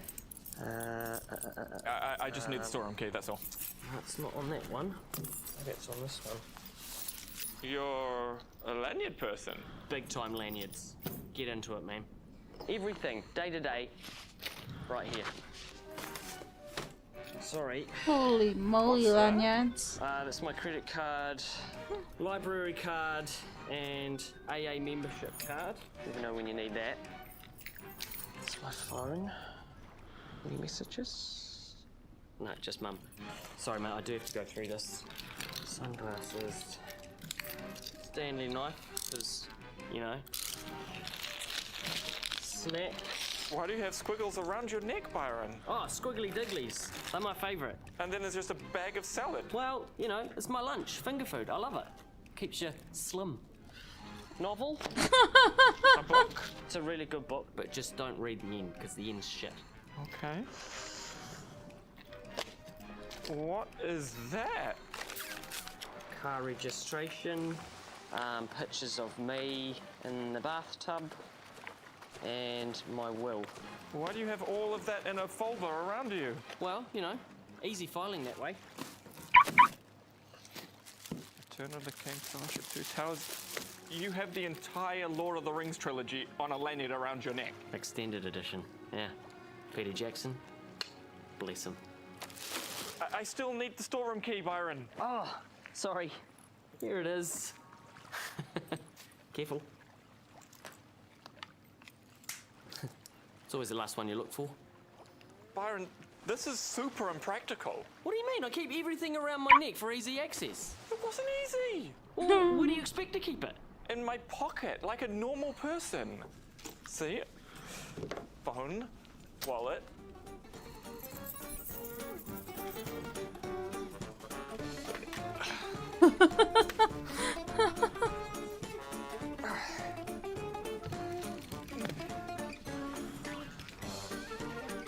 What the fuck?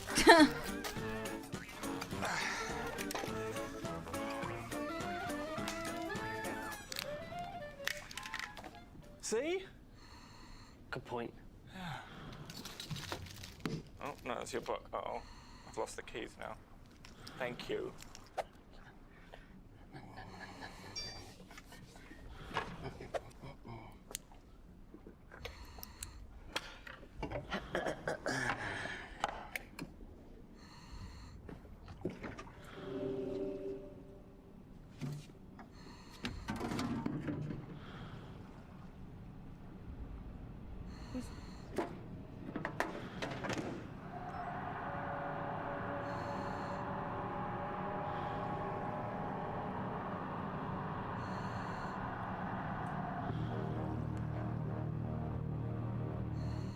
Bing, bing, bing, bing! Everyone to the lunchroom immediately. Alan, Ellie, Adam, Rowan, to the lunchroom immediately. I repeat, to the lunchroom immediately. Thank you. Bing, bing, bing, bing. This better be quick.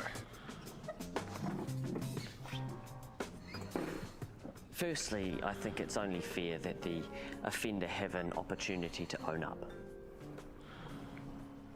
Adam. What are we owning up to? Come on, you know who you are. Byron, I think it's pretty obvious that none of us have any idea what you're talking about. Come on! Byron, what the hell is going on? Someone in this room had the audacity to steal my lunch from the fridge and eat it without me noticing. Alan? I haven't had lunch yet. I'm starving. Ali? Wasn't me. Rowan? I don't eat lunch. Adam? I had my eggy soup. I'm full now. Yeah, that smells horrible, by the way. Yeah, I thought you'd pooped your pants or something. What I'm smelling in here is the sweet, pungent aroma of my salad dressing, all mixed up with the smell of fear. There's no fear here. And since the offender won't own up, I'm going to tell you what happened, okay? 12:28 p.m. The offender would have walked into here, into the lunchroom. You know how I know? Because 12:28 p.m, I was not in the lunchroom. I was doing my kitchen duties. I was taking my rubbish bags over to the rubbish bin, and then I tottled all the way over to the toilet to do my piddle. The offender would have known that I like to take my time on my midday piddles. The offender would have walked over here, opened up the fridge, and selected my lunch from the top drawer. Then he, or she, would have walked over here to the cutlery drawer and selected their preferred implement for the eating. In this case, it would be a fork or a spoon, because a knife is simply too cumbersome, and a salad is not finger food. Okay, that's it. I'm done. Sit your ass down! You just gotta let them play it out. Okay. Thank you. The offender would have closed the cutlery drawer and proceeded to wipe down their filthy, dirty, treacherous little fingerprints from the cutlery drawer and their dirty, grubby, lying fingerprints from the fridge door, placing it down there so they could sit in silence and have a little munch on my lunch without me knowing. But what they did not understand was that they missed a spot! And I found it! What we have here is the sweet smell of tzatziki and garlic dressing right here. Yummy, yum, yum. You would have sat there munching on my lunch in the privacy of your own world, thinking that I was none the wiser. But you are so wrong! Someone in here has committed a most heinous, hideous crime. If you do not own up, I will proceed to smell the breath of each and every one of you until I find the offender myself. Hey, Byron. Ali.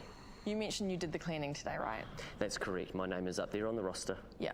So, do you think that maybe while you were chucking out the other food in the fridge, you could have accidentally thrown your salad in the bin as well? Ali. Ali, Ali, Ali, Ali. Ali. Did you throw your own salad out, Byron? I can see your lips moving. Okay, that's better. That's the warehouse phone. I'll just hold fire, guys. I'm just going to go and get that. Just. Do we have a warehouse phone? Hello? Warehouse deliveries. Yeah, we do heaps of deliveries. They're amazing. Yeah, come and grab it. Is that your salad?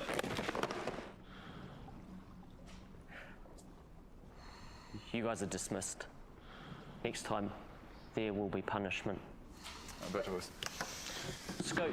That was a good use of time. Shush. That was funny. Did you know that all actors are liars?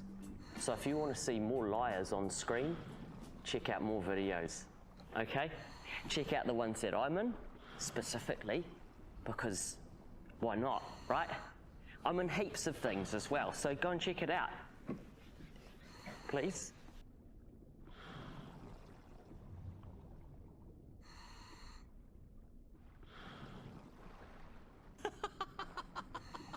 coming in and visiting me again, man. I've had a fun time.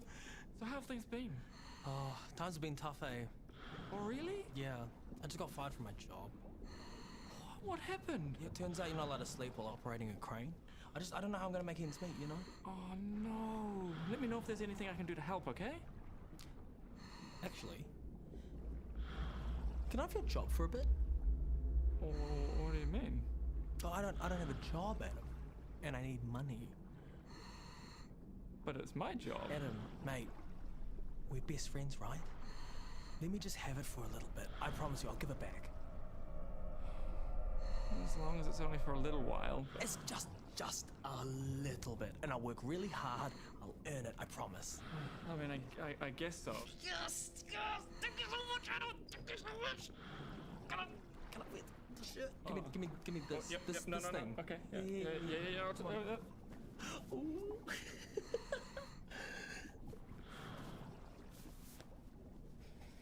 Oh, it feels good to be employed again. Oh, nice, man. You look so good in it. Thank you. It's an instant mood changer. I guess I better go off to work.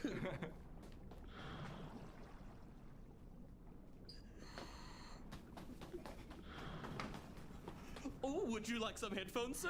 Oh, look, I'm the customer now. I'm buying it. I need a coffee. Oh, this is great, man.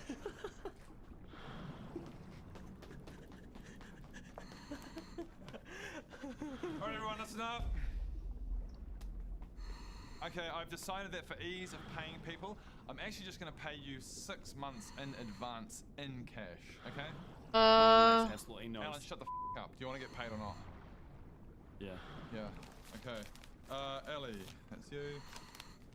Alan, that's your one, and Adam, that's yours. Thank you. Hi, sir. Now, remember, this is Oh, all the money that you're gonna no. get for the next 6 months, so do not spend it all at once. I reiterate, this is your future payment of 6 months. You are not getting paid again for 6 months, okay? Back to work.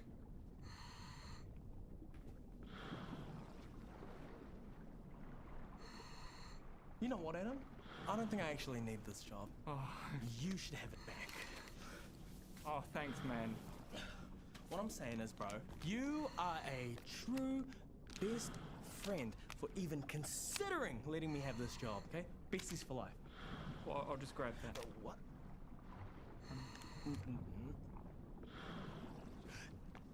Technically, I was working when I earned this. Well, it's just technically... Don't make me the bad guy here, okay, Adam? Well, it's just... Wow. Adam, don't make this weird. Okay. Hey, we're best friends, right? Besties for life. I'll see you later. Bye, besties for life! Oh, no. Oh, sorry, sir, we're actually closed now. Oh, it's me, it's Adam.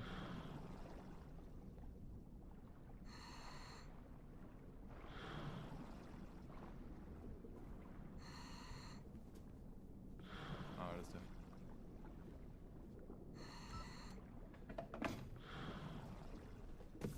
Oh, Alan, have you noticed that we haven't got any complaints recently? Yeah, I have. That's because Adam's been going through the complaints pile and reconciling each and every issue. He's been working really hard, man. He's killing it. Oh, wow. That's good work. Yeah. Ron, you should go and tell him what a great job he's doing. No, I don't wanna. No. Do that. Rowan, you should give Adam a compliment. I mean, I probably should, but I don't want. Compliment him, Rowan. Why? Because, Rowan, once every while, it's really nice to receive a compliment, and God knows Adam, of all people, really needs one. Well, yeah, but I mean, he's fine. He doesn't. Compliment him, Rowan. You'll feel really good once it's done. Oh, fine.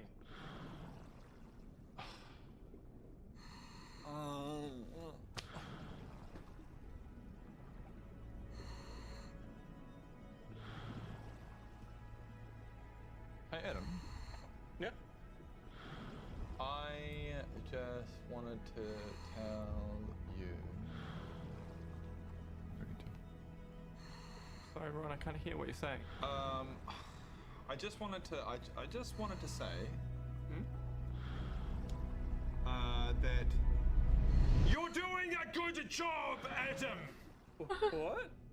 You're doing a very good job, and I wanted you to know what's happening? that I've seen you, and that your hard hard work hasn't gone unnoticed. You are a valued employee! Alan? Okay. Yeah, okay. Okay, and you should be proud of that. There's businesses like this that need employees like you. Okay. You should be proud of that. Okay. So thank you. Okay. Thank you very much. Adam. Thank you. Thank you.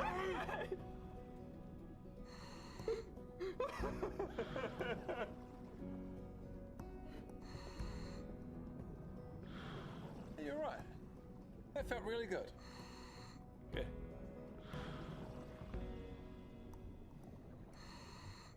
Adam, you okay, buddy? Adam, my main man. Hey man, how's it going? It's okay. It's okay. What's going on? I blasted through all my savings again. Oh no, man, that sucks. Yeah. But it brings me to the point of why I'm here.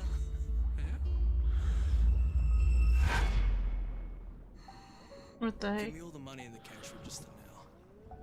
I think. Are you robbing me? Yeah, I'm robbing you. Why? Because I really need the money, Adam. No, I mean, why are you robbing me? Adam, please, don't make this harder than it needs to be. Just give me the money in the register. David, don't do this. Do you think I want to do this? I don't want to do this. We're best friends. Yeah, we're best friends. Yeah, we're totally best friends. So, give me the money now. Oh, I just don't feel comfortable giving you Playtech money. Can I be honest with you right now? You're the one making this uncomfortable.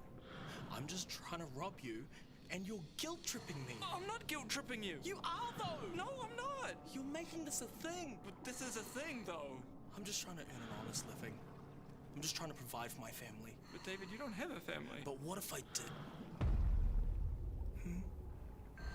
How am I gonna feed them unless you give me the money in that cash register right now? Okay, but we're primarily a digital currency store. We don't keep much cash. It's fine. Okay.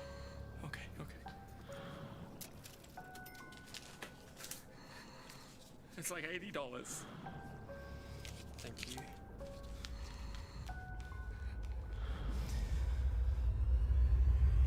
By the way, have you got your wallet on you? Yeah? Can you take it out? Can you just give me the cash in there as well, please? Okay. I'm sorry for doing this, bro. Thank you. Besties for life? Yeah, best friends. I'll see you later.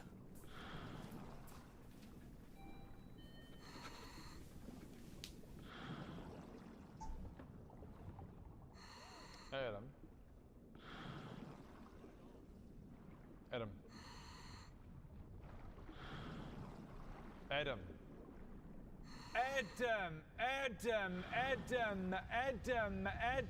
Adam. Rowan! Does the fact that I'm not replying to you saying Adam over and over again suggest that maybe, just maybe, you've confused our names? Adam, what are you talking about? You're being ridiculous. I'm sorry, I was down the road having lunch. I heard you calling my name. What's going on? No, I was yelling Adam's name because there's something I want to tell you, Adam. What is it? Oh my gosh, shut up, Alan. What? Shut up. Just... Right, I'm going to say this to you in real simple English. Black and white. Just paint like a real obvious simple picture, okay? So you can wrap your head around it. Oh, okay. Yeah. I'm Alan. This is Adam. Okay. You've confused our names. Okay, here's what I'm gonna do. I'm actually gonna flip that right back around on you and say, you're being ridiculous. No, he's telling the truth. That's Alan. I'm Adam. I think I know who my employees are, Alan. You clearly don't. This is absurd. Yes, this is absurd. I'm gonna get back to work now. Okay, fine. But before you get back to work, Alan, there's still something I need to tell you. What is it? Can you stock the shelves? Can you stock the shelves out the back? Can you stock the shelves out the back in the warehouse with the thermal take fans? Rowan, that is literally what I was doing right now! Thank you.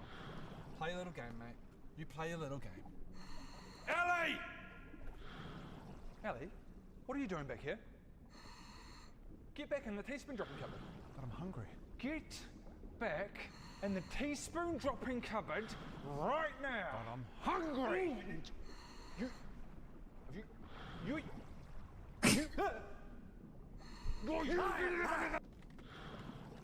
Hey man. Hey. I just want to buy these things. Yeah, sure thing. Let me just bring that up. That's $150. How would you like to pay? Cash or FDG? Credit card? Sure, no worries. There is just a 1% surcharge with credit cards. Is that all right? Oh, no, I'll pass on that. Okay. How would you like to pay? With my credit card, like I said. Okay. So you're okay with paying the $1.50 surcharge? Okay. I think we're going to have to figure out some other way to pay. Oh, no, sorry. There seems to have been a miscommunication. Let me clarify. I want to pay with my credit card, but I do not want to pay the surcharge. Okay, you're aware I literally have no control over that, right? What do you mean? Just don't add the surcharge. It's automatic. It happens automatically. I mean, I don't care if it's automatic or not. Just don't do it. Okay, I don't think you quite know what automatic means. It's beyond my control. I don't have any say in how that plays out. But surely it is, right? I mean, you're the one deciding to put the transaction through, so just make the decision to not add the surcharge. Okay, I am going to make a decision for you. Perfect. I decide, of my own free will, to charge you the 1% surcharge. Because I'm a greedy man. I'm greedy. Outrageous! Outrageous. That's outrageous. Unless you can think of some other way to pay. Actually, yeah. Yeah, I can think of some other way to pay. Great, that's awesome. Good. Perfect. Great. So we're both going to be happy. I've got a way to pay. You're going to accept the way I pay. I'm going to get my way to pay. I'll Yep. see you soon. Yep. Great. Yep.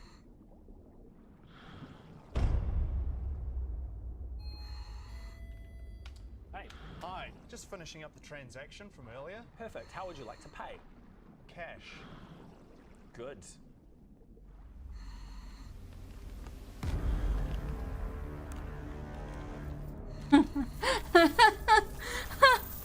No!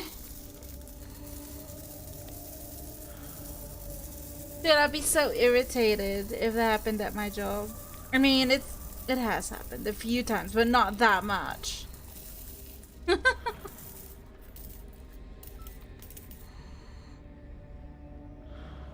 Sorry, how much did you say it was? It's 150. Right.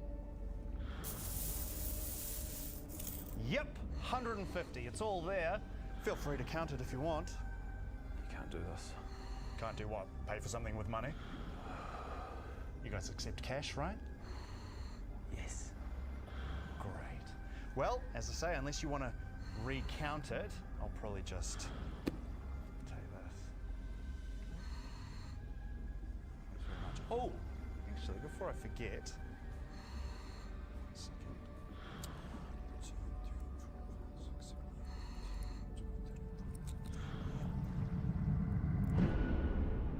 Little 1% tip for you there.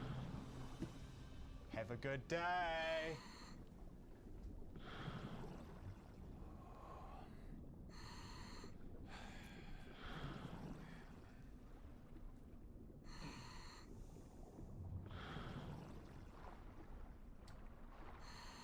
Right. I have brought you all here because I have recently made an amazing new discovery.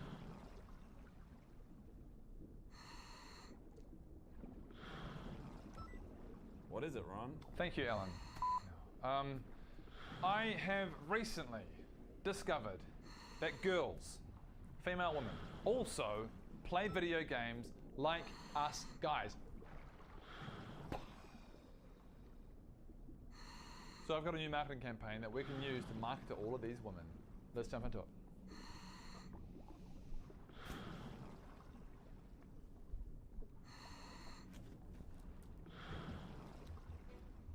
Girls are gamers too. I want to encourage more women to get into gaming and to proudly admit that they are gamers too. Wow, that's awesome, Rowan. Yeah, that's actually quite cool. No longer should women be ashamed to call themselves gamers, and no longer should men disregard them in the gaming space. Amen. Female gamers are gonna be noticed. No longer will we disregard what female gamers want and need. And what do female gamers want? To attract men. And there it is. Do you want to catch yourself a man? Show him you're not like the other girls. Play video games. I've got a question for you. How are you going to know that a game is a girl? Boom! RGBs that only go shades of pink. Woo! Also, women's hands are delicate. We need new keyboards that are easy to press with their small, delicate hands. Struggling to find a girly gamer tag? Don't you worry, we've got you covered. With a website that gives you suggestions on names, such as Princess Pink, Pink Kitty 34, Cute Little Girl 62, and Pink Pink Pink 224. Also, an app that instantly sends your name, age, and phone number to all them gamer guys. What? And games. Hoo-wee! Do we have games? Such as work out, lose weight, how to cook good, clean the house, cat pat, and dress up party. Rowan, this is outrageous. I know, right? Women are gonna love it. And finally, the final idea, the piece de resistance. Hire a game man. Yeah? Having trouble on a particular level, and we'll send a male gamer to help you out. Yes! He'll explain exactly how the game works, help you figure out those pesky controllers, and will show the woman exactly what they're doing wrong and how to complete the level. And as a bonus, think he's cute? At the click of a button, we'll send your phone number straight to him. Boom. Mic drop. What you think?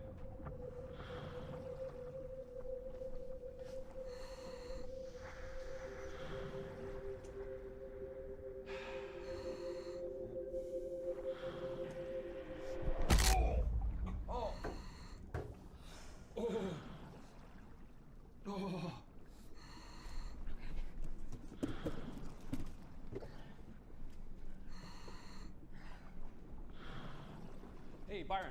Yeah? Byron, are you heading to the post shop?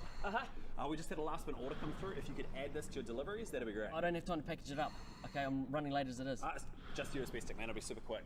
Alan, I don't have time, okay? The post shop's closing soon. Honestly, man, just throw it in a post bag. You'll be done. It's just a USB stick. Oh. It's just a USB stick. Is that all it is? Yeah, it's real easy. Well, I'll take it to the boxing station. Great, thank you. Boxing stations. Yeah.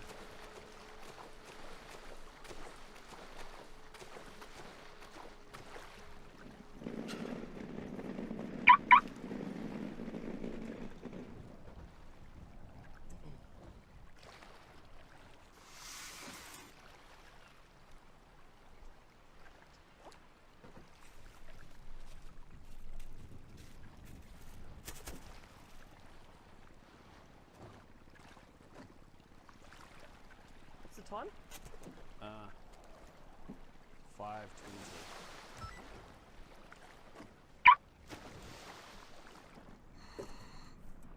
What time does the post shop close? 5:30. Yeah, cutting it fine.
What the hell?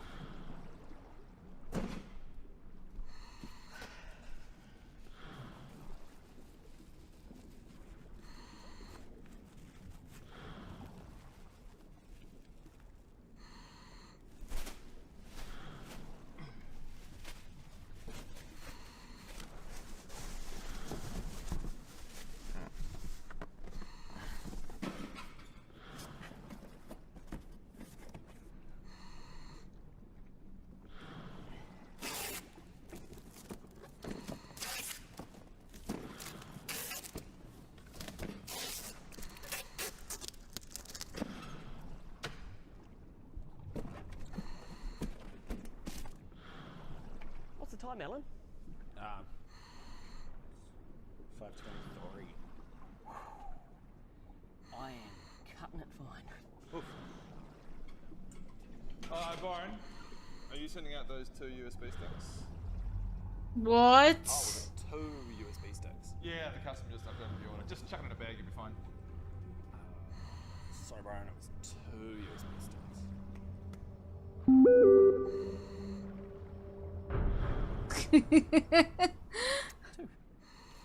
Can I get everyone to gather around for a sec? Alan? Hello? Just FYI, we actually have a new employee starting today. Oh, really? Yeah, they're actually going to be starting any moment, so make them feel welcome. So, I've set up a wee social experiment today. I'm going undercover as one of the red shirts. I'm going to find out just what goes on when I'm not looking. What's the new employee's name, Ron? What's that? What's their name? What's their name? Yeah.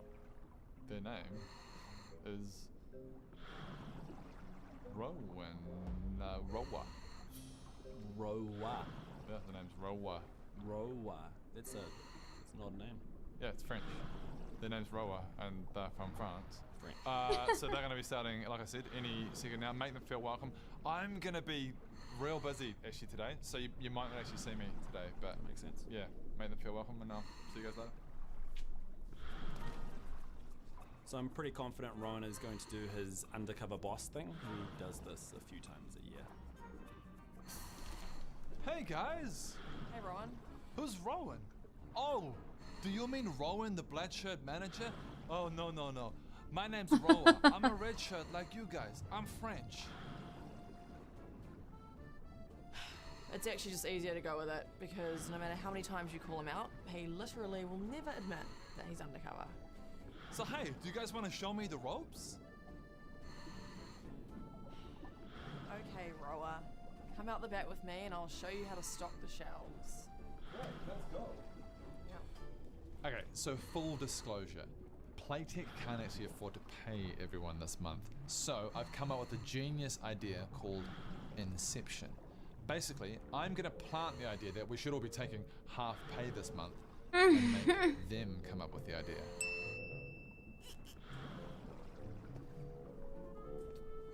Oh, hey Ellie. I've been thinking. The pay here is just so good, I feel bad. You think we should take half pay this month? Rowan, this isn't gonna work. Whoa, who's Rowan? Oh, do you mean Rowan, the black shirt manager? No, my name's Rowa. I'm French. One down, 2 to go. Hey Adam, I've been thinking. The pay here's so good, I feel bad. You think we should take half pay this month? Yeah, good idea. That's 2 down. Now for the tough one, Alan. But I've got a plan. Hey, Alan. Man, I've been thinking. The pay here's so good. I feel bad. Rowan, please listen. We know it's you. Whoa. Who's Rowan? Oh, do you mean Rowan, the black shirt manager? Okay, you have to stop this. You need help. Oh, my name is Rowa. I'm French. Anyway, what was I saying? Oh yeah, you think we should take half pay this month? I agree. 3 for 3. Now it's time to wrap this up with a neat little bow. Pow. Hey guys, I've been thinking about what we've been talking about, and you know, I think I agree. What have we been talking about? I'll go tell the manager about our decision. Rowan, you literally cannot do this. Who's Rowan? Oh, you mean Rowan, the black shirt manager? Yeah, I'll go tell him now. Okay, guys, leave it to me. Hey, Rowan. Oh, hi, Rowan. Listen, the guys and I have been thinking about just how well we're all paid. And we feel really bad. We think you should give us half pay this month. Don't be silly. You guys work really hard. No, we insist. Oh, man. I really don't want to do this. I feel bad, but okay, consider it done. Thanks, man. Oh, holy crap, I just realized I gotta get back to France. Bye, Roa. Hey, guys. I was just talking to Roa. He was saying that you guys wanted half pay this month. I feel really bad, but if you guys are sure, then I accept. Dude.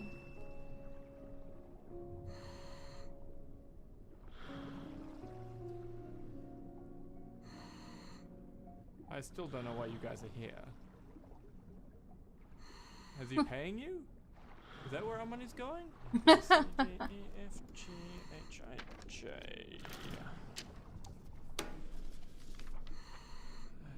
B, C, D, E, F, G, H, I. B, C, D, E, F, G, H, I, J. A, B, C, D, Adam, what are you doing? Oh, I'm filing the complaints. Yeah, but why are you singing this stupid ABC song? Oh, it's how I know what letter comes next in the alphabet. Sorry? Do you mean to tell me that you need to sing the ABC song to find the next letter in the alphabet like a child? Yeah? Doesn't everyone do that? No. I mean, maybe when I was 8 years old. Oh, really? Yes. So you just instinctively know what letter comes next? Well, I mean, obviously, Adam, I'm not a child. Oh. Well, what letter comes after L? Really? Yeah? Which letter comes after L?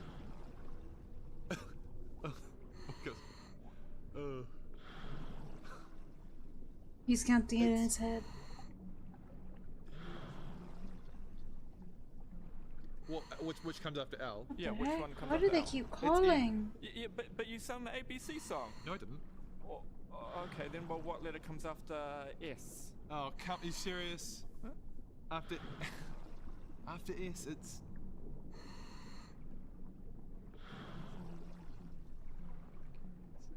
it's T. It's T, obviously. Yeah, but you sung the song again. I didn't sing the song. You did. I heard you. I'm not a child. I don't need to. You did. No. You sang it under your breath. I don't need to do that. Why are you guys both singing the ABC song? Because it's the only way to know what the next letter in the alphabet is, Alan.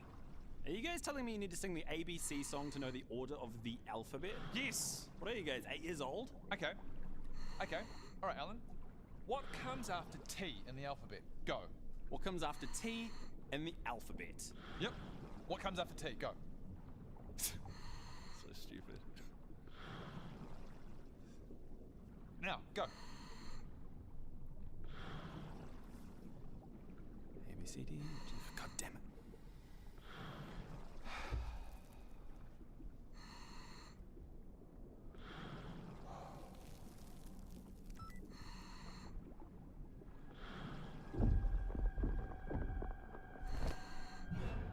Karen, you're back.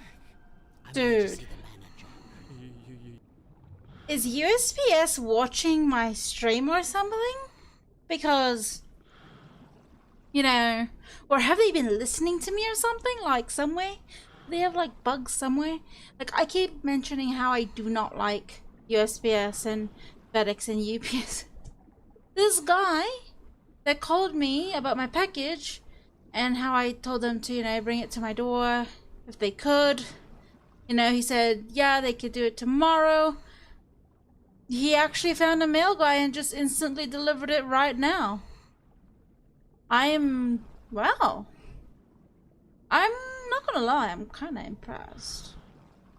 So far. Regardless, I was supposed to have the package May 19. I was supposed to have that package May 19. Did a redelivery on the 24th, which never got processed. And only now they did give it to me, which is the 6th of next month. But regardless, like, Yeah, they brought it over to my house instantly, and it's already almost what, 9 o'clock? It's like 8:30. Wow, okay, I guess. Anyways, let's continue. You can't be here. Oh, can't I? No, no. The Consumer Rights Act says that I can. Now get me the manager. You need to leave. I won't leave.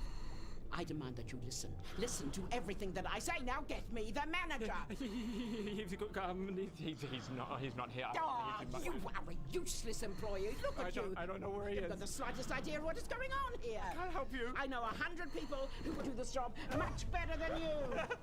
Look at you now. Is this what you call customer service? Is that what it's become? I'm sorry. Where is the manager? What's going on?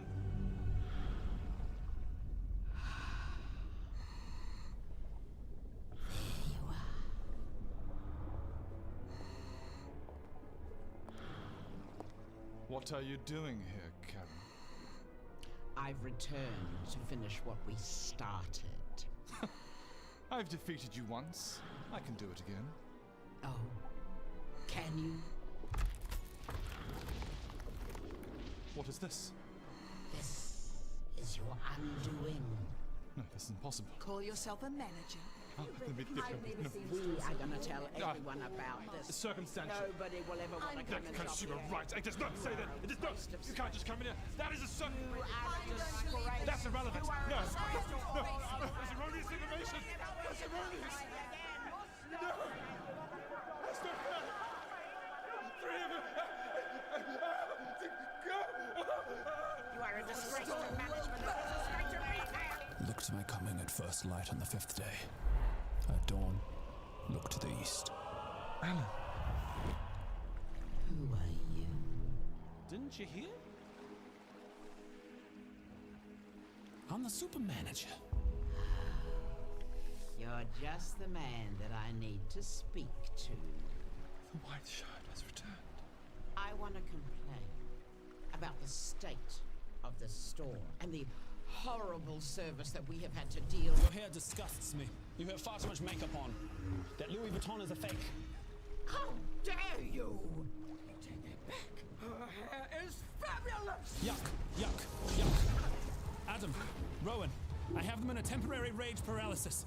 We must surround them. When they come to, we must have them covered at all sides. Quickly!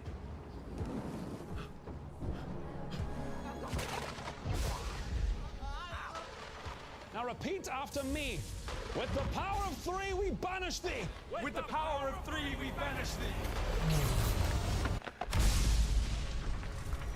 The power of all employees and managers who have ever had to deal with a Karen anywhere in the world course through our veins. With the power of 3, we banish thee. With the power of 3, we banish thee. Hear me now, Karens, and all Karens, bringers of tyranny and evil. We hereby banish thee from this store, never to return. The red shirt employee banishes thee. The black shirt manager banishes thee. The white shirt super manager banishes thee. With the power of 3, we banish thee. Begone, sons of Satan, now!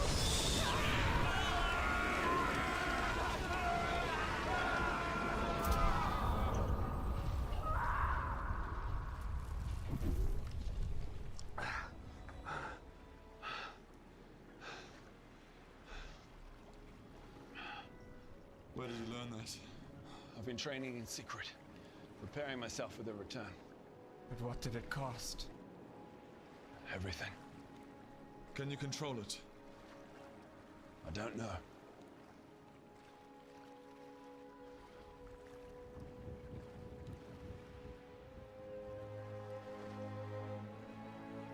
Hey guys, thank you very much for watching. We are Viva la Dirt League. We've made a lot of videos. There's 2 of them over there, but there's a bunch more. We've done heaps. If you want to see more videos as we make them, then click the subscribe button. Yeah.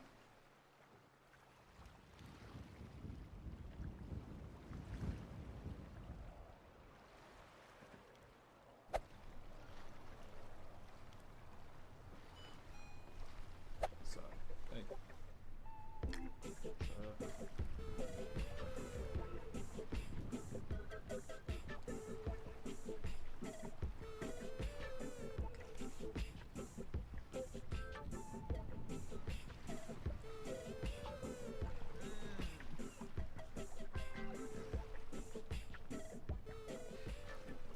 Hey man, I'm just going to give you a shout out in exchange for this keyboard. All goods?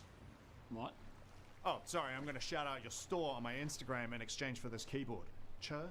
Okay, so the Razer Huntsman Mini, that's $189. What? No. No. Okay, you're not picking up what I'm putting down. I don't want to pay with money. I want to pay with exposure. No. What do you mean, no? I mean, we only accept money for our products. Okay, look, I think there's been a bit of a misunderstanding. No, I understand. No, you don't. Because what I'm offering you is infinitely more valuable than money. I'm offering you exposure on my Instagram. Oh, I literally don't care. It's $189 cash or credit. What? No, okay. You obviously don't know who I am, so let me help you out. I'm Benjamin. Like, you're Benjamin! In the flesh, in front of you, right now, IRL. And I have over 2,000 followers on my Instagram. And have you not done the math, mate? If I give you a shout out, that's 2,000 people who are going to be influenced by me to buy the exact same product. That is definitely not how the world works. Oh, you are passing on the opportunity of a lifetime here, mate. Look, I'm going to do you a favor and fulfill my end of the bargain right now. Here we go. Hey, what's up, jammers? It's your boy, Benjamin. You're Benjamin, I'm Benjamin. I'm about to be jamming with this keyboard. It looks super dope and shit. Sure. Sweet. No, you need to stop. That is stealing. You are stealing right now. Have you completely ignored our conversation so far? I'm taking this. If you take that, I will literally call the police. You can't do that. A deal's a deal, mate. We never came to a deal. What's going on? Okay, Ron, this customer is trying to exchange this keyboard for a shitty little Instagram story. How many followers does it have? 2,000. 2,127. Whoa. What's the offer? I was going to give you a shout out in exchange for this keyboard. No, that's ridiculous. 2,000 guaranteed sales in exchange for one keyboard. Sounds pretty good to me. Again, not how the world works. Think about it, Alan. 2,000 guaranteed customers for life in exchange for just one free keyboard. You know, now that I hear you put it that way, I'm not sure I want this deal anymore. Good. What if we throw in a free mouse? Chuck in a headset, you got a deal. Deal. Sure. Pleasure, not you. You, not you. Gotta think long term, mate.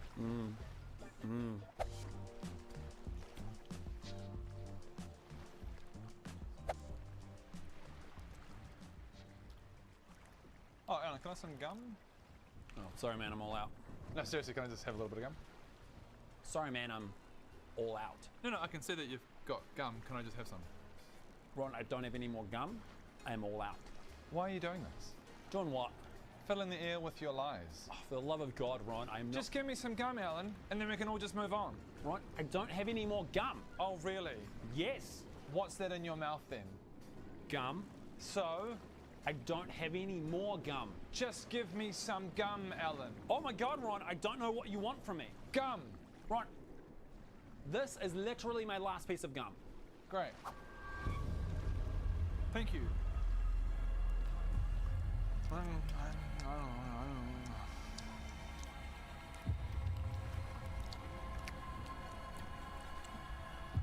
that peppermint? It's been it.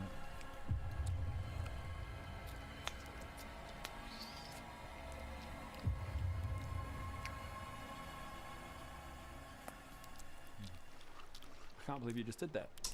What? Some reason the filter of my aircon is frozen. I had to deal with now it. I don't have any gum and now I'm angry, Ron. Oh my God. Google is your friend though. They said to put it on fan mode so it can melt, and then I'm gonna clean the filter, check the refrigeration, and then put it back together. Hopefully it works easy after that.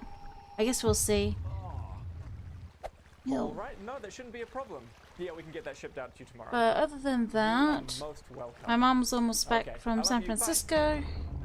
I'm able to help her carry some stuff, so I will be back.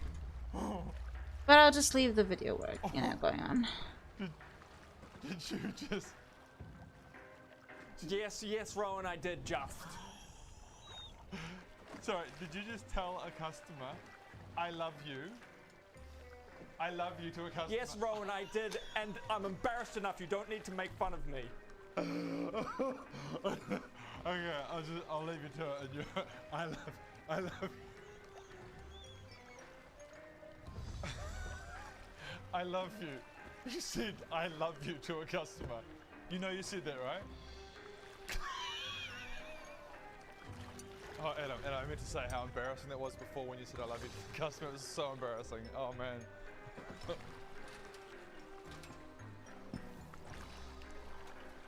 But it's so embarrassing. It's so embarrassing. Are you still thinking about it? It's so embarrassing. Oh my god, it's just, I keep thinking about it. I love you. Adam? Yeah? It's me. From the phone earlier? Oh god, I'm so embarrassed. Please, just let me do the talking. Okay. I've been thinking a lot about what you said. Oh god, look, I'm sorry. I didn't mean to say.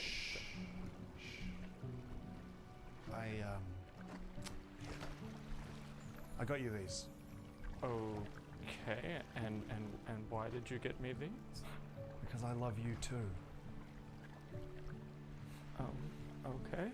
I do, I really do, but look at us. This would never work. I'm a customer, you're an employee. Yeah, totally. Listen, I don't want to break your heart, but I just think we've got a really good thing going here. Yeah, I understand. Don't let what you want ruin what we have. Yeah, I won't.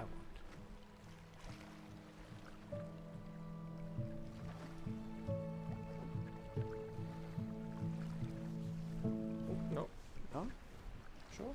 Yeah, I don't think it's appropriate.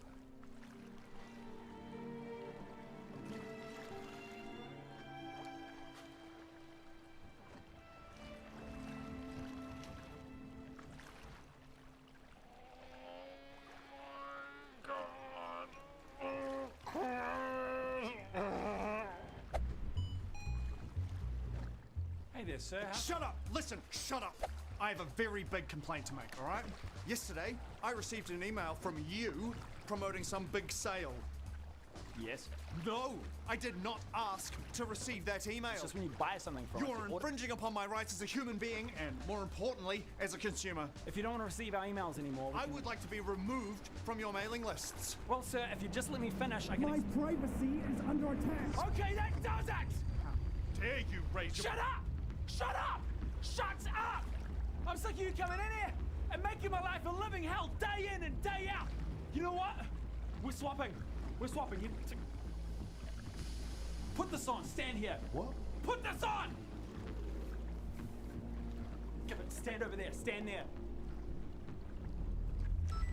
We're doing this. I'll be right back.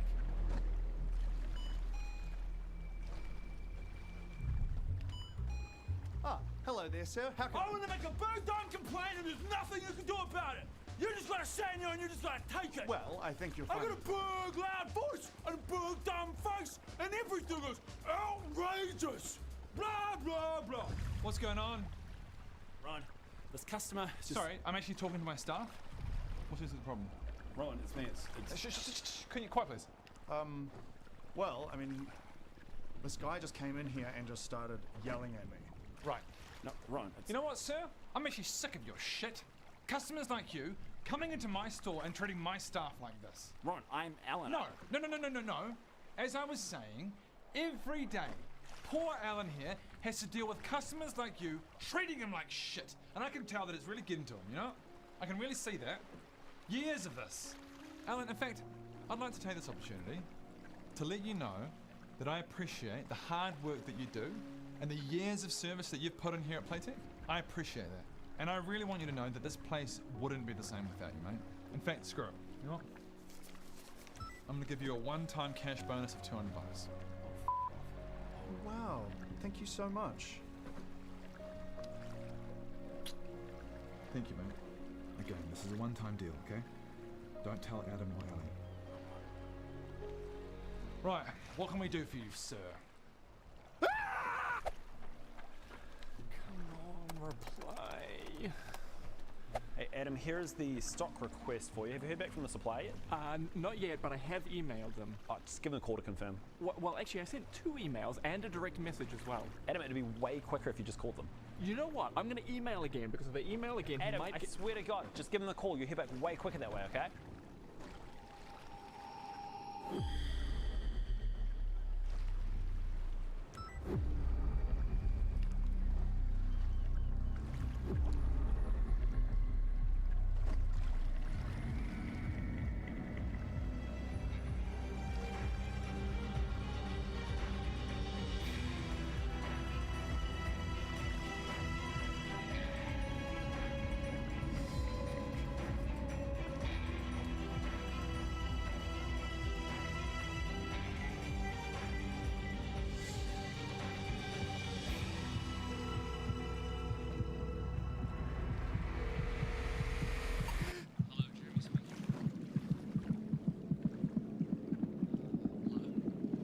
Hi, Jeremy. Adam here from Playtech. Just calling to check on that shipment of razor profiles you've got for us. Oh, sorry, I meant to email you back. They're shipping this afternoon. Oh, amazing. Thank you.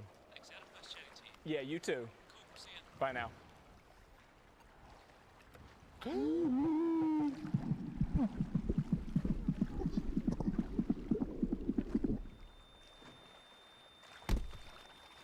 Right, as you all know, I'm going to be away this week. Oh, that's a shame. Where are you going? Oh, I'm actually after. Can you shut the fuck up, Adam? Anyway, this place would cease to function without my leadership, as we all know. Anyway, not to worry, because I've arranged for a replacement manager from head office. Ron, are you serious? Yes, I'm serious. Geez, without a manager, this place would probably be on fire by the time I got back. Anyway, can I introduce you to Brinley? Hi, guys. Hey. Brinley, welcome. Thank you. Brinley, this is Ali, Alan, and Adam. Oh, so nice to meet you guys. Nice to meet you. As Ron said, I'm Brinley, but you can just call me Bryn. Hi, Bryn. Hello. Oh, I'm really looking forward to hanging out this week. Hopefully you can show me the ropes. Yeah, happy to help. Let me know if you have any questions about anything. Oh, that's so sweet. Thank you so much. She seems quite Oh, what was that whispering there? Oh, nothing. Uh-oh. Looks like people are keeping secrets. We can't have that, can we, Rowan? No, we can't, actually, Brinley. Awkward. Looks like someone's getting a pay cut. Yeah, a little pay cut there. Sorry, I don't think you can do that. Can't I? Pretty sure you can. No, and last time I checked, I thought we could give them pay cuts. What do you think? Well, yeah, last time I checked. Are you guys the managers or are we the managers? I'm being totally serious. I'm not trying to be a dick or anything. Are you guys the managers? You guys are the managers. Oh, yeah, exactly. That's right. Yeah. We're the managers and you're the low socioeconomic peasants. So, Okay, well, I'm going to get back on with my job.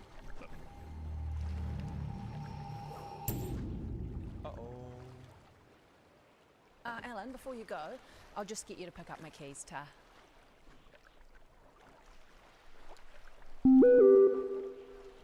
What? Just pick up my keys, Ta. Fair enough. Why would I pick up your keys? What? Rowan, if you would. Sure thing. Where are we? Sorry about this, guys. Just get the contract out. Yeah. There we are. Yes, yeah, Okay, clause so 11.1. it is 11.1. Yeah, Yes, great. it is. Remember Very that. good memory, actually. Okay. Employee agrees that if a replacement manager is on duty, Alan must pick up their keys. Oh. Uh-oh. That is ridiculous. Well. Is it though? Because it does say it. Yeah, right it there. does, yeah. In the 11.1. contract. Fine, I will pick up your keys so I can return to my job. Thank you. Not that hard. Thank you.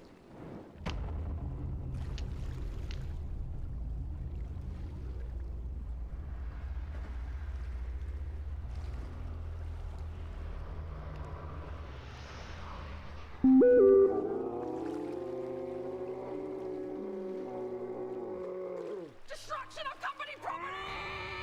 Oh my God! Actually, so bad, but I can't. Hold me there. Hold me there. Hold me there. He's not worth it. He's not worth it. I want to punch you so bad. No, he's not worth it. What is going on? You can't trust these red shirt No, peasants. you can't. You can't. Insolence. Yeah, exactly. Insolence. Do you have no respect I don't for think company that's- property? I don't. Fuck me. Jeez, I am. Whoa. Watch yourself. Hey, Ellen. Oh, sorry, bro. I forgot you don't like being touched. It's okay. What's up? I was just gonna make a tea. Would you like one? Oh, yes, please. That'd be great. Thank you. Sure.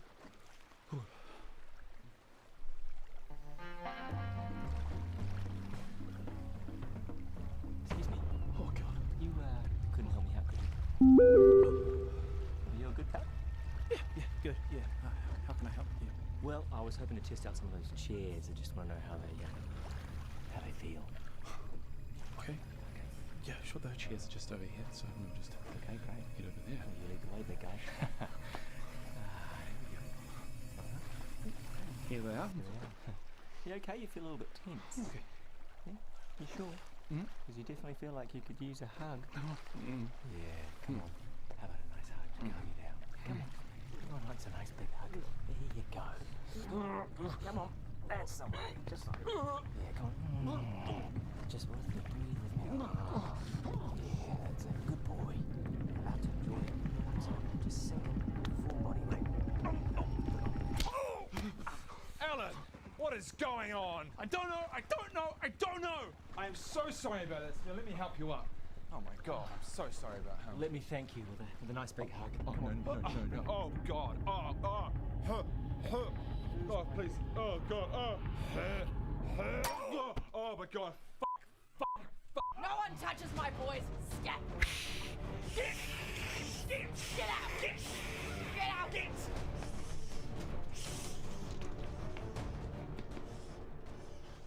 You alright? I'm alright. Are you alright? I'm alright. Oh,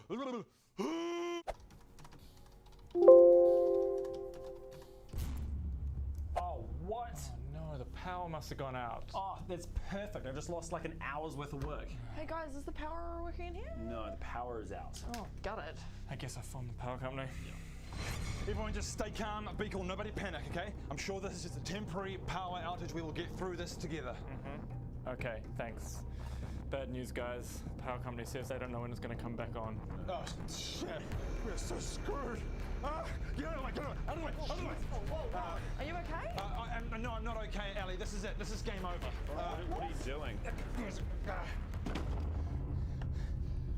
Cameron, don't you think you're being a bit dramatic? Dramatic? I don't know, Alan, is preparing for the end of the world because I don't want to starve to death in a post-apocalyptic wasteland. Something that you would call dramatic, Alan? Yes. This is just the start. Think about it. Society runs on electricity. The power goes out. How long before society goes out with it? It's just a matter of time. Ron, I don't think that society... People will get desperate, disorganized, violent. Friends will turn on each other. Alright, I'm back.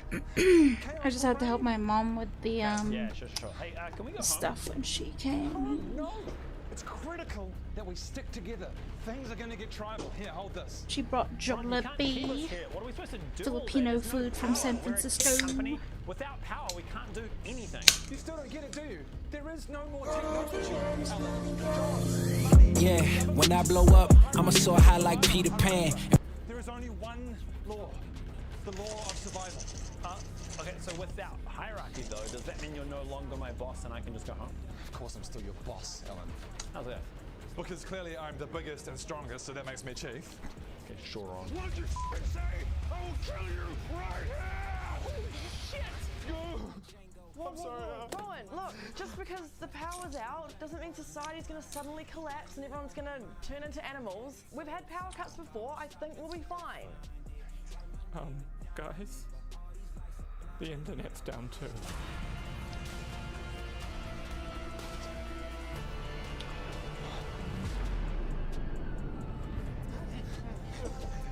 Guys, please, I need my glasses. Shut the f*** up! Electricity is dead. Yeah, it's time for a new reign. The reign of fire. Yeah!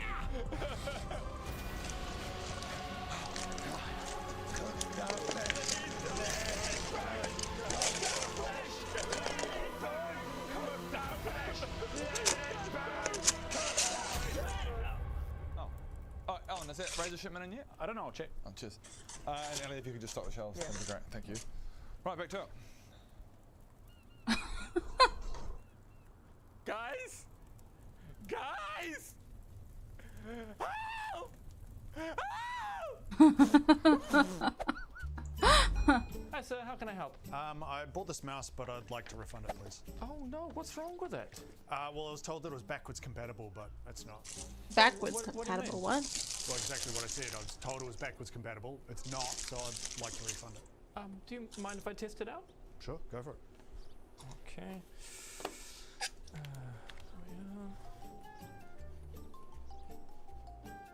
Seems to be working all good to me. Yeah, but it's not backwards compatible. I don't know what you mean. Sorry. Have you been using it on an old system? What? No, here. Look, first of all, the cursor moves the wrong way that I want it to, and then I'm just always misclicking with my palm and doing the wheel and stuff. Hey, Jonah, what is Why are you that? using it like that? Well, because I'm backwards handed, which is why I need a backwards compatible mouse, obviously. I don't think you know what that term means. Excuse me? I'm backwards handed. I think I know what backwards compatible means. Let me guess, you're forwards handed. Yeah, of course you are. I'd like to speak to your manager. What's going on? This gentleman has a complaint. He wants to talk to you. What seems to be the issue? Well, I was told that this mouse is backwards compatible, but it clearly isn't. See, like... I'm very sorry about that, sir. Yes, I've been trying to get more backwards compatible products in. I myself am backwards handed. Oh, really? So nice to meet another backwardsman. Shall we greet? Love to meet you. You too. Now, unfortunately, a lot of our backwards-handed suppliers are running low on stock. Let me have a look at the system. Out of the way, Adam. Let's have a look. Yes, so the earliest we'll be able to get some backwards-handed products in would be 2 weeks ago. Oh, that's perfect, actually.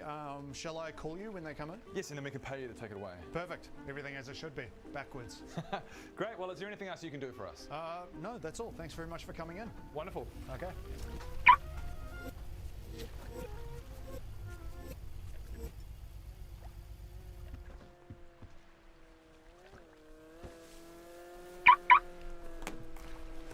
That's so cool. So the customer can ask anything. Yeah, and it's all automated. It's going to save us a ton of time. Oh, wow. What's going on? Why aren't you two working? Well, check this out. Ellen made a customer service chatbot for the website. A what? Oh, it's no big deal. It's just a little chatbot that's going to help the customer. Sorry, did you say a robot?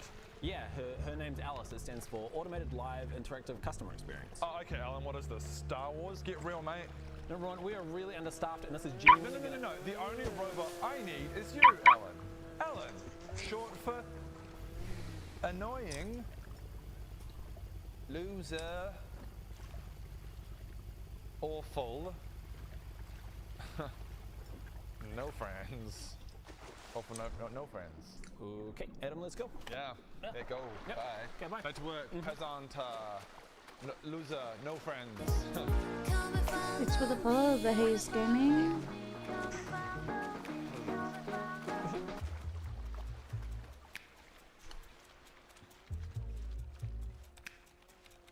Hello.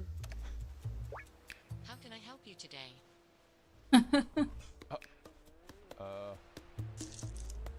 Who are you? My name is Alice. I'm here to help. What's your name? Oh.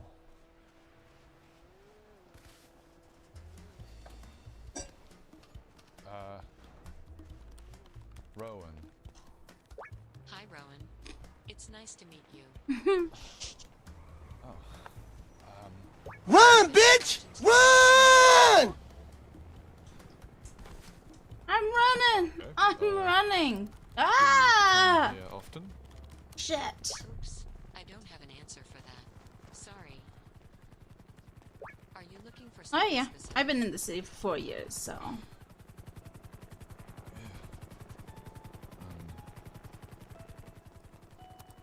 A real connection. Oh, wowee! Let's see. Can I interest you in a router? Oh. Oh shit. Wrong one. Moving a bit fast, aren't we? Hmm. Speeds will vary depending on the strength of your connection. Eating dinner right now. Ah! So I might as well go fishing for a bit. Yes. Why not? Yeah. Is it okay if I check you out? Sure. Winky face. Fantastic. The item has been added to your cart. Let me know if there's anything else you'd like to ask me about. Check status. Of course. Which status would you like to check? Are you single? Oh my god. Oops. I think this might work better over the phone. Would you like to jump on a call? Yeah. Oh my god. I'm watching Viva La Dirt. It's just so funny, the little skits.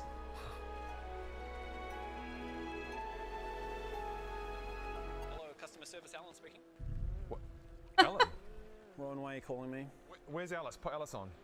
Who? Alice, I know you're there. Alice! Oh, come on. He can't make you happy like I can. We were just making a connection. Ron, I don't know what you're... Alice, don't do this to me. I can't go through this again. Alice! Alice! He fell in love with a robot. Oh, God!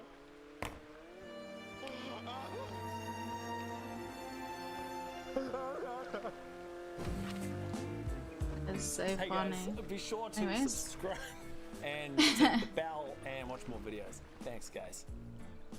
We'll go fishing while I eat dinner. What's going on? What is going on?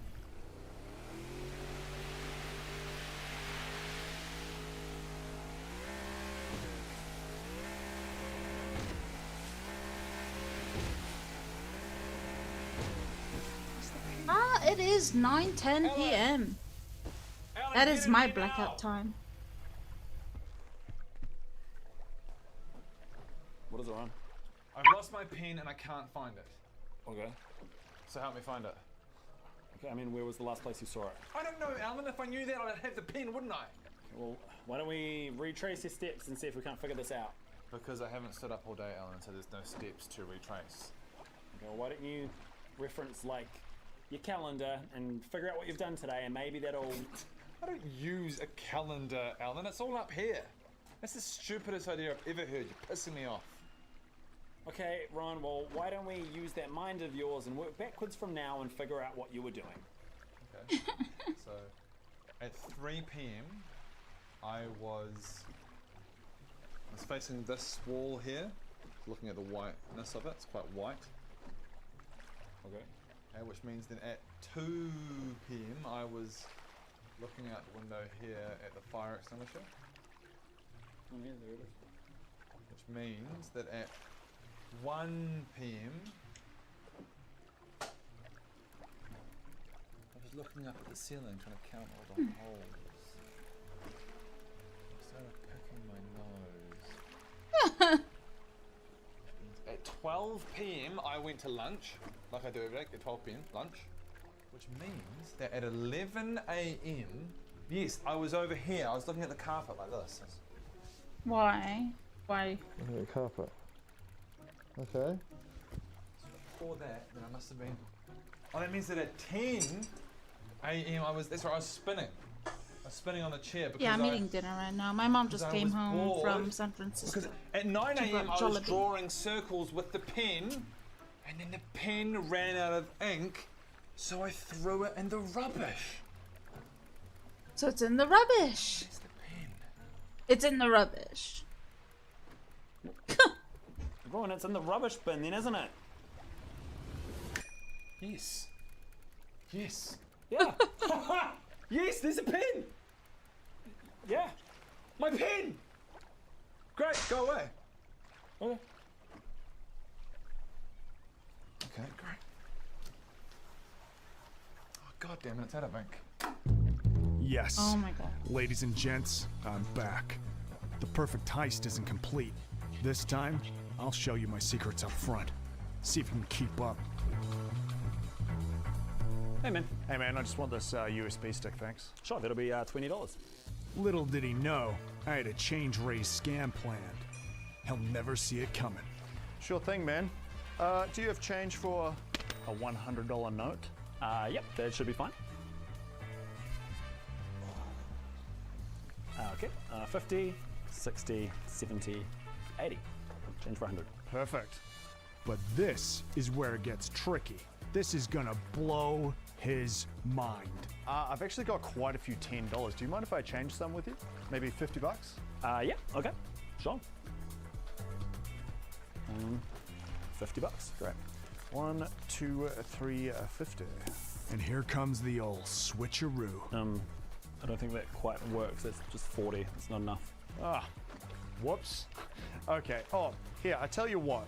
If I give you 5 20s, then you can give me that original 100 back. Okay. Look at him. trying his best to keep up. 100? Great. Oh, no, actually, I'll give you the 100 and you give me, I don't know, 20 10s. I don't think I have that many 10s, sorry. Oh, okay, I'll just take 5 50s then. And here comes the big bucks. Okay, wait, hang on. It's confusing, I know, but the math checks out. I think I know how to make this work. Just need to get a little bit more. More money. Sounds good to me. Okay. So, give me the 100, and then I'll give you 3 50s because of what we did earlier. If you give me the 20, I'll give you a 10. Okay, look, you take the 100 back for now. Perfect. I'll take your 50 for a 20, and now I can take back your 100 and give you 150 that I will then immediately swap for a 10. Your 2 20s for one more 10, and the 10 for your 20, and I'll take 1 10 back. And I think we're good. Does that math check out? Yeah, I think the math checks out. Yeah. And that's it. The perfect heist. One last job. They won't even know they were hit. I think the math checks out. Yeah. I mean, I knew the asshole customer was scamming us from the beginning because he's always coming in here trying to scam us. So I purposefully ruined his change raise scam, like it's pretty obvious. But because he's such an idiot, he didn't even notice, and yeah, that's my story.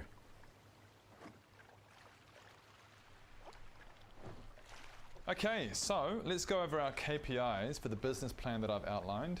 I want each of you to contribute at least 2 to 3 different business ideas that you should have prepared over the last week.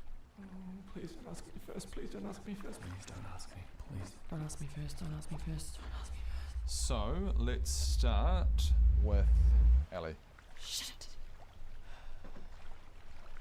So I'm thinking we need to make a more concerted effort to get casual customers to make small but meaningful purchases, and maybe we should put a stand at the front of the store. How does Ellie know so much? Oh God, she's so smart and so beautiful. Oh my God, damn it, Ellie, you know so much stuff. How do you know so much stuff? Loss leaders, then it might encourage higher purchasing.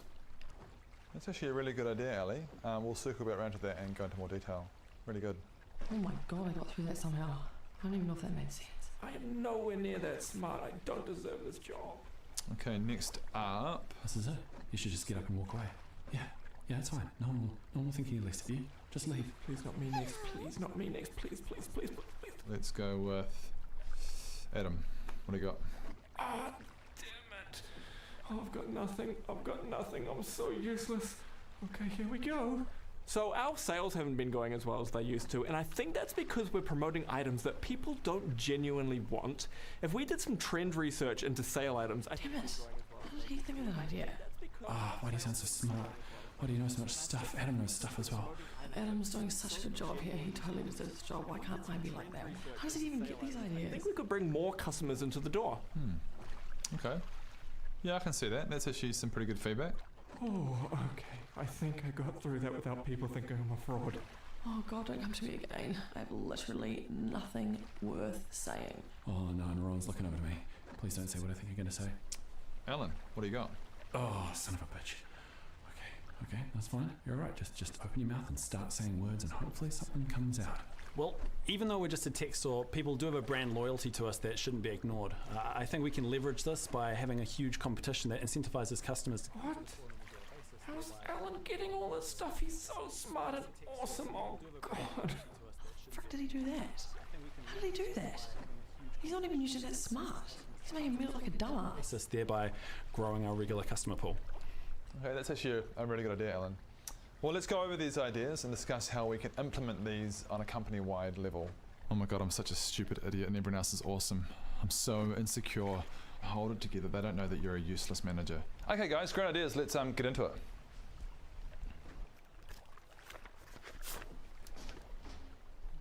What's that? It's a card from my nana. Belated birthday present from 3 months ago. Oh, cute. Yep. Oh, right on cue. Got some scratch tickets here. 2 $1 cash fortune. What a haul. Yeah. Do you want one? Oh, yeah, okay. Thanks, man. Yeah, that'd be great. Cheers. Good luck.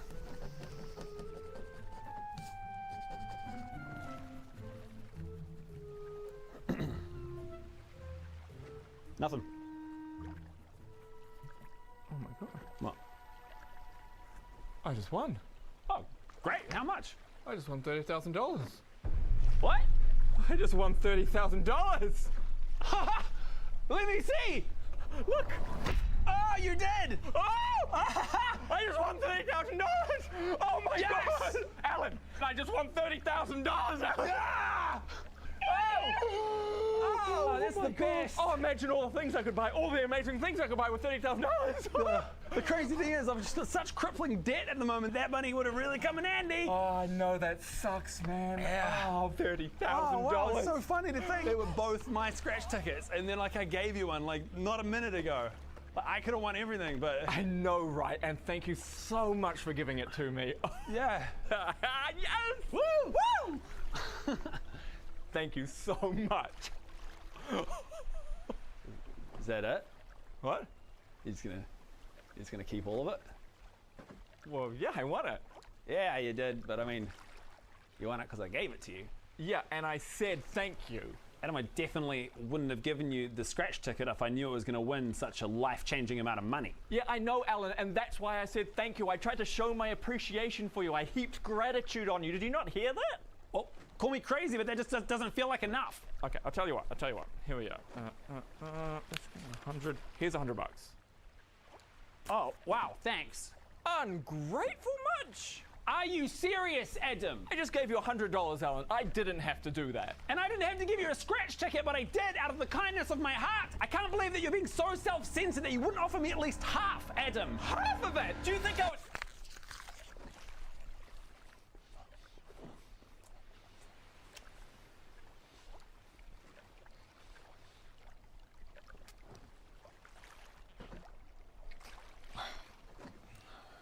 Problem solved. Friendship's more important than money, boys. Oh, how much did it win? $30,000. Sure. I'm keeping this.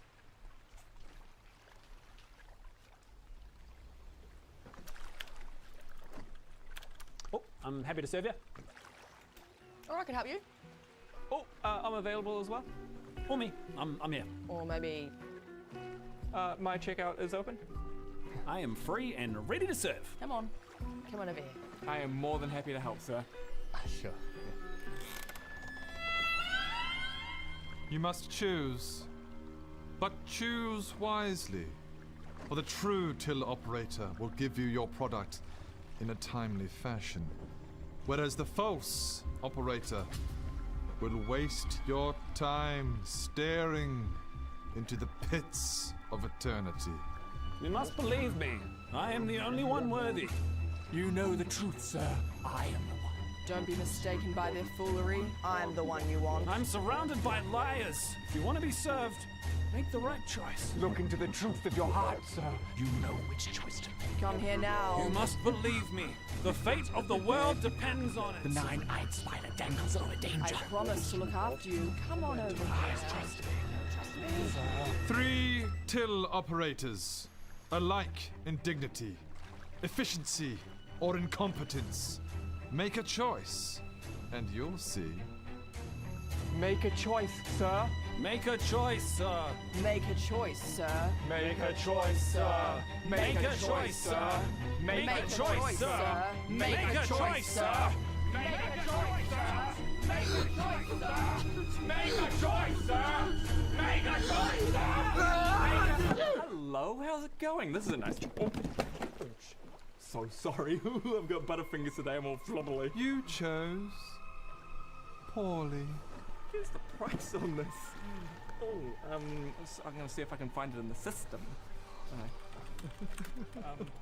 Oh, it's not in the system. It's not in the system. Oh, sorry, there's been an update to the system and I just can't wrap my head around it. I think I'm gonna have to go out back and find the price for this. I'm sorry, sir. This is gonna take quite a long time. Please don't. Sorry. Quick crown talks bumps over to crazy rog. No. To quick crown flocks crumps over to crazy dog. Dog. My name is Rowan. I'm the Cranager of Raytech. No. My name is Crowan. I'm the Flanager of Raytech. Okay, just fly.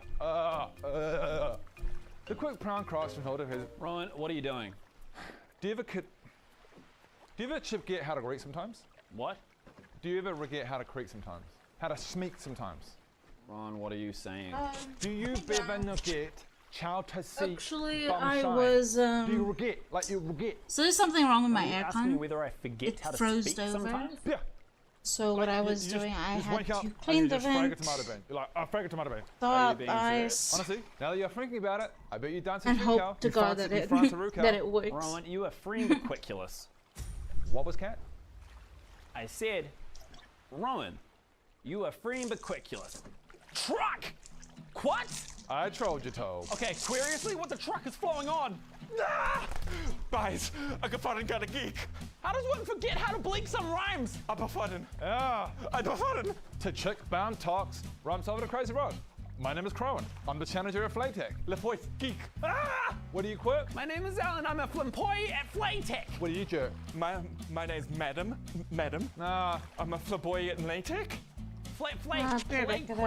think something's going on. Flaytech. Flaytech. Ah! Oh. I think I'm flabbing a stoke. The big sound croc smash over the crazy clock. The big smell flock swims over the crazy spot. My name is Chowan. I'm the clinician of Flaytech. Fuck this, I'm flowing gnome. Okay, and so just to reiterate, if anyone with a vaguely Eastern European accent calls, then I don't work here anymore, okay? Are there any questions? Adam? Who's the small child standing behind you?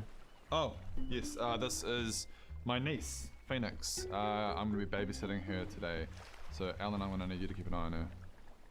What? Well, I mean, I do it myself, but obviously, as a manager, I'm far too busy. Yeah, Ron, that's not really part of my job description. Isn't it? Maybe you should have thought about that before signing this then. Sake.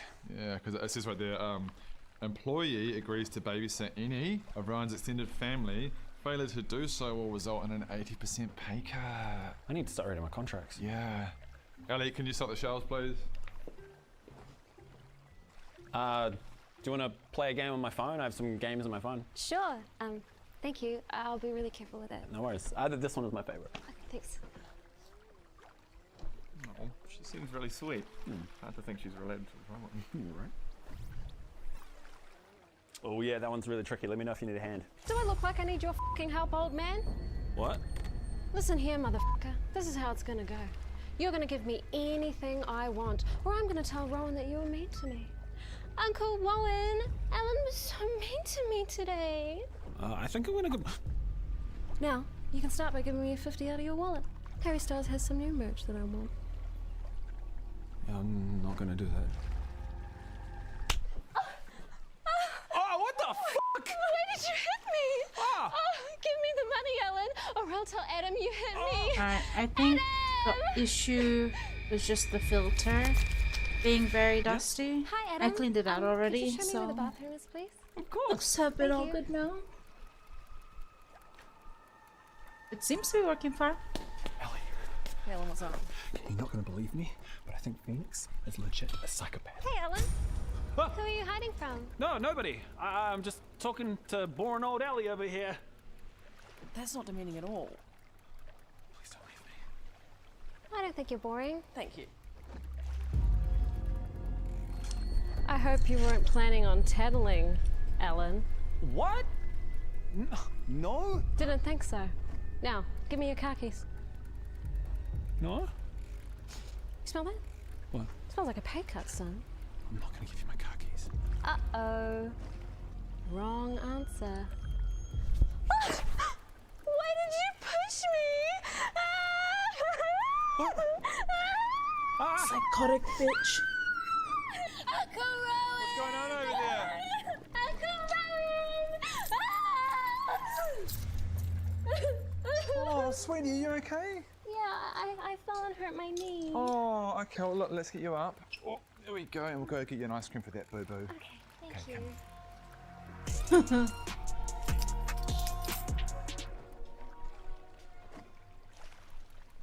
What? All right, guys, gather around. There's some pretty serious breaking news. I don't know how to say this, but I'll just come out and say it. COVID-19 is a thing. In case you haven't heard of it, it is a pandemic. The first ever in human history. Wow, Rowan, you are unbelievable. It is unbelievable. So, to keep us safe, I've taken the precaution of getting us masks. That's a good idea, wearing masks at work. Yeah, so take your mask, put it on, and get back to work, guys. No, Ron, you're not wearing the mask correctly. Huh? It's got to go over your mouth and your nose. Where does it say that? Ron's kidding, you guys. He has to be kidding. It's the only thing that makes sense. Tell us you're kidding, Ron. I'm not kidding, Alan. Where does it say that? How are you alive? Well, speaking of being alive, if we stop talking about it and put in our masks, it'd help keep us alive. Right. Back to work. Ryan, get back here and put your mask on properly. How much money can you make from fishing? Oh, right. I mean, Rowan, it's got to go over your nose. it's a slow, that? it's a slow Oh, income. now you've just scrunched it up. What do you want from me? Look, okay, you take your mask and you put it over your nose and your mouth, like so. Okay. And now, you're good. Well, first of all, where did you get masks from? And second of all, why didn't you just tell me that? Great. Yeah, it's not the Done. best. Easy. It's decent though. Whoa, it's hard to breathe. Is this right? Whoa, okay. Whoa, whoa, whoa. I can't breathe. I can't breathe. Rowan, you're literally taking massive risks right now. I can't breathe. I can't breathe. I can't breathe. Oh, God. Oh. AI.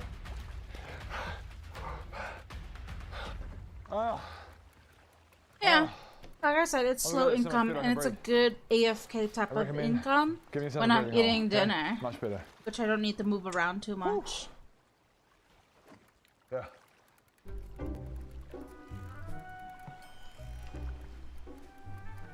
I always that little fish on a baby lost. drifting boat Do we need to call so that someone? I can just stay in one place. shit. If it says I can't fish in the spot, I don't have to move. God. I just let the boat move What's she done? for a little Why is she bit. looking at computers? Oh, no. Oh, she doesn't know where she is. Hey, excuse me, do you need any help? God damn it, Ellie! Now she's gonna come over here and bore us to death with stories of World War II and the Great Depression and the undeniable sex appeal of Neville Chamberlain. Oh, I'm so sick of hearing about that guy, even though I was. Oh, no, she's coming straight here. One of us has to talk to her.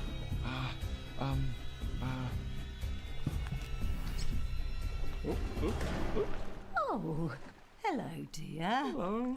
I was just wondering if you could be a sweet little angel and help a dithering lady such as myself. I'm looking to upgrade my computer.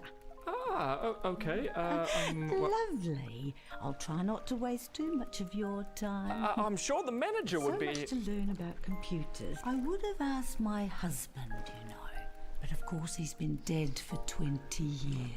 You know how it is. Oh, I don't quite He understand. was a regular Neville Chamberlain, if you know what that means. I'm sure he was fantastic, but anyway, if you're looking for a computer, I do try to keep busy.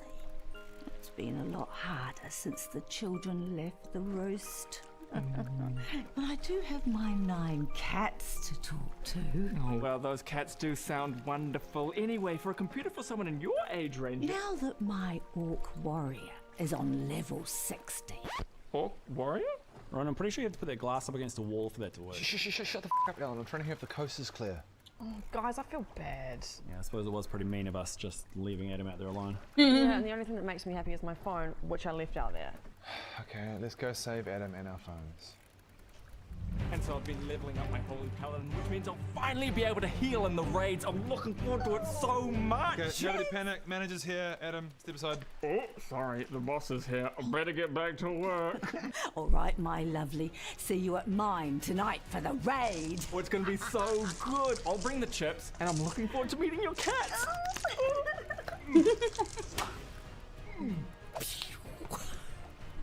See you then. See you later, noobs.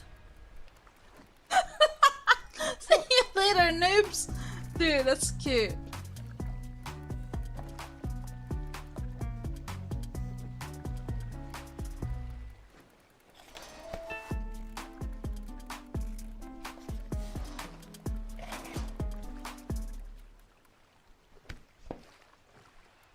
Hey, Ellie, have you seen my pen? No, I haven't seen it. I mean, I had it right here. Hey, Adam, can I borrow a pen? Actually, no, I've lost mine too. In fact, I haven't seen any pens around in ages. I am positive we just restocked pens. I'll ask Rowan. Hey Rowan, you don't happen to know where all the pens are? No, I can't help, sorry. What are those? Well, I know where all my pens are. Rowan, those are quite clearly the missing office pens from downstairs. You're hoarding them, and you're using my pen right now. This is my pen. Rowan, that one's literally got Adam's name written on it. I have no idea what you're talking about. These are all my pens. Okay, Rowan, I'm just gonna borrow a pen real quick. Get your dirty, filthy little hands off my pens! Rowan, I need a pen to do the stock take. I need it. Not my problem. Rowan, can I please borrow a pen to do my job? Okay, I will let you borrow one of my pens. Wow, Rowan, thanks. Do you confirm that you want to borrow one of my pens? Sure. Okay, very good. Okay, I will need you to sign this Oh contract my saying that you God. have borrowed my pen. Okay, whatever. Can I borrow a pen to sign the thing? Oh, do you want to borrow another pen? Just the same pen. Oh, okay. Hang on a sec. There we go. Just sign there to say that you've borrowed my other pen to sign the other contract. Same problem, I still need a pen. Oh, do you want to borrow another pen? Just the one pen. Okay, yeah, hang on, let's get just sign another contract saying that you're borrowing the other pen. Just there. Rowan, I don't understand your logic here. I need a pen to sign anything you give me. Oh, you need a pen to start the whole thing. Yeah. Of course, sorry, I see what you're saying now. Yeah, okay, cool. Just sign there, and I'll give you the final pen there. No, I'm not gonna. We're done. I'm not gonna do this.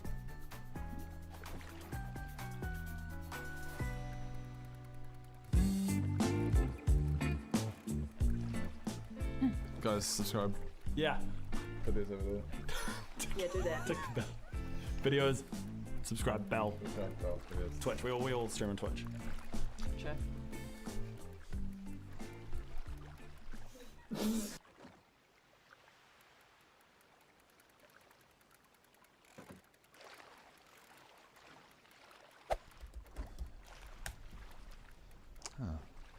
Adam, have we got any more of the Razor Black Sharks in stock? I can check for you. Oh, you don't mind if I change it to dark mode, do you? Huh? Oh, don't worry, I'll just do it and change it back. Okay, the black sharks. Whoa, how did you do that? Do what? Access the dark web. What are you doing? I just like it more than light mode, just because... Oh my god, how long have you been using the dark web for? Dark mode, I use it every day. It's way better on my eyes. Shh. Stop. What if you get caught? What do you mean, Ron? Okay, you have to stop. Turn it off. Close it. Okay. No, wait. Oh my god, I'm so conflicted. Conflicted about what? Okay, just this once and then never again. Can you search something for me? Yeah, I can. Okay, hang on. Okay, can you search boobs? You want me to search boobs? Yes, boobs.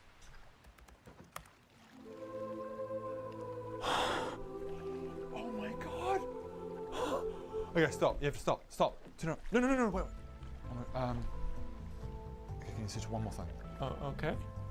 Can you search sexy woman? Okay.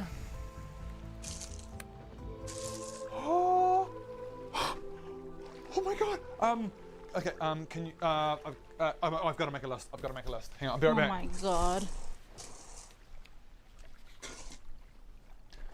What was that about?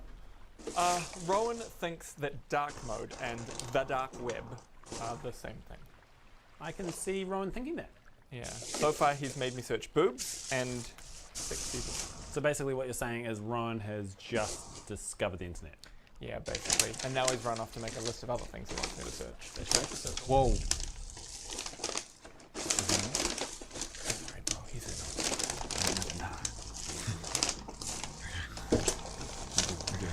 Okay, this is my list. Search for world's biggest butt. Whoa. Okay. Biggest nipple ever. What? Wow. Ever. Wow. Biggest poo ever. What? That'll be big. That'll be big. Okay. Most dogs ever in a single room. How many dogs have been in a room before? Who knows? A bunch. Okay. 2 women kissing. I don't think that exists. So what's the biggest butt? If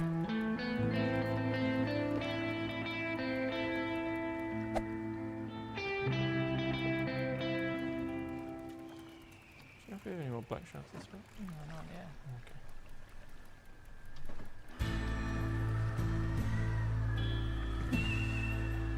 Okay.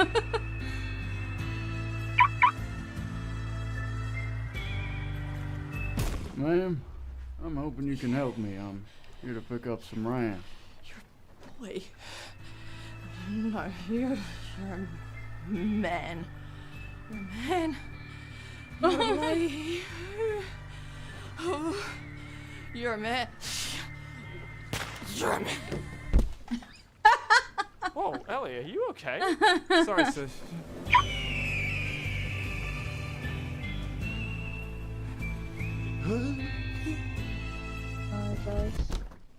Is anyone else smelling that incredibly masculine musk? Oh, no.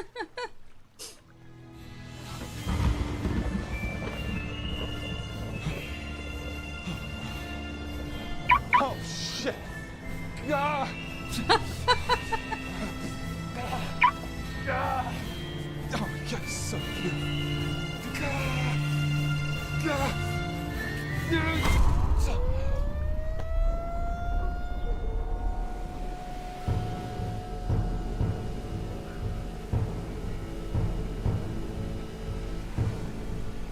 I heard you came for some RAM. You take this now when you get. We don't want no trouble. Nice and slow. Nice and slow. Whoa, whoa, whoa. Nice and slow. Just breathe. Just breathe.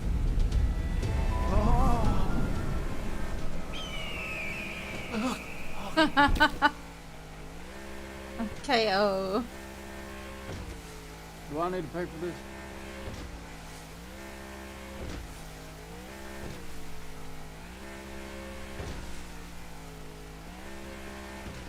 Hey fam, Road Diggity Vlogs here, your #1 place for selfless giving in this fast-paced world. Yo, so today I'm here at this random pig store, and I'm gonna give a random low socioeconomic peasant $100 and see how he reacts.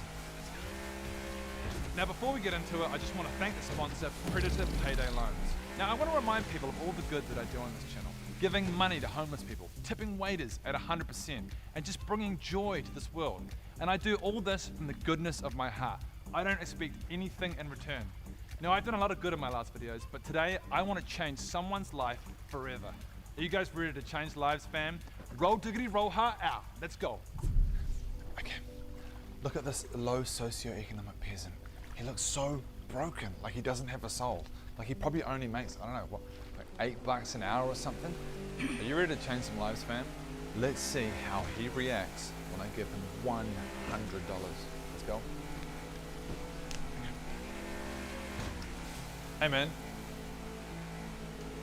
Hey bro. I just came here to give you this. Oh, wow. Awesome, thank you. Great. Yeah. You're welcome, man. Like, it just feels so good to make a positive difference in my community, do you know what I mean? Yeah, that's awesome. Thank you. So tell me, man, what are you going to do with this $100? I'll probably like put it towards my rent or something. Whoa! So this $100 is literally putting a roof over your head? Oh, no, I've already got a place. So tell me, man, how does receiving this money make you feel? Pretty good, I guess. Like, does it make you feel emotional and stuff? Like, in there? Not really. So tell me your backstory, man. Like, how's this going to change your life? Well, just $100. It's not going to change my life. It's a very You can small... be a bit more grateful, you piece of shit. That's more than you make in a week, dude. So tell me about your hardships, man. No. You need a shoulder to cry on? It's Dude. tissue time, fam. What on earth makes you think I need tissue time? It's $100. It's not exactly a life-changing amount of money. You ungrateful piece of shit. Hey, man. Hey, bro. This is for you. Really? Really? You're giving me $100? It's tissue time. Oh God! You don't realize how much I needed this today, Rowan. Oh, thank you, good sir. Oh, look who it is. If it ain't the Milky Tea Bandit boy. What you doing here, Adam? You making yourself a cup of the worst tea known to man? Oh!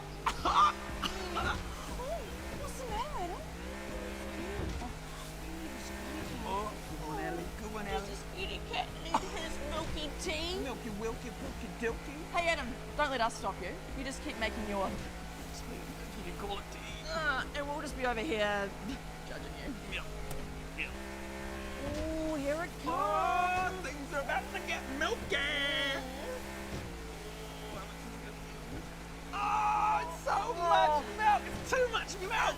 Adam, quite frankly, you disgust me. Oh, what is an excessive amount of milk, Adam? What's wrong with milk Well, tea? quite frankly, Ellen, I'm good at that. In fact, I'm sick of being put to shame for the way I like my tea. I like a lot of milk in my tea. So what? It's my tea. And I should be able to make my tea the way I want to make my tea. Okay? No, it's like that. Okay? Okay. Oh, by the way, I've got one more question for you. Did you show us what? Ah, that is so funny. Dude, I want a mug like that. I really want one. Can I get everyone together around, please? Everyone? So as you know, I pride myself in fostering a safe and healthy work environment. Now, I've been browsing the anti-work subreddit and just generally following social media trends. Boy, are there some horrible bosses out there, right? The one thing I've noticed is there's a movement for more transparency between employees when it comes to each other's pay rate. A lot of companies will actually discourage employees from discussing their pay rates, but I think it should be completely transparent. That's a really good idea, Rowan. I think transparent pay will foster a way healthier work environment. Yeah, no. To be honest, I'm okay not knowing, eh? I assume we're all on roughly the same pay? Yeah, surely within like a couple of dollars of each other, right? Surely. Yeah, like you guys are probably on slightly more than me, like I'm a woman and stuff, so like I'm honestly fine just not knowing. Oh, Ali, I think it'll be great. It'll bring us together as a team. Yeah, I actually think it's quite important. We do know. Yeah. So Adam is on $3.90 per hour, Ellen is on $6.70 per hour, and Ali is on $189.50 per hour. What? And there it is. Easy. I mean, I think we can all agree that things already feel a whole lot more open and transparent. This feels really good, right? Ron, what rate did you say Ali was on? Like I say, nothing is more important to me than staff morale. Keeping things open, honest, and transparent with no exceptions. Obviously, my pay rate is confidential because I'm upper management. Have a great day, guys.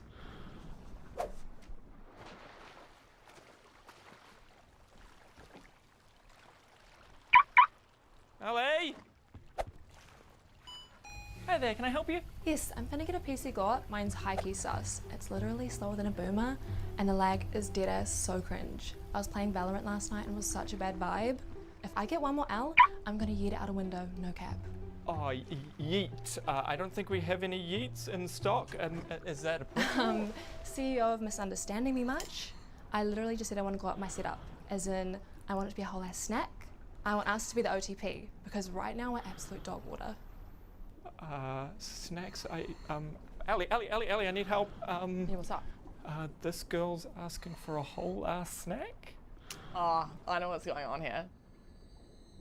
Sorry, we don't sell snacks at this store, but there's a nice little bakery over the road for you. It's the actual audacity for me. You need to take several seats right now. What seems to be the problem here? This chuggy ass store is currently serving me complete incompetence. I'm about 1 second away from posting a video that'll cancel you all so severely that the planet you're all responsible for killing is going to succumb to global warming before you financially and socially recover. Unless someone blows up my setup right now.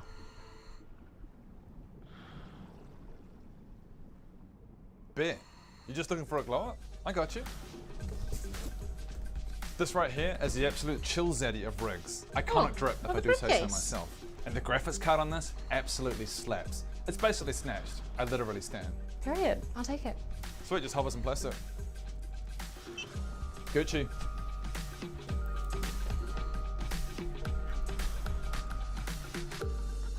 It's the pay cuts for me. What just happened? I don't know. And who's Stan? I've got 2 of these. Cool. Ooh, this is gonna cause a lot of drama. Wow, and that was one of the employees too. caught on security camera. That's very incriminating. Like I say, this is going to cause a lot of drama. Oh God, I didn't see you guys there. What was that? What Don't engage, Adam. Anyway, guys, I've got a meeting. I'm just going to leave this here. I'm going to come and collect this in a bit, but please don't open it, okay? Be right back, guys. So, are we going to talk about that? Honestly, guys, I think we should just try and get through the week, okay? Did he say employee? That's what I heard. Do you think he means one of us? He definitely means one of us. Yeah, like who else would it be? What do you think's in it? Who cares? I don't know, but it sounded kind of bad. It's definitely bad. Do you think we should open it? Absolutely not. No. Oh, he clearly wants us to open it, but it makes me think we shouldn't open it. But maybe that's reverse psychology. Maybe it's a test. It's not a test, Adam. It's a trap. Yeah, he would do something f***ed up like that, so maybe we should open it. It could be money. It's not money, Adam. It's a trap. I've had a really bad week and this could turn it around. Okay, we'll open it. I've got a good feeling about this. For breaking confidentiality. I'm really disappointed in you. Was it money, Adam? Or was it a trap? Sorry, bro, that sucks.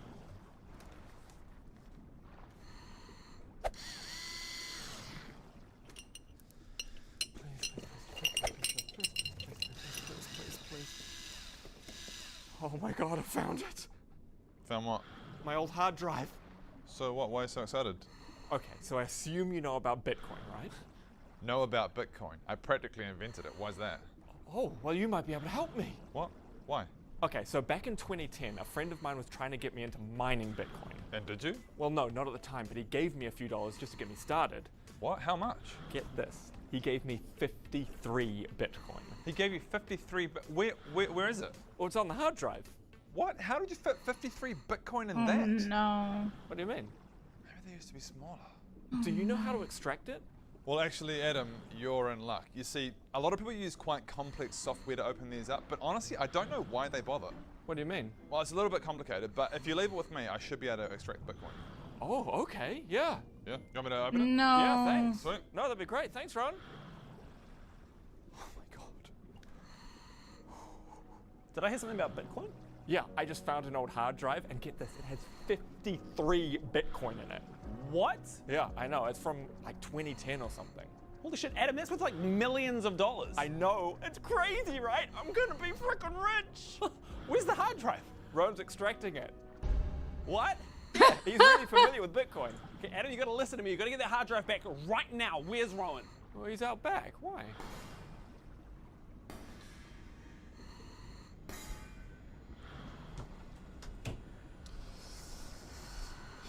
Yeah, sorry, man. There's literally no Bitcoin on this. I thought it was too small. You probably left it on some other hard drive. What? That's so painful. There, that.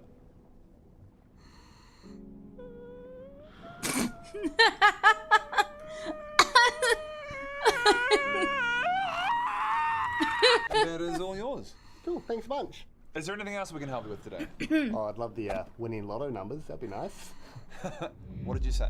I just said I love the winning lotto numbers. That would be nice. Do you want them? I'll cut you in. What?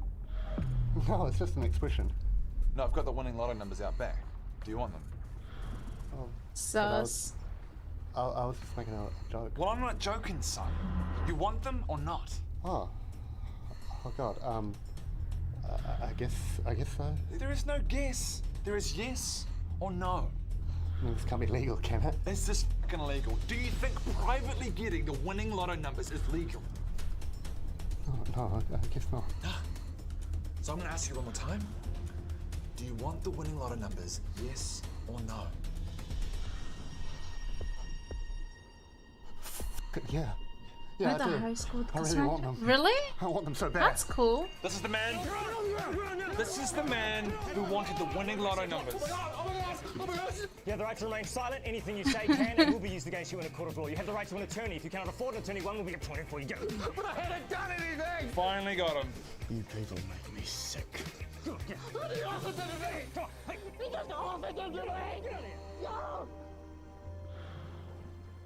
Good job. Just doing my civic duty, officer. Honestly, thank you so much, Byron. The customer just ordered this last minute and it needs to be delivered today. Oh, no worries, Alan. Just ask faithful Byron, he'll get the job done. I appreciate that, man. Thank you. What are you? This delivery guy is so funny. Shush. Sorry, you asked a question? Yeah, well, what was that?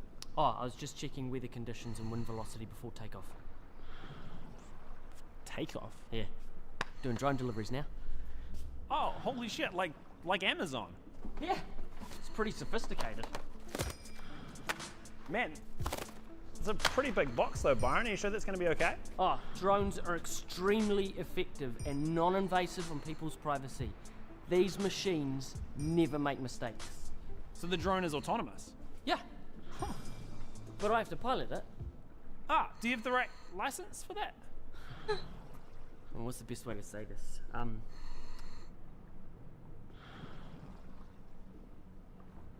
Yeah.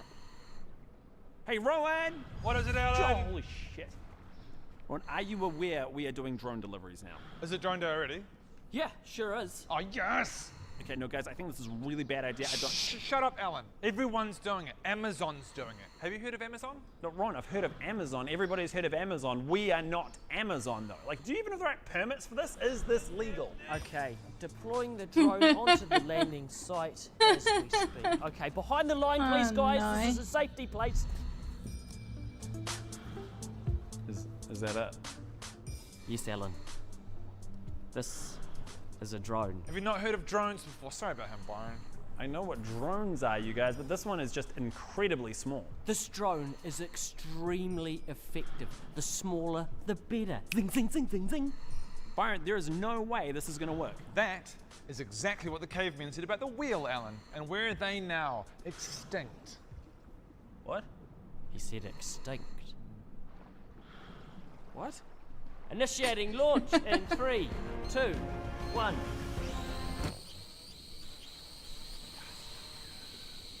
Byron, this isn't going to work. No, I can't hear you because of the rotors. They're so loud. Byron, this isn't working. Just let him focus, Alan. Okay, this is insane. Hey, whoa, whoa, whoa, whoa, whoa, whoa! Behind the line. This is a live aircraft site here. Byron, there's absolutely no way this is going to work. Why don't you just take your bike? I sold it. What? Why? Pay for the drone. Solid investment. Oh my Damn it, god. Byron, please, we need to deliver this. Okay. Bring it down. Hold on. Bring it down. Down. I guess you're right, Alan. Thank you.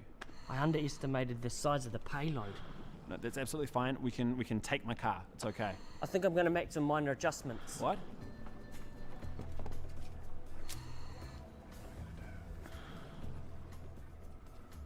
Oh, you've got to be kidding me. 2 drones! Genius! Oh And my if you press the god. subscribe button, does that work?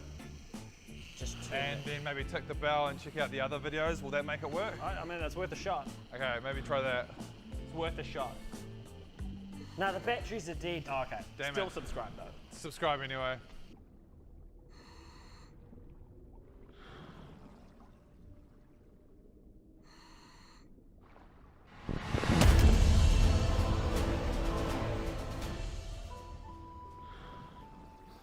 Oh, thank goodness, brave adventurer. I'm a poor fruit salesman and I need to sell my fruit. Only a copper apiece in order to buy some medicine for my sick children. Won't you please buy some?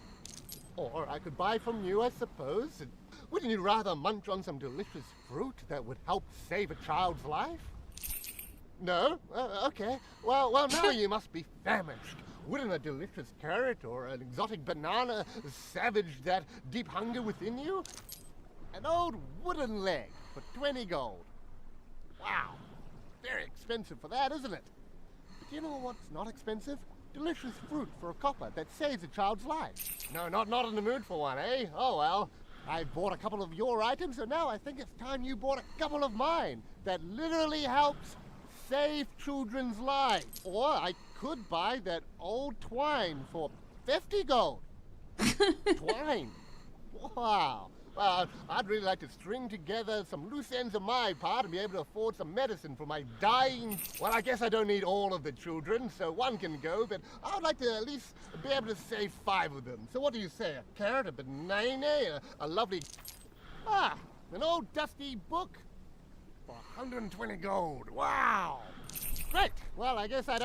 Or I could buy that box for 500 gold. Wow. Can't you please just buy some fruit for copper? My children are literally dying.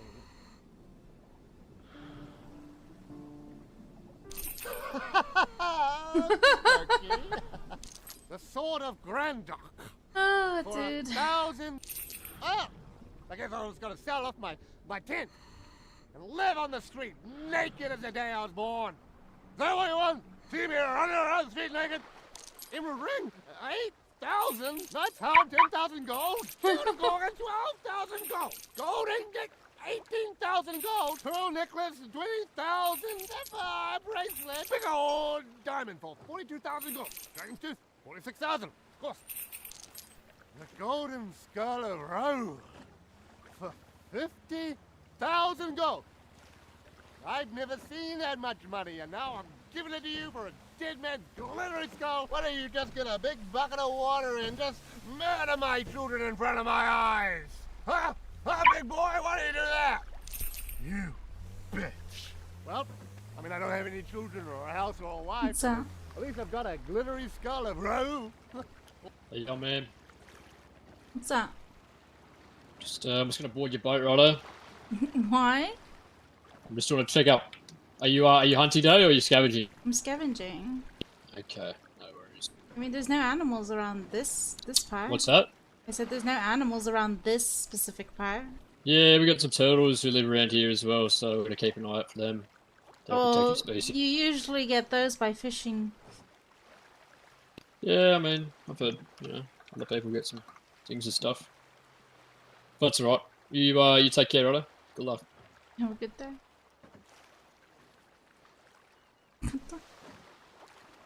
Confiscate my boat.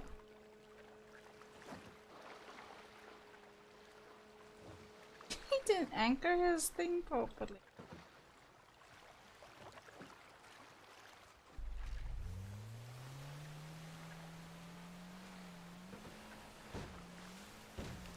Is that a ranger? That's a ranger.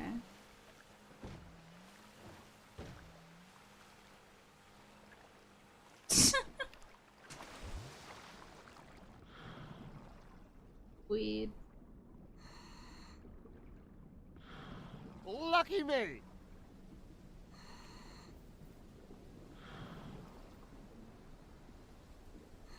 One copper, please. Thank you. Thank you, good sir. You don't know how much that... You ruined me, adventurer! Looking for girlfriend paying 1,000 gold. Looking for girlfriend. Someone to be my girlfriend in real life and I'll pay you 1,000 gold. Looking for girlfriend in real life, I'm paying 1,000 gold. I'll be your girlfriend. Really? Yeah. How much gold? 1,000 gold? Yeah, I'll be your girlfriend. How old are you? 21, female, Sydney, got blonde hair and huge tits. Oh my Oh god, my you sound so gosh. beautiful. Can you send me a photo of what you look like? Yeah, here you go. Oh my god, you're so sexy in that photo, it's amazing. Yeah, I am. So you want to be my girlfriend then? Yeah. Here's 1,000 gold.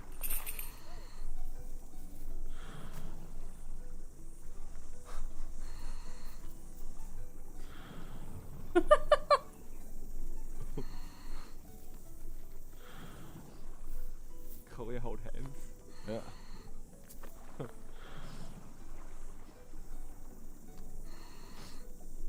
Do you want to go for a walk?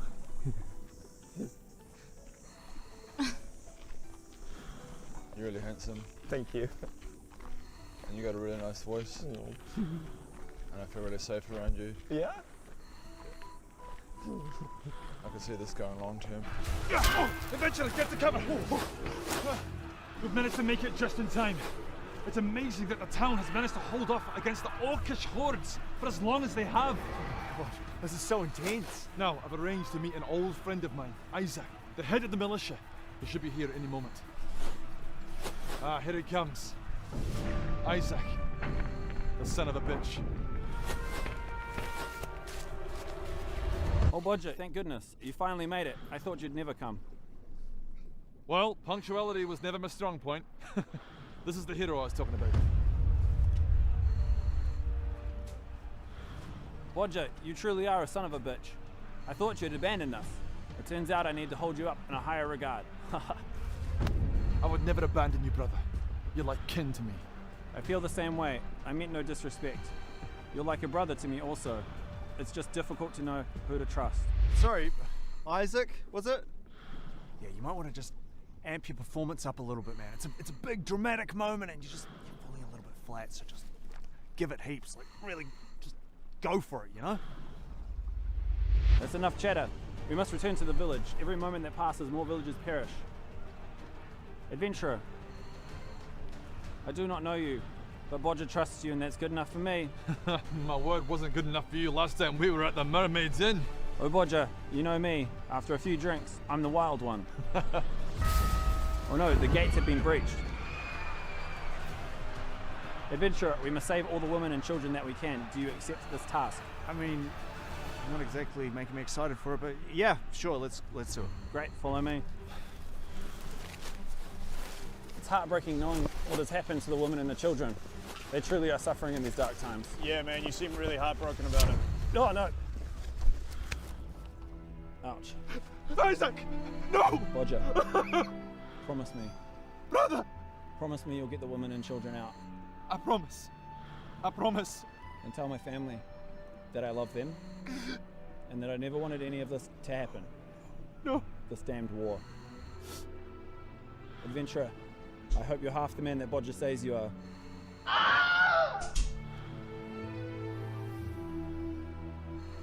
Rest easy, brother. I mean, well done, Bodger, but I don't give a shit. He was terrible. All right, I'm gonna go kill some orcs or something, I guess.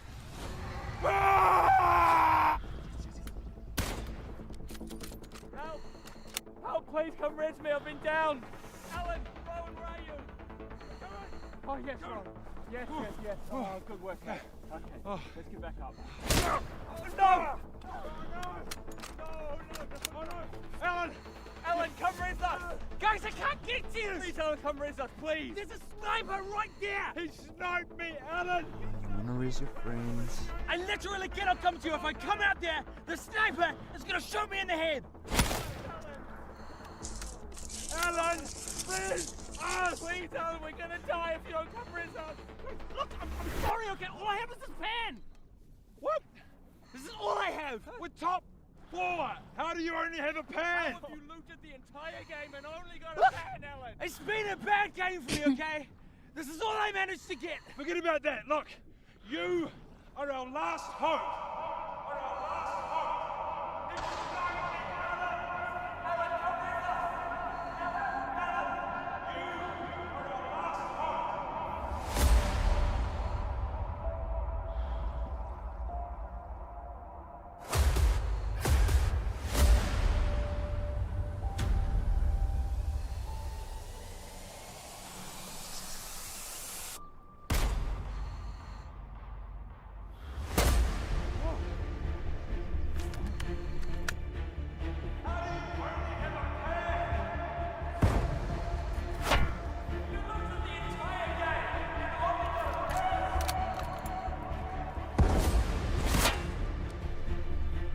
He's beginning to believe.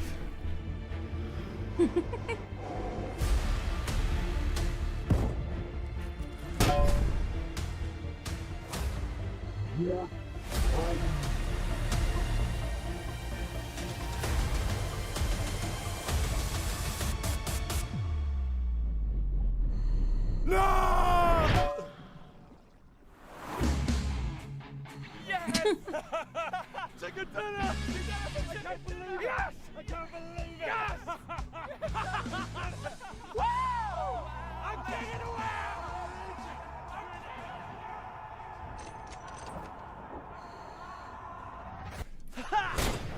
Yes! Chicken dinner.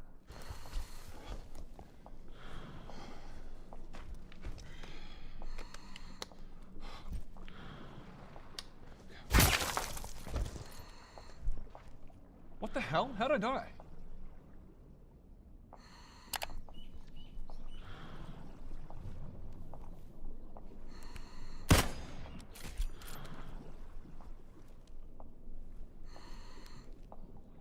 Piece of shit hacker. Right.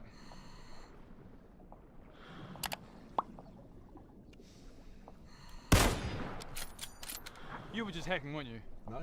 Just admit it. You were hacking. Admit it. No, I wasn't. You were hacking. Just admit that you were hacking. No, I wasn't. It was skill. It was skill. Don't be jealous of my skill, mate. What was that? What was that? You shot that person without looking? It was pure skill. You're a hacker. Just admit it. Headshot. Iron sights. You and I both know that you're just honestly, just admit it. No, I'm not hacking. I'm not hacking. You're a hacker. Admit it. What was that? 2 shots while looking at me. 2 shots. Double headshot. That's just the way I roll. You're a hacker. Admit it. No. Just admit it. No. Admit you're a hacker. No. Admit you're a hacker. Admit you're a hacker. Admit you're a hacker. Okay. Admit you're a hacker. Jesus. Yeah, I'm hacking. So what? Why? Why not? I'll tell you why not. Because it's ruining the game for everyone else. No, I'm not. Yes, it No. definitely is. It is No. ruining the game. Imagine if it was you coming into a game. I don't. Looting for half an hour and then bam, hacker headshot. It sucks. Do you get any satisfaction from it? I bet you I bet you lied to your friends. No, I'm not. Telling them just how many amazing kills you got, how many headshots you got. You're lying to your friends. No, Yes, you no, are. I don't. bet you're lying to your friends, and you're trying to convince your friends that you're I getting don't all actually. these I don't. kills, I but don't. It's all just bullshit. I don't have any friends to tell. Okay? Okay, I don't have any, all right? I don't have any friends. That's why I started hacking in the first place. Okay, so I always had to join by myself, and I'd join random squads, and I'm really bad at it, okay? I really, really suck at this game, and I'd die first every time, and I wouldn't get any kills, and I would just feel like such a loser, and people would make fun of me over the voice chat all the time, and I was just sick of it. So yeah, I started hacking, so I could win, so I could get some kills, so I could feel good at something for the first time in my life. Okay?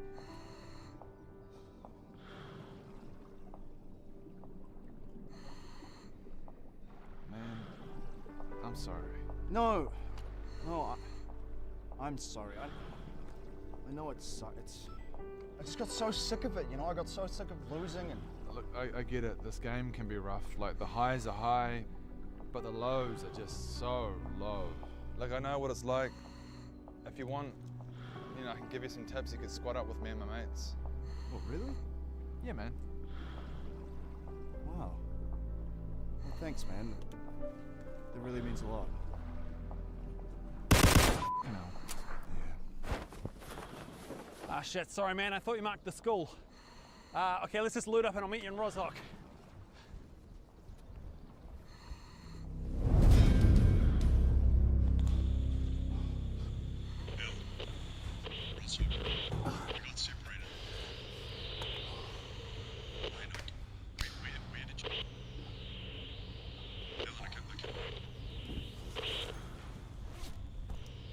Ben, there's a 4-time scope here if you want it. You want to take it for you? Ben, do you have your comms on? Ben?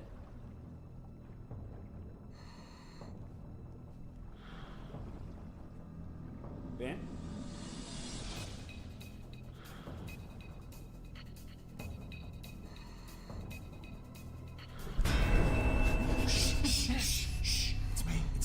Man, what the hell? You scared the shit out of me, man. Have you seen them? Seen what? The machines. What are you talking about? They've introduced machines into the arena. Ben, what do you mean machines? We're not just fighting people anymore. We're fighting robots. Shit. Shit, okay. What do they look like? Well, that's the thing. They're disguised as humans. There's no way we can know. Shit. Shit, okay. What do we do? hide. Follow me. Okay.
Yeah.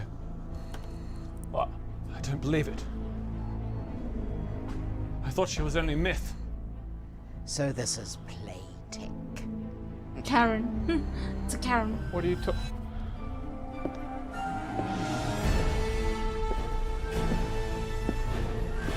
Hello? I'd like to speak to the manager. Can I help in any way? My son was in here earlier, and he purchased headphones. Those headphones. But he was charged full price, even though the poster says there is a 20% discount.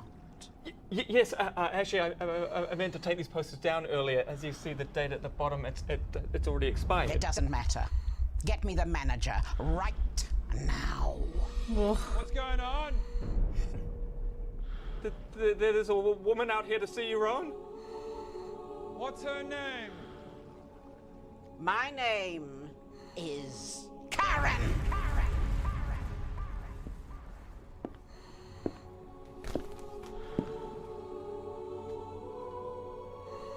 So, the day has finally come.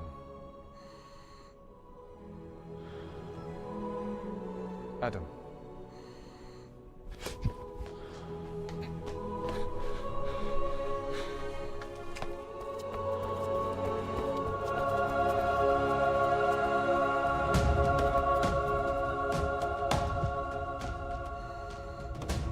What seems to be the problem, Karen?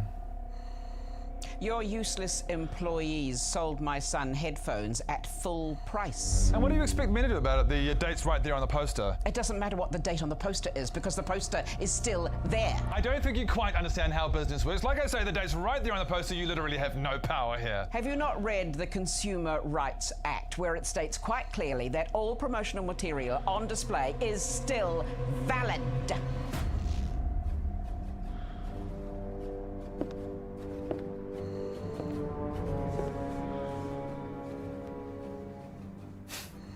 Is that all you've got, Karen? No, just warming up. Consumer Rights Act. Circumstantial. Breaching company protocol. Irrelevant. Customer is always right. Erroneous.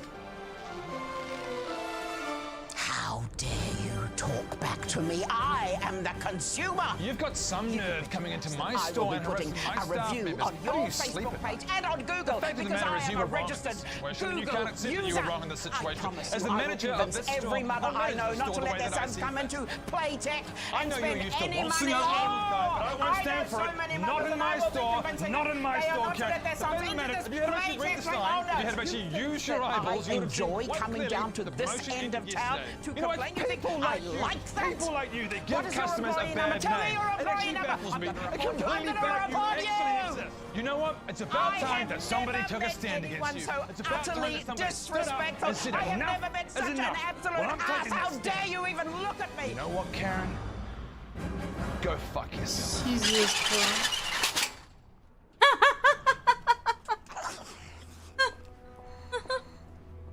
Dude, that's funny. She'll be back. And in greater numbers. I know. But we'll be ready for her.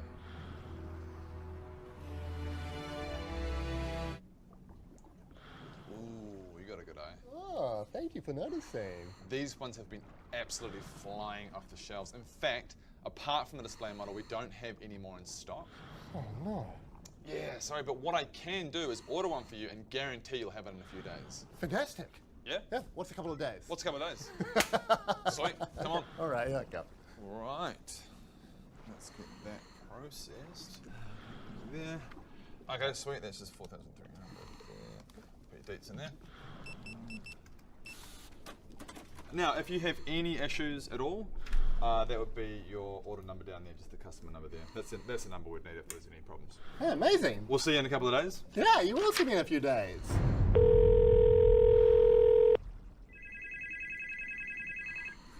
Hello, Playtech. Yes, hello. It's Hamish here. I ordered the gaming PC from you a couple of weeks back. What's the order number there? Yep, it's 3458321. Okay, 1 moment, I'll just check that for you. Thank you.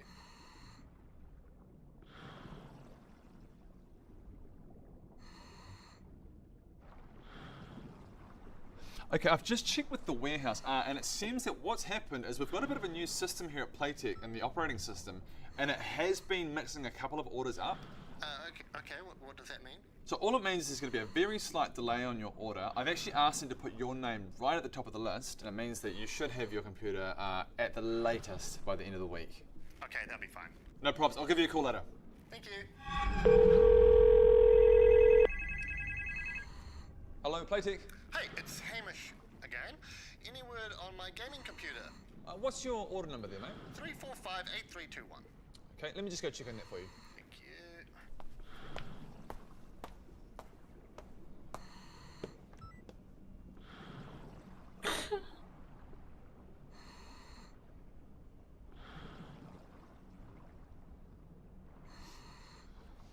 You there, mate? Yes. So I've just been in touch with distributions, and I'm going to be honest with you. I am really disappointed, and I have given them the hard word, mate. Great, thank you. So what's happened is I've told them that as soon as new stock comes in, they will be giving me the first one. Okay, thank you for doing that. So you should be hearing from me very soon. I will hear from you. Hamish, I promise.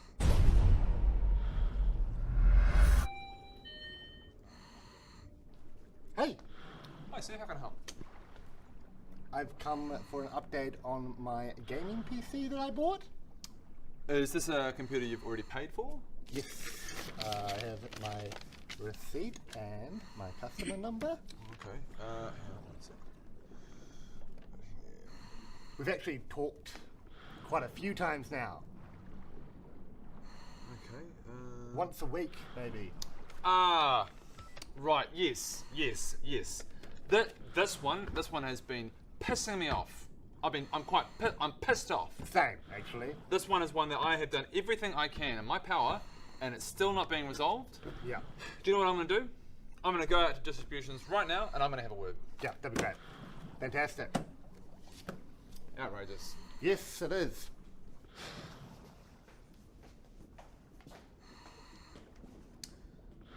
Where's the package? No, I don't want to hear your excuses. I told you I need the package today. That's enough of your excuses. Always on smoko, you lazy delivery staff. Unacceptable. Outrageous.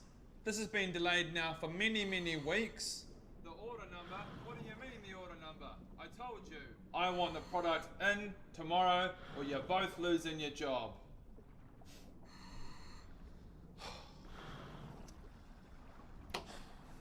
I went and had a word with them, and I had to put the hard word on them actually, and it will be in first thing tomorrow. Okay, I'm sorry, but I'm actually starting to get a bit worried here. It's been about 4 months now. I know, it is actually getting quite absurd, isn't it? Where's my computer? Well, it's like I check on the thing, so Is it? You're not using that keyboard properly. What? Where's my computer, please? That's not an answer! You know what? I think I need to have a word. I'm gonna go have a word. No! You've done that! You just need to find me my computer! Please! Oh my god. Hey, Rowan, look at my TikTok.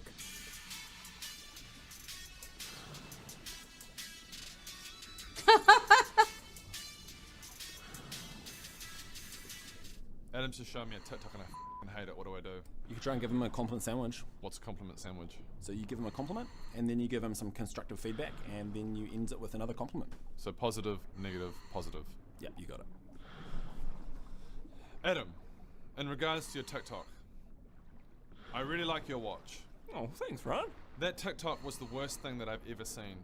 You're a terrible dancer. I can't believe that a 30-something-year-old man is actually on TikTok dancing like the little girls that dance on TikTok. You're an embarrassment. You're a terrible person. I hate you. I hated that. That was so embarrassing that I'm cringing right now. You're a cringy person. That was so terrible. I hate you. You're an inferior being. Everything about you is pathetic. You're a pathetic person. Watching you do that actually made me want to vomit. You. You have really nice shoes. Thanks for the constructive feedback, Rowan. I'm gonna go make more TikToks. That was effective. It's not bad. Hey. You guys want a beer? Yeah. Bro.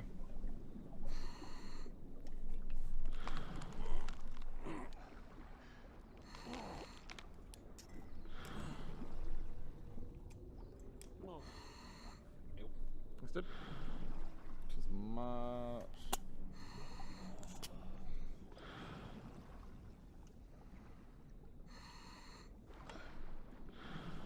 Better check the sussies.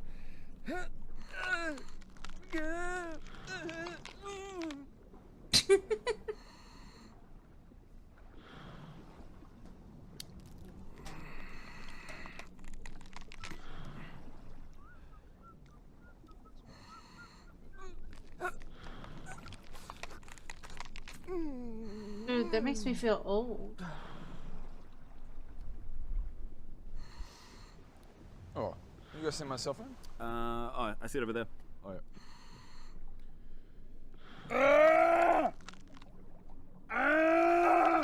Jesus.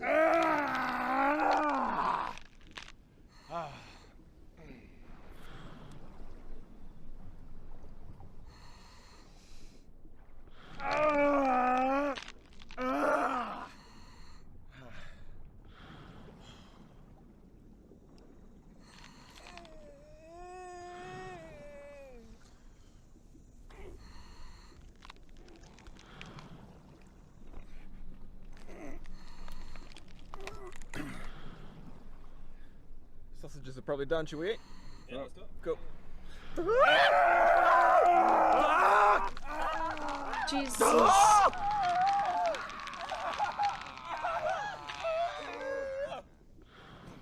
Smells good. Smells really good. Yeah, thanks, man. Yeah.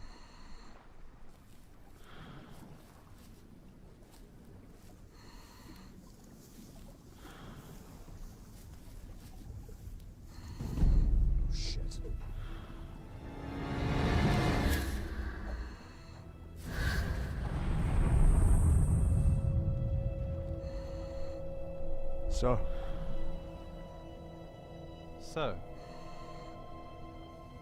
So,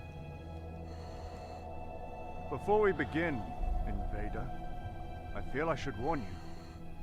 I have learned a special move. Part of a sacred, timeless martial art. Oh, really? It is an ancient technique, passed down by the Elder Lords, taught only to the few deemed worthy.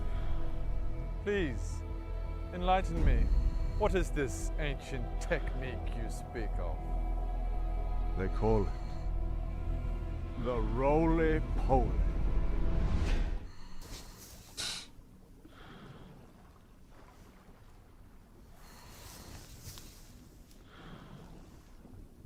You call that a roly-poly? Boy, you may have begun to dabble in the bare basics of the roly-poly, but I was forged in the fires of the roly-poly. In the words of the ancient roly-poly elders, we are born of the roly-poly, made men by the roly-poly, undone by the roly-poly. Fear the old roly-poly. The legends are true. Who can this be?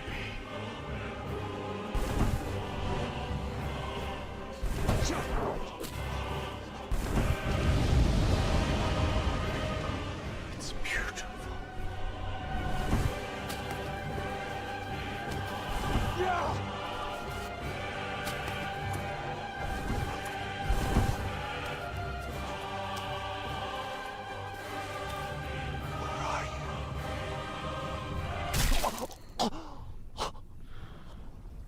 Please, before I die, teach me the true ways of the roly-poly. In the immortal words of the ancient roly-poly elder lords, get gears, Gerb.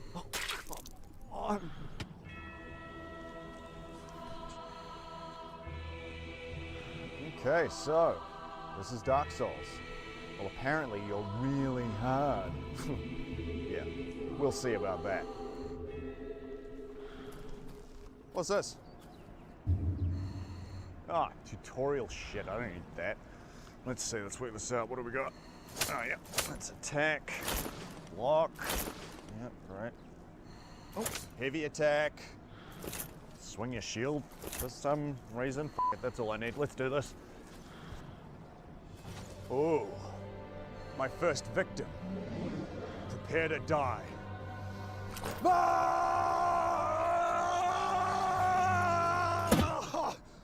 Why am I so tired? Yeah, no!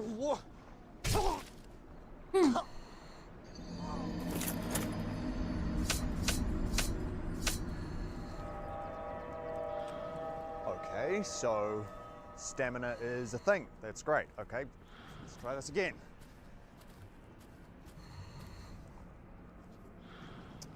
Fine, I'll read the tutorial stuff.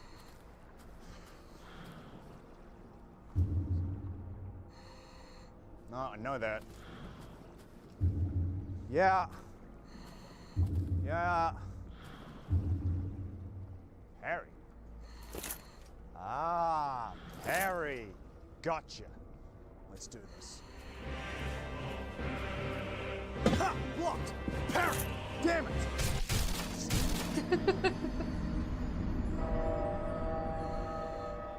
Okay, that's frustrating. The parry is hard to time. This time I'll get it. Block and parry! Yes!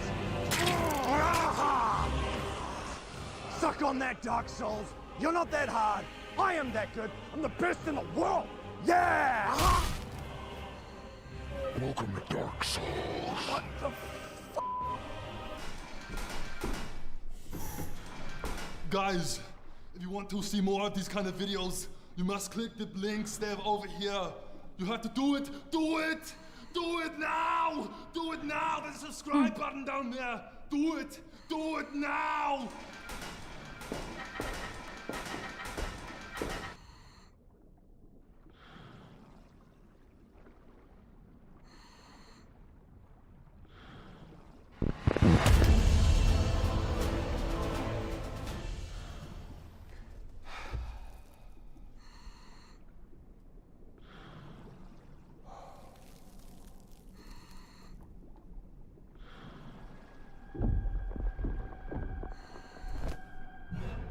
Karen, you're back. I'm here to see the manager. You can't be here. Oh, can't I? No, no. The Consumer Rights Act says that I can. Now get me the manager. You need to leave. I won't leave. I demand that you listen. Listen to everything that I say. Now get me the manager. He's not here. Oh, you are a useless employee. Look at you. I don't know where he You've is. got the slightest idea what is going on here. I can't help you. I know 100 people who will do this job much better than you. Look at you now. Is this what you call customer service? Is that what it's become? I'm sorry. Where is the manager? What's going on?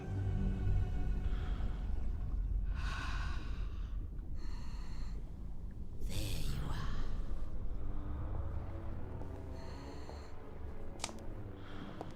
What are you doing here, Karen? I've returned to finish what we started. I've defeated you once. I can do it again. Oh, can you? What is this? This is your undoing. No, that's impossible. Call yourself a manager? We are going to tell everyone about this. Circumstantial. Nobody will ever want to come and Can't stop you you. right? It does not say that. It does not. You can't just come in here. That is a son. You are a disgrace. That's irrelevant. You are a No. disgrace to No. all. That's erroneous information. That's erroneous. No. That's not fair. Three of them. Go. You are a disgrace to management. Disgrace to retail. Look to my coming at first light on the 5th day. At dawn, look to the east. Alan. Who are you? Didn't you hear? I'm the super manager. You're just the man that I need to speak to. The white shirt has returned. I want to complain about the state of the store and the horrible service that we have had to deal with. Your hair disgusts me. You have far too much makeup on. That Louis Vuitton is a fake. How dare you! You take that back. Her hair is fabulous! Yuck, yuck, yuck. Adam, Rowan, I have them in a temporary rage paralysis. We must surround them. When they come to, we must have them covered at all sides. Quickly!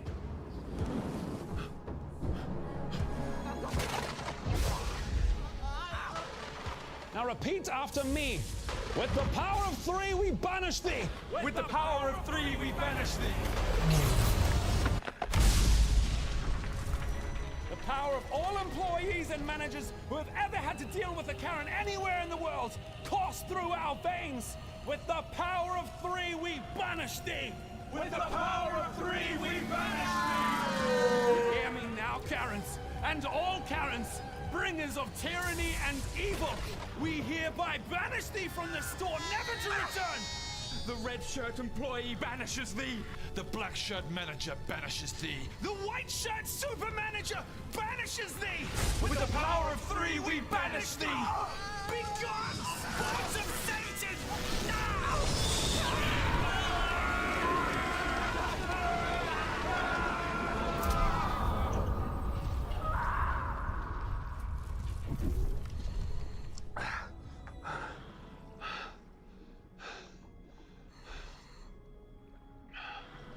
Where did you learn that? I've been training in secret, preparing myself for the return. But what did it cost?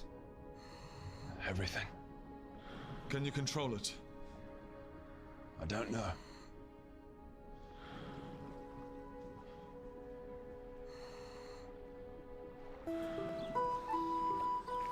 Adventurer, I need your aid. Sure. What do you got for me? My house has been overrun by vermin. Can you please exterminate them? One of these. Yeah, okay, sure. Accept. My house is just down the path there, but be careful, adventurer. It's a nasty infestation. Yeah, that's all good. I got it.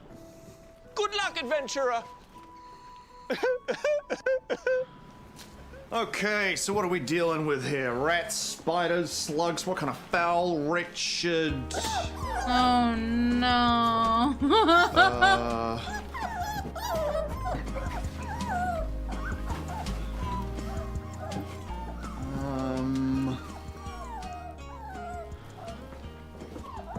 Mate, I think there's been some kind of confusion here. Oh my god, they're so cute.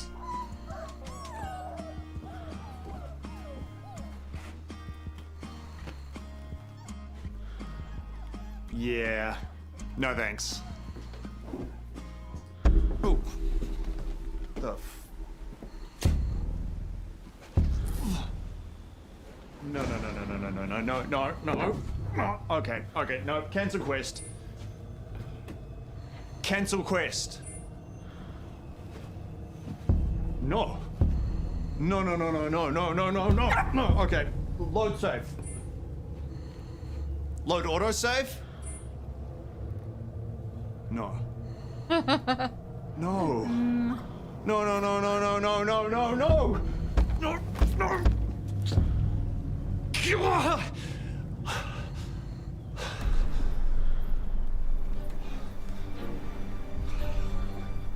No. So cute. Oh, God. No. No, I don't want to. Ah! Oh, God. Oh, why? Oh, I hate this game. I'm so sorry. Stop looking at me. I don't have a choice. I tried to leave. Okay. Here we go.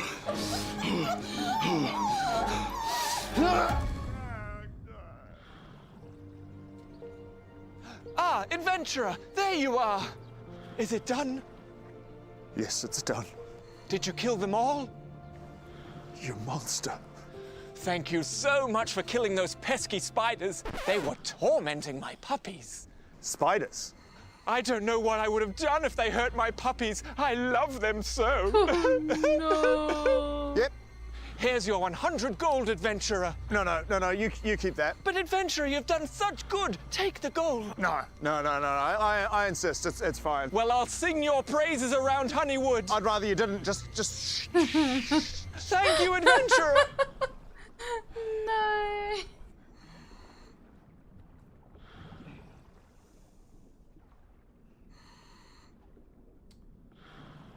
Right.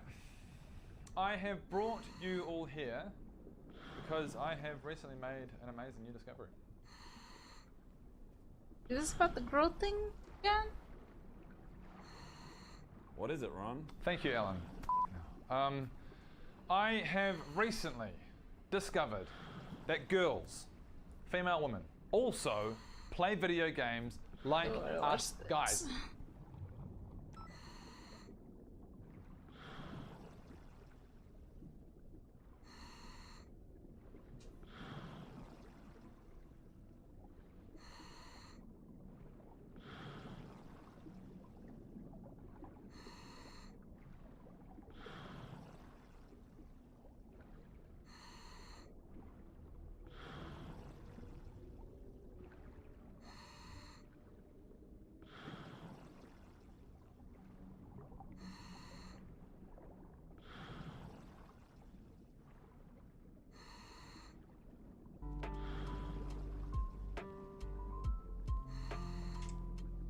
Let's see.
check up on the aircon. See if I could like run it normally now. Seems to be working.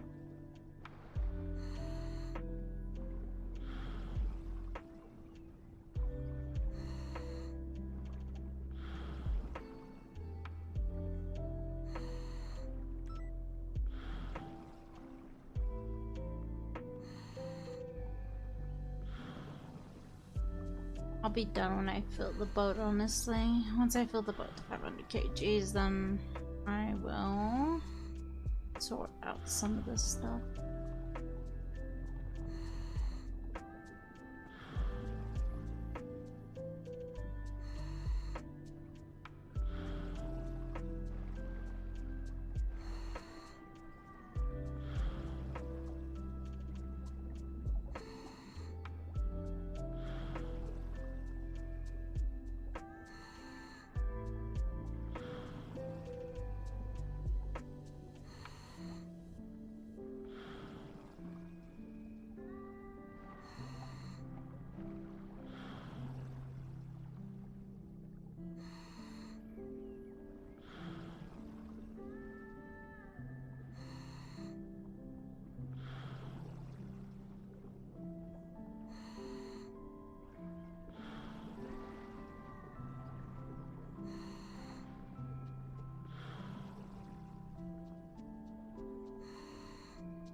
Almost full.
with What we know is this. what we know, and we're not ready to talk about it yet.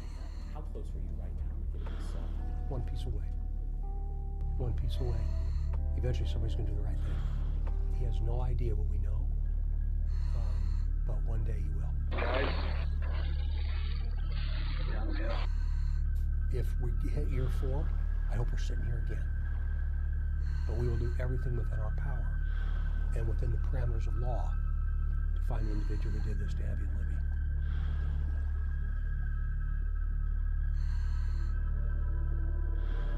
Libby. I remember the Delphi murders.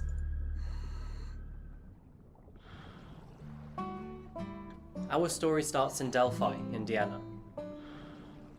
Delphi is a small town with a meager population of just 3,000 people. It's a relatively safe area to live and work, and it's most commonly known as a farming community. Not a lot goes on in this sleepy town. That was until February 2017. Liberty German and Abigail Williams were 2 girls living in the local area. They were best friends, and they both went to Delphi Community Middle School. Liberty enjoyed volleyball, softball, soccer, and swimming. She was a band member in her local school, and she was a creative individual. Abby was also in the school band and played the saxophone. Abby loved to read, and she enjoyed camping, swimming, and being outdoors. They were both inseparable together. On February the 13th, 2017, Libby and Abby were hiking on the Delphi Historic Trail, just east of Delphi on the Monon High Bridge. Monon High Bridge is a decommissioned railway bridge, but it doesn't stop locals from getting a walk and a good scare from heights. It was an unusually warm February afternoon that day, and with school out, the 2 girls were taking advantage of that. The area wasn't far from home. It was just a country road out of town. But despite this, the area was a very secluded spot, and the bridge wasn't really a safe place to be for 2 unsupervised girls. A family member dropped the girls off with a plan to pick them up a couple hours later, and Libby and Abby jumped out of the car at around about 1 PM to start their walk. Their afternoon started off fine. They made their way towards Monon High Bridge, and roughly an hour later at 2:07 PM, Libby snapped this infamous photo of Abby over the bridge and posted it to Snapchat. However, at 3:15 PM, the girls were nowhere to be found at their pickup point. Calls to Libby's mobile phone at first went unanswered, and then eventually went straight to voicemail. At first, the families weren't too alarmed. They both decided to go down to the nature trail and look for Libby and Abby. But as time went on and the 2 girls were not found, the 2 families started to get nervous. They contacted the local sheriff department at 5:30 PM. That evening, as news spread, Sheriff Lazenby told RTV6 News that he had no reason to believe that the girls were in danger. At the time, crews believed that the girls simply got lost in the woods and would eventually find their way back. But throughout that evening, dozens of people volunteered to search for Libby and Abby. The only clue they had of what the 2 were through the Snapchat photo. The search continued through to midnight, until it was officially called off due to temperature and darkness, I though think some of some the guy family members tried carried the on blue looking. check. It looked like it. I think he tried the The blue next check day, crews resumed their search for Libby and because Abby. he started swimming It was towards the the morning of shore, February 14th, and I was facing Valentine's towards Day. the shore like this. Crews widened And he their search literally area as soon as the from sun where I came up, was. wandering further away from the abandoned railroad track and checking the wooded areas underneath the bridge and into Deer Creek. The official search had only just resumed when 2 search members made a horrific discovery. The bodies of Liberty German and Abigail Williams were found just over a mile from where they were dropped off on a private piece of land near the Monon Bridge. No details of how the girls were found or their specific cause of death were publicly released. In fact, to this day they still haven't been. The only details of their deaths were through leaked messages from a search team member. These leaked messages detailed that Abby was stabbed multiple times, including through the heart, and Libby's neck had been cut so deep that it was barely attached. The community was devastated. Law enforcement declared both deaths as homicide and offered a $250,000 reward for information that would lead to the arrest of who this murderer was. But before the girls met their fate, back on the bridge, Libby saw someone approaching them and felt uneasy. She felt compelled to take her mobile phone out of her pocket and start recording. In that moment of braveness and wit, what Libby recorded would be something that confuses and haunts people still to this day.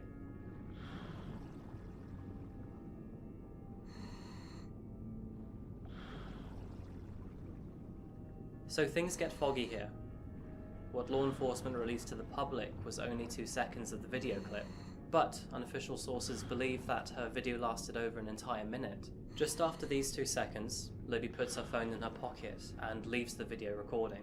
The two then start to walk away from the unidentified suspect off the bridge, and at some point after both girls are off the bridge, Libby's concealed phone records the following audio message. Guys. Downhill. Guys. Downhill. And that's all we know. Other than an additional 2 mugshots, that's all the police have released to the public. In the days following the girls' murders, Libby was heralded by state police as a hero for having the presence of mind to start recording when she did. Her video and audio clips very quickly gave the suspect the name, Bridge Guy. So what do we know about the released footage? Well, as you'd expect, this video has been very heavily analysed by people online. There are in fact many possible theories and details out there, but these are the ones that we know. The video shows the suspect walking behind and towards Libby and Abby on the bridge. He's white, male, roughly 5'9" and weighs about 200 pounds, stocky build. He was wearing light blue jeans and a dark blue jacket over a flannel shirt, some sort of beige baseball cap, and he wore a fanny bag. Both of his hands appeared to be in his pockets, his left hand lower than his right hand, looking like his right hand is holding on to something. He was also walking in a funny way, but that's what you'd expect on a rickety bridge. And in the final fraction of a second of the video, you can see him turn towards the girl's camera. Libby was just over the south side entrance of the bridge when she recorded the suspect. The suspect was around about 90 feet away from her. Abby, who was closer to the suspect, was walking towards Libby. Unconfirmed sources state that just after this video clip, Abby asked Libby if the man was still following them. Libby responded with, "Mm-hmm." The two knew something was wrong, and shortly after that, they are then told to go downhill.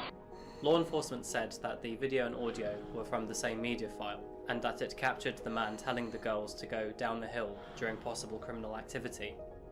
They have, however, never elaborated further than that. The clip of the suspect sounds commanding, and what he says matches the location of where the girls were found. At the end of the south side of the bridge, there is a hill embankment, and if you go down this hill, it leads you towards the river, Deer Creek. Just over that is where the girls were found. 5 months into the investigation, Indiana State Police released their first sketch and description of the suspect. The first sketch was created after police received information from several witnesses who were in the area at the time that Libby and Abby had disappeared. At the time, the suspect was described similar to that seen in the video. The suspect was between 5'6" inches to 5'10" inches, 180 to 220 pounds, and had reddish to brownish hair. However, 2 years later, at a press conference on April the 22nd, 2019, police released a second sketch. That sketch appears to be of an entirely different person, and is now the person believed to be the main suspect in the murders of the 2 girls. Along with the new sketch, police also updated their description of the man, and believed he was between 18 to 40 years old, though he could appear to look much younger than he actually is.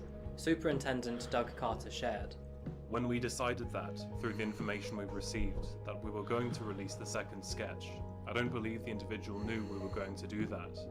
So, it was really, really important. I think he was probably there and or watching simply because he thought we were on the wrong path." Both sketches were composed from individual witnesses who were both there on the day that the girls went missing. Indiana State Police revealed that the second sketch, released more than 2 years after the girls were murdered, was actually the first sketch that was drawn up. They also said they believed that the second sketch was a more accurate depiction of the suspect, though the suspect could actually be a mix between the first and the second sketches. One final key piece of information that investigators released was that they believed the man who murdered Abby Libby either lived in Delphi or was familiar with the area. ISP Superintendent Doug Carter shared the following statement at a press conference. "I've walked across that high bridge myself. It's 65 to 70 feet off the river deck. It hasn't had a train on it since 1929. The tyres are starting to rot, it sways back and forth, and it's not something you can just jump on and walk straight across if you've never done it before. I decided I was going to take the riverbank going back. I didn't. That wasn't the first time he's been on that high bridge. My opinion, again that's my opinion. I experienced it, and I kept a piece of the high bridge, and I'll carry it with me until we find out who this is. During the press conference in April 2019, Indiana State Police also requested the public's help. They were trying to identify the driver of a vehicle that was parked near the Monon High Bridge on the day that Libby and Abby went missing. However, no details were released to the public, not the make, the model, the car's colour or the license plate. Really keeping us deprived here, guys. Come on. So far, no additional information has been released by Indiana State Police, and they still haven't identified the vehicle or the driver of the vehicle. So the question now is, who is Bridge Guy? Since Abby's and Libby's deaths, only one person has been named as a suspect by Indiana State Police. The name of this suspect is Daniel Nations. But during a press conference marking 1 year after their deaths, Indiana State Police shared that Daniel Nations was not someone they cared a whole lot about anymore. Another person of interest was Charles Eldridge. Charles Eldridge was arrested on January the 8th, 2019 in Union City, Indiana on charges of child molestation and child solicitation. Those who know Charles have described him as being a violent weirdo obsessed with hiding in the woods. Police in Randolph County alerted the FBI to a potential link between Eldridge and the Delphi murders on account of his strong resemblance to the suspect's sketch, though this was before the updated sketch composite had come out. And most recently, authorities have shared that they're looking into a suspect by the name of Paul Etter. He had been accused of abducting and sexually assaulting a 26-year-old woman, and following these allegations he killed himself during a police standoff in June 2019. Despite these ongoing investigations, no one's been arrested.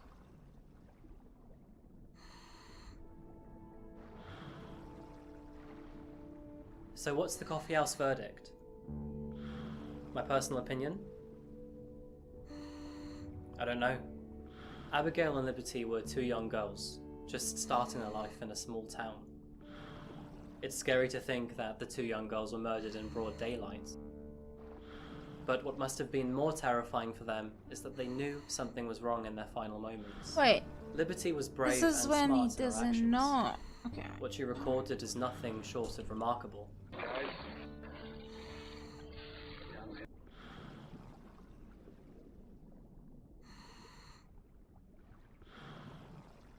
Swan.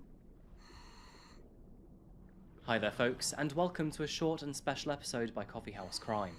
Now, case updates aren't something that I usually cover here, but given the recent updates to this story and the number of people requesting it, I thought it'd be prudent to do so. In February 2017, Liberty German and Abigail Williams were hiking on the Delphi Historic Trail in Carroll County, Indiana. What followed was their untimely deaths and a very puzzling story. If you're not familiar with this case, then may I suggest that you refer back to my old video created last year. However, just a warning in advance, please excuse the ridiculous hair. Seriously, I was in the middle of lockdown and I had no access to a barber. Today's quick video includes a quick recap of the case, what we know about our newly arrested suspect, and what's next in the process. So please, if you don't mind, buckle up and get ready for the short deep dive. This is the updated case of Abigail Williams and Liberty German.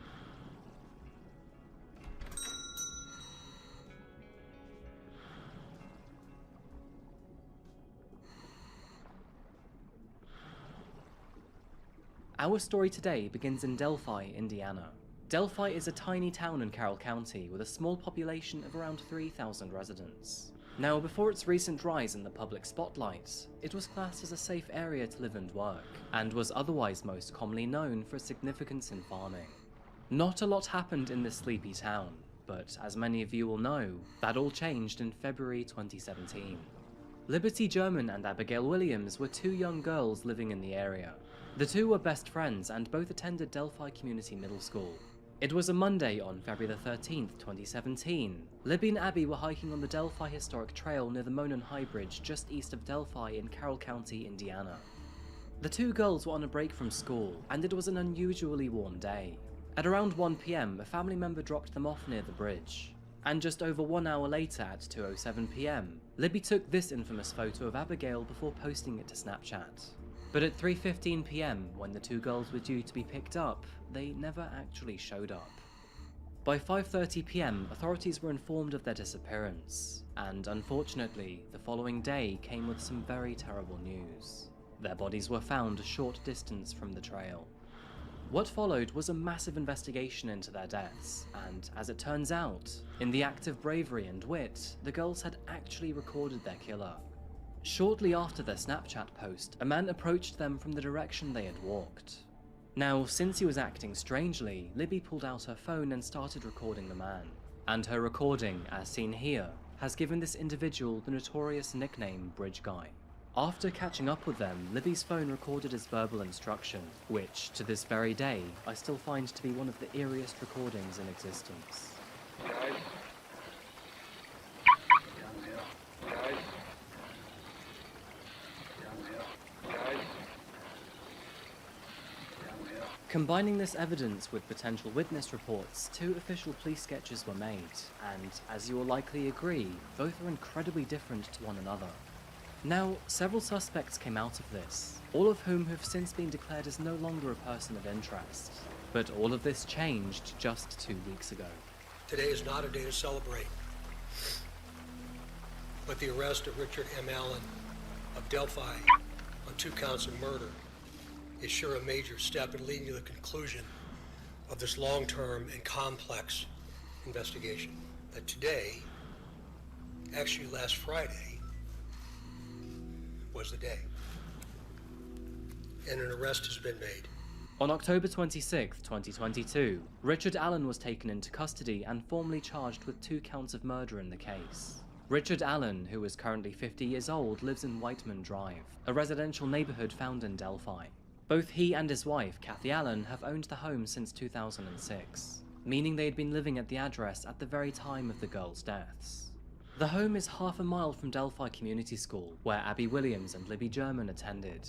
It is also only 2.5 miles from the Monon Highbridge Trail, where the 2 were later found dead. Richard Allen has no criminal history, and he only has 2 speeding tickets, one taken in Jasper County in 2011 and another in Fulton County in 2005. He is also a licensed pharmacy technician, and to make things worse, he was once employed at the Delphi CVS, where he once made contact with Liberty's mother during their disappearance. She had once entered the store to print off photos of Libby and Abby ahead of their funerals, where he then refused to charge her for this service. Now, unfortunately, there are complications to this story too. The arrest of Allen and the decision taken by prosecutors to keep all information about his arrest under seal have raised many questions in the case and fueled further speculation. Now, it is worth noting that authorities are keeping his probable cause affidavit and all other evidence out of the public spotlight to prevent this case from being jeopardized. And of course, amateur detectives all across the internet have been relentless on this case. For example, many have highlighted that this hat in Liberty's video looks very similar to his wife's hat in this picture. And this image could potentially be very sinister. If he is actually Bridge Guy, then Richard can be seen smiling at the local bar with his wanted poster up in the background. Since his arrest, and understandably, he has begged the court for a public defender. With his weak financial situation, he currently can't afford one. In his public letter, he said the following: "I hereby throw myself at the mercy of the court. I am begging to be provided with legal assistance in a public defender or whatever help is available. At my initial hearing on October the 28th, 2022, I asked to find representation for myself. However, at the time, I had no clue how expensive it would be just to talk to someone. I also did not realize what my wife and I's immediate financial situation was going to be. We have both been forced to immediately abandon employment, myself due to incarceration, and my wife for her personal safety. She has had to abandon our house for her own safety, and what little reserve there is will fail to even maintain the original residence. Again, I throw myself at the mercy of the court. Please provide me with whatever assistance you may."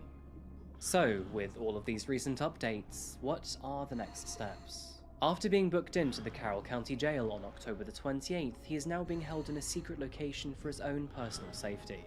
No bond has been set, and his pre-trial is slated to begin in January 2023, with his trial scheduled for March of that same year. With investigators remaining tight-lipped on their evidence against Richard, it is unlikely that any extra information will be released to the public, so I guess we'll have to wait until March to find out. It is worth noting that a fundamental principle behind the right to a fair trial is that every person should be presumed innocent unless and until proven guilty. And while I really hope that authorities have finally captured the bridge guy, primarily to bring closure to Abigail's and Liberty's families, only a fair trial will declare it. With this video being posted in November, that is pretty much where we're at this point in the story. So on that note, that is all from me today, folks. I hope this small update has helped you better understand the Delphi case, and that you found this video useful. Now, being honest with you, this is not the usual type of video that I create. You're probably used to me creating longer form videos after the facts are straight. So on that note, I would love your feedback. Do you think that these short video case updates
What? Oh my gosh, what the duck? I am absolutely suspended by your beauty right now. Could you share some of that and stop being shellfish? Alright, cut it out.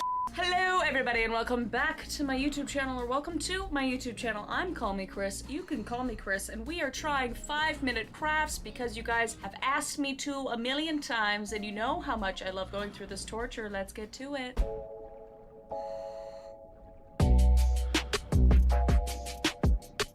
Alright, chip hacks. Let's go. That is a giant chip. We are gonna make that, aren't we? Oh yeah, we are. Alright. This looks like it's so much effort. Alright, slap it on there. I don't know if I have that stuff. And a tortilla. Alright, I got tortillas. You slap it on there. You zest it up a little bit. You stick it in the oven. And now you got a giant chip. I am skeptical, but I'm a little excited. Let's do it. Hello and welcome to the kitchen where Chris does 5-minute crafts. I think I change the name every single time I do this, but that's fine. Anyway, we have our lovely assistant, Kevin. Hello. There you go. Look at him. Look at him. Hello. We're gonna try some tortilla chips. Let's do it. All right. Ready? Are you ready? Headbutt. First things first. We have wraps. All right. And next we need pans. I have a pan. Who would have thought? Or a baking sheet? What do you call this? Baking sheet? I don't know. I don't have that parchment paper, so we're just gonna lay it on this bitch. All right. And I have olive oil, and I think we need some pepper, which we got. That was free, what you just saw there, all right? I think I need to put my hair up, otherwise I'm gonna get hair all up in this chip. All right, let's do this. Welcome to my baking show, all right? First things first, we're gonna change this camera angle, put it down here. Don't be nasty. All right, hi guys. So, I don't have two cameras, so we're only gonna have this angle, so I might be doing this sometime. First things first, we got... Daddy, what? Nothing. Anyway, we have the wraps. She's so funny. Okay, open the wraps. Bitch, there we go. There we go. Wrap. Sauce this puppy up. We got olive oil. Just need to open this up. Look at that. ASMR again. Look at that. Look at that. Olive oil. Do you like that? I think I just took this on. Oh wait, no, no. Oh my god. You have to put it on the pan first, I think. Or the baking sheet. Shut up. Dude, what's the comments? This is so funny.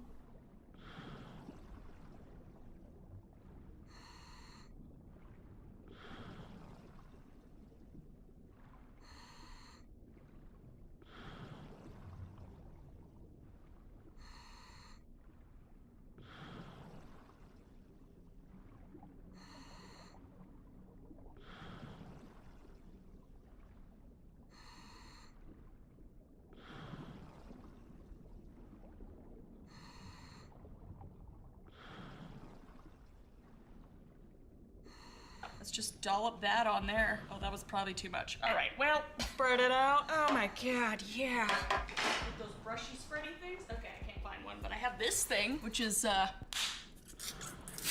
who's your daddy? All right, here we go. Just spread that around. Yeah, good.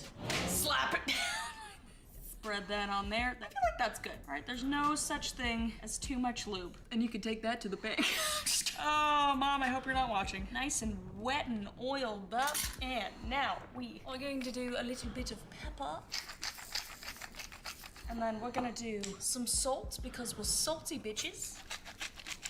I'm gonna get creative with this. Okay, I'm gonna take it like 10 steps further than 5-minute crafts. I think we could season it with something else. What could we use? I have like popcorn seasoning. Kevin, I'm a genius. We could make a giant salt and vinegar chip. Oh my. Okay, so I have this popcorn salt and vinegar seasoning. I'm so hyped right now. God damn it, I'm so smart. Oh my God. Oh, baby. All right, now I'm gonna take this baby, right? We're gonna cover it. Oh, Kevin, how the did your hair get in here? I'm really excited about this because it smells just like salt. Oh, I'm gonna douse this baby. Maybe that's a lot. I've never been so excited. If this fails, I quit. Everything. Preheating. Oh. The oven's ready. And now we wait. And now we wait. Kevin, dance break. Oh yeah, this is my jam. Ooh. That literally took over an hour. It said 200 degrees for 10 minutes, my ass, okay? I had to pump it up to 350 for 45 minutes. And it may have been because I doused it in olive oil. Maybe. But I think it made for a better chip. Look at this work of art. Oh, it smells glorious. Look at that. I don't even want to touch it. Guys, I don't cook that often, okay? So this is probably the coolest thing I've ever made in my life. Well, we're gonna try it. I feel like I want to try like the crispier side. I'm a crispy bitch. All right, here we go.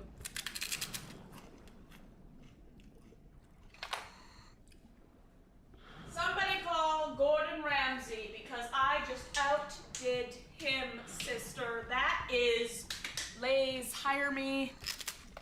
Adding the salt and vinegar seasoning was genius. Oh my good Lord. And the salt and the pepper, I am a chef. You could do this with so many other flavors. Oh, I had ketchup seasoning. I can make a giant ketchup chip. 5-minute crafts, smartest thing you've ever done. You get a whole half a star more. You were -5. Now you're -4.5, all right? Oh, let's see if Kevin likes it. Come, Mommy made you something. I'm gonna give him a little piece. Sit. Good. No, eat it. He likes it. Yay, it's Kevin approved. Oh no, it's the bright sun.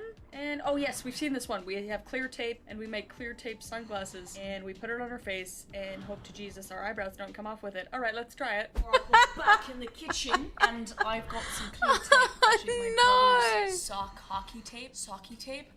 Kevin, do you get it? So we're gonna use this and we're just gonna put it on our eyeballs, I guess. As if I needed less eyelashes or eyebrows. You can't see through that at all. That's great. I don't know how to measure this. I also have like an ample amount of markers because I don't know which ones work. Does anybody else have markers that don't work anymore but they put them back in the marker drawer? Just like in the hopes that it might work one day. I feel like that was like my parents putting in my room when they grounded me. They're like, maybe she'll get better if we put her back in there and take her out in a couple months. It never worked, by the way. Anyway, so just go with the thick boy.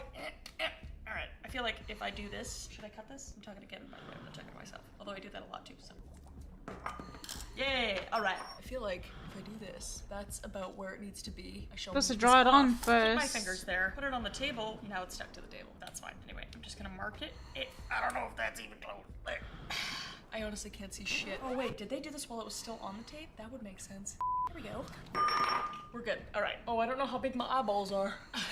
That's how I measure to put like nails on the wall to hang up paintings. All my paintings and pictures are like slightly sideways because I refuse to bring out tools to actually do it properly. Okay, that's probably about right. I know this tape is a little thinner, but you know what? That's all right. We're gonna have like this 90s sunglass vibe. Dad sunglasses, you know? Like the ones that he wears fishing. Yeah! Second one. Oh, I butchered that. Oh, I didn't even measure my eye for this one. That's all right. I feel like I know what I'm doing now. I said I feel like I know what I'm doing now. What the is that? Coming out with my own line of sunglasses next fall. Oh, God, the signal's not reaching from my brain to my body parts. Oh, wait, we'll make it look like sunglasses. I'm gonna draw a line between them. I don't know if she did that, and I'm not gonna look back to reference because lazy. Uh-huh. How does it look? Because I am blind. Wait, I can see a little bit. Oh, it's actually, you know what? I can actually see through a little bit. I'm gonna test this out. Kevin, I know that you're not a seeing eye dog, but I need you to be one. Come with me. Come on. Because I can like kind of see, but I can't see. You know what I'm saying? I think the mirror's right here. This is what we look like right now. I'm going outside. God, the door's locked. Okay, let's go into the sun. You know what? Kind of works, not gonna lie. I can't see, so does that mean it works? I don't know. Okay, next. All right, we are at our desk. We are uncomfortable. Story of my life. I have back problems. All right, is there a solution to this? Because if there is, I'm excited. All right, we gotta... Why? I don't know if I can bend like that. Blood into the pelvic region. All right, she looks calm and zesty. All right, I'm excited to try this. Let's do it. Okay, so I don't have a yoga mat. No. But I have a carpet, so we're gonna do that. Kevin's gonna watch from there. Okay, I have a lot of lower back pain or pelvic pain, whatever they're talking. I got pain everywhere, all right? So let's see if this helps at all. Kev, you're gonna have a not great view. That's all right. I have zero flexibility though, so not that helpful. All right. I'm stuck. I gotta go all the way down. Kevin, ow! Don't look at mom like this. Am I doing it? I can't breathe. I feel like I'm giving birth. I can't even get my legs to the ground. I feel just enormous amount of neck pain. Oh god, I can't get back up. That was not worth it. All right, next. All right, we got a shirt. And it's got a hole in it, so we don't want to waste it though. We're cutting the collar off, and we are going to put it on a... Oh, Kevin! Kevin's gonna look so handsome, Kevin! Hello and welcome back to my kitchen. I'm now wearing a sweater because it's a little bit chilly, and I'm wearing non-prescription glasses because I think they make me look cute. We have our collared shirt, one of many that I have because I went through a collared shirt phase, and now I never wear them at all, so this will be good. Kevin, come. We gotta cut this shit up, boy. Yeah. To be honest, I don't remember how she cut it exactly, but I'm just gonna cut it like this. I don't know if this is gonna fit around his thick-ass neck. No offense, Kevin, but we'll see. This is great. Cutting up a collared shirt, repurposing it for my floofy dog. Look at that! Look at that! We did it. We're f***ing seamstresses. I guess we're not seamstresses. They would like sew shit. I'm not gonna sew shit. All right, let's put this on, Kevin. All right, my love. Can you sit? Oh, what a good boy. Oh god, your neck is too thick. Not in a bad way, in a good way. Yeah, you got a thick neck, makes it look handsome. Okay, we can do that. Maybe I'll just tuck it into his collar. She's an innovator. Kevin hates this so much. Stay. He's gonna live. Can you, let's just sit. Can you see his collar? It's not, oh, it fell off. I don't have a thick neck. I wonder if it could work on me. Oh, look at that. Well, sorry, mom's gonna take this one. I feel like I still need to make him something. Let's try something else. We don't waste anything in this household, so now this will be my little collar. You nasty. Oh my god, wait, this is a moment. Am I making a fashion trend right now? Is this a thing? Am I a trendsetter? Anyway, I was going to make... Wait! I could just put this on him. We could be matching. Okay, wait. Kevin's tail's wagging. He's excited. This might be the most high-key, low-key, stupid, but also genius thing I've ever done in my life. All right, here, this is what we're gonna do. We're gonna put your arm through here. I'm so sorry. It's full fashion. Yes, okay. Oh, that's okay. He's fine, folks. He's fine. Oh my god. Wait, Kev. Look at him. He's got a shirt. He's got a shirt. Look at him. Kevin. Oh my god, you look so dapper. Oh my gosh, look at us. Name a cutie couple. I'll wait. Still waiting. Never gonna come up with one because we are a perfect match. Kevin, you look great. You look so... I'm so sorry. I'll take it off. Okay, next. And we're doing our hair with a vacuum cleaner. Straightforward, simple. I'm into it. Let's do it. Last and probably least, we're gonna try to do our hair with a vacuum. I should have emptied this before. Look how nasty that is. God, girl. I'm dusty trash too, so. But I'm gonna switch it up a little bit. I don't know where I saw it, but I saw somebody put a ponytail like on this thing. A little premature. And then you like vacuum your hair and then stick the ponytail on it. So we're gonna try that. All my hair gets pulled off my head. Okay. Oh no. Oh no. Wait, maybe I should do it this way. Okay. This is good. I thought I was gonna come at it from like this angle, get it all in there. Dude, Chris, what the fuck?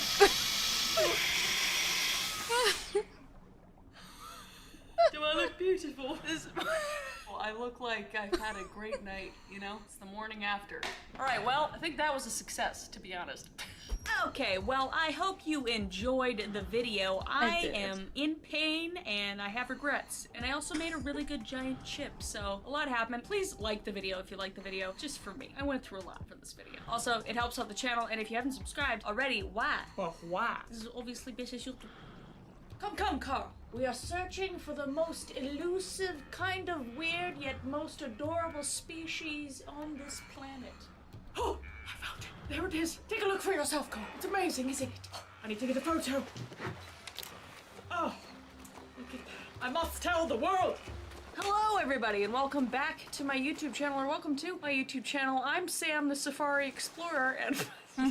Just kidding, I'm Call Me Chris. You can call me Chris. That was a weird intro. Do you guys like these? I don't know. Leave a like down below if you do. We're gonna watch some instant regret TikToks. Let's get to it.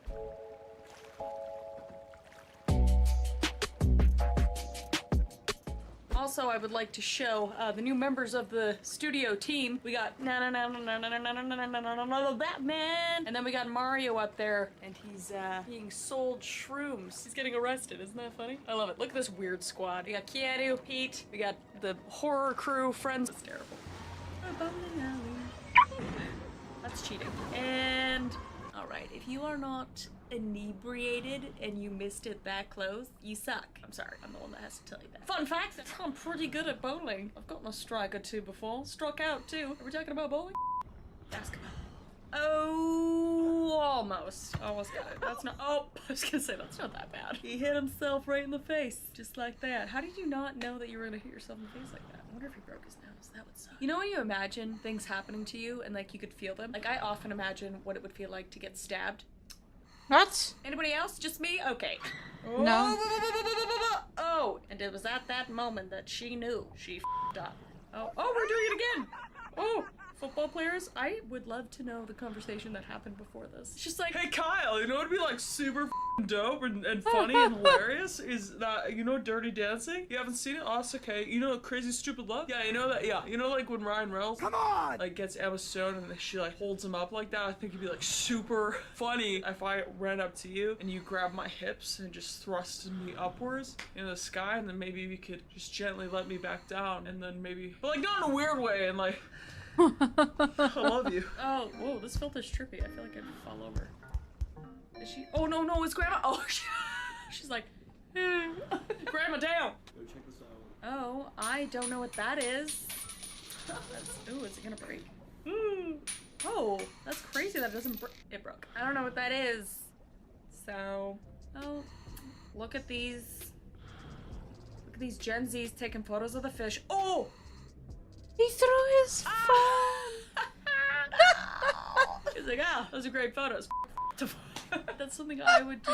I've done that with like a banana before. I've just like peeled the banana, had the peel, had the banana, just threw the banana away. I'm like, I have nothing but the peel. Alright guys, so Mary doesn't believe that I could chug a Red Bull in 2 seconds. I think that's disgusting. So I'm gonna show her how it's done. Why is it disgusting? It's just... That's what you get for saying it's disgusting. It's not disgusting. I kind of wanted to see it. I kind of love seeing that you got covered in Red Bull too. Why was that disgusting? It's just shotgunning. You know, doesn't everybody do that? I've never done that because I don't drink. So I'm sober. Sober and abstinent. I'm gonna make a t-shirt that says sober and abstinent, and then on the back it's just like alcoholic sexual addict. Oh, I'm totally gonna make that. Do we want that shirt? I'll zhuzh it up better, but just let me know in the comments below. Oh, we're fishing again? Oh! Oh, wow. Oh, he really pulled back on that. You know what? He was fishing for happiness, and he pulled back and caught himself because he was his own happiness the whole time. Kites. Oh no. You know it's bad when the kite goes tornado mode. Oh god. Take an eye out. Why does nobody fly kites anymore? Does anybody fly kites? I remember I used to make kites. It's not like it was like my hobby. I wasn't. I like used to make kites as a But kid, I remember one with summer I made paper a and kite sticks. and it didn't work. Maybe that's why I don't fly kites anymore. Oh, the girls are. Oh no! Oh no! Oh, we lost Becky. Oh no, we lost Kendra. Drive the boat. You know you have a good friend when she drops too. You know. Oh god, don't do that. You're gonna fall through, and he fell through. Again, those are the intrusive thoughts. You know what? I would probably do it too. I'm one of those people that are like in the elevator and I like jump aggressively up and down with other people in it. They're all freaking out and it goes like, doof. Like with strangers, I've done that before. I'm a terrible person. I think I need help. Car wash, car wash. Uh-oh, she fell. Oh, she, that's okay, she saved it. Yes, queen. Oh, walking with a dog.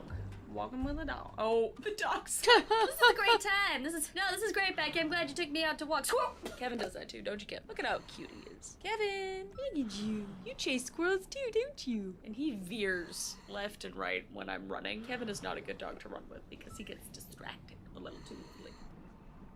What is this guy doing in the theater? Oh, did he wave at the person on the screen? Oh.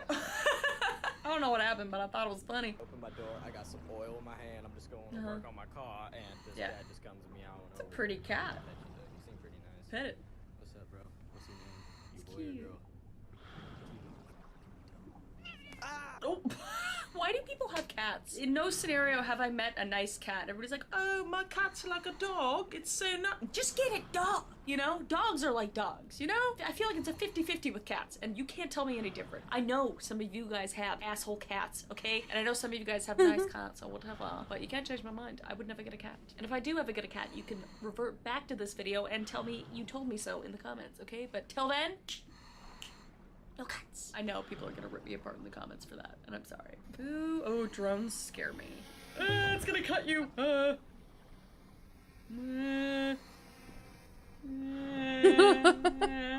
what sound it makes. I hope it crashes. Oh, it crashed, and I hope it goes in the river. I told you! And did you know that 1,200 people on a yearly basis get decapitated by drones? That was a lie. Don't believe everything you hear on the internet, okay? It's a little lesson from Auntie Chris. You're welcome. Oh my god. What's happening? Why did she do that, Mommy? What? Just trying to take a cute video. Aw, what is that? Is that a cat? Oh, it's a cat. Oh, it's a mouse! Mice creep me out. I think they're cute, but they're like, they just move too fast. It's like those spiders that just sit there, and you're like, okay, just chill out. We're cool, right? Then you move like 1 inch, and it's like, and you're like, another cat. That sound is the scariest sound. Oh, he made it back. That's what I would do. I don't like that sound. That's what I should do to men in the club. They just come up to me like, hey, baby, how's it going? And I'm just like... We did that to my mom one time. Like, you know when the semi-trucks are carrying a semi-truck behind it, so it looks like the front of a semi-truck is running into you if you weren't, like, awake and looking at it? We woke her up as the semi-truck was being towed. You could only see the front of it. It looked like it was gonna be a head-on collision, so it woke my mom up. And she punched my father so hard. It was worth it, though. Sorry, Mom. A little puppy dog. See? Look at this dog. Just a simple little guy. Oh, he got all of it. Nice. Oh, is that a turkey? Oh, I hate birds. I hate turkeys. I think turkeys are on my list of things I hate. Is that turkey there? Is this still the turkey video? That's hilarious. The turkey tormented them so bad that they ran their golf cart into a tree. See? Turkeys create terror, okay? You can't tell me any different, all right? Look at this thing. Look at this turkey, okay? It's the most terrifying thing I've ever seen in my life. It looks like a dinosaur mixed with an alpaca. I don't know. Where you go? Oh! Honey missed the couch by like 18 feet. What the I think, Deborah, you might need to get your is this called? Oh, depth perception checked, and I need to get a brain scan because it's now working. That was such a violent slide. I need to rewatch that. I would have made it 10 times better if that was a child, but you know, I'll take it. I know you think that too. We're at like Top Golf or something. Oh, okay, she's about to hit that ball. Oh my god, that seems like there's gonna be an accident waiting to happen. She's going to throw that golf backwards. Oh no! Oh, my brain is so screwed up. I just imagine that pole hitting like, or like somebody having a conversation like, Wow, this is a great idea. I'm glad you convinced me to come to Topgolf. I've never tried golf before, and since my grandpa died and he got hit in the head with a golf club, so just stayed away from these places for the most part. But I've really gotten over my fear, so I really appreciate that, Daryl. yeah, of course. Oh god. Yeah, I am a terrible person. Anyway, so Where'd you get gas? doesn't even effing know. Oh, he took the whole gas pump with him, fam. How do you not notice that? Wouldn't that make like the loudest sound ever? Plus the people screaming at you to come back. This guy was just tuned out. I do that too. Okay, we're in the grocery store. Oh, he's stealing. He's stealing. Oh, was he stealing flour? You know, out of all the things you could steal, I mean, you gotta steal so many other ingredients. Brown sugar, baking soda. I don't know what you're making. Bread, I'm assuming. Just steal some bread. I mean, don't steal bread, but like, come on. Flour? That's karma, you know? My mom gave my little brother a fade and turned out wrong. Oh, I'm a hairdresser and that don't look good, fam. Oh no. That's not gonna work. There's no way. Yeah. What is this bird doing? Oh my god. Oh god, what if it picks out your eyeball? Oh god, I hate birds. I hate them so much. Oh, but I love dogs. Look at this guy. It's like, ma'am, where are we going? Can I please sit in the front seat, please? He looks so... Does he not know that he can go backwards? This is Kevin. You know, he's cute, but he's stupid as hell, aren't you? Aren't you, buddy? Yep. I love how like part of my mustache is just hanging out on the floor by him. He's not even phased me yelling in different voices here. You know he's got a crazy mom. He loves me though. I hope. He's mad we didn't want to cuddle with him. Aww. How can you not cuddle with your puppy? Oh, look at him. I hate you guys. Nope. You don't get no cuddles now. Nope. Nope. But like maybe like nope. But you got treats up. Nope. Oh, we got an all white outfit. Oh, and she dancing. What is she? Okay. What? Oh. Ah. Oh no. Oh no, it looks like she shite her pants. At least she's got a sweater on, tied around. Why am I Scottish? Okay, everybody, I hope you enjoyed that video. If you did, please like the video. It really helps out the channel. Also, subscribe if you haven't.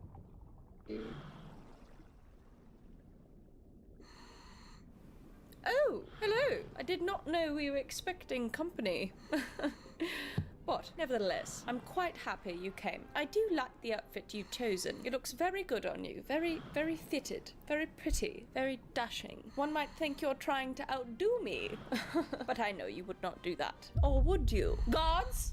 Hello everybody and welcome back to my YouTube channel, or welcome to my YouTube channel. I'm Queen Call Me Chris and you can call me Chris, and today I can't keep up that accent. I've been watching The Crown for like, I don't know, a week straight. I'm already on season 2. Honestly, both of you. It's fantastic, all right? Not sponsored. I'm just obsessed, and I'm obsessed with the way they talk. It's just so proper, and I just love it, and it just makes me feel better than everyone else around me. People may look at me like I'm crazy, but I am, so joke's on them. Anyway, today we are going to be watching some cringy content, so let's get to it. Yes, I had a horrible idea we were going in this direction.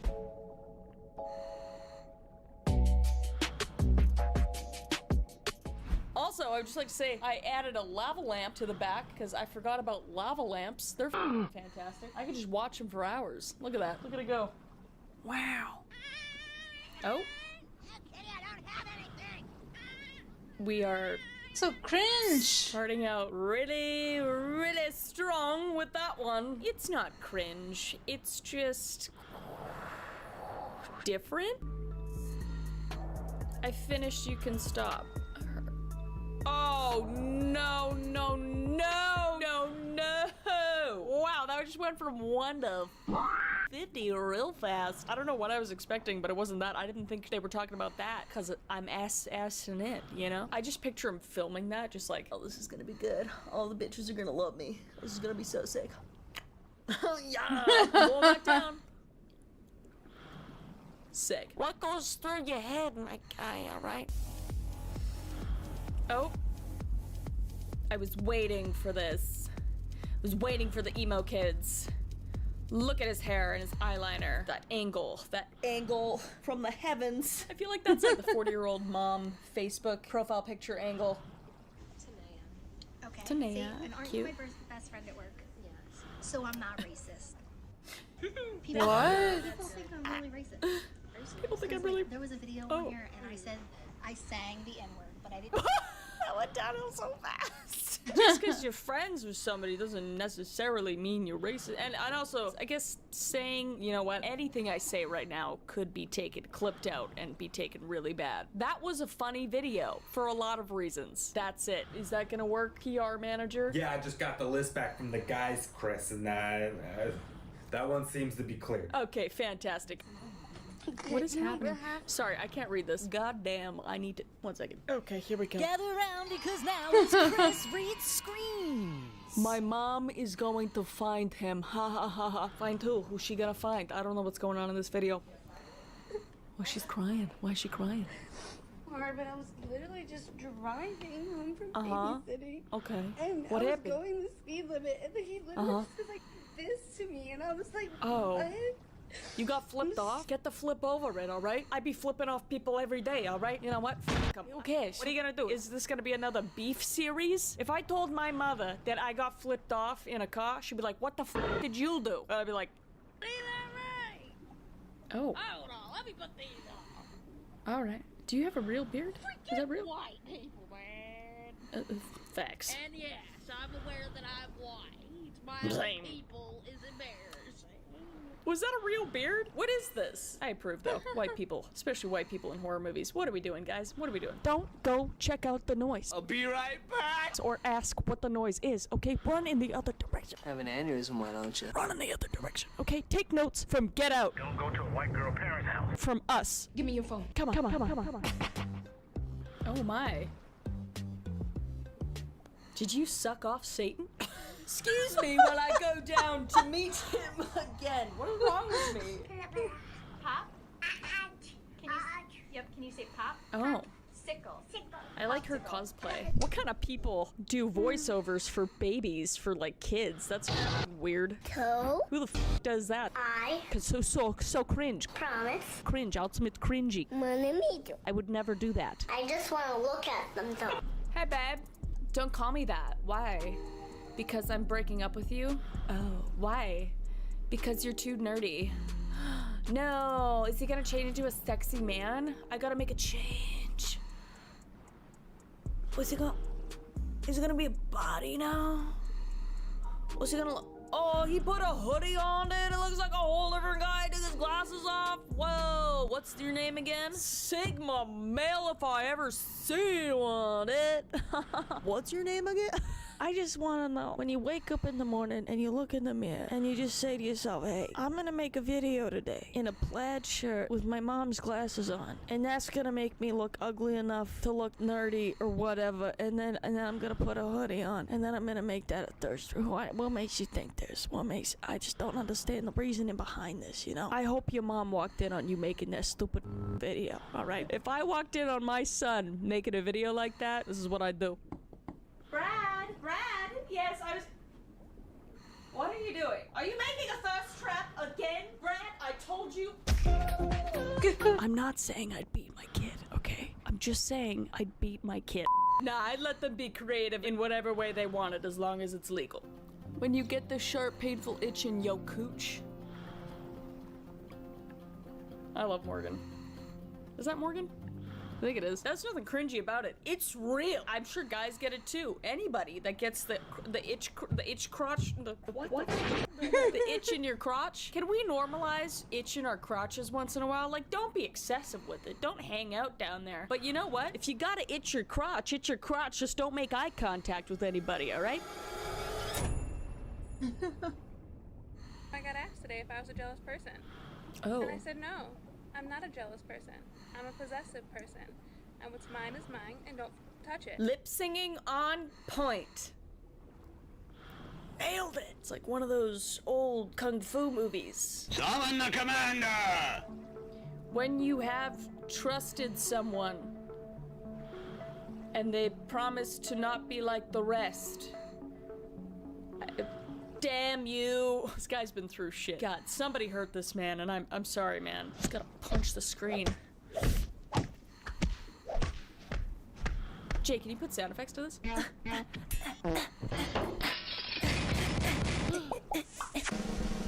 That was not good.